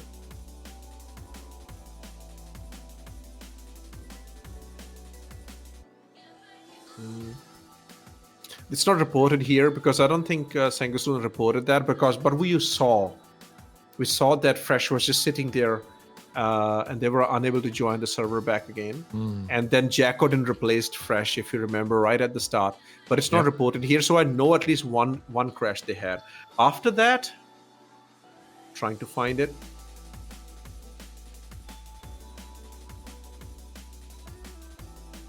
And I don't want to jinx it, okay? I definitely don't. They had 1 crash, okay. They had 1 crash on lap 78. I wouldn't know who that was. So that's 2 crashes for them. Yeah, Jacodin says it's 2 crashes. Fresh was in the M50 and Jelly, well, in the P72. Both of the first lap of their respective stints, so the loss was relatively minimal. I mean, if you want evidence of why caution is going to outweigh speed in this race, this is it. 2 crashes for the leading team. That should be a sign to everybody. Stay alive and you do better. Sweet. Real KG here to support Frozen Gaming. Welcome, Real KG. I suppose Real KG. Hey, it's Real KG. Real KG stand up. Chassis change incoming in 16 minutes. Okay, Jade has won 2954 IA Hot Couture contest, won the Show Us Your Colors contest, and the song Me and My Pisces won the Ship Showdown contest. That's 3 wins. Awesome. Amazing. I have won Day of the Vera Machinima contest. Redeemer. Then I won the make a poster contest, which I won for the combat poster. And I made a one for the NZ Racing for Tint and Echo. But I won the battle contest. I don't remember what I won in that contest. Maybe that was the Redeemer, and won a Vulture. And then I won the comic contest, the recent comic contest that was just took place, and won a Nomad in that. And I won something else, another one, I don't remember anymore. But I love to participate in CIG contests. You know, I just took a second while you were talking about the things that you've won. I just took a second to go look at Jade Starwatcher's profile. And Jade, I'm really curious. Have you ever seen a Twitch streamer named Moohoodles? She occasionally streams Star Citizen, but she is absolute science girl. I mean, fantastic streamer. I've met her in real life at Twitch cons. Really, really fantastic human. If you've never watched Moohoodles, I really recommend. I think you will enjoy. Oh, you have? Fantastic. You have seen Moohoodles. Great streamer. Recently, in fact, just last year, became a Twitch partner. Awesome. Jade has also won a lot of trivia contests where CIG gave our ships during Virtual Bar. Now, unfortunately, we are not in a location where Bar Citizens happen, official. Like, we just had the schedule released for Star Citizen official Bar Citizens and where they will be attending. And Australia is again not there. Since the inception of Bar Citizens, Australia has never been on that list. So there's just no chance for us to win trivia. You got to fight for it. Fight for their representation. No, but it's understandable, you know, like it's very simple that it logistically doesn't make any sense to do it over here because it's so far away. The population is not that big. No idea how many people will come here for them to organize it, to send people over to Australia, pay for the tickets and all that. It doesn't make logistical sense, you know. We kind of understand that. But there's a lot of love for Star Citizen in Australia, a lot of love. Yeah. As you can see, we are organizing a 24-hour race, Anzia Racing, based in Australia and New Zealand. We do love it. And Corsair from Atmo is also from Australia. Just saying, just saying it.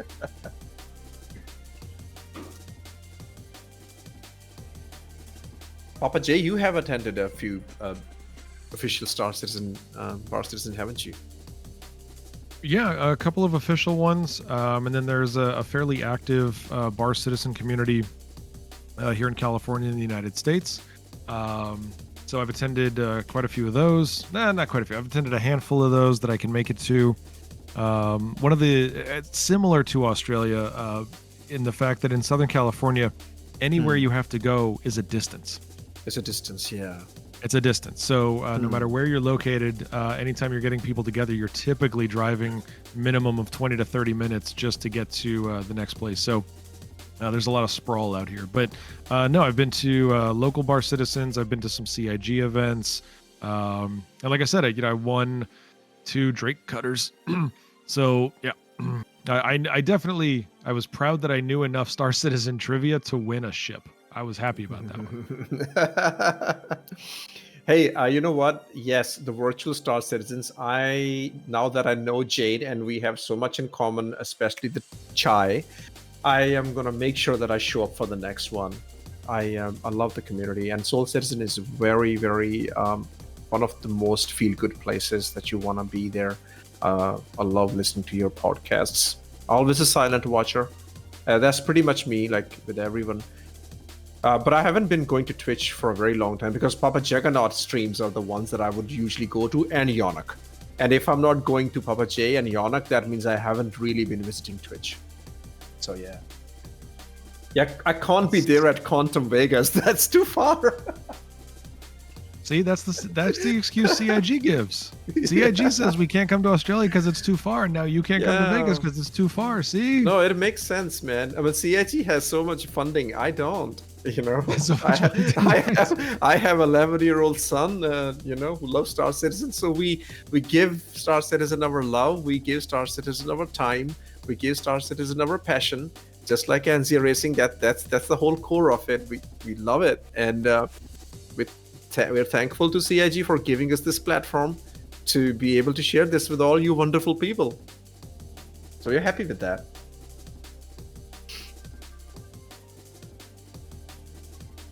We are once again following Renee. Oleg doing an amazing job of fracking here. Coming up, we're gonna eclipse Renee right here. Catching up to Engineer pops up right in behind. Great timing. Jade, tomorrow I will be asleep. We will all be sleeping tomorrow. Yeah. Tomorrow, the only thing I'm doing is dropping my son at the school and falling asleep.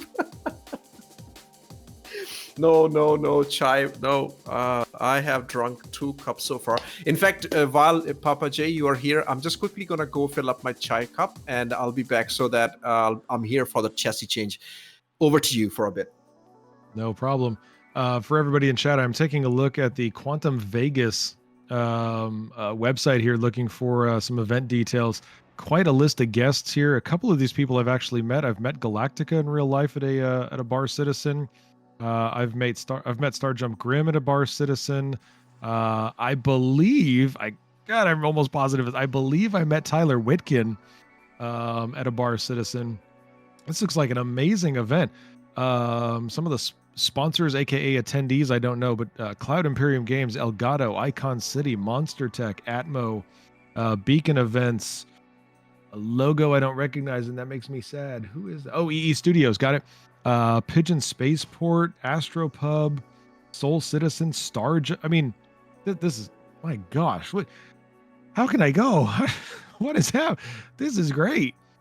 I want to sign up for 12 of these. Oh my, wow. That is not bad at all. Okay. Oh, that looks like a heck of a lot of fun. I would love to spend a couple days in Vegas to do this. Oh my, anyways. All right. So taking a look at Quantum Vegas, looks like a very fun event. We'll have to check that out. Fun space. Yeah. Area 15. I've seen it, but haven't been. I don't think I've been to anything at Area 15. So we've got a busy track, everybody, right now. Taking a look at the racetrack here, getting caught up on the race itself. It looks like a very full platform here. Engineer just came out of the side. Eurotrucker ready. Eurotrucker is our safety ship. Eurotrucker is going to be doing hopefully no more work. Hopefully we are accident free for the next 6 hours. But we are 8 minutes away, ladies and gentlemen. We are 8 minutes away from our next chassis change, aka ship swap. And we are going to do the final ship swap of the race. Every team will have to switch to their final chassis, and we don't know. You know, every team has made their own choices, so it's going to be interesting to see what the final ships are for each team and what they're going to be stuck with to close out this race. Most of the teams here, I could arguably say probably half the teams here have an ability to change at least one position. They can go up one position. I would say half the teams are in that spot. So it's going to be interesting to see what ships they choose and what the end of this race is going to look like. We are now just under 8 minutes away from that. Still leading with a commanding lead here of about 3.5 to 4 laps is Sanguis Luna over Frontier Consolidated. Black Star Racing chasing Frontier Consolidated very, very closely. XGR and SCIRE Racing neck and neck at 230 and 229 laps completed. Omega Aerosports sitting in a relatively comfortable position of 6th place. Their nearest competitor is still 3 laps behind them, and Omega is 6 laps behind SCIRE. So their opportunity for progress here is going to be limited, but they've got, again, 6 hours to get it done. So if they can, they certainly will. Amarok's Fang sitting at 221, Consolidated Russian at 218, Red Legion Racers at 213, and Test Race Team, unfortunately, has just been plagued with so many crashes, more than 1 crash per 10 laps.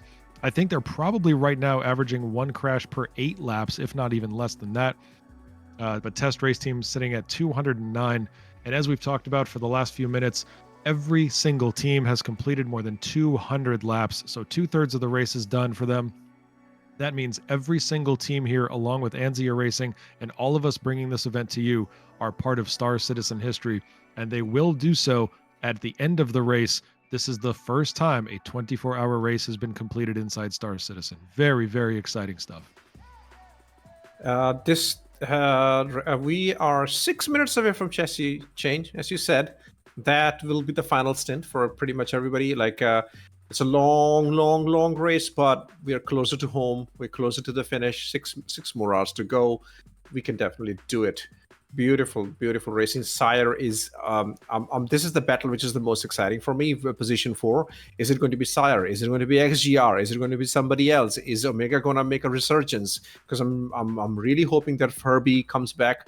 But I'm not sure. Maybe Herbie was also participating. Yeah, Herbie was also participating in the System 7, which also took place. It might have already been happened on Atmo. That was supposed to happen. System 7 was postponed or canceled due to server issues. Oh, okay. I did not know about that. Thanks for that information. Yeah, So, that was moved due to server stability, and that's how we were able to actually have Croncy and Red Monster SC as commentators. Oh, beautiful. Yeah, because when I was here, Red Monster said that he will be leaving shortly, in an hour and a half for System 7, but okay, then I went to bed, and okay, so that happened. Understood. Yep, it got canceled, and then a Red Monster showed up here. Well, yeah, you have to manage that because the patch just got deployed, and we're just lucky that we are able to pull this through. Which also shows, which is like very, very lucky, and we just were able to do this pretty good. So Herbie definitely was racing there, and a few more others, I reckon. And so I'm not sure if Herbie's already done his stint, that whatever he needed to do for Omega, but he put in a very, very good effort at the beginning of the race. Let's see what happens now. Omega is in 6th position. Yeah, like I said, Omega is sitting in a very unique spot where they've got 6 laps behind the 5th place team, but they're still 3 laps ahead of the 7th place team. So I'm not going to say they're in a comfortable position, but they're certainly in a place where they're not going to have a whole lot of opportunity to move around. And for Amaroks to catch up to them, it's going to take a significant amount of work after this chassis change. That's true. It's the Sanguis Luna is feeling very secure. They only have 6 more hours to just stay there and fly very, very safely. Only 2 crashes so far for Sanguis Luna. FCR 240. They are not in that comfortable position because only 1 lap away from Blackstar, and Blackstar has been chasing them. They're definitely on them. This is where things can change, right? With the ship change. FCR is flying a 350, and Blackstar is flying a P72. So I don't know which ships they're going to bring out because I think they both have used the M50. So it might be Razor for one team. I think you're correct. Well, no, actually, we know you're correct because the first crash that Sanguis Luna had was the M50. M50. I think they both have used M50. Yeah. And now it will have to be Razor, Peregrine. I don't know what will be there. Yeah. Interesting. That's where the change might happen. And Blackstar has done a great job by staying 1 lap behind FCR. So this is where it really makes a difference for a lot of the teams, that the effort is to just finish the race, just to have that medal on the chest. We were there, we did it, we finished the whole race, we did not DNF. But 2nd and 3rd position, prizes for grabs, right? So it can change. That's what XGR and SCIRE will be hoping for. Like if something changes in 6 hours, maybe they can bump up to 3rd position. That's very, very cool. Yeah, I think that there's an opportunity for Consolidated Russian to potentially get up to Amarok's Fang. I think that there is obviously a place for XGR and SCIRE, who's still fighting it out for 4th place. Blackstar and Frontier Consolidated, significant, hugely difficult battle for 2nd place. I think there's some movement that could be made here. One of the ones that I'm most curious about is we know right now the test race team is currently running their Peregrine. I'm curious what they're going to close the race out with. I don't know what they have left in their stable. I have not been keeping track. No idea. But hey, read what Billboy is saying. Big push incoming. We're going to try our best. Yes, and we are happy for that because you definitely are in a position to make a push for the 2nd position, dethrone FCR, and let's see what happens. Because Prof Decoy has been doing a great job in the 350. It's interesting, Blackstar. I don't know which ship you're bringing, Billboy. What is the last chassis change, if you want to tell us? Because we are just a minute and a half away from a chassis change. Yeah. So let's at a chassis change, everybody, what's going to be happening is all the racers have to come into the pits. They need to swap their chassis. What they do with their pilots is going to be up to.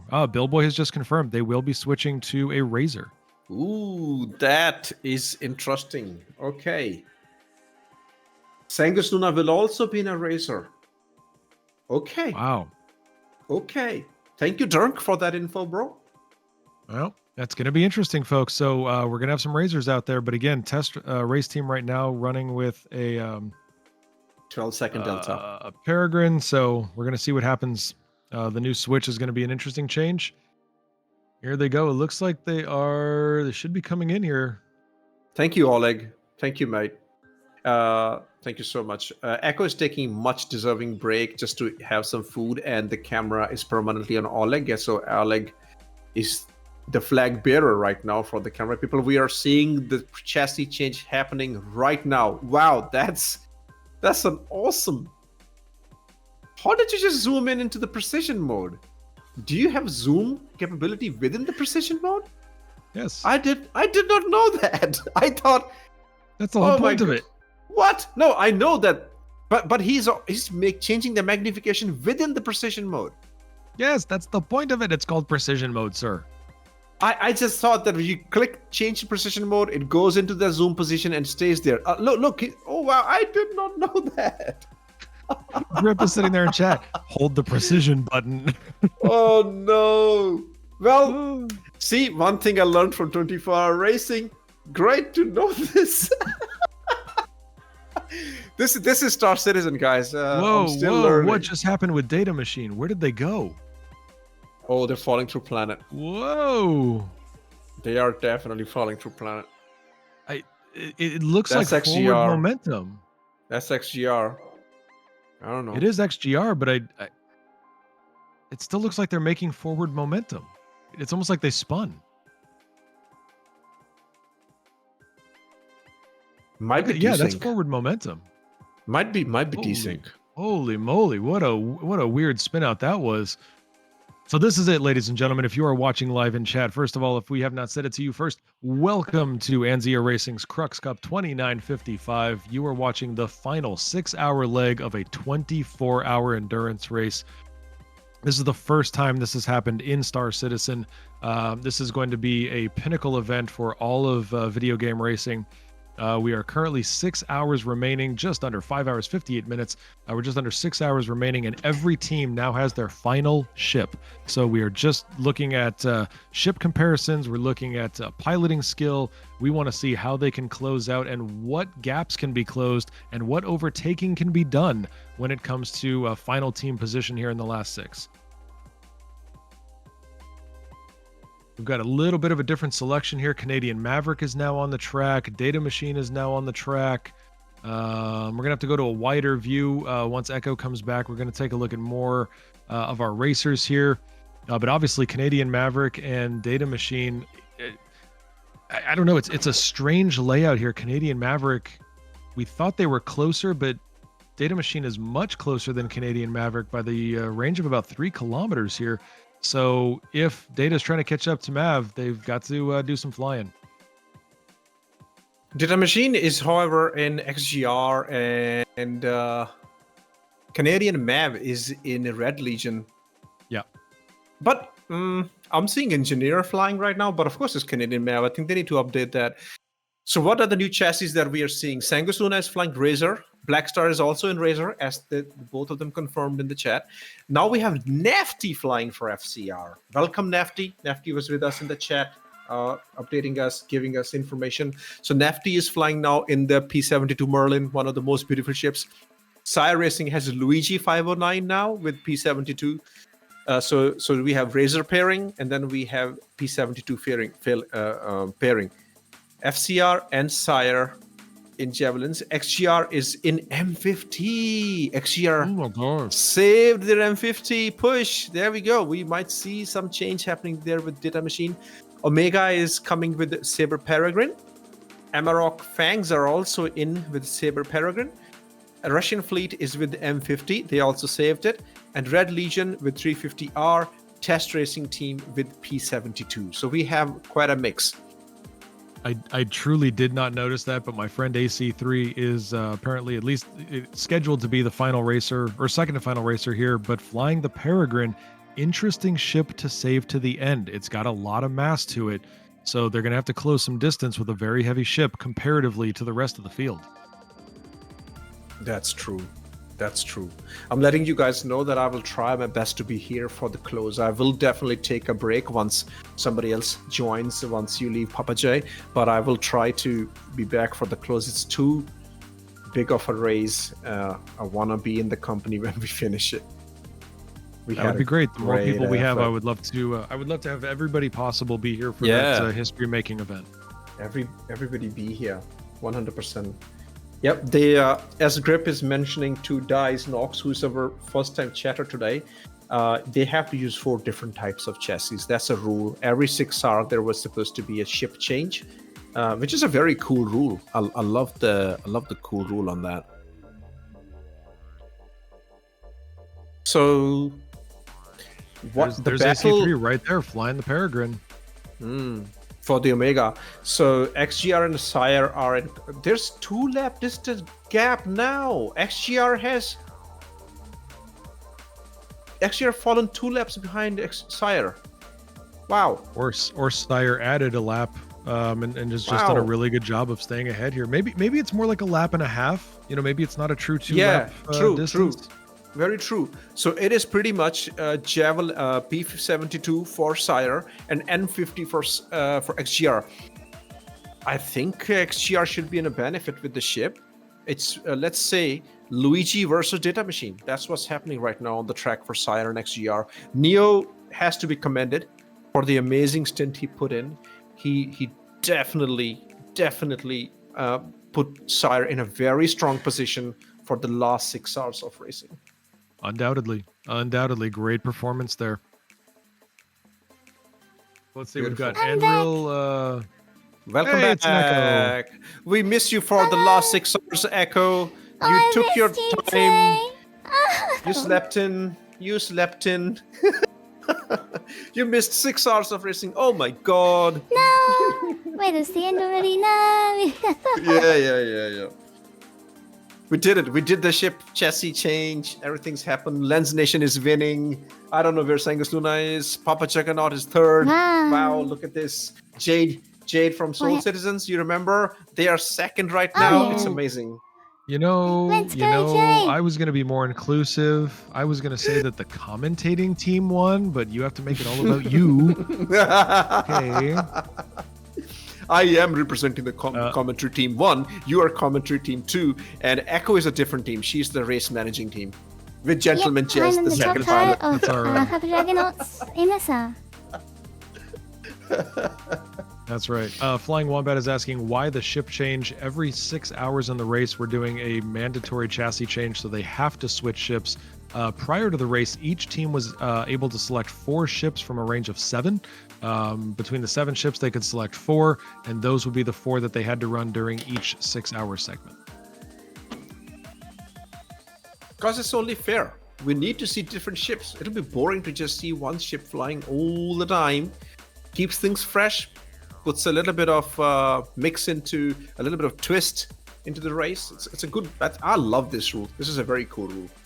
It also requires the teams to rely on piloting skill. If we basically had the 4 or the same ship for 24 hours, then it could be the ship that does the winning, and we don't want that to be the case. We want to know that these teams are capable at racing. We want to know that these teams are diverse in their skills, and so that is where that's one of the reasons that there is a mandatory chassis change, and it has to occur for 4 segments across the entire duration of the race. And Optical Mouse is absolutely right to add a layer of strategy. One pilot. I think that's what I said, just with a lot more words. Yeah, just doing the short TLDR of that. Yeah, exactly. Jug spoke too much. I'm going to make it 5 words. Yes. Just want to give a shout out to Optical Mouse for a very cool comment. Yeah, for contrasting me. I understand. This is fine. This is going to get a little acrimonious between us, but whatever. Let me grab my cup of chai. Where it is? There it is. Enjoying my chai. I've got another cup of tea that we can drink. Captain of the Sanguis Luna racing team has finished his stint with the chassis change. He is available to speak to us. Shall we pull him in now, see how he's Beautiful. doing? Yes. Yes. Please, please. Dirk, Welcome in, Dank. welcome. Yo. How are you feeling? Tired? What was that stint like? You were pretty awesome, man. Yeah, I'm feeling kind of exhausted. It's been a long going. Mm-hmm. That's understandable. So, are you gonna stay awake for the rest of the 6 hours, or are you gonna take a nap? I took a nap at the start of the race, and I'm gonna probably take a nap after I'm done talking with you guys, and then I'll be back for the finish. Okay, beautiful. Unfortunately, quick interruption here. We just had a crash from Amarok's Fang. Again, Amarok sitting in that unique position of being, 2 to 3 laps behind their competitor, 2 to 3 laps ahead of their competitor. So probably not going to see a significant change in the leaderboard with this one, but Amarok's has just crashed. So, Dirk, talk to us about your strategy here. We're now in the final phase of this race. You've completed your segment of it. Fresh is up again. You're in your final ship. Strategy for this. Are you happy with what you did? Are you happy with the preparation? Do you feel like there's something you could have done different, maybe? Very happy overall with the race and how we're doing. I actually, the thing we might have been able to do different, we did do differently, because up until almost last minute, we were planning on taking the Razor out first and saving the M50 for the end. But then we ended up making a swap when Fresh, we were having a conversation with Fresh, and he went, I think I want the faster ship for the free air right off the start. And we decided to make that change, and I think that was the right call. It worked out really well for us. And you and a lot of other teams, went with M50 right at the start. That's definitely the preferred ship over Razor. That's the talk we were also having, me and Papa J. So M50 has really served you well. But also, Fresh put down consistent fast times, like 3:35 he was doing right at the start, back to back. And only person who came close to him was Canadian Mav, but unfortunately he was in the 9th position. So pretty good, man. You guys, what is the most surprising thing is that how you were able to avoid collisions and accidents. Yeah, that's it's honestly a big part of our team strategy overall. We've been anyone who's not flying on the track is doing a lot of work to communicate with our pilot who's currently flying, the locations of all the ships around them, and when someone's coming up on them or when they're about to do an overtake, and what sides of the track are safest to be on at any time. There's quite a few times when I was out there, I got the call that there was someone taking the inside line on a turn, and so I just adjust, take the outside line, and then come for the overtake on the next part. Man, that is... Just had a quick question for you. I wanted to find out, what was the longest segment that you were running? What was the longest amount of time that you were behind the sticks? Myself, probably about only an hour and a half. I think the longest we've had any individual do was about 2 hours. I don't think we've exceeded that with anyone. Fresh at the start was doing 2 hour stints. Let's take a look at your hour and a half here. If you think back to that, physically, what was that like for you? Was that a big deal? Was it, did you hand cramps, eye strain? Did you suffer any of those things?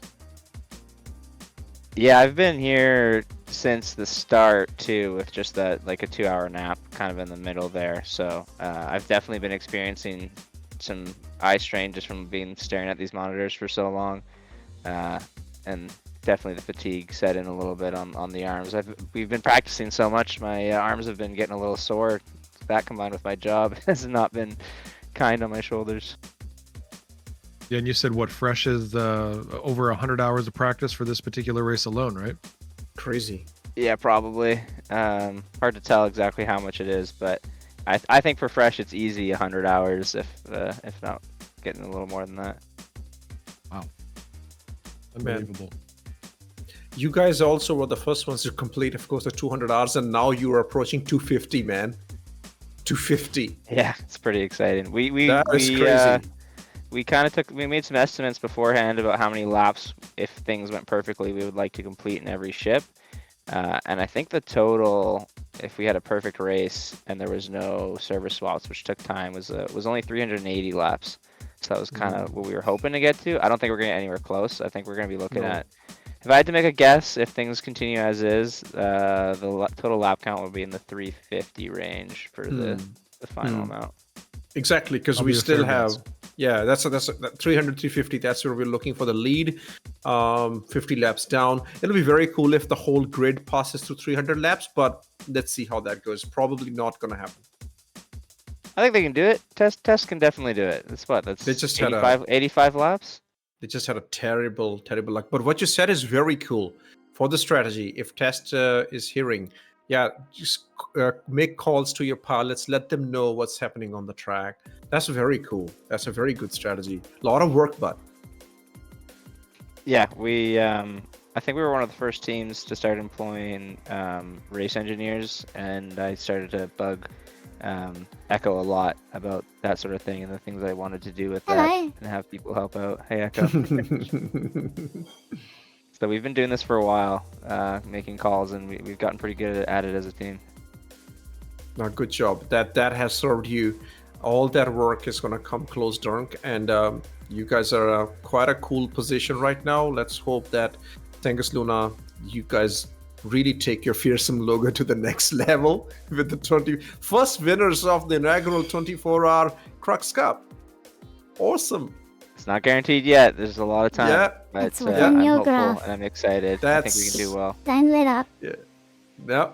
That's six Pro GPs still to race. Yeah, if I were the broadcast, if I were you guys, I'd be taking a close eye at. There's a Billboy Fresh fight happening right now. Those are two of the best pilots in the verse, flying two of the fastest ships, and they are going to be going back and forth for a while. I don't expect Fresh to pull away from Billboy anytime soon. Now, Billboy did say in the chat that a big push coming soon. So yeah, that's Billboy. That's a Razor. Yep, that's what they're gonna try and do it. Because they're going to try and dethrone FCR for the second position. We're keeping an eye on it. It's been very exciting. And for the fourth and fifth position as well for the SCIRE and XGR.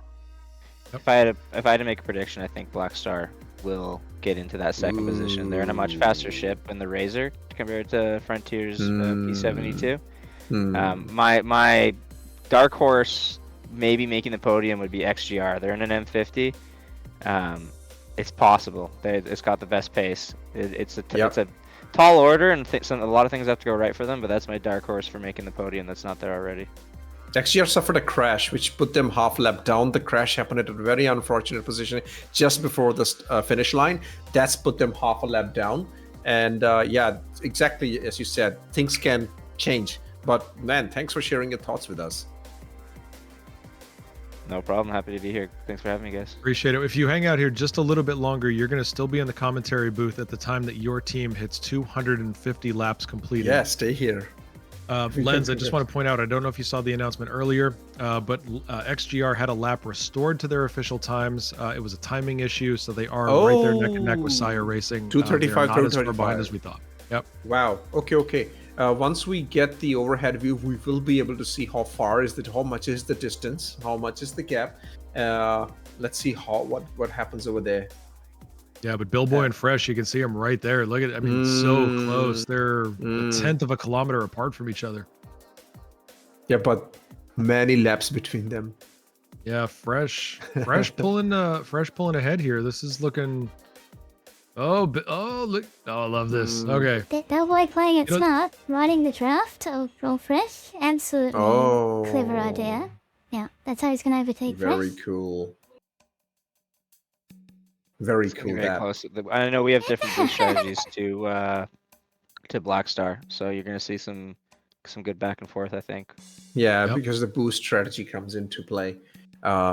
Definitely that happens. So Fresh is in a Razor and Billboy is in a Razor. So the two same ships, maybe they can sync it up. Billboy is catching. Yeah, but there are laps between them.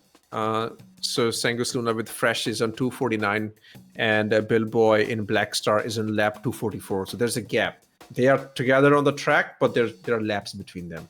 Yeah, they're together on the track, which the only thing that I'm really interested in at that point is because there's such a significant gap in the actual laps completed, I'm interested about pilot safety here. We've got to make sure that these two very competitive, very aggressive racers are not going to be colliding with each other. We got to make sure that they've given each other enough room in the track. Fresh That's just right. makes that turn. Billboy just makes that turn, and there they go. They're moving right in. Ladies and gentlemen, congratulations to Sanguis Luna. 250 laps completed in Crux Cup 2955. Congratulations, Captain. Congratulations. Very happy that you're with us at this crazy, crazy moment. 250 laps, guys. Huge shout out to the whole crew, man. They're all incredible pilots, incredible guys. I couldn't ask for a better team. We can actually do that. We can give recognition to your entire team here. Team Captain Dirk is who we're talking to right now. Racers include Jellyhead Maid, Fresh 001, Gerbo the Gnome, Jacodin, Liquid Prime, and 2 reserves that we have. Dirk, you can correct me, but I don't think we've seen them actually race. Dune Knightsman and Echo 10001. Have they made an appearance and I just wasn't here for it? No, they've just been doing sort of engineering roles for us and making sure we have spare ships and such. Fantastic. Use your Excellent team. best Great teamwork. pilots, yeah. Thanks, guys. All right, Appreciate Dirk, it. thank you. We appreciate you being here. Please go enjoy the next 50 laps with your team. Have Hopefully a you good guys rest can day. keep your We'll position. see you really soon. Good night, Dunk. Get some energy back. Come back to join us in 5 hours and 40 minutes when we crack it on. Beautiful, beautiful, beautiful stuff. That's crazy. 250. The test racing at 216. Massive gap. Massive gap there. And the XGR and SCIRE. Very. Can we find them? Let's see if we can find them. Let's see. So we're looking for Luigi and NPC Steve. What is the gap NPC there? Steve is on. NPC Steve is on the right side of the track, coming down the straightaway here. Luigi. Not seeing Luigi. Could be out of camera view right now. See Astria currently representing Omega Aerosports, which makes me think AC3's leg did not last very long. AC3 was in the Peregrine for a very short amount of time. NPCs. Wow, I really don't see Luigi anywhere at all. He'll just appear, I think, somewhere. Because, yeah. NFT has just appeared. I do see Luigi, where are you? Is Luigi right? No, that's Billboy. Sorry, that's Billboy right behind Fresh. That's Billboy up at the top. Canadian Canadians up at the top. Gravity Cat is racing. Who was with us chat earlier? Wall is in there. Yeah, This is a lot strange. of. I do not see a representative for SCIRE Racing. The Power of Thunder is there. Luigi, right there. It's Luigi. He just appeared. Hey, you get it. Okay. They're very close to XGR, boy, because we will see Steve show up very soon. Because he should be there somewhere. He should be behind Luigi. Yeah, they were just next to them. They were next to them, Astria. They're What's doing going a swap. on? Oh, data machine. Oh, they're doing a swap. Deploying data machine. Data They're machine. deploying the super machine. Yeah, there we go. For once, we're doing the correct commentary. How good is that? There we go. Now we can see some separation in names here. There we are. Luigi, data machine. 15.2 kilometers, 22 kilometers. Like probably 5 kilometers between the two of them. Okay. And you know what? XGR is going to overtake SCIRE. Because that's SCIRE in P72 and XGR in M50. M50 Well, the is leaderboard fast. was just officially updated to put XGR back into 5th place, so we'll have to see if we need to change that again. No, it will happen soon. Right now, SCIRE is ahead by 15 kilometers, but Data Machine will catch up. So that will be interesting. That'll be something to watch. Other than that, the grid is quite spread out. Not like laps spreading, separating people. Omega 231, Amarok 227, Russian Fleet 226, Red Legion 221, Test Racing 216. Yeah, it's the biggest competitors right now in terms of battling for a position. We've got Amaroks and Consolidated Russian. They're a lap apart. SCIRE Racing and XGR essentially same lap. And then Frontier Consolidated and Blackstar, vicious fight for second place here, doing whatever they can to get that podium position. Yeah, that's also Commentators? Razor versus P72. Yes. We have the Red Legion team captain, Soulbite, available. Would you like Soulbite. to chat with him? We would love to have Soulbite with us. Bring him in. Come on in, Soulbite. Hey, Soulbite. Hello. Hello. How are you doing? I think, like most of the racers, a bit tired. We can understand that. We feel that on a spiritual level. So you guys are in the 9th position, Red Legion. You guys had a good start. You were in the midfield, and then tragedy struck. So what's been the mentality of the team, Soulbite? A bit of dogged determination, especially once we brought out the Peregrine and just had to suck up that it's just not quite up there as a racing ship at the moment. Needs some love given to it by CIG. Yeah, you were and the test racing were flying the Peregrine for a very long time for your stint. But well, that's a level playing field for every single team. You had to pick chassis, you have to do the stint, and you guys did it with the Peregrine. But great effort. Who has been your best pilot today? That's hard to say. We've had some really good showings by a lot of people. Canadian Maverick, who's out on the field at the moment, has been pulling some amazing lap times, even in the Peregrine. I can tell you that in the beginning, when the Canadian Mav started his first stint, he was doing the lap times consistent to Fresh, who was the race lead. Fresh was doing 336 laps, and Canadian Mav was doing 335 laps, only 1 second down from him. He was very fast, so Canadian Mav did put in a great stint in there.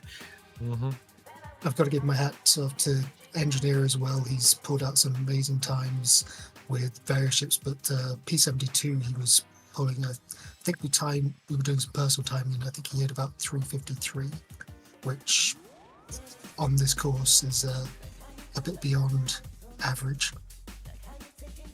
And are you currently, if I'm reading my data correctly, you are currently running a 350R? Is that right for your final leg? Yes, we are in All home right. stretch on the 350R. Hopefully we'll have Red Monster joining us a bit later to take us right home at the end, but commitments are a bit up in the air. Okay, that's true. Good to know. The strategy behind putting the 350R a little bit faster than the Peregrine, are you optimistic that this might help you close some gaps or at least maintain that consistent position above test? So, to be honest, the strategy wasn't so much speed of the ships, it was availability of the preferred pilots. We talked about that as a commentary team earlier, so that makes sense. It's like having the Peregrine where it was we had the pilots for it then, one of them couldn't make it later. We had Captain MD starting us off as well at near the beginning of the race. He had to take a break in between and then come back. So it's real life. It's a tricky thing to juggle as a leader, and I fully understand that. That's why I asked everyone to come here and help organize this. I really appreciate you looking after Red Legion today, slotting them in so that they all could race and could race as best they could to their schedule, to their real life capabilities. Tell us about the Red Legion. Tell us about your org and how we can get into it. Well, the Red Legion is mainly an industrial-focused organization. We'll do anything that requires effectively heavy lifting. We'll do mining, salvage, cargo. We've even got a bit of a combat arm as well for security and those who just don't quite get into the main thrust of the industrial gameplay, but you can find links at various locations, but it's probably best to check out Red Monsteress's channel. He streams regularly and is our industrial leader and has all the links and information readily available. You've probably heard about him from his mining guides and other guides as well. Certainly. Exactly right. He is a good friend of ours and is shout out automatically on the NCS stream for this race. So when you see Red Monster SC, come up, give him a follow, watch some of his streams. You will learn so much about the industry side of the game and mining. So don't miss out on that. And his org, Red Legion, with Soulbite here, coming out here to race in a 24-hour race nonetheless. Give yourselves and your team a pat on the back for getting this far, and you're gonna go all the way to the end. That is a huge accomplishment. So yeah, well done to you and the team, Soulbite. Thank you so much for putting this on and putting all the effort into the back end of it. I know it's been a bit of a nightmare in parts for a lot of you, I imagine. There's just been a crash for your team, unfortunately. Yep. We're gonna We're send gonna you let you away. go so you can go manage. Yep. Okay, look after your team. Bye bye. Oh no. All the things that need to happen, that is not one of them. Nah, we didn't need that. We're sorry, Red Legion, but we gave Soulbite back right away, so fingers crossed you come out okay. So disappointing. That's the dynamic state of the race. It just changes any given time. Yeah, crazy. But they're sticking in there along with the test. Somebody will be first, somebody will be last. So part of winning and losing, but finishing this race is a celebration for all of us. So thank you to Red Legion Racers, thanks to Red Monster for supporting. It's great. All right, ladies and gentlemen, I'm going to dip out until our final maybe 1 to 2 hours of the race here. I want to thank Lens. I want to thank Echo. I want to thank all of our guests for another great segment. I will be back in a few hours to close out Crux Cup 2955. Thank you so much to the both of you, and I will see you very, very soon.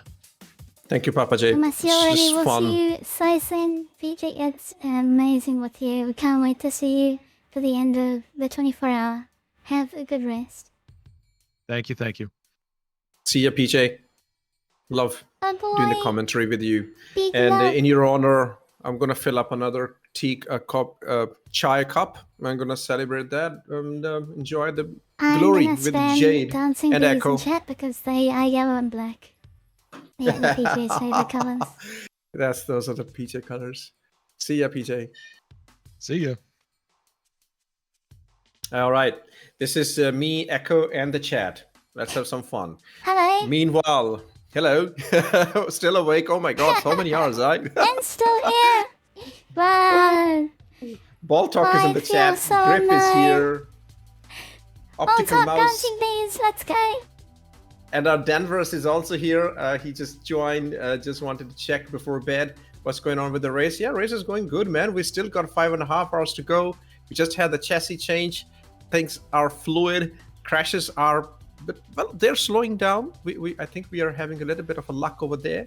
Red Wolf, I'm still here as a backup racer. Good job, man. Red Wolf, you did an amazing job, and it was your stint. It was very nice to see you flying.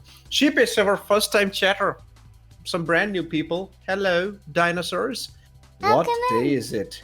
Is it Monday? Well, for me, it's Sunday in Australia in the right time zone. We are it's 2:26 p.m., middle of the day for us. It's a race day. Yeah. Red's right. I have to update the spreadsheet. Data machine. That's what to data was a strategic move.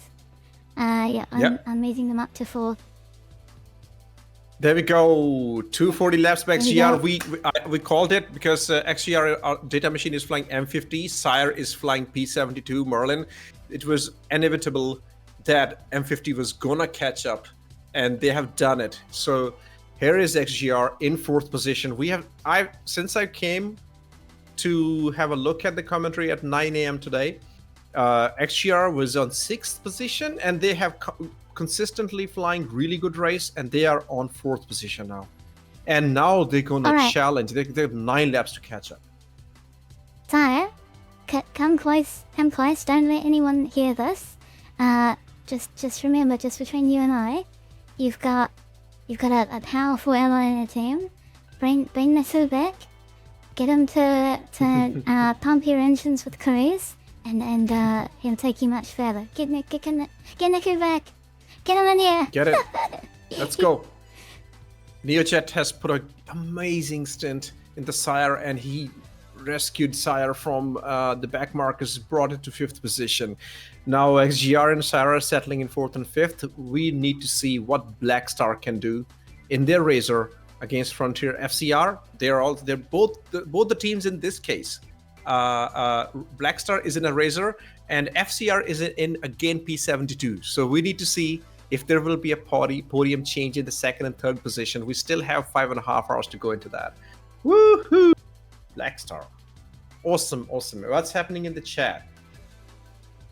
The race is gonna settle now. And we might get Croncy very soon in the commentary box. So we're gonna wait for that. It's pretty good. And I'm gonna keep talking because I know Echo has been awake for a very, very, very long time. So I had some sleep. Okay. So Echo, don't worry about it. Energy. Roar! Nothing can stop That me is- now. I'm gonna complete this 24-hour race no matter what. That is definitely more energy than me, Echo. Nice to hear that. God. Ship crash, Someone test racing. refill Lens's batteries. Test racing had another crash. Unbelievable. That is just Hang on there, Test. The perseverance is what's gonna matter today. You was here in the Crux Cup 24-hour. You're gonna complete it. Just keep going. You will classify. Now, classification means you have completed 25% of the distance of the race, and it was completed at the 100 lap mark because we calculated, if everything was in perfect conditions, you would complete around 380 to 400 laps. So we said, okay, around 100 laps is classification for this race, and that means you are going to secure your place in history as one of the first racing teams and organizations to complete the Crux Cup 24-hour. All of you will be put into the Hall of Stars because of your achievement today. So I'm looking at the chat and laughing at that. For Testis, the Zach 109 is flying right now. I think that was the replacement now. So that's test racing.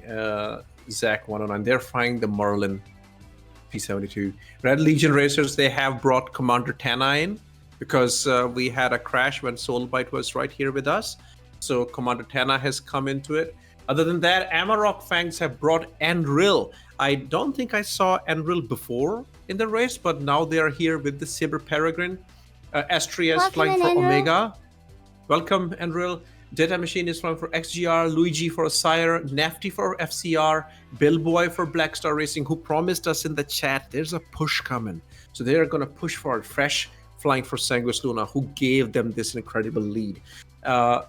This is where the race is sitting right now. 255 laps completed by Sanguis Luna, 219 laps completed by Test Racing Team, and so many hours completed by us in the commentary box and the chat. How many words have been typed today in the chat? Amazing. And we've got proof. We're having another friend join us to validate our racing success today. Frozen will be with us any minute now. He is. He's right here. Frozen Fast Fingers. From joining us from Singapore. They're from the right time zone. Beautiful.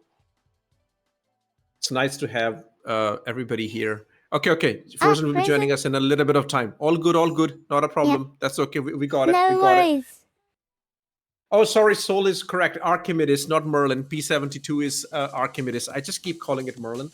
Yep, that's correct. Beautiful. Misclicked. We got it. Don't worry about it. More words being typed. And Optical is busy mopping the house because neighbors are keeping Optical awake. Beautiful stories. LNDF, the cameraman, right now is saying, I wish I had unlimited energy. Yes, man, we all do. But we are humans and we just... Unlimited. Just get yourself a community code, Nibble Mix, which is like almonds and nuts and cashews and raisins. It's the recommendation of Astrominute, our Yes. EMS officer for Enter Racing. If you're going to watch or participate in a 24-hour race, I should absolutely have delicious snacks at your disposal. I've been nearly falling asleep randomly. You know that when that happens in a car when you're on a long drive? This is at least safer than that. It's okay. But you've done a great job today. LNDF has a great job. And when you went away for a little bit of snack echo, then Oleg was chasing everybody. He did an amazing job too. The whole camera crew team, racing team's job got multiplied by 100 because they need to keep a manual timesheet in the Excel, Google Drive. My God, good job, guys. This is not easy to keep tabs on the tracks. Oh, brother. How many support ship crashes have we had? Well, when I counted a while back, you guys had 27 at that time, or 23, I forgot. But we have the data. We will be able to let you know. I'm not going to read it. I would say count. at least 2 O-League crashes, which means the first 24-hour race. Support ship crashes. Sorry, I thought. Yeah. So Test two squadron crashes.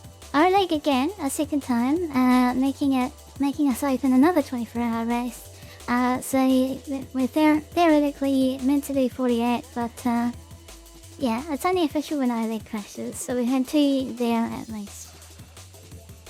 Flying Wombat, I need to tell you that Billboy and Fresh are not close. There's a huge number of laps between them.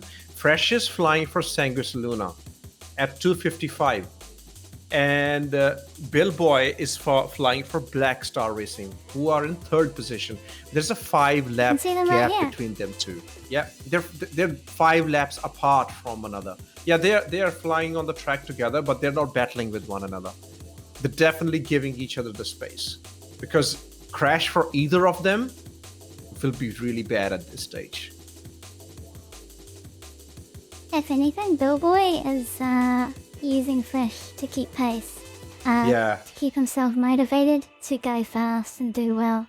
If he has because Fresh is, the enemy directly in front, then he'll want to do well and keep up with Fresh.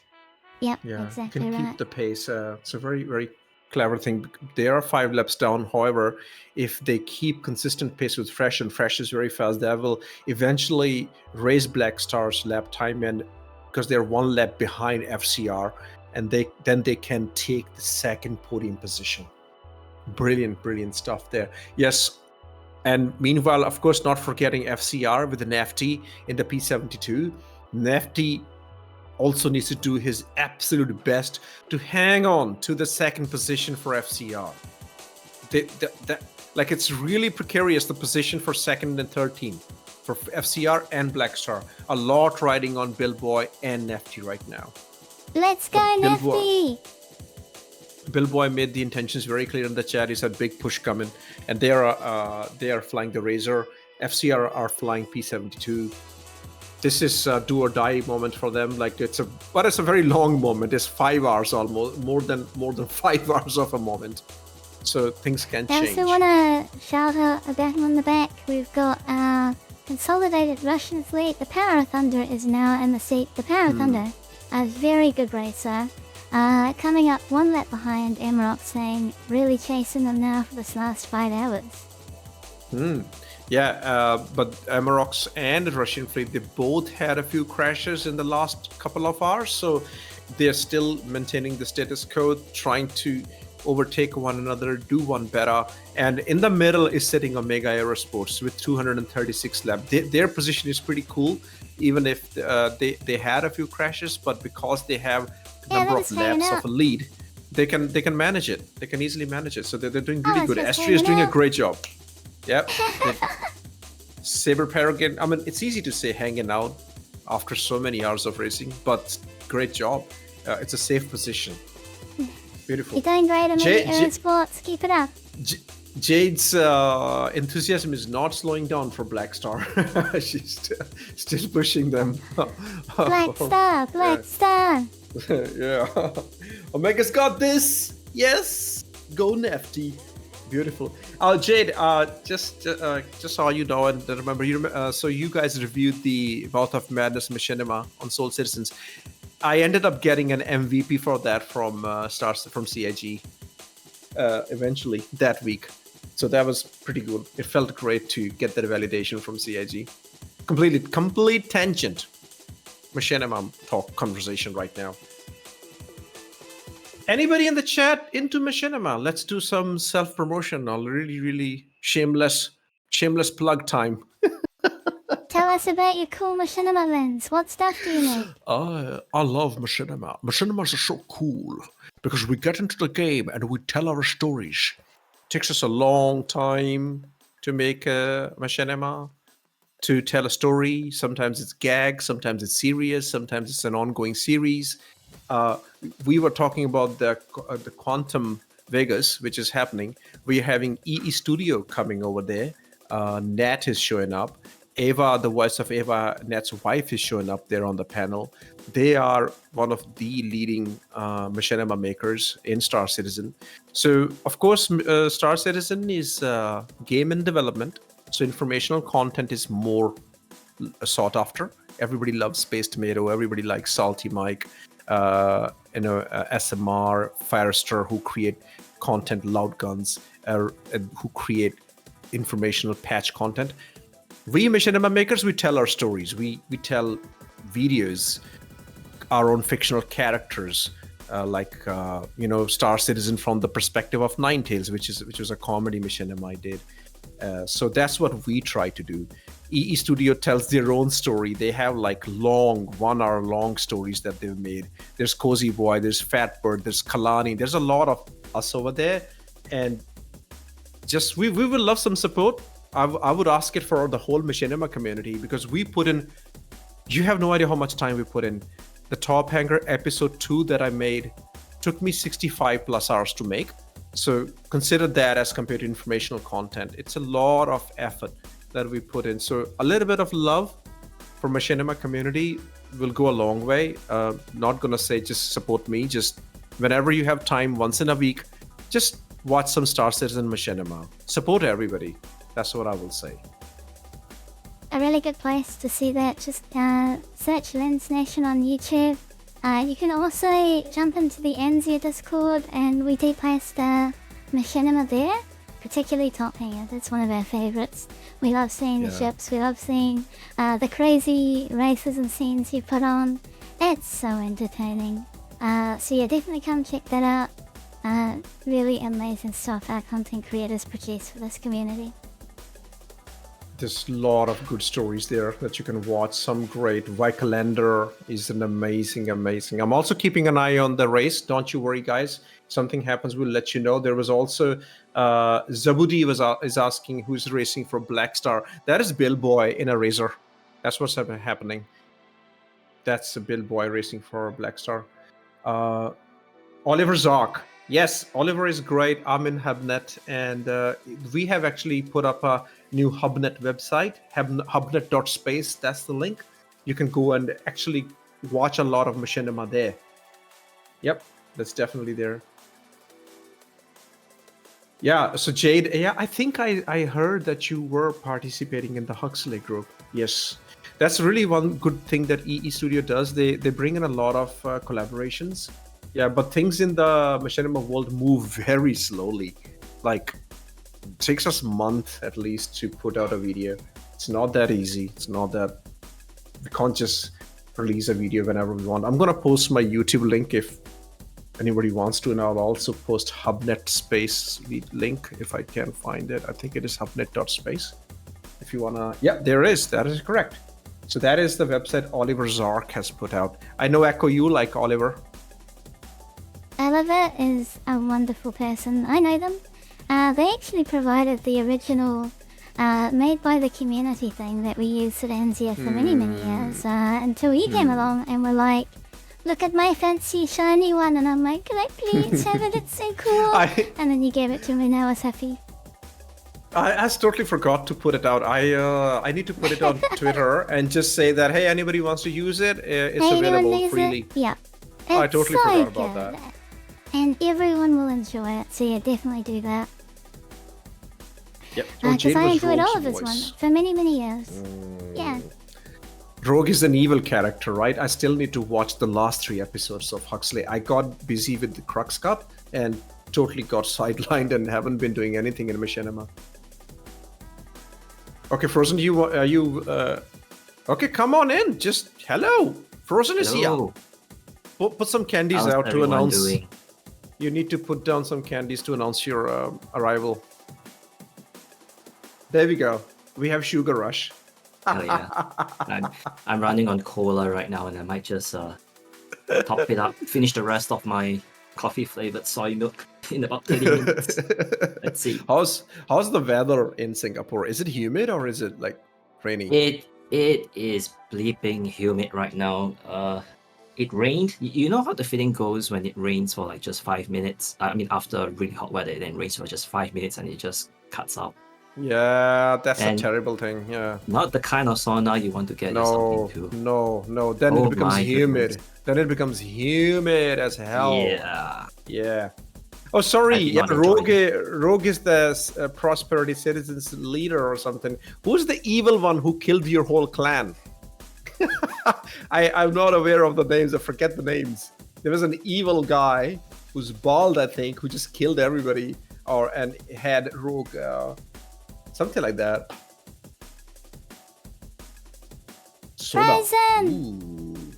Echo! How Get are the you? rest. How are you feeling? I am. I walked for 10 minutes. I have unlimited energy all over again. I'm ready to go and get this race closed. Nice. This was something that I loved how Frozen responded to you. Reckon you want to go for another Oh. short walk before the close? I mean, we got things handled. Now I'm good. I fully recharge after a 10-minute walk. I'm good to go. I can Yeah. go for another 24 hours, which iLake has officially opened with their second crash, so we can. But we won't do that. Oleg has crashed but, twice now. Oh, I feel really good right now. I'm really happy. I'm really excited. I'm really just grateful to everyone. I've got a huge smile on my face. Just seeing the amount of cooperation that all of these orgs and players are going through with this race. It's an experience that's gone beyond my expectations, hopes, and dreams, and I'm just really grateful to everyone. It's still so hard to believe that this thing is still running. We are approaching the end, sorta, kinda. Flying Wombat in chat is asking, still has it happening, anything to do with the let's go. chai? Jade is also asking, did you had chai? Is that why? Yeah, chai is lovely. Tea is lovely. Chai. Yeah. I like both. Bite is good. Oh, I've just realized I've not answered your question yet. Echo, how am I now? How should I put this? You know how my nickname in the Discord server is right now? Silvernock. Oh yeah. Fast Oh, Fingers. fast fingers. Yeah. I'm probably gonna change it to Frozen Red Eye 6169 by the end of this. Wait, Red where did the red eye eyes, come yeah, from? Is it an updated nickname? Tell us Soon. the story. Which one? Just Fast tired. Fingers? He's just Well, tired. before He you was go- saying Red eyes? Red eye. Yeah, before you go red eyes, tell us the story about fast fingers. For everyone here. So once upon a time, I participated in my very first Untitled event called Apex 2953, and of course, with such a premiere, there was the very first Scarlet Apex iteration. We had a pre-show with Expat Brett, and I was part of the interview panel. I was being interviewed. So, what is the question she asked? Yeah, how did I prepare myself? And the whole thing was not scripted. I had a brain fart moment right there. I said something along the lines of a lot of finger exercises, and yeah, she went into opportunity. I shall not delve into the detail. It was pretty suggestive. I love Expert. And yeah, you got the nickname from her in the Scarlet Apex race. I wish we had a copy of the interview. I did actually go and look for it. But unfortunately the video archive was lost, and ever since that, I have changed my pre-show policy. I now rebroadcast all of the pre-show heist streams in the event that they don't archive their VODs. And it just makes for one nice, continuous, easier stream as well. Although I'm curious if Xpec could just, I mean, she's partner and all that, just write into Twitch and just try her luck, maybe. Like, hey, if you could just, you know, somewhere between this date and that the date, old hard drives. bring it out the archives. I'm sure they have it archived. Maybe, I don't mind paying a fee Twitch for it. is very strict about how long they keep videos around. And I think it was recently they shortened it even more because they were concerned about their own drive space. So yeah, they just encourage you to export to YouTube as soon as possible, which I do on my own channel. Also, I can't help but notice, just going back to the positions right now, Sanguis Luna leading by 5 laps now, ahead of Frontier. Echo, do you think they have a good chance of keeping that position based on the ship types that they are racing right now, between Sanguis, Frontier, and perhaps Black Star, maybe? Look, the way I see it, they crash once, and let's say worst case scenario is Chimera platform. There's a 3-minute loss. That's a whole lap. Anything can happen in 5 hours. We know this from running 1-hour endurance races in the open Pro GP and even luxury GP. We know that the race can change so quickly in so little time. All it takes is one fatal mistake. So please racers, if you are listening, look after yourselves, talk to your team captains, talk to your engineers, talk to your fellow teammates, report on about your health, make sure you're looking after yourself, staying hydrated, eating snacks, and looking after yourself before you jump into a stint. And if you're not feeling well, ask to pit. Like, don't feel like you need to stay out there. It's probably common advice, but just putting it out there for the last 5 hours. Don't overdo it. And look after each other. Love each other. And let's get through to the end of the Crux Cup 24 hours. Amazingly said, Echo. The too long didn't read version of that is, no matter where placing you are at the moment, health is #1 priority. And don't be complacent, Sanguis Luna. All eyes are on you. That's it. Don't let up yet.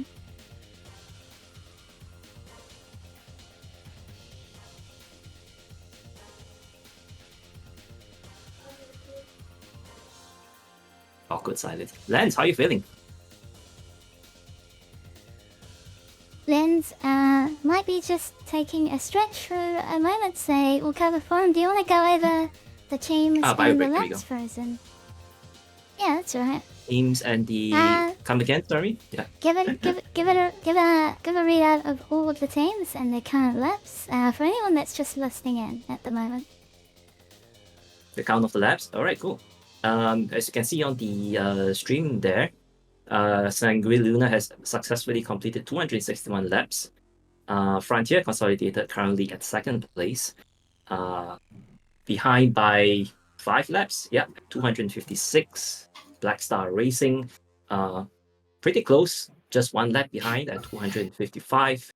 And we have, in respective orders, XGR 246, SCIRE Racing 245, Omega Aerosports at 238, Amarok's Fang at 235, well, sharing the same laps clip with Consolidated Russian Fleet, followed by Red Legion Racers at 229. Last but not least, Test Race Team at 203. Did Red and Test swap positions again? Hey, welcome back, lads. No, Red has been there. Test just been plagued by crashes upon crashes and accidents, man. That's just been crazy. So now Red Legion has been there in 9th, yeah, and Test has been 10th.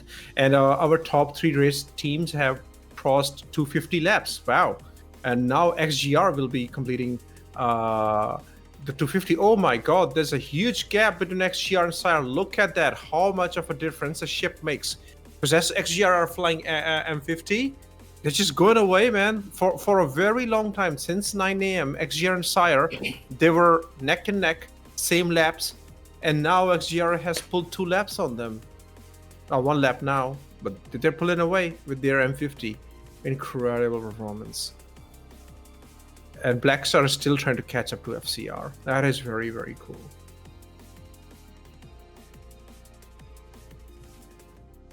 Jasper in the chat. I don't need coffee. Dangerous. I'm a child. You know what I just did? I went for a bio break and I was like, let me just take a quick shower. And a huge difference that made. I just had a very quick shower. I'm back. Unlimited lens energy. Yeah. Oh my goodness. At least for 30 or 1 hour. Unlimited energy. After that, I don't know. Unlimited. Yeah, Dan, look at that. How many laps in total? Have a look at that. Look at the amount of data we are giving to CIG. Yeah, shower out really helped. The craziest day we had was when we were waiting for Daymar Rally to launch this year, because that race briefing started at 12 in the midnight for us, and our whole team, because 3 of us were from Australia, we were trying to change our sleep patterns to match with that, like for the whole week, including my son. He was also going to race in that, and we were waiting for the race to launch, but the servers were misbehaving that day. And it was 4:30 a.m. when the race launched. I had like 4 showers in the meantime. All night I was just taking showers. I need one, because it's just too humid here. Yeah, I know humidity, man. That's what. Yeah.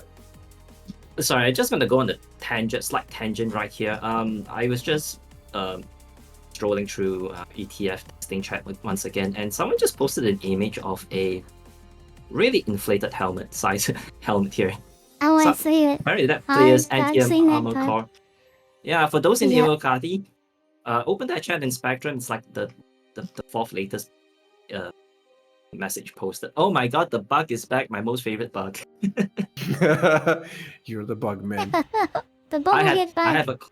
Yes, look at my. Those on Discord, look at my profile pic. Yeah, that's the one. Hold on, I'm gonna do that. Cauldron hit. I have a collage full of that. Reintroducing Thunderwolf Oh. camera. Welcome back, Thunderwolf. Welcome back, Wolfie. Come back. How many pilots do we have on camera at the moment? We have we got LNDF. Thunderwolf, Faith, and Oh no, LNDF test has with the gone crash. straight. Yeah, We have it. No, test. Another Stop crash. it. That's enough. No more crashes for the next 5 hours. That's it. That's a deal, Crash- right? We'll shake Crashes are on it. banned from now on. Okay. Yep, crashes are banned. God. We've got Oleg who's asleep, but providing us this AFK Static cam cam. point of view. Very, very helpful. Very helpful. Thank you, Oleg. We also have Urukai, who is staged as Frontier's backup piece of Nice energy beat. racer. They haven't been Oh, sunk in yet, even but got we'll the speed switch to them holes in when they there. fly. Wow. Oh yeah. Get my speed holes in. Hell yeah. Faye is alive and well in the Sulan. Beautiful. Faye's playing StarCraft 2. Soul bitterness, right? Oh. Test really needs to stop living up to their Faye name. over here multitasking. So Faye, which faction are you playing right now?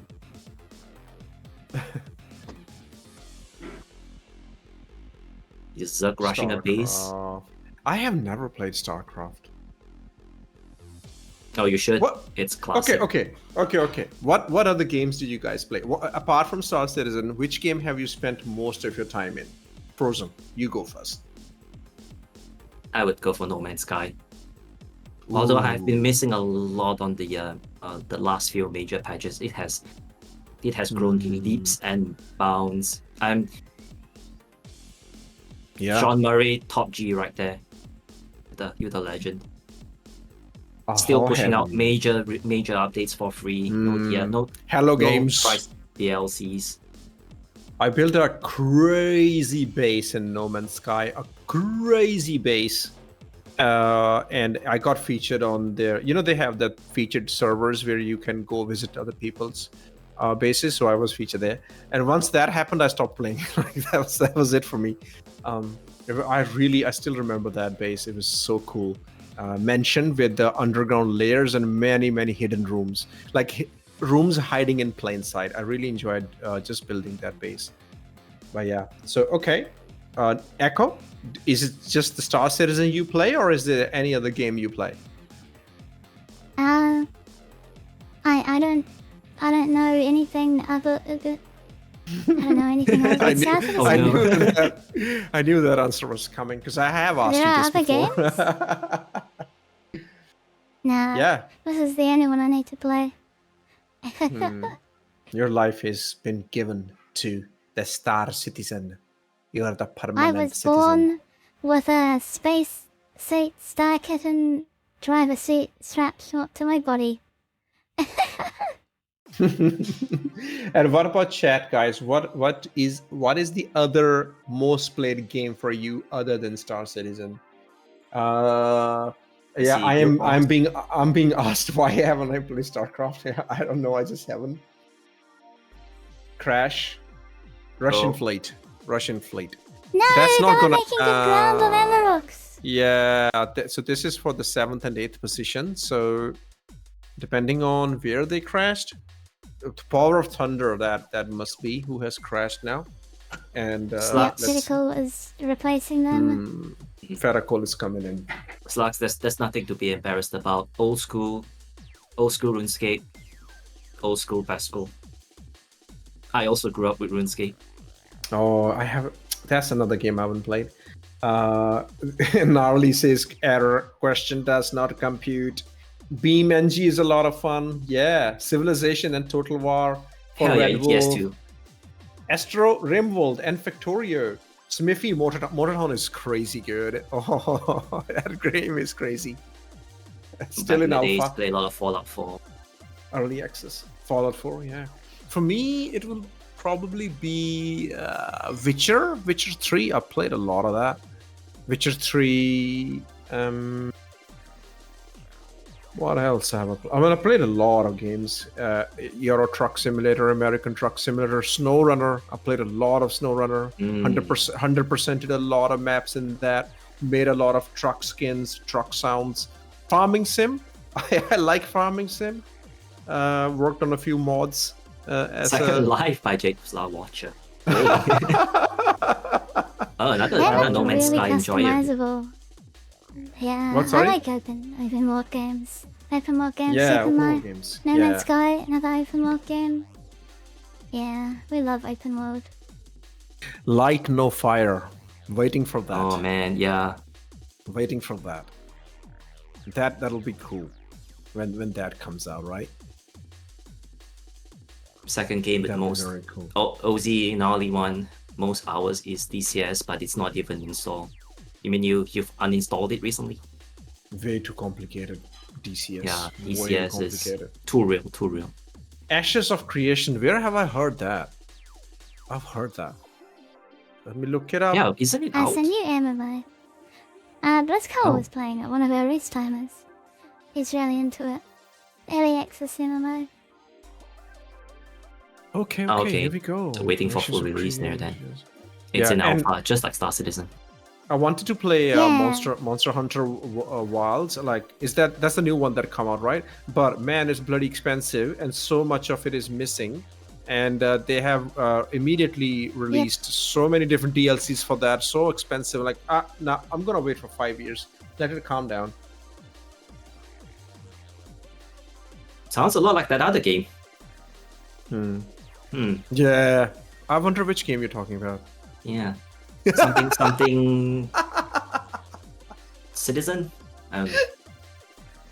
No, Frozen. Got it on the tip of my fingers. Yeah, I have no idea what you're talking about, man. I wanted to play Monster Hunter Wilds, but my team told me not until 24 Crux was done. That is a good call, Smith. I still see you playing Motortown though. It's crazy. You know what? I go to Motortown and they do those time trials, and I usually see players from Star Citizen's names pop up there, winning the time trials. So they're not just fast in Star Citizen; they're also fast in Motortown. Guys, Nox is asking, does Star Citizen have actual racetracks in-game? The answer is yes, we do. Yeah. We have Arena Commander, a specific mode in Arena Commander known as Classic Race. They had a few tracks in there. They've recently added new tracks over the past few patches. And also, although it's not available in the current patch, but it has been the case for past patches, in the Persistent Universe, PU in short, they've actually introduced racing missions in the PU with actual tracks that you can actually find in Arena Commander as well. And you actually get paid based on the time trials that you set. Yeah, it's a good game. They're not available at the moment, but we hope to see them return soon. I'm sure it's due to the fact that they got to it's their turn to integrate with the server meshing tag, and they just didn't make it for the 4.1 window. But we will see it very soon. And I think And they by the have way- just some added complexity because they had like a whole checkpoint system they used, which was like quite unique and different to missions. So they probably just need some dedicated time to suss that out. Yeah, racing missions will definitely make a comeback, and I'm pretty sure CIG will give it the tender loving care that it deserves, because in 1.0 it has also been announced that there will be racing guilds. It's a profession. It's part of lore. It's Racing official. guilds. I remember They're hearing adding something foot about that. racing, Yeah. cargo racing, death racing. Yeah, they're adding all kinds of racing to the game. So at the last presentation on the day 2 of CitizenCon 2955. No, sorry, 54. Well, I'm living in the future here. 2954. This large mind map of what the lore and gameplay is going to look like. Keep an eye out on that subset that covers racing. You know, they said this year is gonna be all the quality of life focused, not many features gonna come out, but I don't see them slowing down. Like, we still have new things coming in all the time, like if actually more than last year, I suppose. It's like they're not slowing down at all. We still have new ships were obvious, like that was gonna keep happening, but with the tier 0 recovery system being implemented, which is quality of life, I suppose. But they're still at it. Like, feels like a good year. Okay, so I gotta. Yeah. Hey, go on. I'm just gonna say this: if you guys ever get tired of flying spaceships, and if you're a space dad, right, and you want to have a little bit of a chill moment, please go to Smithy's Omega Aerosports racing server run by Tint, who goes fast. It is called Space Racer Retirement Community. Oh, okay. Yeah, Smithy I'm just retired. posted that. Sounds like I belong there. Yeah, that's Smithy just posted that. That's their Motortown server. Guys, now is that prizes for the team that wins or bragging rights? Both. We have both. Parkour. Yeah, parkour is actually listed in 1.0. Yeah. I sometimes I'm very good with rally car racing, Smith, and sometimes I'm just bad. So it's a hit or miss. Because I use a racing wheel and pedals and shifter, and it's just, if I can't feel the car, I will also put it down to me not getting the settings properly. I just can't race. The most amount of fun I've had in a racing car was in a game was Test Racing Unlimited. Was that the name of the game? Test Race Unlimited? Test Racing Unlimited, the old one which had a whole map to race on. Test Drive Unlimited. Test Drive Unlimited. Yeah, that one. It's an old game. Beautiful music. That's right, Danvers. Oh my god, that's where I really felt one with the car. Okay, let's just have a look at the racing. We will continue this conversation because we still have 5 hours to go. Sanguis Luna, I'm looking for... Oh, that's pretty cool. I was looking for a Consolidated Russian fleet. Yeah, they are and 239. Amarok's Fang. Well, it's only half of Gentleman Mile the gap between them, so they've made ground yet again despite the crash. They're closing the distance on Amaroks. Good chance they can catch them and battle for 7th with Amarok's Fang. So look out, Amarok's Fang. Consolidated Russian fleet is right behind you in your rear view. And XGR is going away now from SCIRE Racing. They have 2 laps lead on SCIRE Racing. That's the M50. And if things persist, they are not going to slow down. Black Star and FCR on same lap now, 260. Let's see if we can find them. Let's see if we can find Billboy and Nefty on this overhead view. See how far apart they are. Billboy is right next to Fresh, just entering Gentleman Mile. And Luigi is And Nefty right is there on the entering top. Providence. Nefty, sorry, yeah, Nefty. So yeah. half the track, and they're actually closing very, very Fresh and slowly Billboy. each lap. Oh. Yeah. They are neck to neck, are they? They're They're on the half a track same away lap. from each other. Or same Yeah, lap, I've seen half that. a track less away. than Their half. markers Right. are actually next to each other. Am I saying this correctly? We're talking at Fresh and Fresh Billboy, and right? Billboy are together. Oh yeah, my Nefty goodness. is what we're looking at, and Billboy, who are on the same lap.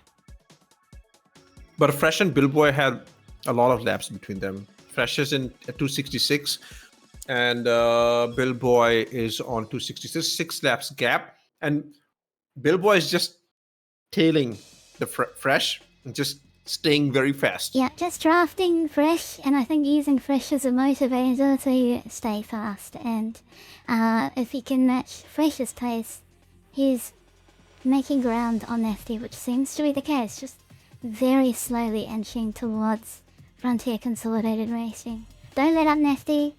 Max Stara in your rear view as well. And SCIRE Racing are going to finish the 250th lap. That'll be 5 teams completing 250 laps, guys. That is crazy. Let's Sanguis go! Luna is on 266. Let's go. We have 4 hours and 45 minutes more to go in this race. This is a proper endurance race. Crazy, crazy, crazy. Also like NASCAR in the turn 1. Fair enough. It If is you a ignore Providence, you turn left into that one, but it's only because of the orientation that Providence is at. It's the one special corner that is out of position. So this is NASCAR light. NASCAR light, yeah. We didn't want to make the track too complicated, and we wanted it to support space for your teams, space for support crew, space for racing potentially hundreds of players. Now we're only limited in human input with an Excel spreadsheet right now, but if we could make a machine do it, or even game mechanics do it, I would love to see 200 races out here doing this track at once. That would be a wild sight. I really hope it gets added as a mission in the game, and that it invites lots of players to come in here and try it out. Because of the lack of gravity, right? That's your ticket out of the comedy club, Optical Mouse. Yes, you're correct. But we do have a stamp of confirmation from Redwood that this track is perfect for this type of event. Couldn't ask for better.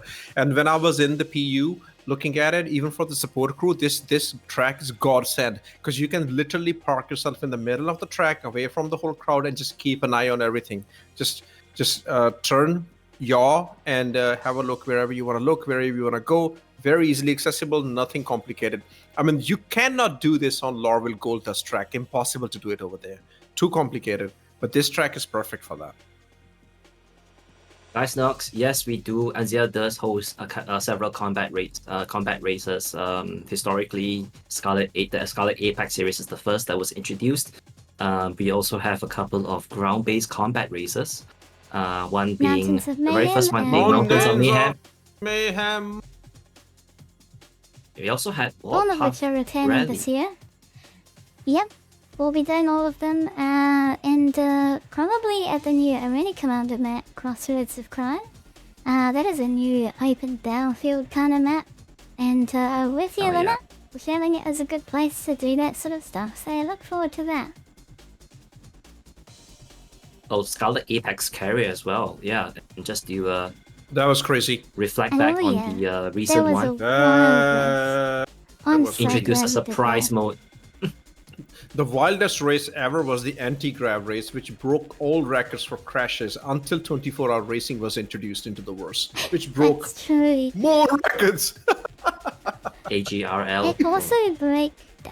Well, I wouldn't say it broke, but it awarded the community some extremely high levels of cooperation where we were struggling to fight desync and transport ships out there. We had a transport ferry line established for the grav races and organised all of that transport ships that would otherwise just help their individual teams help everyone else instead. We had ATC running. I was helping coordinate that with Draconis. It was so much fun. That was my favourite memory from Anti-Gravity Racing League. That race is very close to my heart because I came second in that. And pure dumb luck that was, because I just didn't die enough and was able to come second. That was crazy cool. My most memorable memory from that race is actually going to the track in the tram, in the tube. Because that was the first time I saw so many markers populating my screen. It was intense. My eyes. What an introduction to community racing. I was like, what is... Because we did the Ignition Expo before that. And Ignition Expo was three different lobbies. And there were only 10 people in each lobby. So it wasn't that crazy. Anti-grav? Oh my god. That was intense. We have Federico coming in for lap 241. Consolidated Russian fleet has chased Amarok Fang and is now advancing to the 7th position. Congratulations to Consolidated Russian fleet. A lot of crashes for them, a lot of crashes for Amarok, and they're a lot of pain to get to that position. Yeah. Yeah. Still, the battle for the second position continues between FCR and Black Star Racing. There hasn't been any pilot change lately. We are still the only changes for the test racing team, who had a collision, and what Lestai has jumped into the ship. Other than that, Canadian Mav is still there, sticking it out for Red Legion. Fedakol for the Russian fleet, who has just got them the lead now. Andril for Amarok's Fang. Smithy is in there for Omega now. It was Estria earlier. So Smithy, who was just here telling us about their Space Dad Motortown server, is now flying. Data Machine for XGR. Luigi for and SCIRE. he's already crashed. We've passed him. We are commentators cast. Oh, There's brother. a Victim Smithy. Nah, he just heard me. No, and that doesn't exist. That was just, he heard me talking about Motortown, and he had this urge. Oh, he's like, oh, rise that's in- right. There's a in- Motortown update. There's a new forklift I'm going to try. Sorry, guys. Oh, no, I've crashed. I crashed. I just did that. Yep. He said, I want to play Motortown. And he's like, yep. out. Maybe that was delayed because actually Smithy is in the field. So Smithy's launched and maybe. replaced one of their members.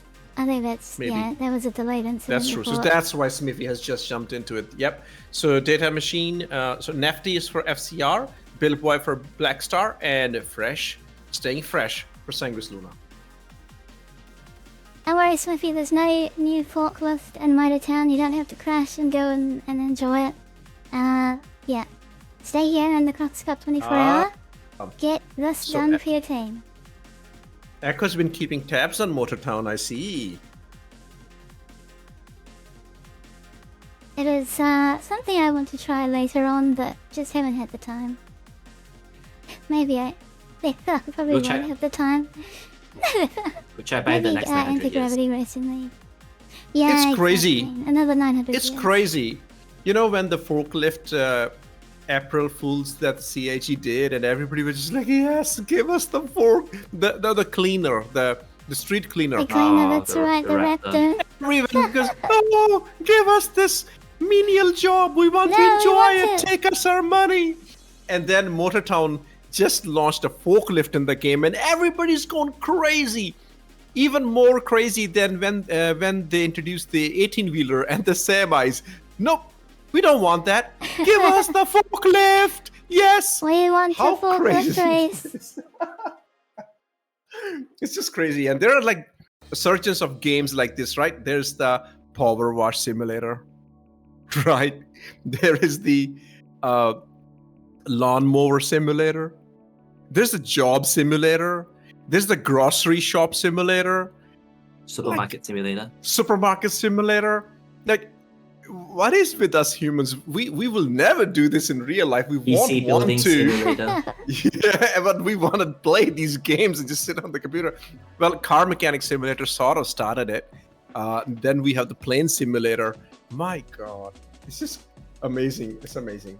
I'm waiting for for someone to just take the opportunity to build this simulator known as Space Game Building Simulator. Yeah. Space engineers too. I got that, but I do not understand that game yet. But a huge promise, one single developer doing that. Elite Dangerous has kicked into 5th gear this year with the colonization update. They're really pumping out new ships. There's a new ship coming into Elite Dangerous. No. Yeah. There's a new ship now. I think I saw another new ship coming in. Does it have a specific like gameplay loop for that new ship? I wouldn't know that because I haven't been able to play much of Elite. I really just wanted to try it to see what the difference is between Elite and the Star Citizen. And I liked a few things, but you know what just killed it for me that I did not enjoy Elite? Very simple thing. I want ship interiors. Simple as that. Because there are no ship interiors, I just couldn't feel immersed enough into Elite Dangerous. It's a great game, and I do appreciate that this game has been actively playable for 10 years now, and Star Citizen is not. But still, it's not good enough. I would still take Star Citizen rather than Elite Dangerous. Very, very honest thoughts. Just another point of order. Delroy is not 2 platforms in length away from Nesty, closing the distance even more. Frontier Consolidated, Racing, watch out. Delroy is right behind you now. And that's the push they were going seconds. for. Do we have let's go to the overhead display. Let's see how far they are from one another. Billboy and Nefty. That's what we are looking for. Let's go. Billboy and Nefty. Billboy, Billboy coming out of Captain. Out of Cap 1. You'll see them come across the spaceport with Fresh. There you go. I see him. There we go. Yeah, there you go. Hey, Billboy is not and being Nefty Fresh. is right on top of Data Machine. So they're not 2 and a bit platforms away from each other now. Oh. See, it really is about when will Fresh lap Nefty. That's when Billboy will lap Nefty. Simple as that. Come on, Fresh. I think there's a deal going on right now between Blackstar and Sanguis Luna. Like, you get us to 2nd position, we'll give you some of our prizes.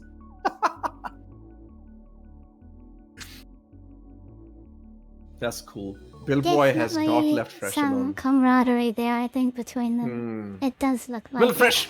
Well, Fresh can't do anything about it. Fresh can't do anything about it. He's gonna race his own race, and Billboy. I think it's more a testament to Billboy that he's right there, not fading away from Fresh. What if it's more nefarious and Billboy is holding Fresh hostage with a grappling hook, and he's just riding Fresh all the way around the track with engines off? We need close-up. We need close-up cameras now. We need close-up We need to cameras. validate this. We need to investigate. We need to validate this. Who's flying for Amarok at the moment? Is it Enril? Enril. Don't tell that Echo. Them onto the... Fresh, if you're being held hostage, use your ship lights. Blink at us. Yep, blink your ship lights at us. Blink 3 times for yes. Blink 4 times to tell us the Lens Nation is awesome.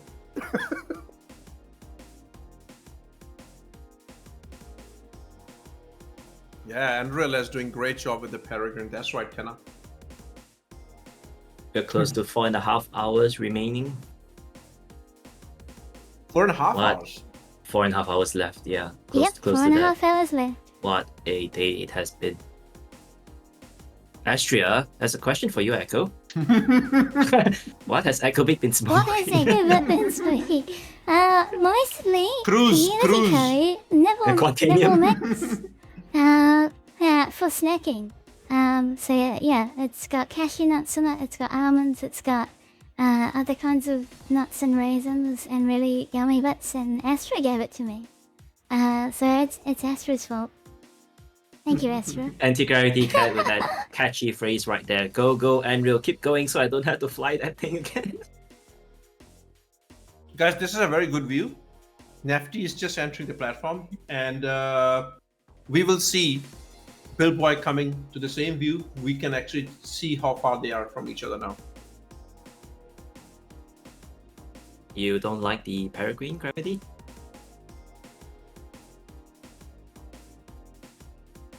How dare you, so beaten? There's nothing wrong with the Fury. How dare you?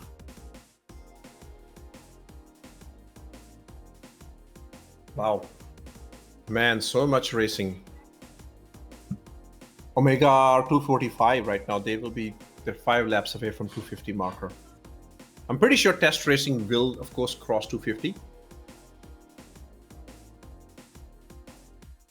Get to 250 test, you can do it. Yeah. You got plenty of Come time. on, Mad Cat with the Cat. positivity right there. I admire this.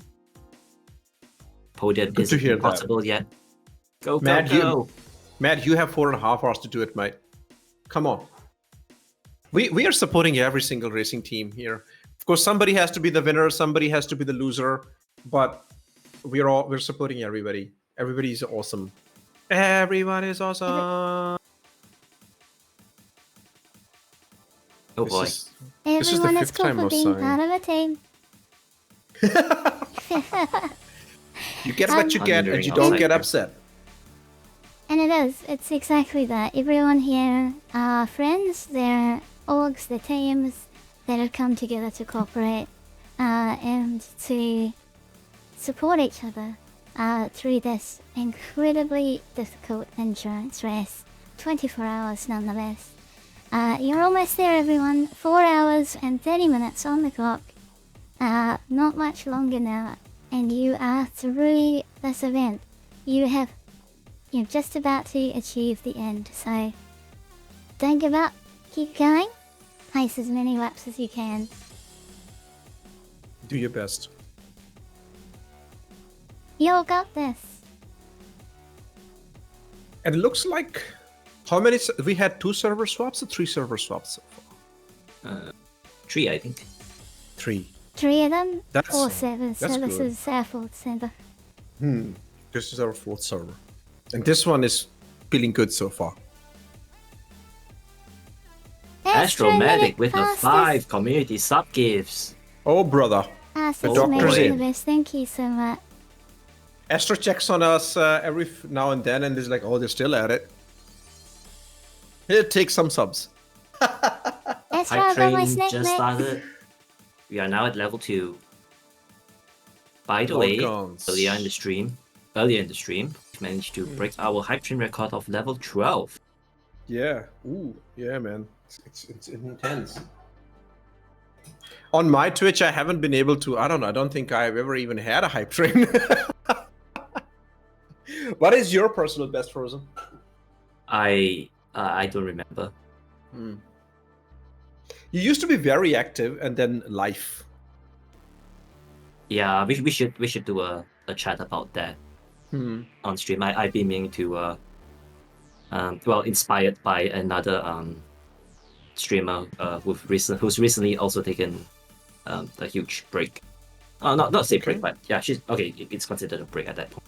Yeah, she did a really nice recording and uploaded it on YouTube about things that have been developing on her, and I really love that clip that she had because it's just so real, so genuine, and very honest about it, and she's just not afraid to share, and I really admire her for it.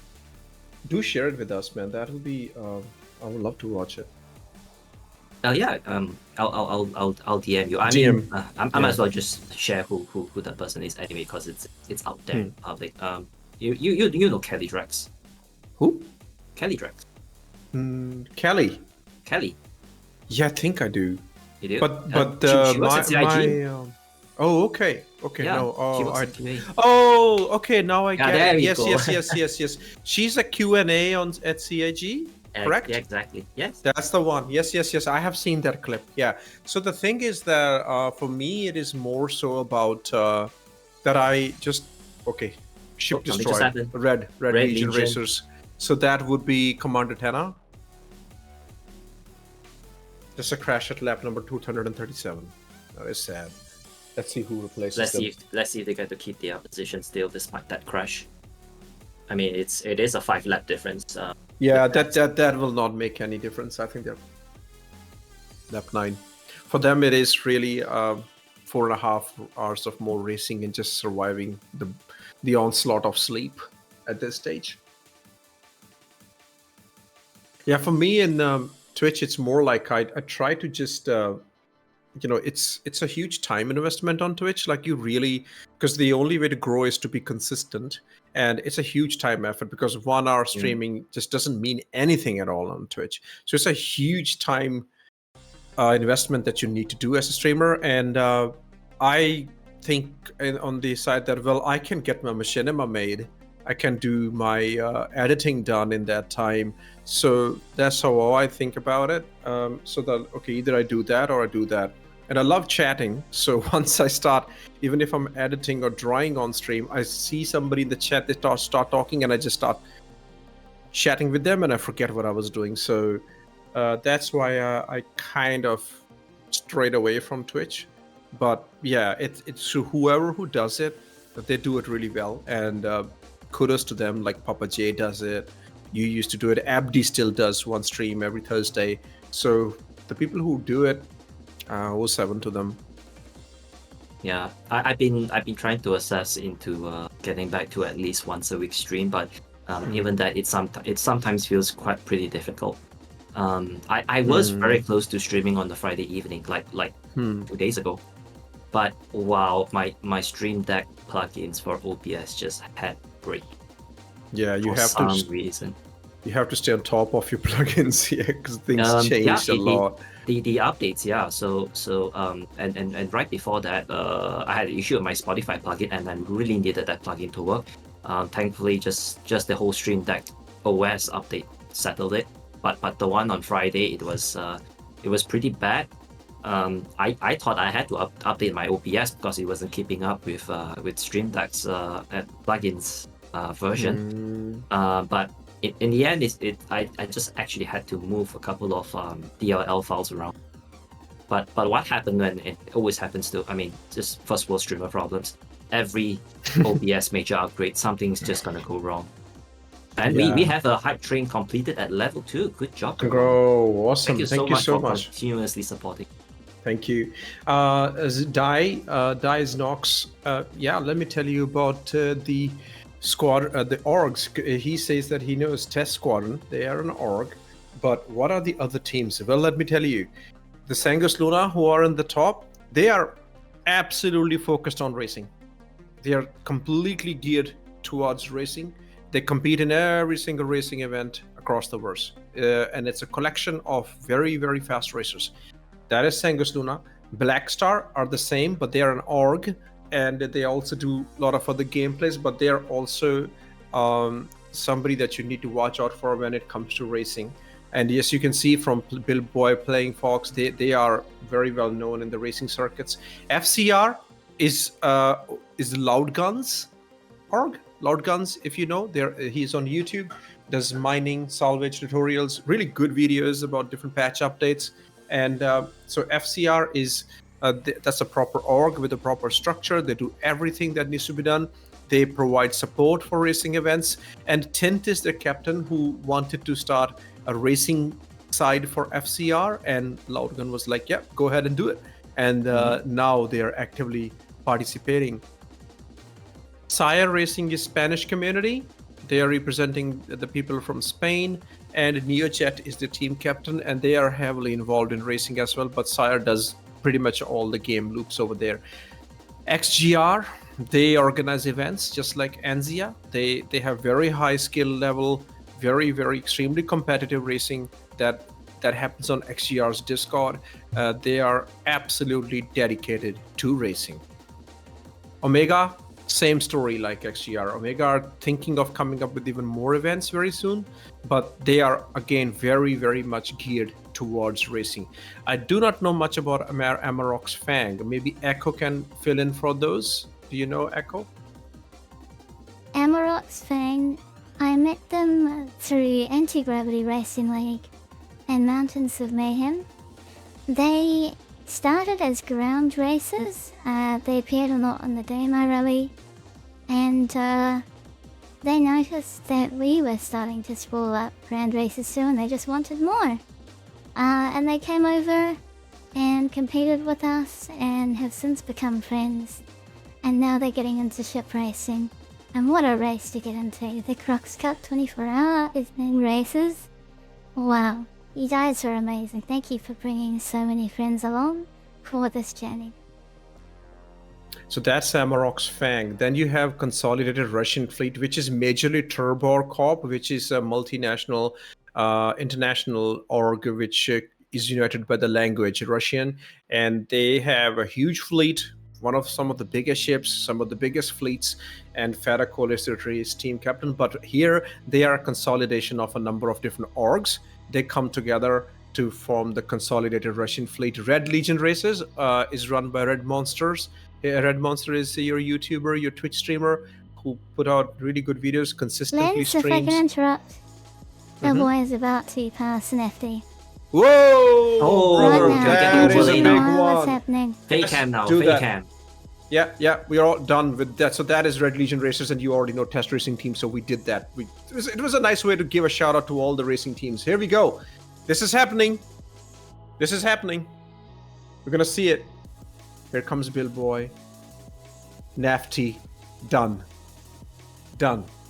Black Star Racing Hang on then, FD, don't is give in up. second. Use Bellboy as a pace cut. Deploy the grappling hook. Boy. Use the technology against them. Come on here. Nafty, do you know about tractor beams? Time to be a beam citizen. Yep, fire the beams. Wow, that was a battle that took place over 2 hours. No. That was a huge battle. Huge. The chassis change happened. What an amazing strategy from Black Star. My god. That is If I were beautiful. Frontier Consolidated Racing right now, I would be checking in with Nefty's help. They are slowing down quite a bit, so maybe they need to sub in someone new and someone incredible at racing. What if we get to see Tint come out here for a good stint and to try and fight back for that position?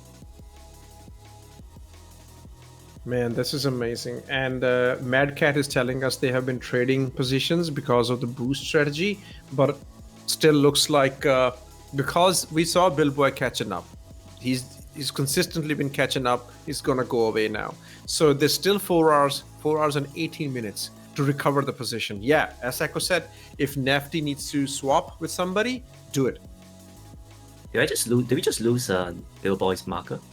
Oh, that happens because Faye is up there and markers come in, go out, come in, go out. He's still there, 100%. There's a limit to the precision UI. Yeah, it's a very narrow point of view for the markers, so they will disappear there it is, for a bit. fresh. They come back into view. Yep. Oh, there you are. Shikus Intense. 24 Wow. is going to restock Nafty's snacks. We appreciate you, Shikus. Shikus, that is an incredible pass scene. is final now, according to Thank you for Cat. helping out our races. Frozen, how long are you here? I think we can just have a chat live. As long as I can till the kiddo needs me. Okay. Technically, Just, my ship has started. If any commentator is listening, if they want to join in, because I would like to take an hour or two break. I'm starting to feel dizzy right now. Chai is not helping anymore, and I'm not gonna try coffee. I'll take care of it. If you're not believing, I'm middle mouse buttoning you from behind. No, it's because I know there's still 4 hours to go. There's no way I can stay here for 4 hours. I'm gonna take a couple of take a anti-migraine break. tablets and just gonna Go slay for a bit. A 10-minute walk, a shower, Yeah. drink some chai, And Yeah. then also remove all Drake stickers from your house. Yeah, and then you Yeah, go. I'll leave the PC running and all the windows open, the tabs open, so that I don't get that nightmare, because now I know the windows are just open. I just need to go and sit on the chair and just start join the Discord. But yeah, I think I will not be away for more than 2 hours at maximum. I'm just gonna sleep now. That's what I'm Yeah, gonna do. can I have a rest? Get refreshed. Yep. We'll see you for the end of the race. Take care, Lens. Yeah, man fall down, Wayne. This is not my marathon effort. It's nothing as compared to what Echo and GentlemanJez have been doing. You know how long they've been awake now? It's crazy. Crazy. What's Crazy. Does it taste good? Amazing. It will after this What event. I have heard of that word before.